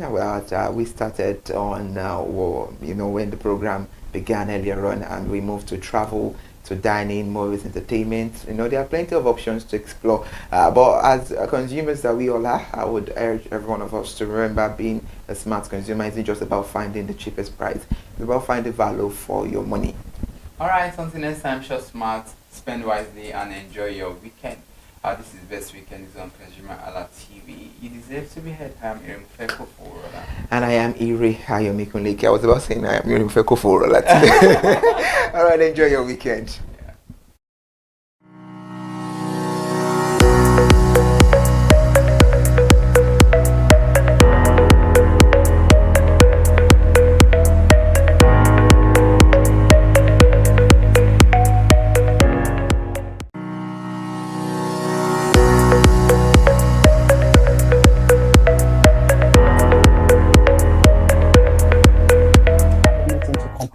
stands on its own. So we don't want to be competing. We want to be known that this is a made in Nigeria, proudly Nigerian, made in Nigeria by a Nigerian, and is thriving in stores Global and supermarkets. Yes, in Atlanta, in Toronto, in Canada, in Kenya, in African countries, in West African countries, every part of the world. You want to, when you get, because Nigeria is everywhere in the world. So when they get there, they will see their favorite snack in those shelves, in the shelves of those supermarkets. So that is our target, to get there. Then in career-wise, well, media, do journalists retire? We don't retire now. We don't retire. We just decided to just give it to new generation. We mentor them and go ahead. So basically, the next 10 years, I should be doing mentorship, more of mentorship, mentoring the younger ones with the vast knowledge and experience that I have. I can't take it away. I can't take it anywhere. So it's just to pass it on to the next generation. I want to see somebody that is going to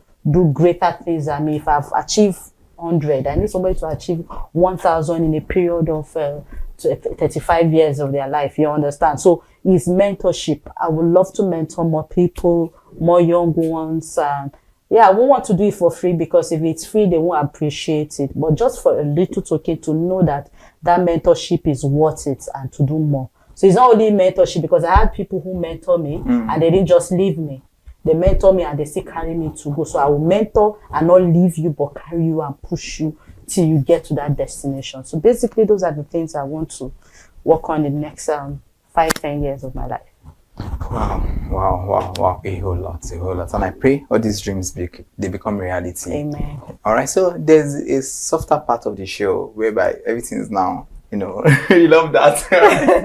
But I mean, this is just to know your favorite quote and your quick win segment. So before we allow you go finally, so let's hear from you, because this is what we do to our guests. We do it for them every time they're on the show. So what is one quote, principle, or belief that's guided you throughout your entrepreneurial journey? Just one quote. Consistency is key. Just consistency. Be consistent. Don't give up. Do it. Keep doing it. You'll break through. Be consistent. Don't do one off and stop. No, be consistent. Consistency. Can be consistent doing one thing for 10 years. The result will wow you. Consistency is the key. It's the key. Yeah. So what advice would you have given your younger self now if you were to go back in time and give yourself any piece of advice? What advice? Yes, would you have given yourself? Given myself. Yeah, your younger self. Younger self. That would be, well, that would still be passion first. Passion first before the money.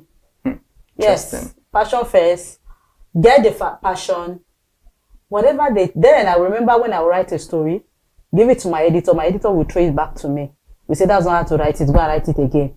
I was angry. I was like, no, I've tried. I didn't know he was mentoring me. I didn't know he was teaching me the rudiments. But with time, I realized how important it is, because I can write stories and all that. So it's passion first, then learn on the job. Don't be, the knowledge you acquire yesterday is different from today. If I have an opportunity to acquire another knowledge today, acquire it. If I have another opportunity to acquire next month, acquire that knowledge. So passion, learn, be consistent with your education, learning, your trainings, seminars, whether they are paying you, they are not paying you. Go there, you will get one information that you've not gotten before from the previous one. In a month, if there are 3 or 5 seminars in a month on media, on entrepreneurship, on innovation, I will go, because it's going to help me. I will learn one thing that I've not heard before, and I'll add it to my knowledge to take me far. So learning is very important. Don't just rely on what you understand. Keep learning, read books, read research. Add knowledge to what can I do differently? What will make me stand out from others? We're in a competition. Media space is competition. Everybody, especially in the online segment. What will stand you out is your niche. Create something for yourself. Look for where you will stand out. If it's investigative journalism, if it's consumer advocacy. Advocacy. If it is health. If it is whatever it is, just create a niche, and it's your passion. What do you love doing? use it and put it into it. I believe in solution journalism. I believe in investigative journalism. You understand? So those are the things I believe in. So I work towards that. But learn, have passion. Don't forget, passion first. You bring in money, you will also. Passion first, learn, and learn again. I love the emphasis on the learn and learn and very learn important. All right, thank you so much for being on the show today. I learned so much personally myself, and I just want to keep going. Just because if someone like you can do it, who am I not to do it as well? We don't have Godfather, but we have God the Father. Oh, I love that. So you keep learning and keep learning, you will get there. The doors will open. You don't need to know somebody, but when you know the job very well, doors will open. Absolutely, absolutely. So we've been speaking with Teresa Moses, founder and chief executive officer of Vital Bites Food, founder of the Padme A Girl Empowerment Foundation, publisher and editor-in-chief of Gatmatch News, and chairperson of the Nigerian Online Media Alliance, NOMA.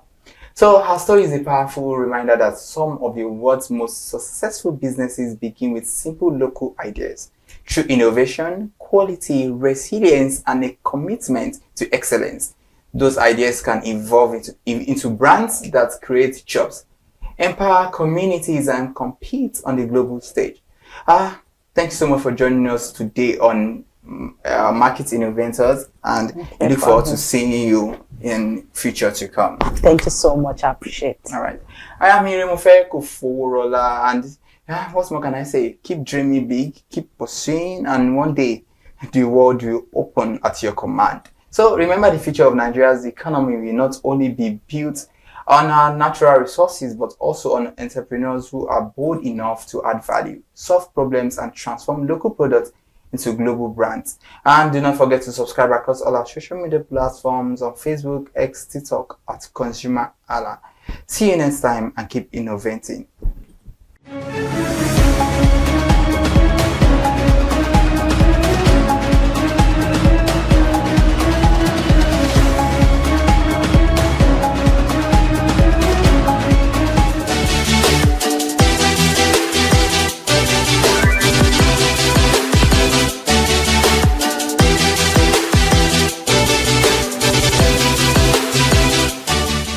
Hello lovelies, and welcome to Screen Time, where stories come alive, stars shine brighter, and every frame has something to say. I am Iremofe Koforola, the man always clothed in wealth and strength.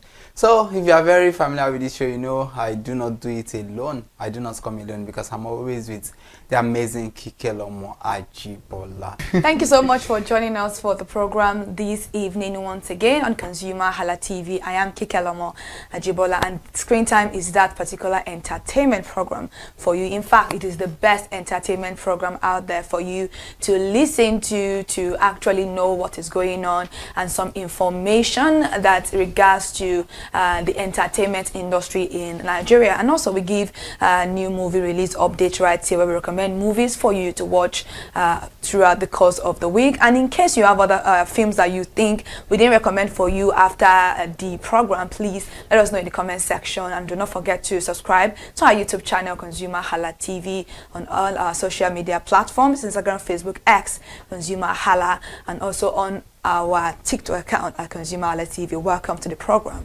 Alright, yeah, welcome to the program. So because it's very important that you subscribe.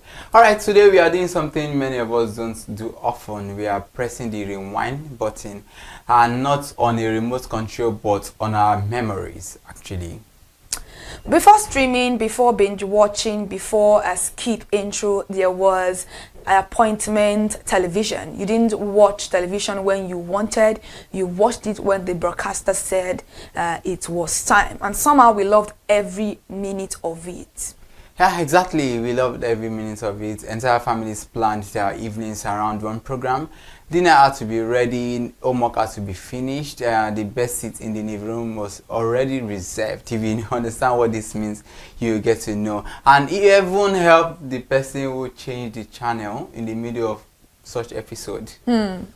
You remember those moments now? The opening theme song began, conversation stopped, neighbors become unusually quiet, and for the next 30 to 60 minutes, the only thing that mattered was what happened on that screen.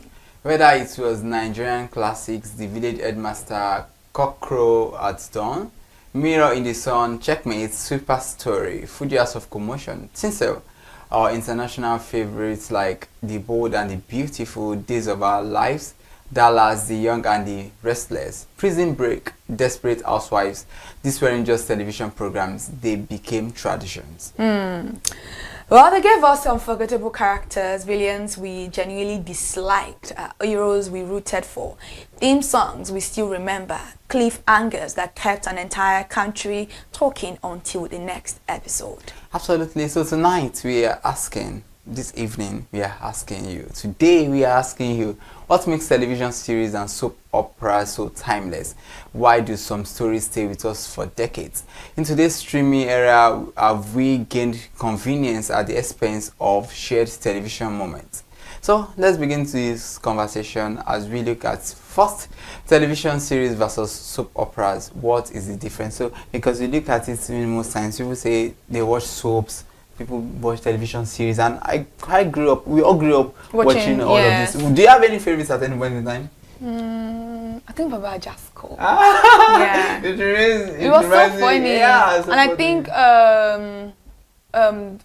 a particular film, like I can't remember the name right now. Okay. It's in my head, but I can't say it. The one Funke Akindele featured in, I can't remember. Series? Yes. I can't remember the name currently. It was, I know she featured in some series. In a soap opera like that. I think that was even her first. I need to know. I need to know. Oh my God! Goodness. Yes, it kept on coming to my that's head. true. I forgot. Yeah, those were my. I think Super Story. This is Super Story. Yeah, I love Super Story. I love Desperate. I love Prison Break. Yeah, I think I loved Dallas too at that time.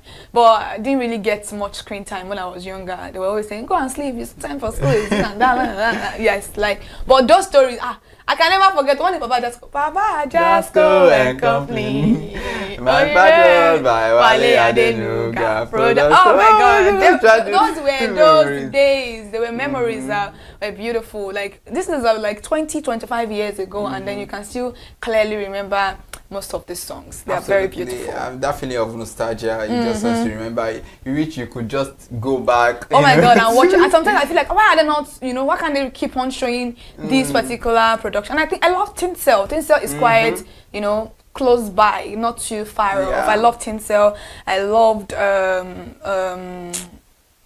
Men's Club. Men's Club. Yeah, I love Men's Club too.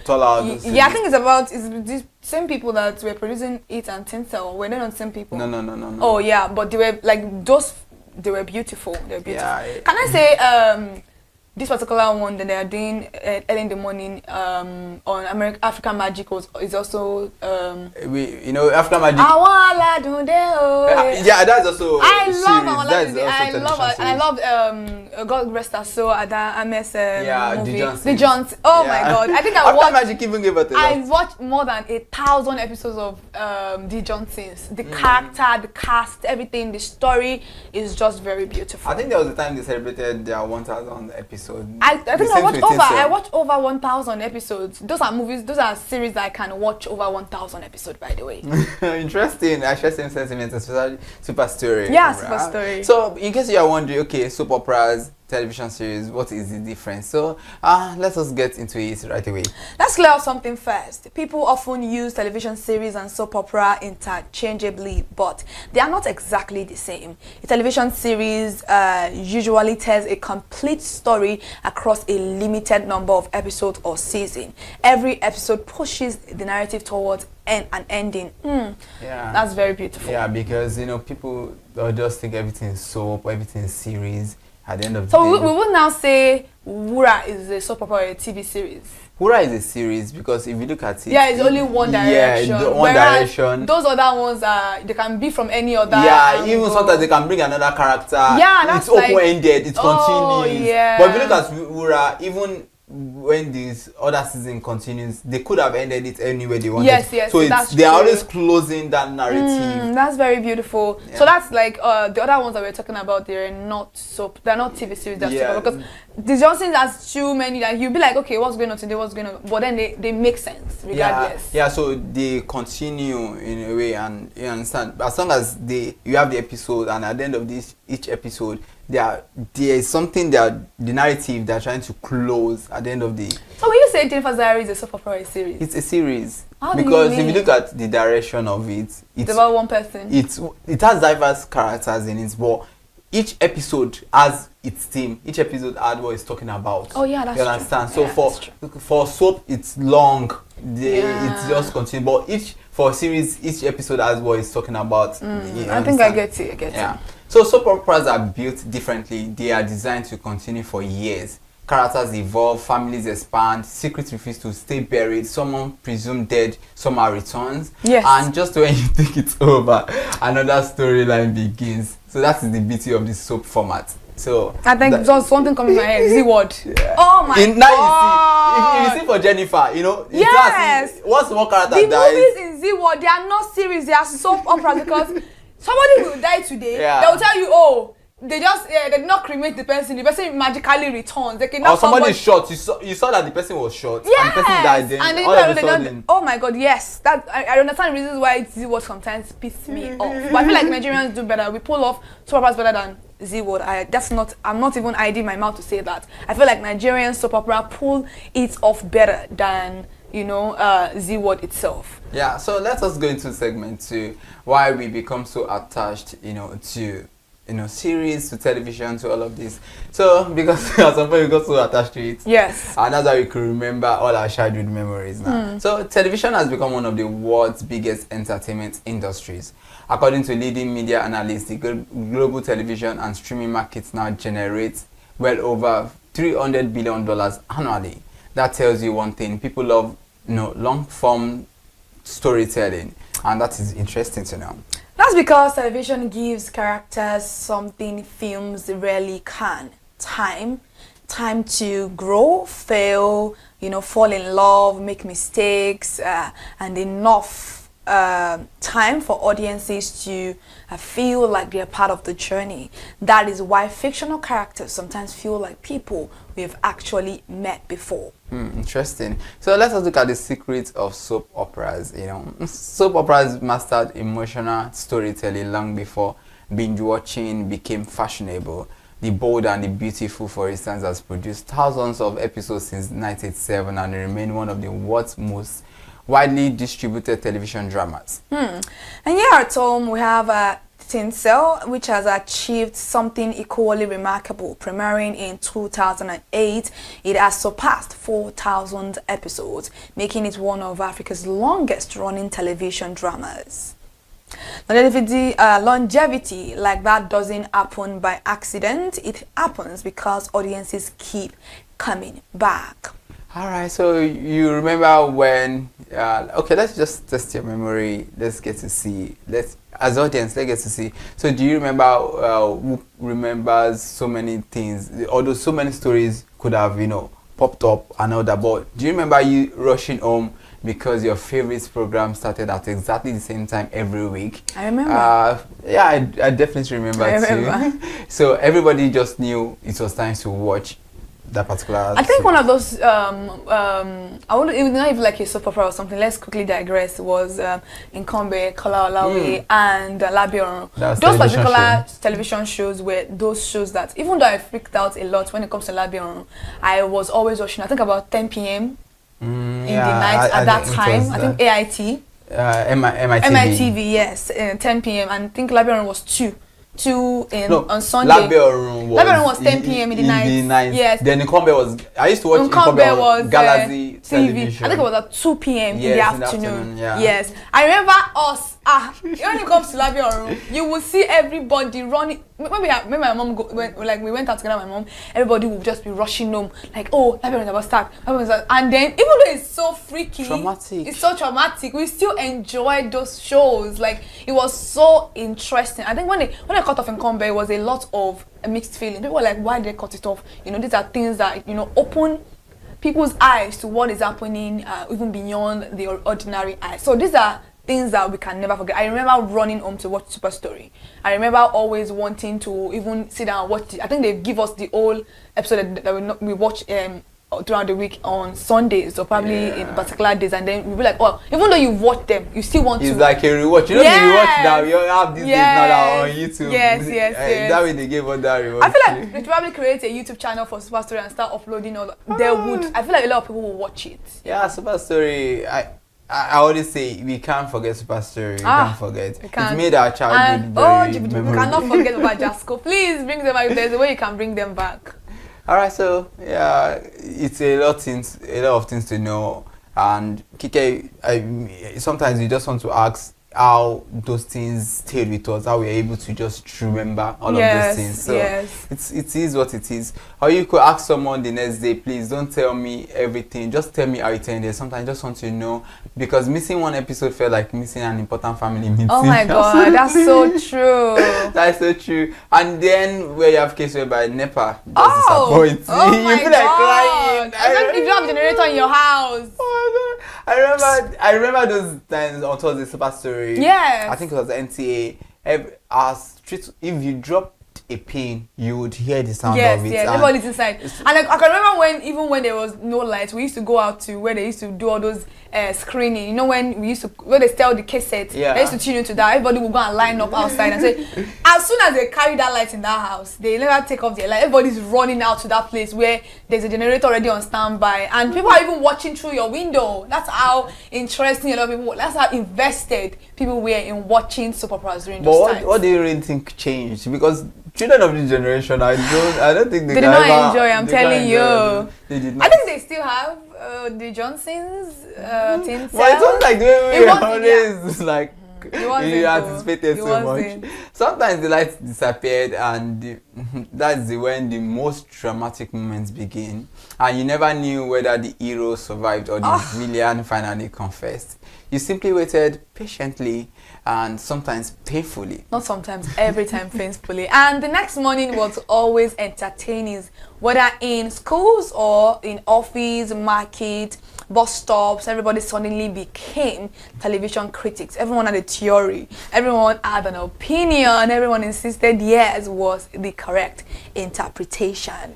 Absolutely. One way or the other, we were all correct. Arguments back and forth. Yeah, everybody has listened to their opinion. Just like when you go to the newspaper stand, people were always having one commentary or the other. All right, so let us see how streaming changed the rules, because we still have the series, but something has definitely changed. Yeah. So fast forward to today, streaming has completely rewritten the television experience.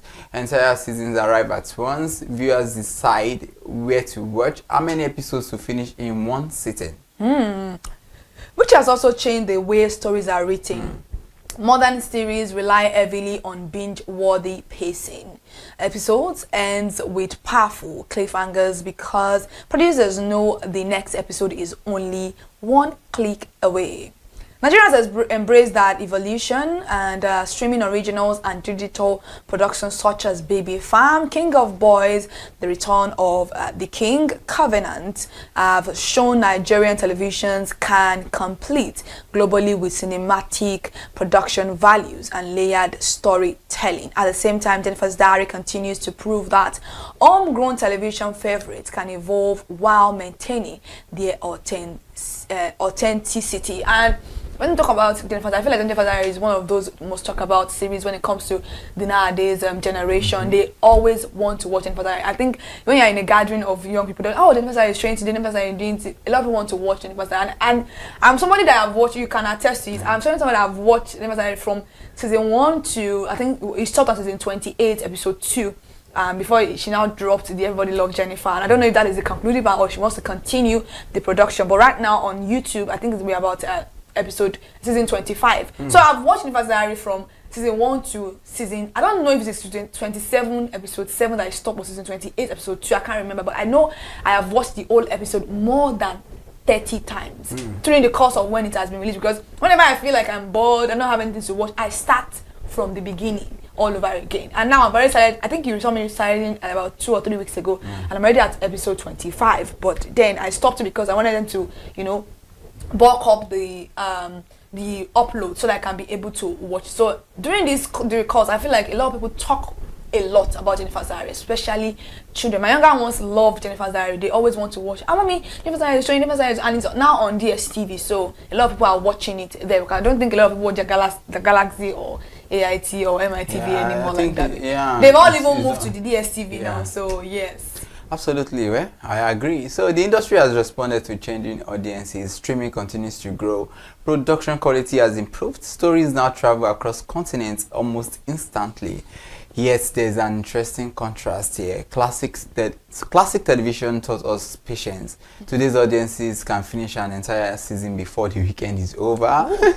Different generations, different viewing habits, but the same desire for compelling stories.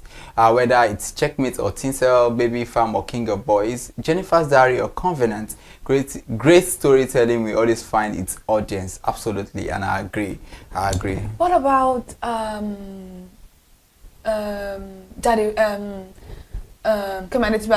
series? Why are we not talking about it? To Kill a Monkey. Well, those are beautiful productions. Yeah, that is more recent, you know. And if you look at the ones we've highlighted, yeah, they were like a little bit. Yeah, and compared to before this time, and there's no way you talk about series in Nigeria, we will not talk about Kemi Adesiba's. That's what I'm saying. Like you have to talk about it. I feel like that's a production that everybody should have seen in one way or the other. This is a production that taught us a lot of lessons, you know. Yeah. Yes, there is a big contrast in what's happening with how viewing habits has, you know, evolved over the years, but that doesn't change the fact that our stories have really evolved, because I'm very sure that the most production that we had during that time where we enjoyed were cause of our youth, and there are stories that can still follow us till today because they are very relatable. But this storytelling of today has really evolved. Nollywood is doing so much better than the way it was in those days. It's not because we want to, you know,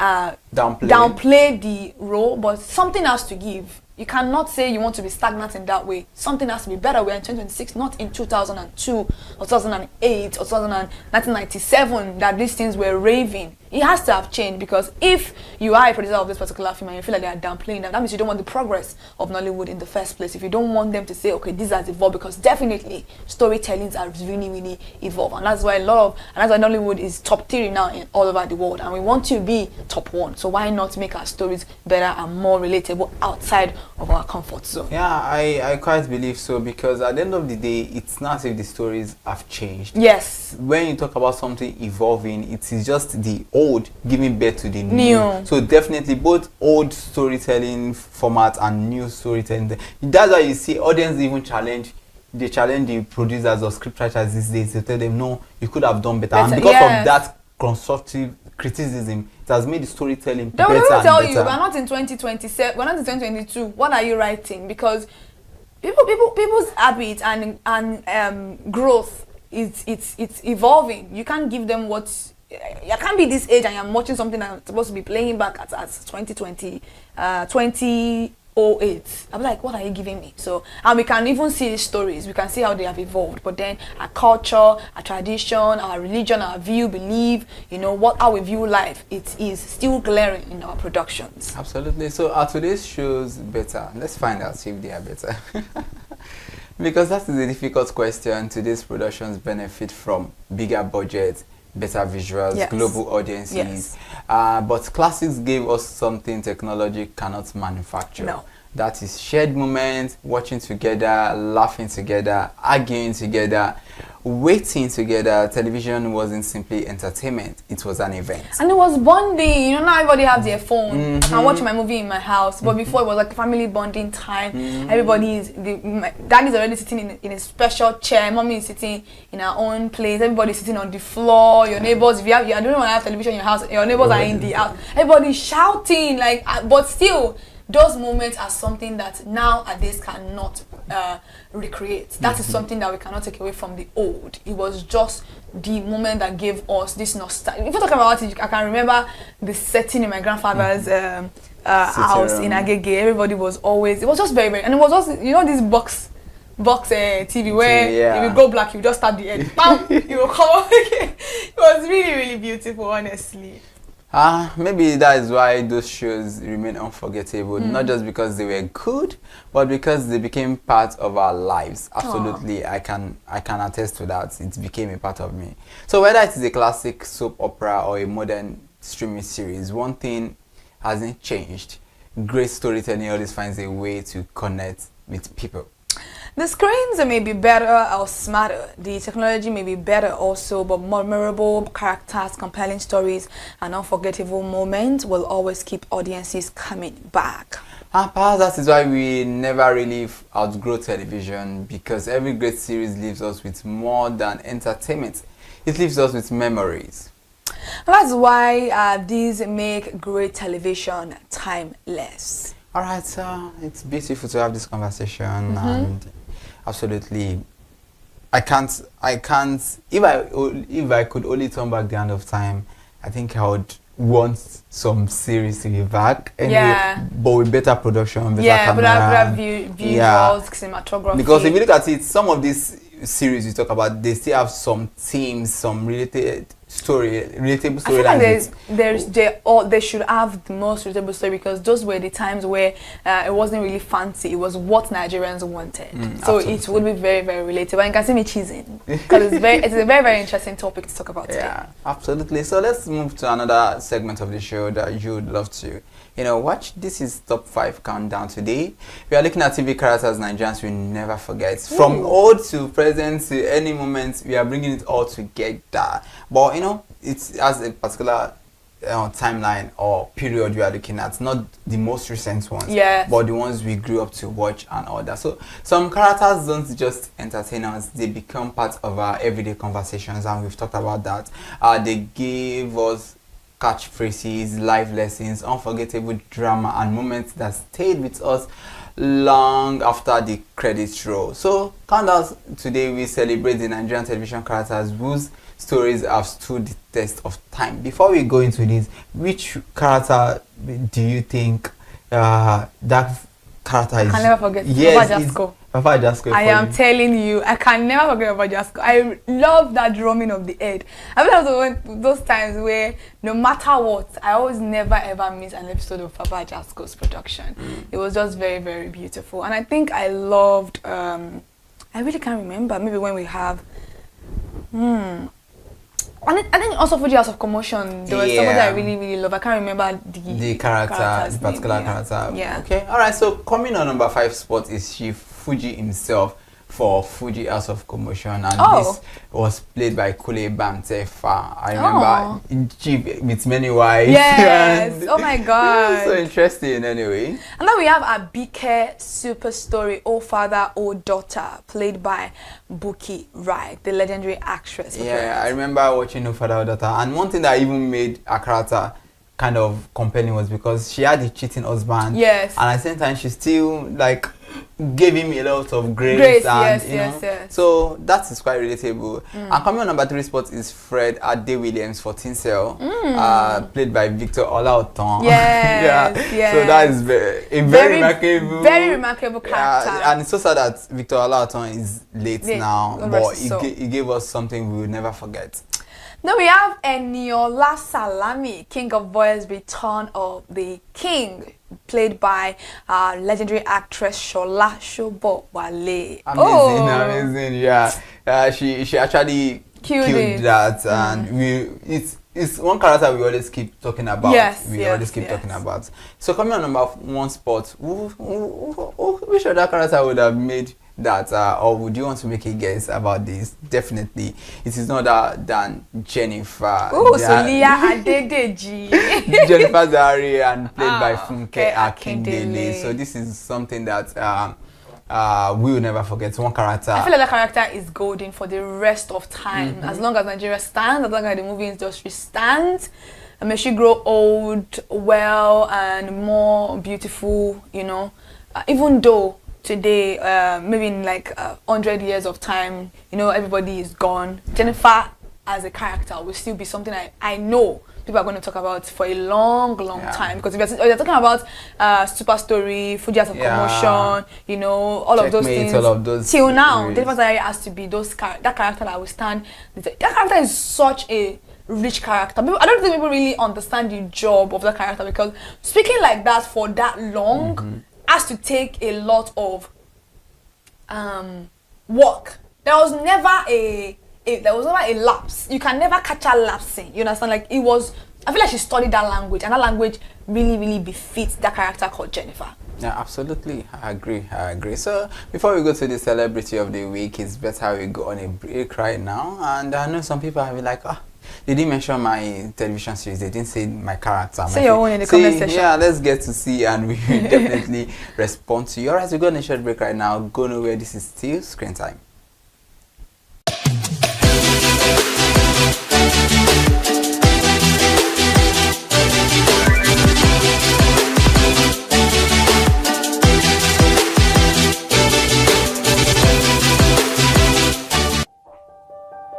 Hey there, do you know in the world today, everyone is a consumer, and as consumers, we all have the right to be heard. In Nigeria today, as a consumer, you have all right to product information, right to fair pricing, right to return goods, right to product labeling, right to fair dealings, and a lot more. Well then, have you heard about the new media channel? ConsumerHallaTV. ConsumerHallaTV. ConsumerHallaTV. At ConsumerHallaTV, our goal is to inform and educate consumers in Nigeria with insightful news alongside development within the fast-paced world of consumers through well-researched, specialized, and analytical content. Our vision at ConsumerHallaTV is to create an engaging platform that provides right connections for meaningful brands in Nigeria, thus creating a more caring world for consumers where business thrive.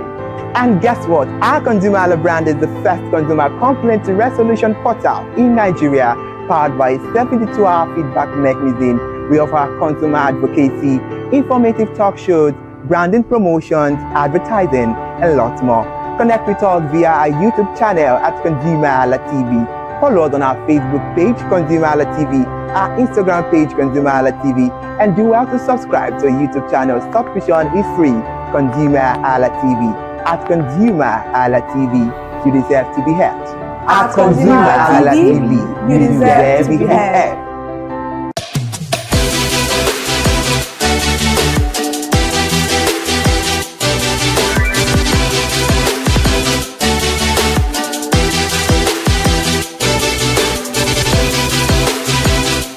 Welcome back. In case you are just joining us, you are watching Screen Time, your #1 entertainment show on ConsumerHalla TV, and today's conversation has been very entertaining, educative, talking about television series and soap operas. And before the break, we were talking about the celebrity of the week. So in case you want to know, the celebrity of the week is not that person than the legendary filmmaker Wale Adenuga. He's one of the pioneers of the modern day television. Yes. And he has a lot of productions to his credit. We have Papa Just Go, Complain, we have This Life, we have Super Story. It's beautiful. Yeah. And we have In and Friends. Yes. So amazing production. So we can only pray that's more inspiration for him. And now he has a television, WAP TV. WAP TV, yes. So it's so good to see that, yes, he has become a pioneer, and what he has done, it's actually outlives him. Alright, so let's go to Kike's favorite segment of the show. Alright, so guys, welcome to the new movie release update on Screen Time on ConsumerHalla TV, and this is the segment where we talk to you about movies that are what they watch on YouTube. And this movie is, it ranges from 5/10 to an 8/10. You should probably see these films because these are movies that you would learn from. And for the first recommendation this evening, we have Dead on Toby Makinde TV on YouTube, featuring Toby Makinde, Debbie Felix, Juliana Oloyede, Jide Awobono, and we have Awe Ayobami. Yeah. Is that Ayobami, right? Yeah. So I remember having Awe on. On the program when it comes to talking about his role in Articulate Monkey, and then now we have him here, and he played a very huge role. He was also a detective in this particular film. Dead is a It's a psychological thriller, and people are talking about it on TikTok a lot. I feel like this is one movie that Toby Makinde put his soul into this film. Like, it's not easy to be like 4 characters in a person.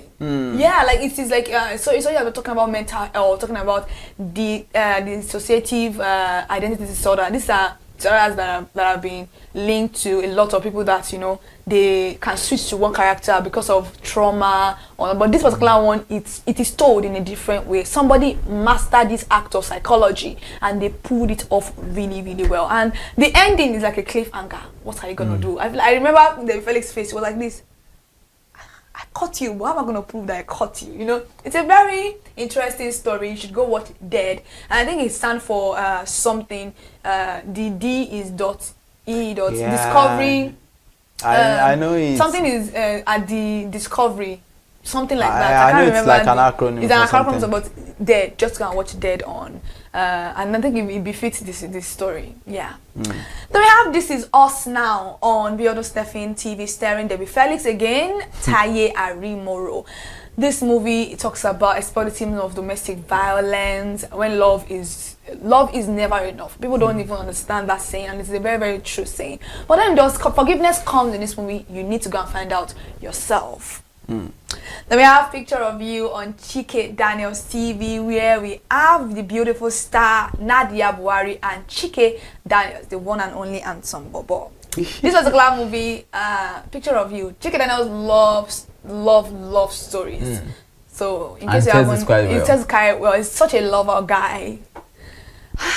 Such a lover guy. Go and watch Picture of You on Chike Daniels TV. I'm very sure you're going to be cheesing the way I'm cheesing right now. Then we have Behind This Laugh on Morisam TV, featuring Morisam, Shazne, Okawa, and Real Judy. When it comes to Real Judy, you will laugh your ass out. My dear, you know Real Judy is not about to play. She's such a funny character. And this character talks about I suppose a little bit of mental health, not really pretentious mental health, child trafficking, human trafficking, not extensively, was mentioned bit by bit, family drama, you know, God, please, don't let us be in family drama because there's one going on online right now.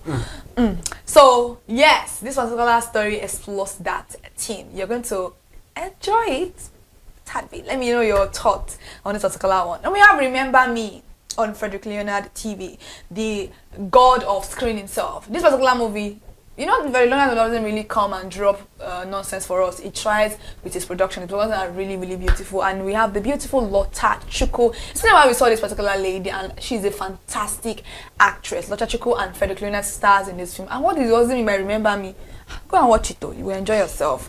Once Upon a Village on Mama Ruth TV, on Ruth Kadiri 247 on YouTube, starring Prisma James, Deza the Great, Fessa Ajoku, Annabelle Akpara, Eronini Osinachi. And I think this film has a part 2. Oh wow. Yeah, go and watch it. I don't think we actually mentioned CBA last week.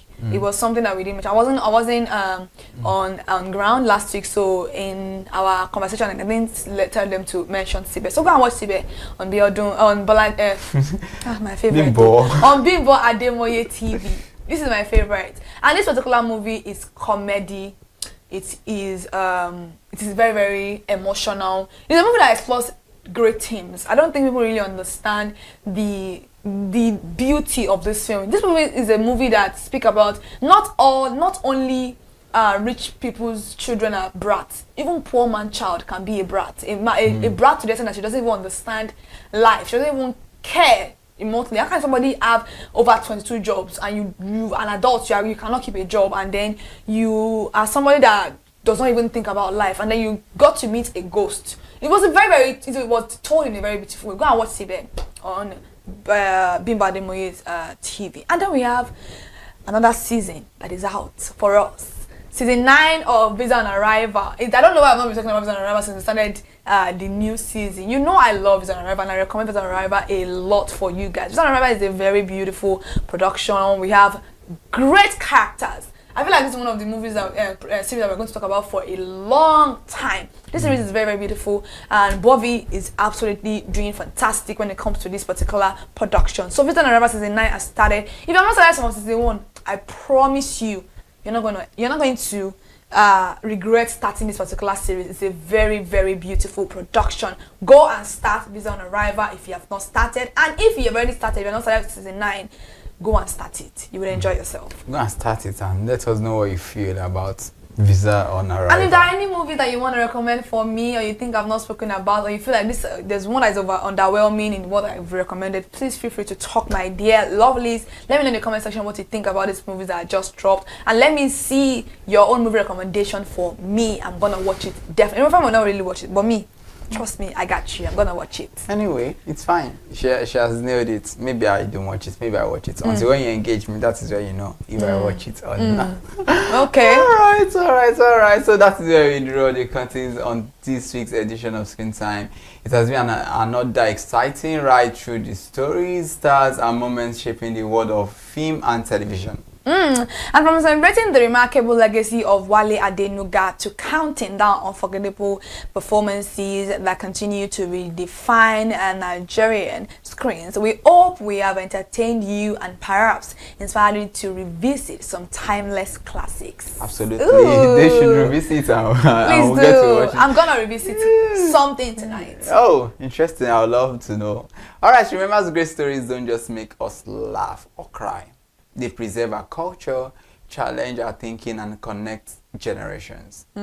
Thank you so much for spending part of your day with us here at ConsumerHalla TV. And you've just finished watching Screen Time on ConsumerHalla TV. Keep supporting Nigerian creative. Don't be part of those people that say, oh, Nollywood, what are they doing? They're doing nonsense. My dear, we're not doing nonsense. We're just telling stories that are for us. Keep watching great content. Keep the conversations going. Thank you so much for joining us this evening once again. And I am Iremufe Kuforola. You always call me man clothed in wealth and strength. And I am Kikalama Ajiwala. Thank you so much for joining. Good evening. I'll see you next time on Screen Time. Bye for now.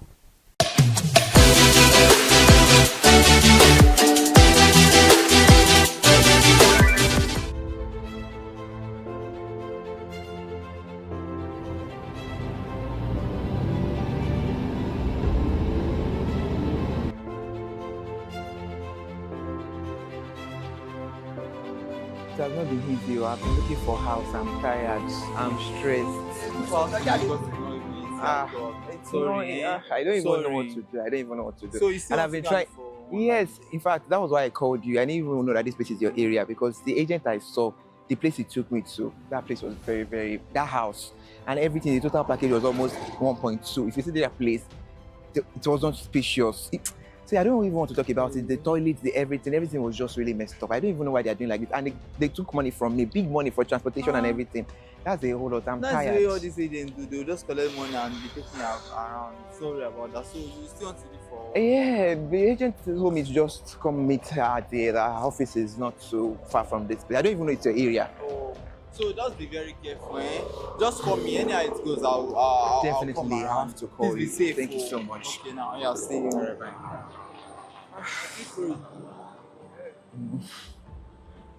I've been working under this hot sun. God. I just wish I can get a house. That's just it. I wish. Who is knocking on the gate? Who is there? Oh my God.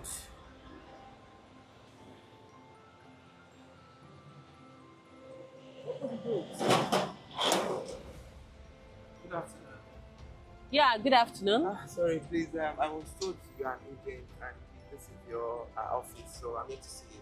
Okay, yes. Okay. You want to rent an apartment? I want to really rent an apartment too, and I've been on the work since Monday. Oh my God. You came early because we have 2 persons already on this particular apartment that is available. Yes. Okay, so how much is it? 2 million. 2 million for 2-bedroom flat? Yes. This area? That's nice. Okay, let me do the transfer. Wait. You know, you still have to pay for caution fee, legal fee, service charge, then other waste disposal and every other thing comes in. So how much is everything in total? Oh, we have to do the calculations now. So with everything you've said, that means roughly like 2.89 or 3 million. Oh yes, roughly 3 million naira. I don't understand, but you said the rent is 2 million naira. But you didn't ask. You just asked about the rent, but we have other things that comes with it. Like what? Everything that I just mentioned. So everything here are the list of the things you need to pay. If you see, this house is one of the best top, and the prices is even. The area is good, but that money is too much. That is it. 2 million naira for the rent. Then, if you can come in. Thank you. Okay, hello, please. Thank you. Have a seat. Make yourself comfortable. All right, thank you so much, ma. Okay, I want to call my friend. Oh, take your time. Okay. Thank God you came in. Thank God you came in. Oh, sorry, I was coming immediately. Thank you for coming. I know you're an expert when it comes to housing, all of that. So that's why I had to call you, because the price the agent is even calling. She said the house rent is 2 million, and she now told me that I will pay for some charges I don't understand, and the total package is 3 million. For what? For house, I don't Where is understand. I guess she should be on her way. Agent, please, where are you? That is serious, so. I think I should call her if she's not. Okay, oh my god, sorry for keeping you guys waiting. Sorry. Oh, your friend is here. Yes. Good afternoon, sir. Good afternoon. I am Agent Elizabeth. Nice to meet you. Oh, thank you for coming.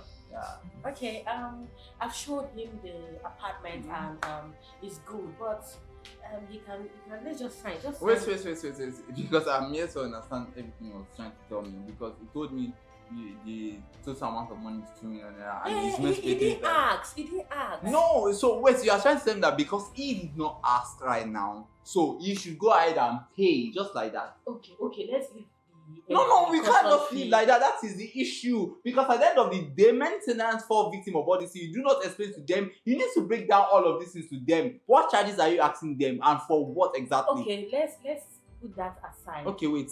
He's my friend. Let me have this question. Have you inspected the house at all? Yes, we did. We inspected the building. We did that. Have you checked electricity, the plumbing? Guy, you people want to check the whole Lagos. Let him just sign here. If it requires to check the whole Lagos, madam, we go check him. Maybe we check the whole Lagos. Because at the end of the day, waste management, who go pay for him? Security income?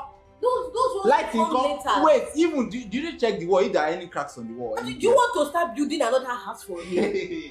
See, it's better you inspect and ensure that you do not fall victim of anything. Besides, Lagos state government is trying all their best to ensure that, yes, when it comes to tenancy laws, everything is clear. And from state to state, every tenancy law is different. But I've asked him not to pay those charges again. He should just proceed. Let's just comment and. Madam, you are a scam. Yes. For this Lagos. No, wait.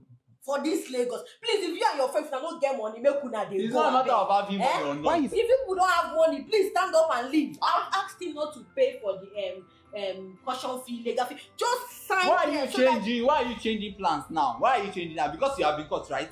Do you know who I am? When it comes to housing and tenancy law, I am an expert. Who are you? And wait, are you even registered? Are you registered with Lasera? Who is mad? Who brought this man into my space? Please, you people should stand up and leave. Are you registered with Lasera? Please, if Madam, calm down. Let me show me your registration number. And leave my office. Please, Madam, you can't be talking like that. Calm down. In case you do not know or you are forgotten, let me educate you.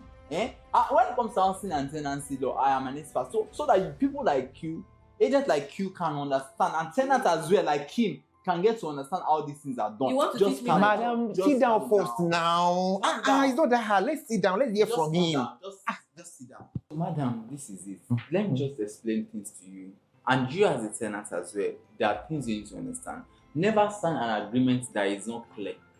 So any agreement you have to sign should have things like this: the name of the landlord and the tenant, the address of the property, the amount expected to pay, and duration of the tenancy, as well as other things I'm going to spell out to you right now. So all of these things I've been saying, and some of these conditions I'm going to spell out to you, and this include renewal conditions, repair responsibilities, termination and notice provisions, as well as deposit conditions. All of these are important both for tenants and landlords. Oh, I don't understand though. We have a lot of people out there like me that don't understand all this system. The best thing to do is ask questions and also seek professional and legal advice. That is very important. You won't fall victims of all this scam. Okay, I don't hear you, Mr. Expert. I will still do my research on that.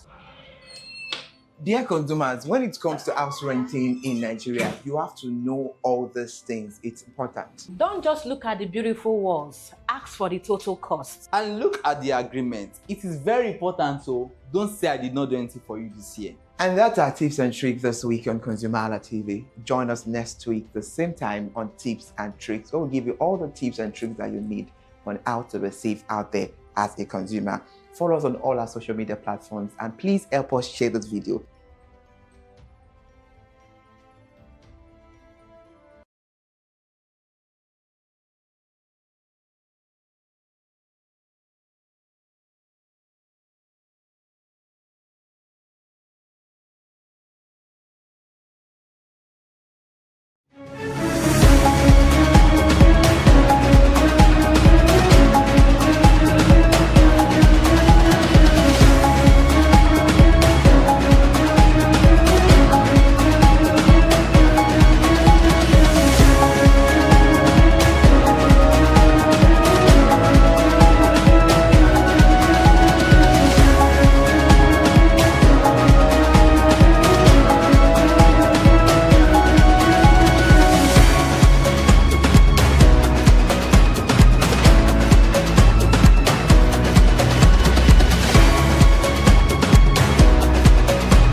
If you can dream it, definitely you can achieve it.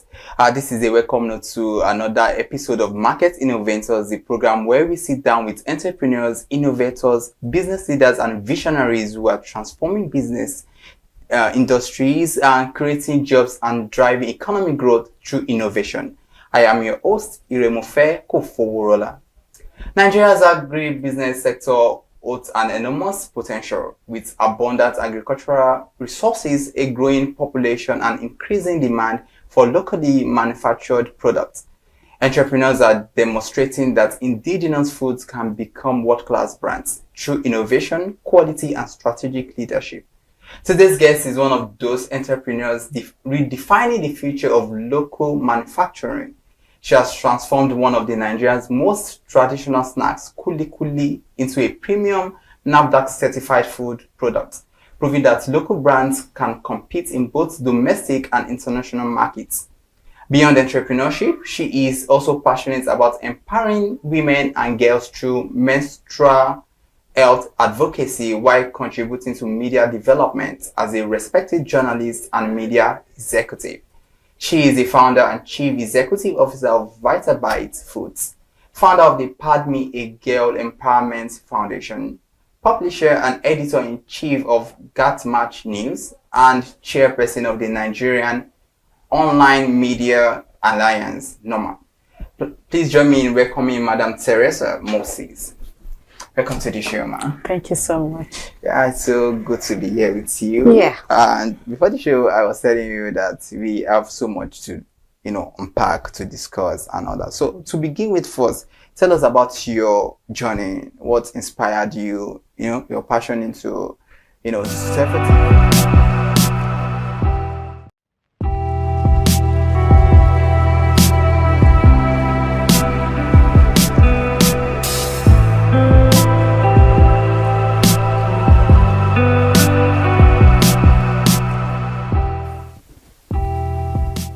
So the point is, you see an apartment, you like the location, the rent fits your budget, so you think, I can afford the house. But the question is, can you really afford it? Because the amount written on the rent agreement may only be the beginning.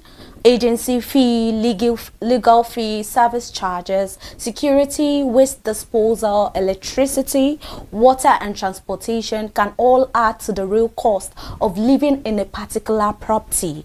And for many Nigerians already dealing with rising housing cost already, failing to calculate these expenses before moving in can create financial pressure later. Now, how much does a house really cost beyond the rent? Hello and welcome to another informative edition of Real Estate Today, where we simplify property matters and help you make informed real estate decisions. I am Elizabeth Abefe, and on this show, I don't have to do it alone. I have my beautiful, handsome, gorgeous looking partner on the show this morning. Good morning, Irumfe. Oh, good afternoon. It's another Monday, so I don't really understand. Anyway, you're looking so sharp and you look like a real estate guru. It's not easy. It's not easy. Do you own a property already? Do you want me to start casting myself out? Please, oh. I hear you. I am Irumfe Kuforola, and today's program is going to be insightful because we are discussing the hidden cost of renting, what tenants should budget for beyond the rent. We will also look at the expenses and different things prospective tenants need to look, and sometimes they overlook these things. How the location of a property can affect the actual cost of living and the questions you should ask before committing your money. And in today's real estate update, we will bring you one of the latest developments shaping Nigeria's property market. Later in our Words of the Day segment, we will explain an important term every tenant should understand. And also, trust me, we are very familiar with the show. We always come up with the Consumer Corner. We will bring to you simple checklists to help you calculate the true cost of a home before signing a tenancy agreement. Absolutely, you will love today's edition, trust me. Yeah, because we always know the issue that comes with finding an apartment, getting a house and all of that, or the hidden charges that comes within it. So because finding a house you can pay for one is one thing. Finding a house you can comfortably afford to live in is also another discussion. So now we will be taking a short break, and when we return, we'll begin with today's real estate news update. Stay with us. There's no real estate news updates without giving you that rightful information you need to know about the news surrounding real estate today. So stay with us.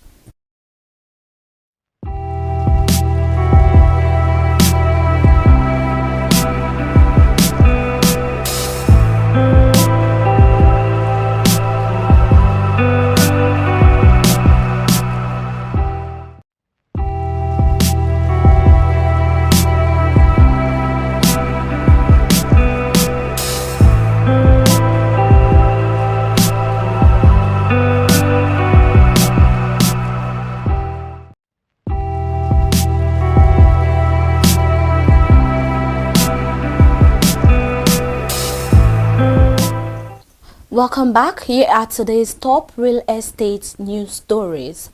A court has taken over the interim administration of the estate of late Akindele following a dispute over the validity of his will. The case involved the management and control of the deceased assets, including real estate, while questions surrounding the validity of the will are being determined through the legal process.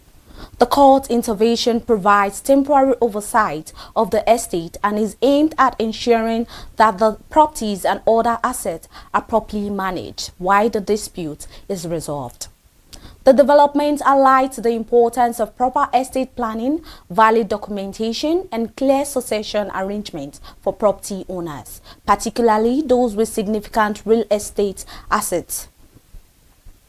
A professor has urged estate surveyors and valuers to build real estate firms capable of surviving beyond their founders, stressing the importance of succession, planning, and strong professional management.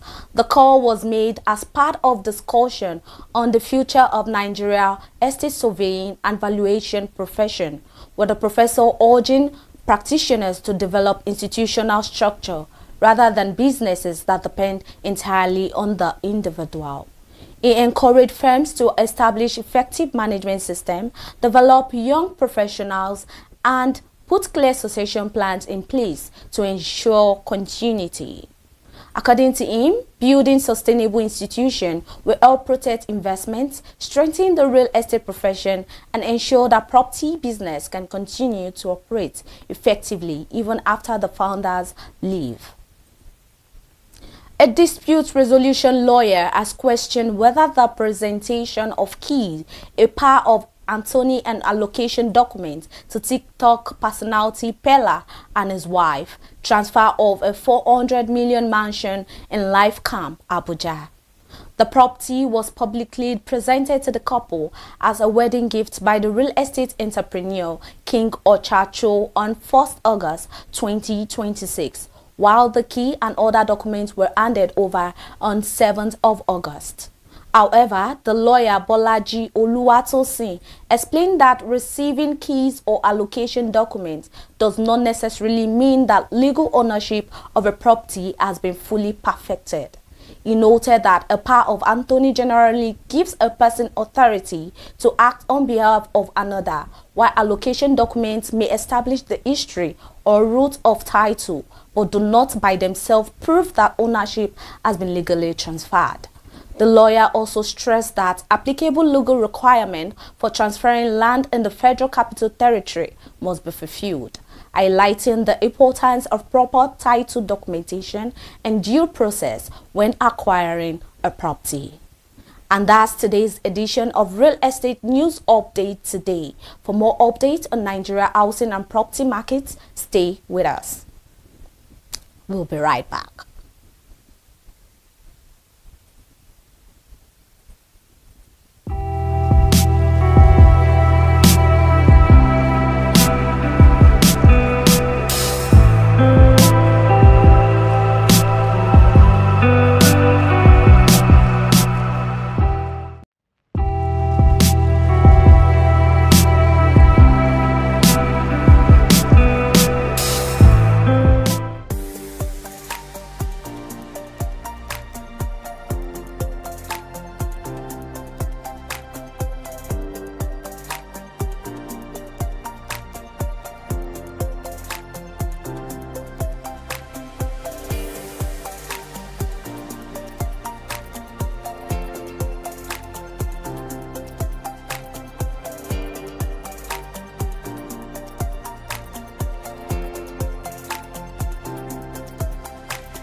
Nigeria's housing market continues to face an affordability challenge, with recent industry reports pointing to rising demand, limited housing supply, and increasing cost of development. A June 2026 report by Bosi Ele and Co. estimated the Nigerian real estate market at about $2.60 trillion, while also putting the country's housing supply deficit at more than 22 million units. In Lagos, the pressure is particularly visible. A recent Guardian report noted that tenants are facing rising rents alongside multiple costs associated with housing, while industry stakeholders have called for measures that could make housing more affordable. Meanwhile, the Lagos State government said in May that it had recovered more than 270 million naira from fraudulent estate agents and property developers on behalf of affected residents, and urged residents to verify agents and developers before engaging them. So those are some of the developments shaping the property sector. But today's conversation brings the issue more closer to home. Because when you are looking for a house, the first number you usually ask for is, or the first question rather you usually ask is, how much is the rent? Yeah, that is most of the question we ask. Yeah. But perhaps the better question should be, how much will living here actually cost me? So it shouldn't be how much is the rent? Yeah, because you know, after moving in, there are a lot of charges that comes in. So you should actually, the main question should be, how much will it cost me living in here? So that means you can even pay a kind of cheap, in quotes now, cheap amount of money to rent an apartment. At the end of the day, you still have to like spend more. That is true. All right, so Elizabeth, let's break it down. Okay, now let's start with something many tenants already know. You find a house advertised at one amount, then you ask for the total package, and suddenly the figure looks very different. Exactly. I think for people who have tried to, secure an apartment would relate to this. Yeah. I've been there, I know what it's like. So let us look at some of the costs tenants should understand before they commit to paying, for an apartment. The first thing, and it's very everybody knows agency and professional fees. They don't even put professional fees. They just say agency fee. And even if you are not looking for apartments, most likely you would have heard someone talk about agency fees, and you wonder, okay, what's this agency fee all about? So if you are using an estate agent, don't simply ask for the rent. Ask for a complete breakdown of every fee being requested. And don't make assumptions, because that's one thing we are always doing, which is very, very common.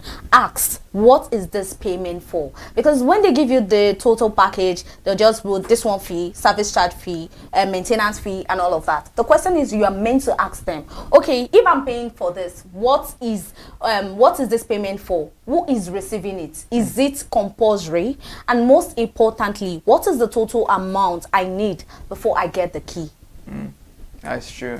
Recent reporting in Lagos has highlighted complaints about multiple and sometimes disputed charges in rental transactions.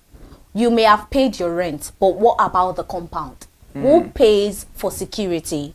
Who also pays for management, the cleaning, waste management, generator maintenance, and even water? Yeah, so here now we are talking about service charges, you know, service fees, and that's also one thing people need to understand. Apart from the agency or professional fees you pay, this is another cost you should always consider. So this cost can vary significantly from property to property, so do not wait until after you have moved in to ask this question. So let's talk about electricity. It's very important.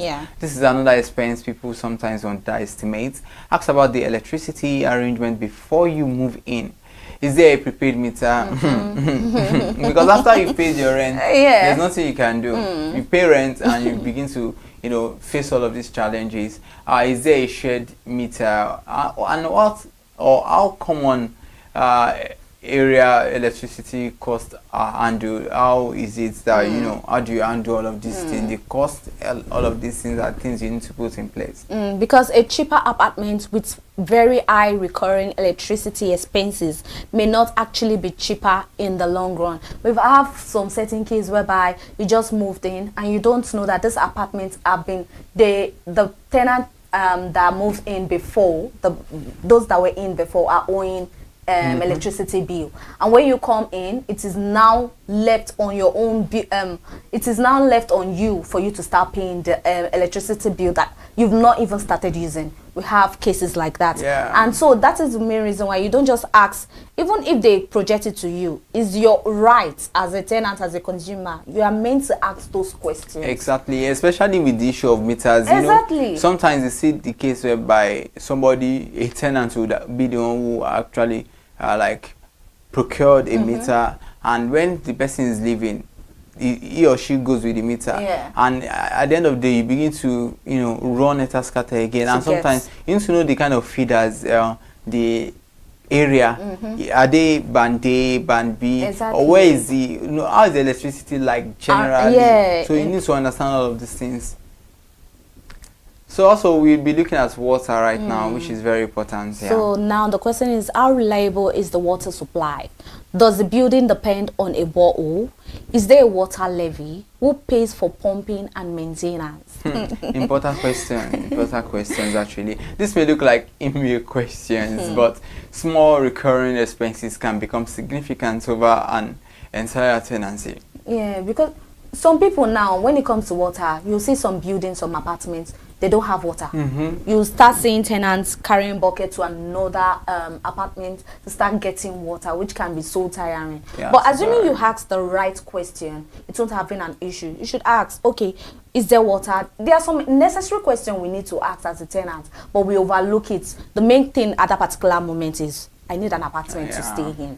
And when you now get the apartment, all the other issues that comes with it, we ignored it, and later we start complaining. After I paid this sum of money, there's no water. They're asking me for NEPA bill. Initially, it wasn't included. They said the light bill, the electricity bill will be included, and all of that. But later on, you find out like, but because all this still boils down to the fact that you did not ask the right question. And in course of asking the right question, ensure that there is a contract binding both the tenants and the landlord. Also, let's talk about transportation. It's very important. Now let's talk about something people really include when calculating rent, that is transportation. Yeah, you could save money by choosing a cheaper apartment far away from work. But if you spend much more every day commuting, how have you really saved money? Recent analysis of Lagos housing affordability has made the same point. The real cost of a location is not just rent. It also includes commuting cost and time. Absolutely, absolutely. I agree, it takes a lot to commute, especially when you're in Lagos. And that is one of the main reasons you need, even if the house is affordable, how about the transportation? Because at the end of the day, when you calculate how much you are spending on transportation, it can even rent another apartment, honestly speaking, because everything in Lagos, sometimes you face traffic and you get home tired, you wake up the next morning, you are not energized for the day, so you need to put all of these things in place before renting an apartment. So moving on to maintenance and repair. Before moving in, understand who is responsible for repair, and that a lot has caused a lot of issues and commotion. I'm just smiling because I know sometimes, something happens in the house and you pick up your phone as a tenant, you call the landlord, the tap is not running, there is plumbing issue, and you're like, hey, why can't you fix it with your money? Exactly. You are the one using the apartment, When you moved in, was it like that? So if the plumbing fails, who pays? If the water pump breaks, who pays? If something goes wrong with a shared facility, who is responsible? So that brings this to an answer in a way. Do not assume. Make sure responsibilities are clearly stated in your tenancy agreement.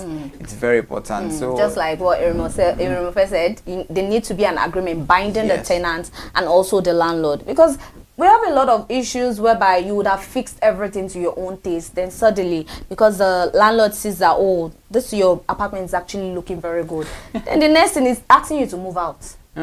Or increase rent. Or increase the rent. Something that you actually do yourself. That's why sometimes I'm always like worried sometimes when tenants fix.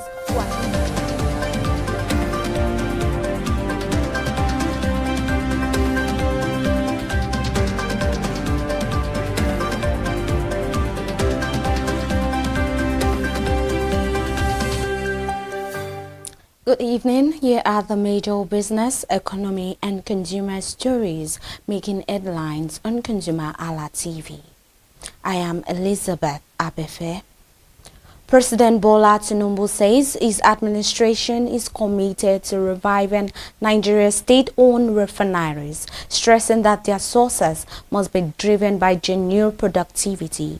He also urged CNG vehicle owners to pass cost savings onto commuters. The federal government has approved tax waivers for 3,900 electric vehicles imported into Nigeria in the first half of 2026 as part of effort to accelerate cleaner transportation. However, electricity shortages and inadequate charging infrastructure remain major challenges. Ahmadu Bello University, Zaria, has emerged as the national champion of the 2026 Enactors Nigeria National Competition. The competition brought together young innovators from across the country to showcase entrepreneurial solutions to social and economic challenges. Aviation Minister Festus Keyamo is expected to brief President Tinubu on the resolution of the dispute between aviation unions and airline operators over unpaid ticket sales charge obligations. The parties have agreed to structured payment scheduled for affected airlines. The Economic and Financial Crimes Commission says it recovered 115 billion naira and $84 million in unpaid statutory levies owed to the Niger Delta Development Commission. The recovery followed investigation into 43 oil companies operating across the Niger Delta. The Nigerian Economic Summit Group has warned that Nigeria could face a major social crisis if innovations and investment fail to reach unreserved communities. The group says Nigeria could account for 320 million people below the age of 35 by 2050. The federal government says it will launch a taxpayers' bill of rights and obligations in the coming week. The charter is expected to clarify taxpayers' rights and responsibilities while promoting fairness and transparency in tax administration. Nigerian Deposit Money Bank increased advertising and promotional expenditure by 5.35% to 76.54 billion naira in the first quarter of 2026. An analysis of the financial statements of 11 banks showed a year-on-year increase of 3.89 billion naira. The Federal Competition and Consumer Protection Commission has warned bakery operators against using unsafe substitute, prohibited additive or poor quality ingredients because of rising production costs. The Commission says economic pressure is not an excuse to endanger consumers. The Shoreline Developers Association of Lagos says the state has an untapped shoreline asset estimated at $1 trillion. The association is calling for sustainable development of the coastal corridor for tourism, renewable energy, fishery, and port logistics. The International Energy Agency says governments around the world have introduced fuel subsidies and price support measures to cushion the impact of energy shocks.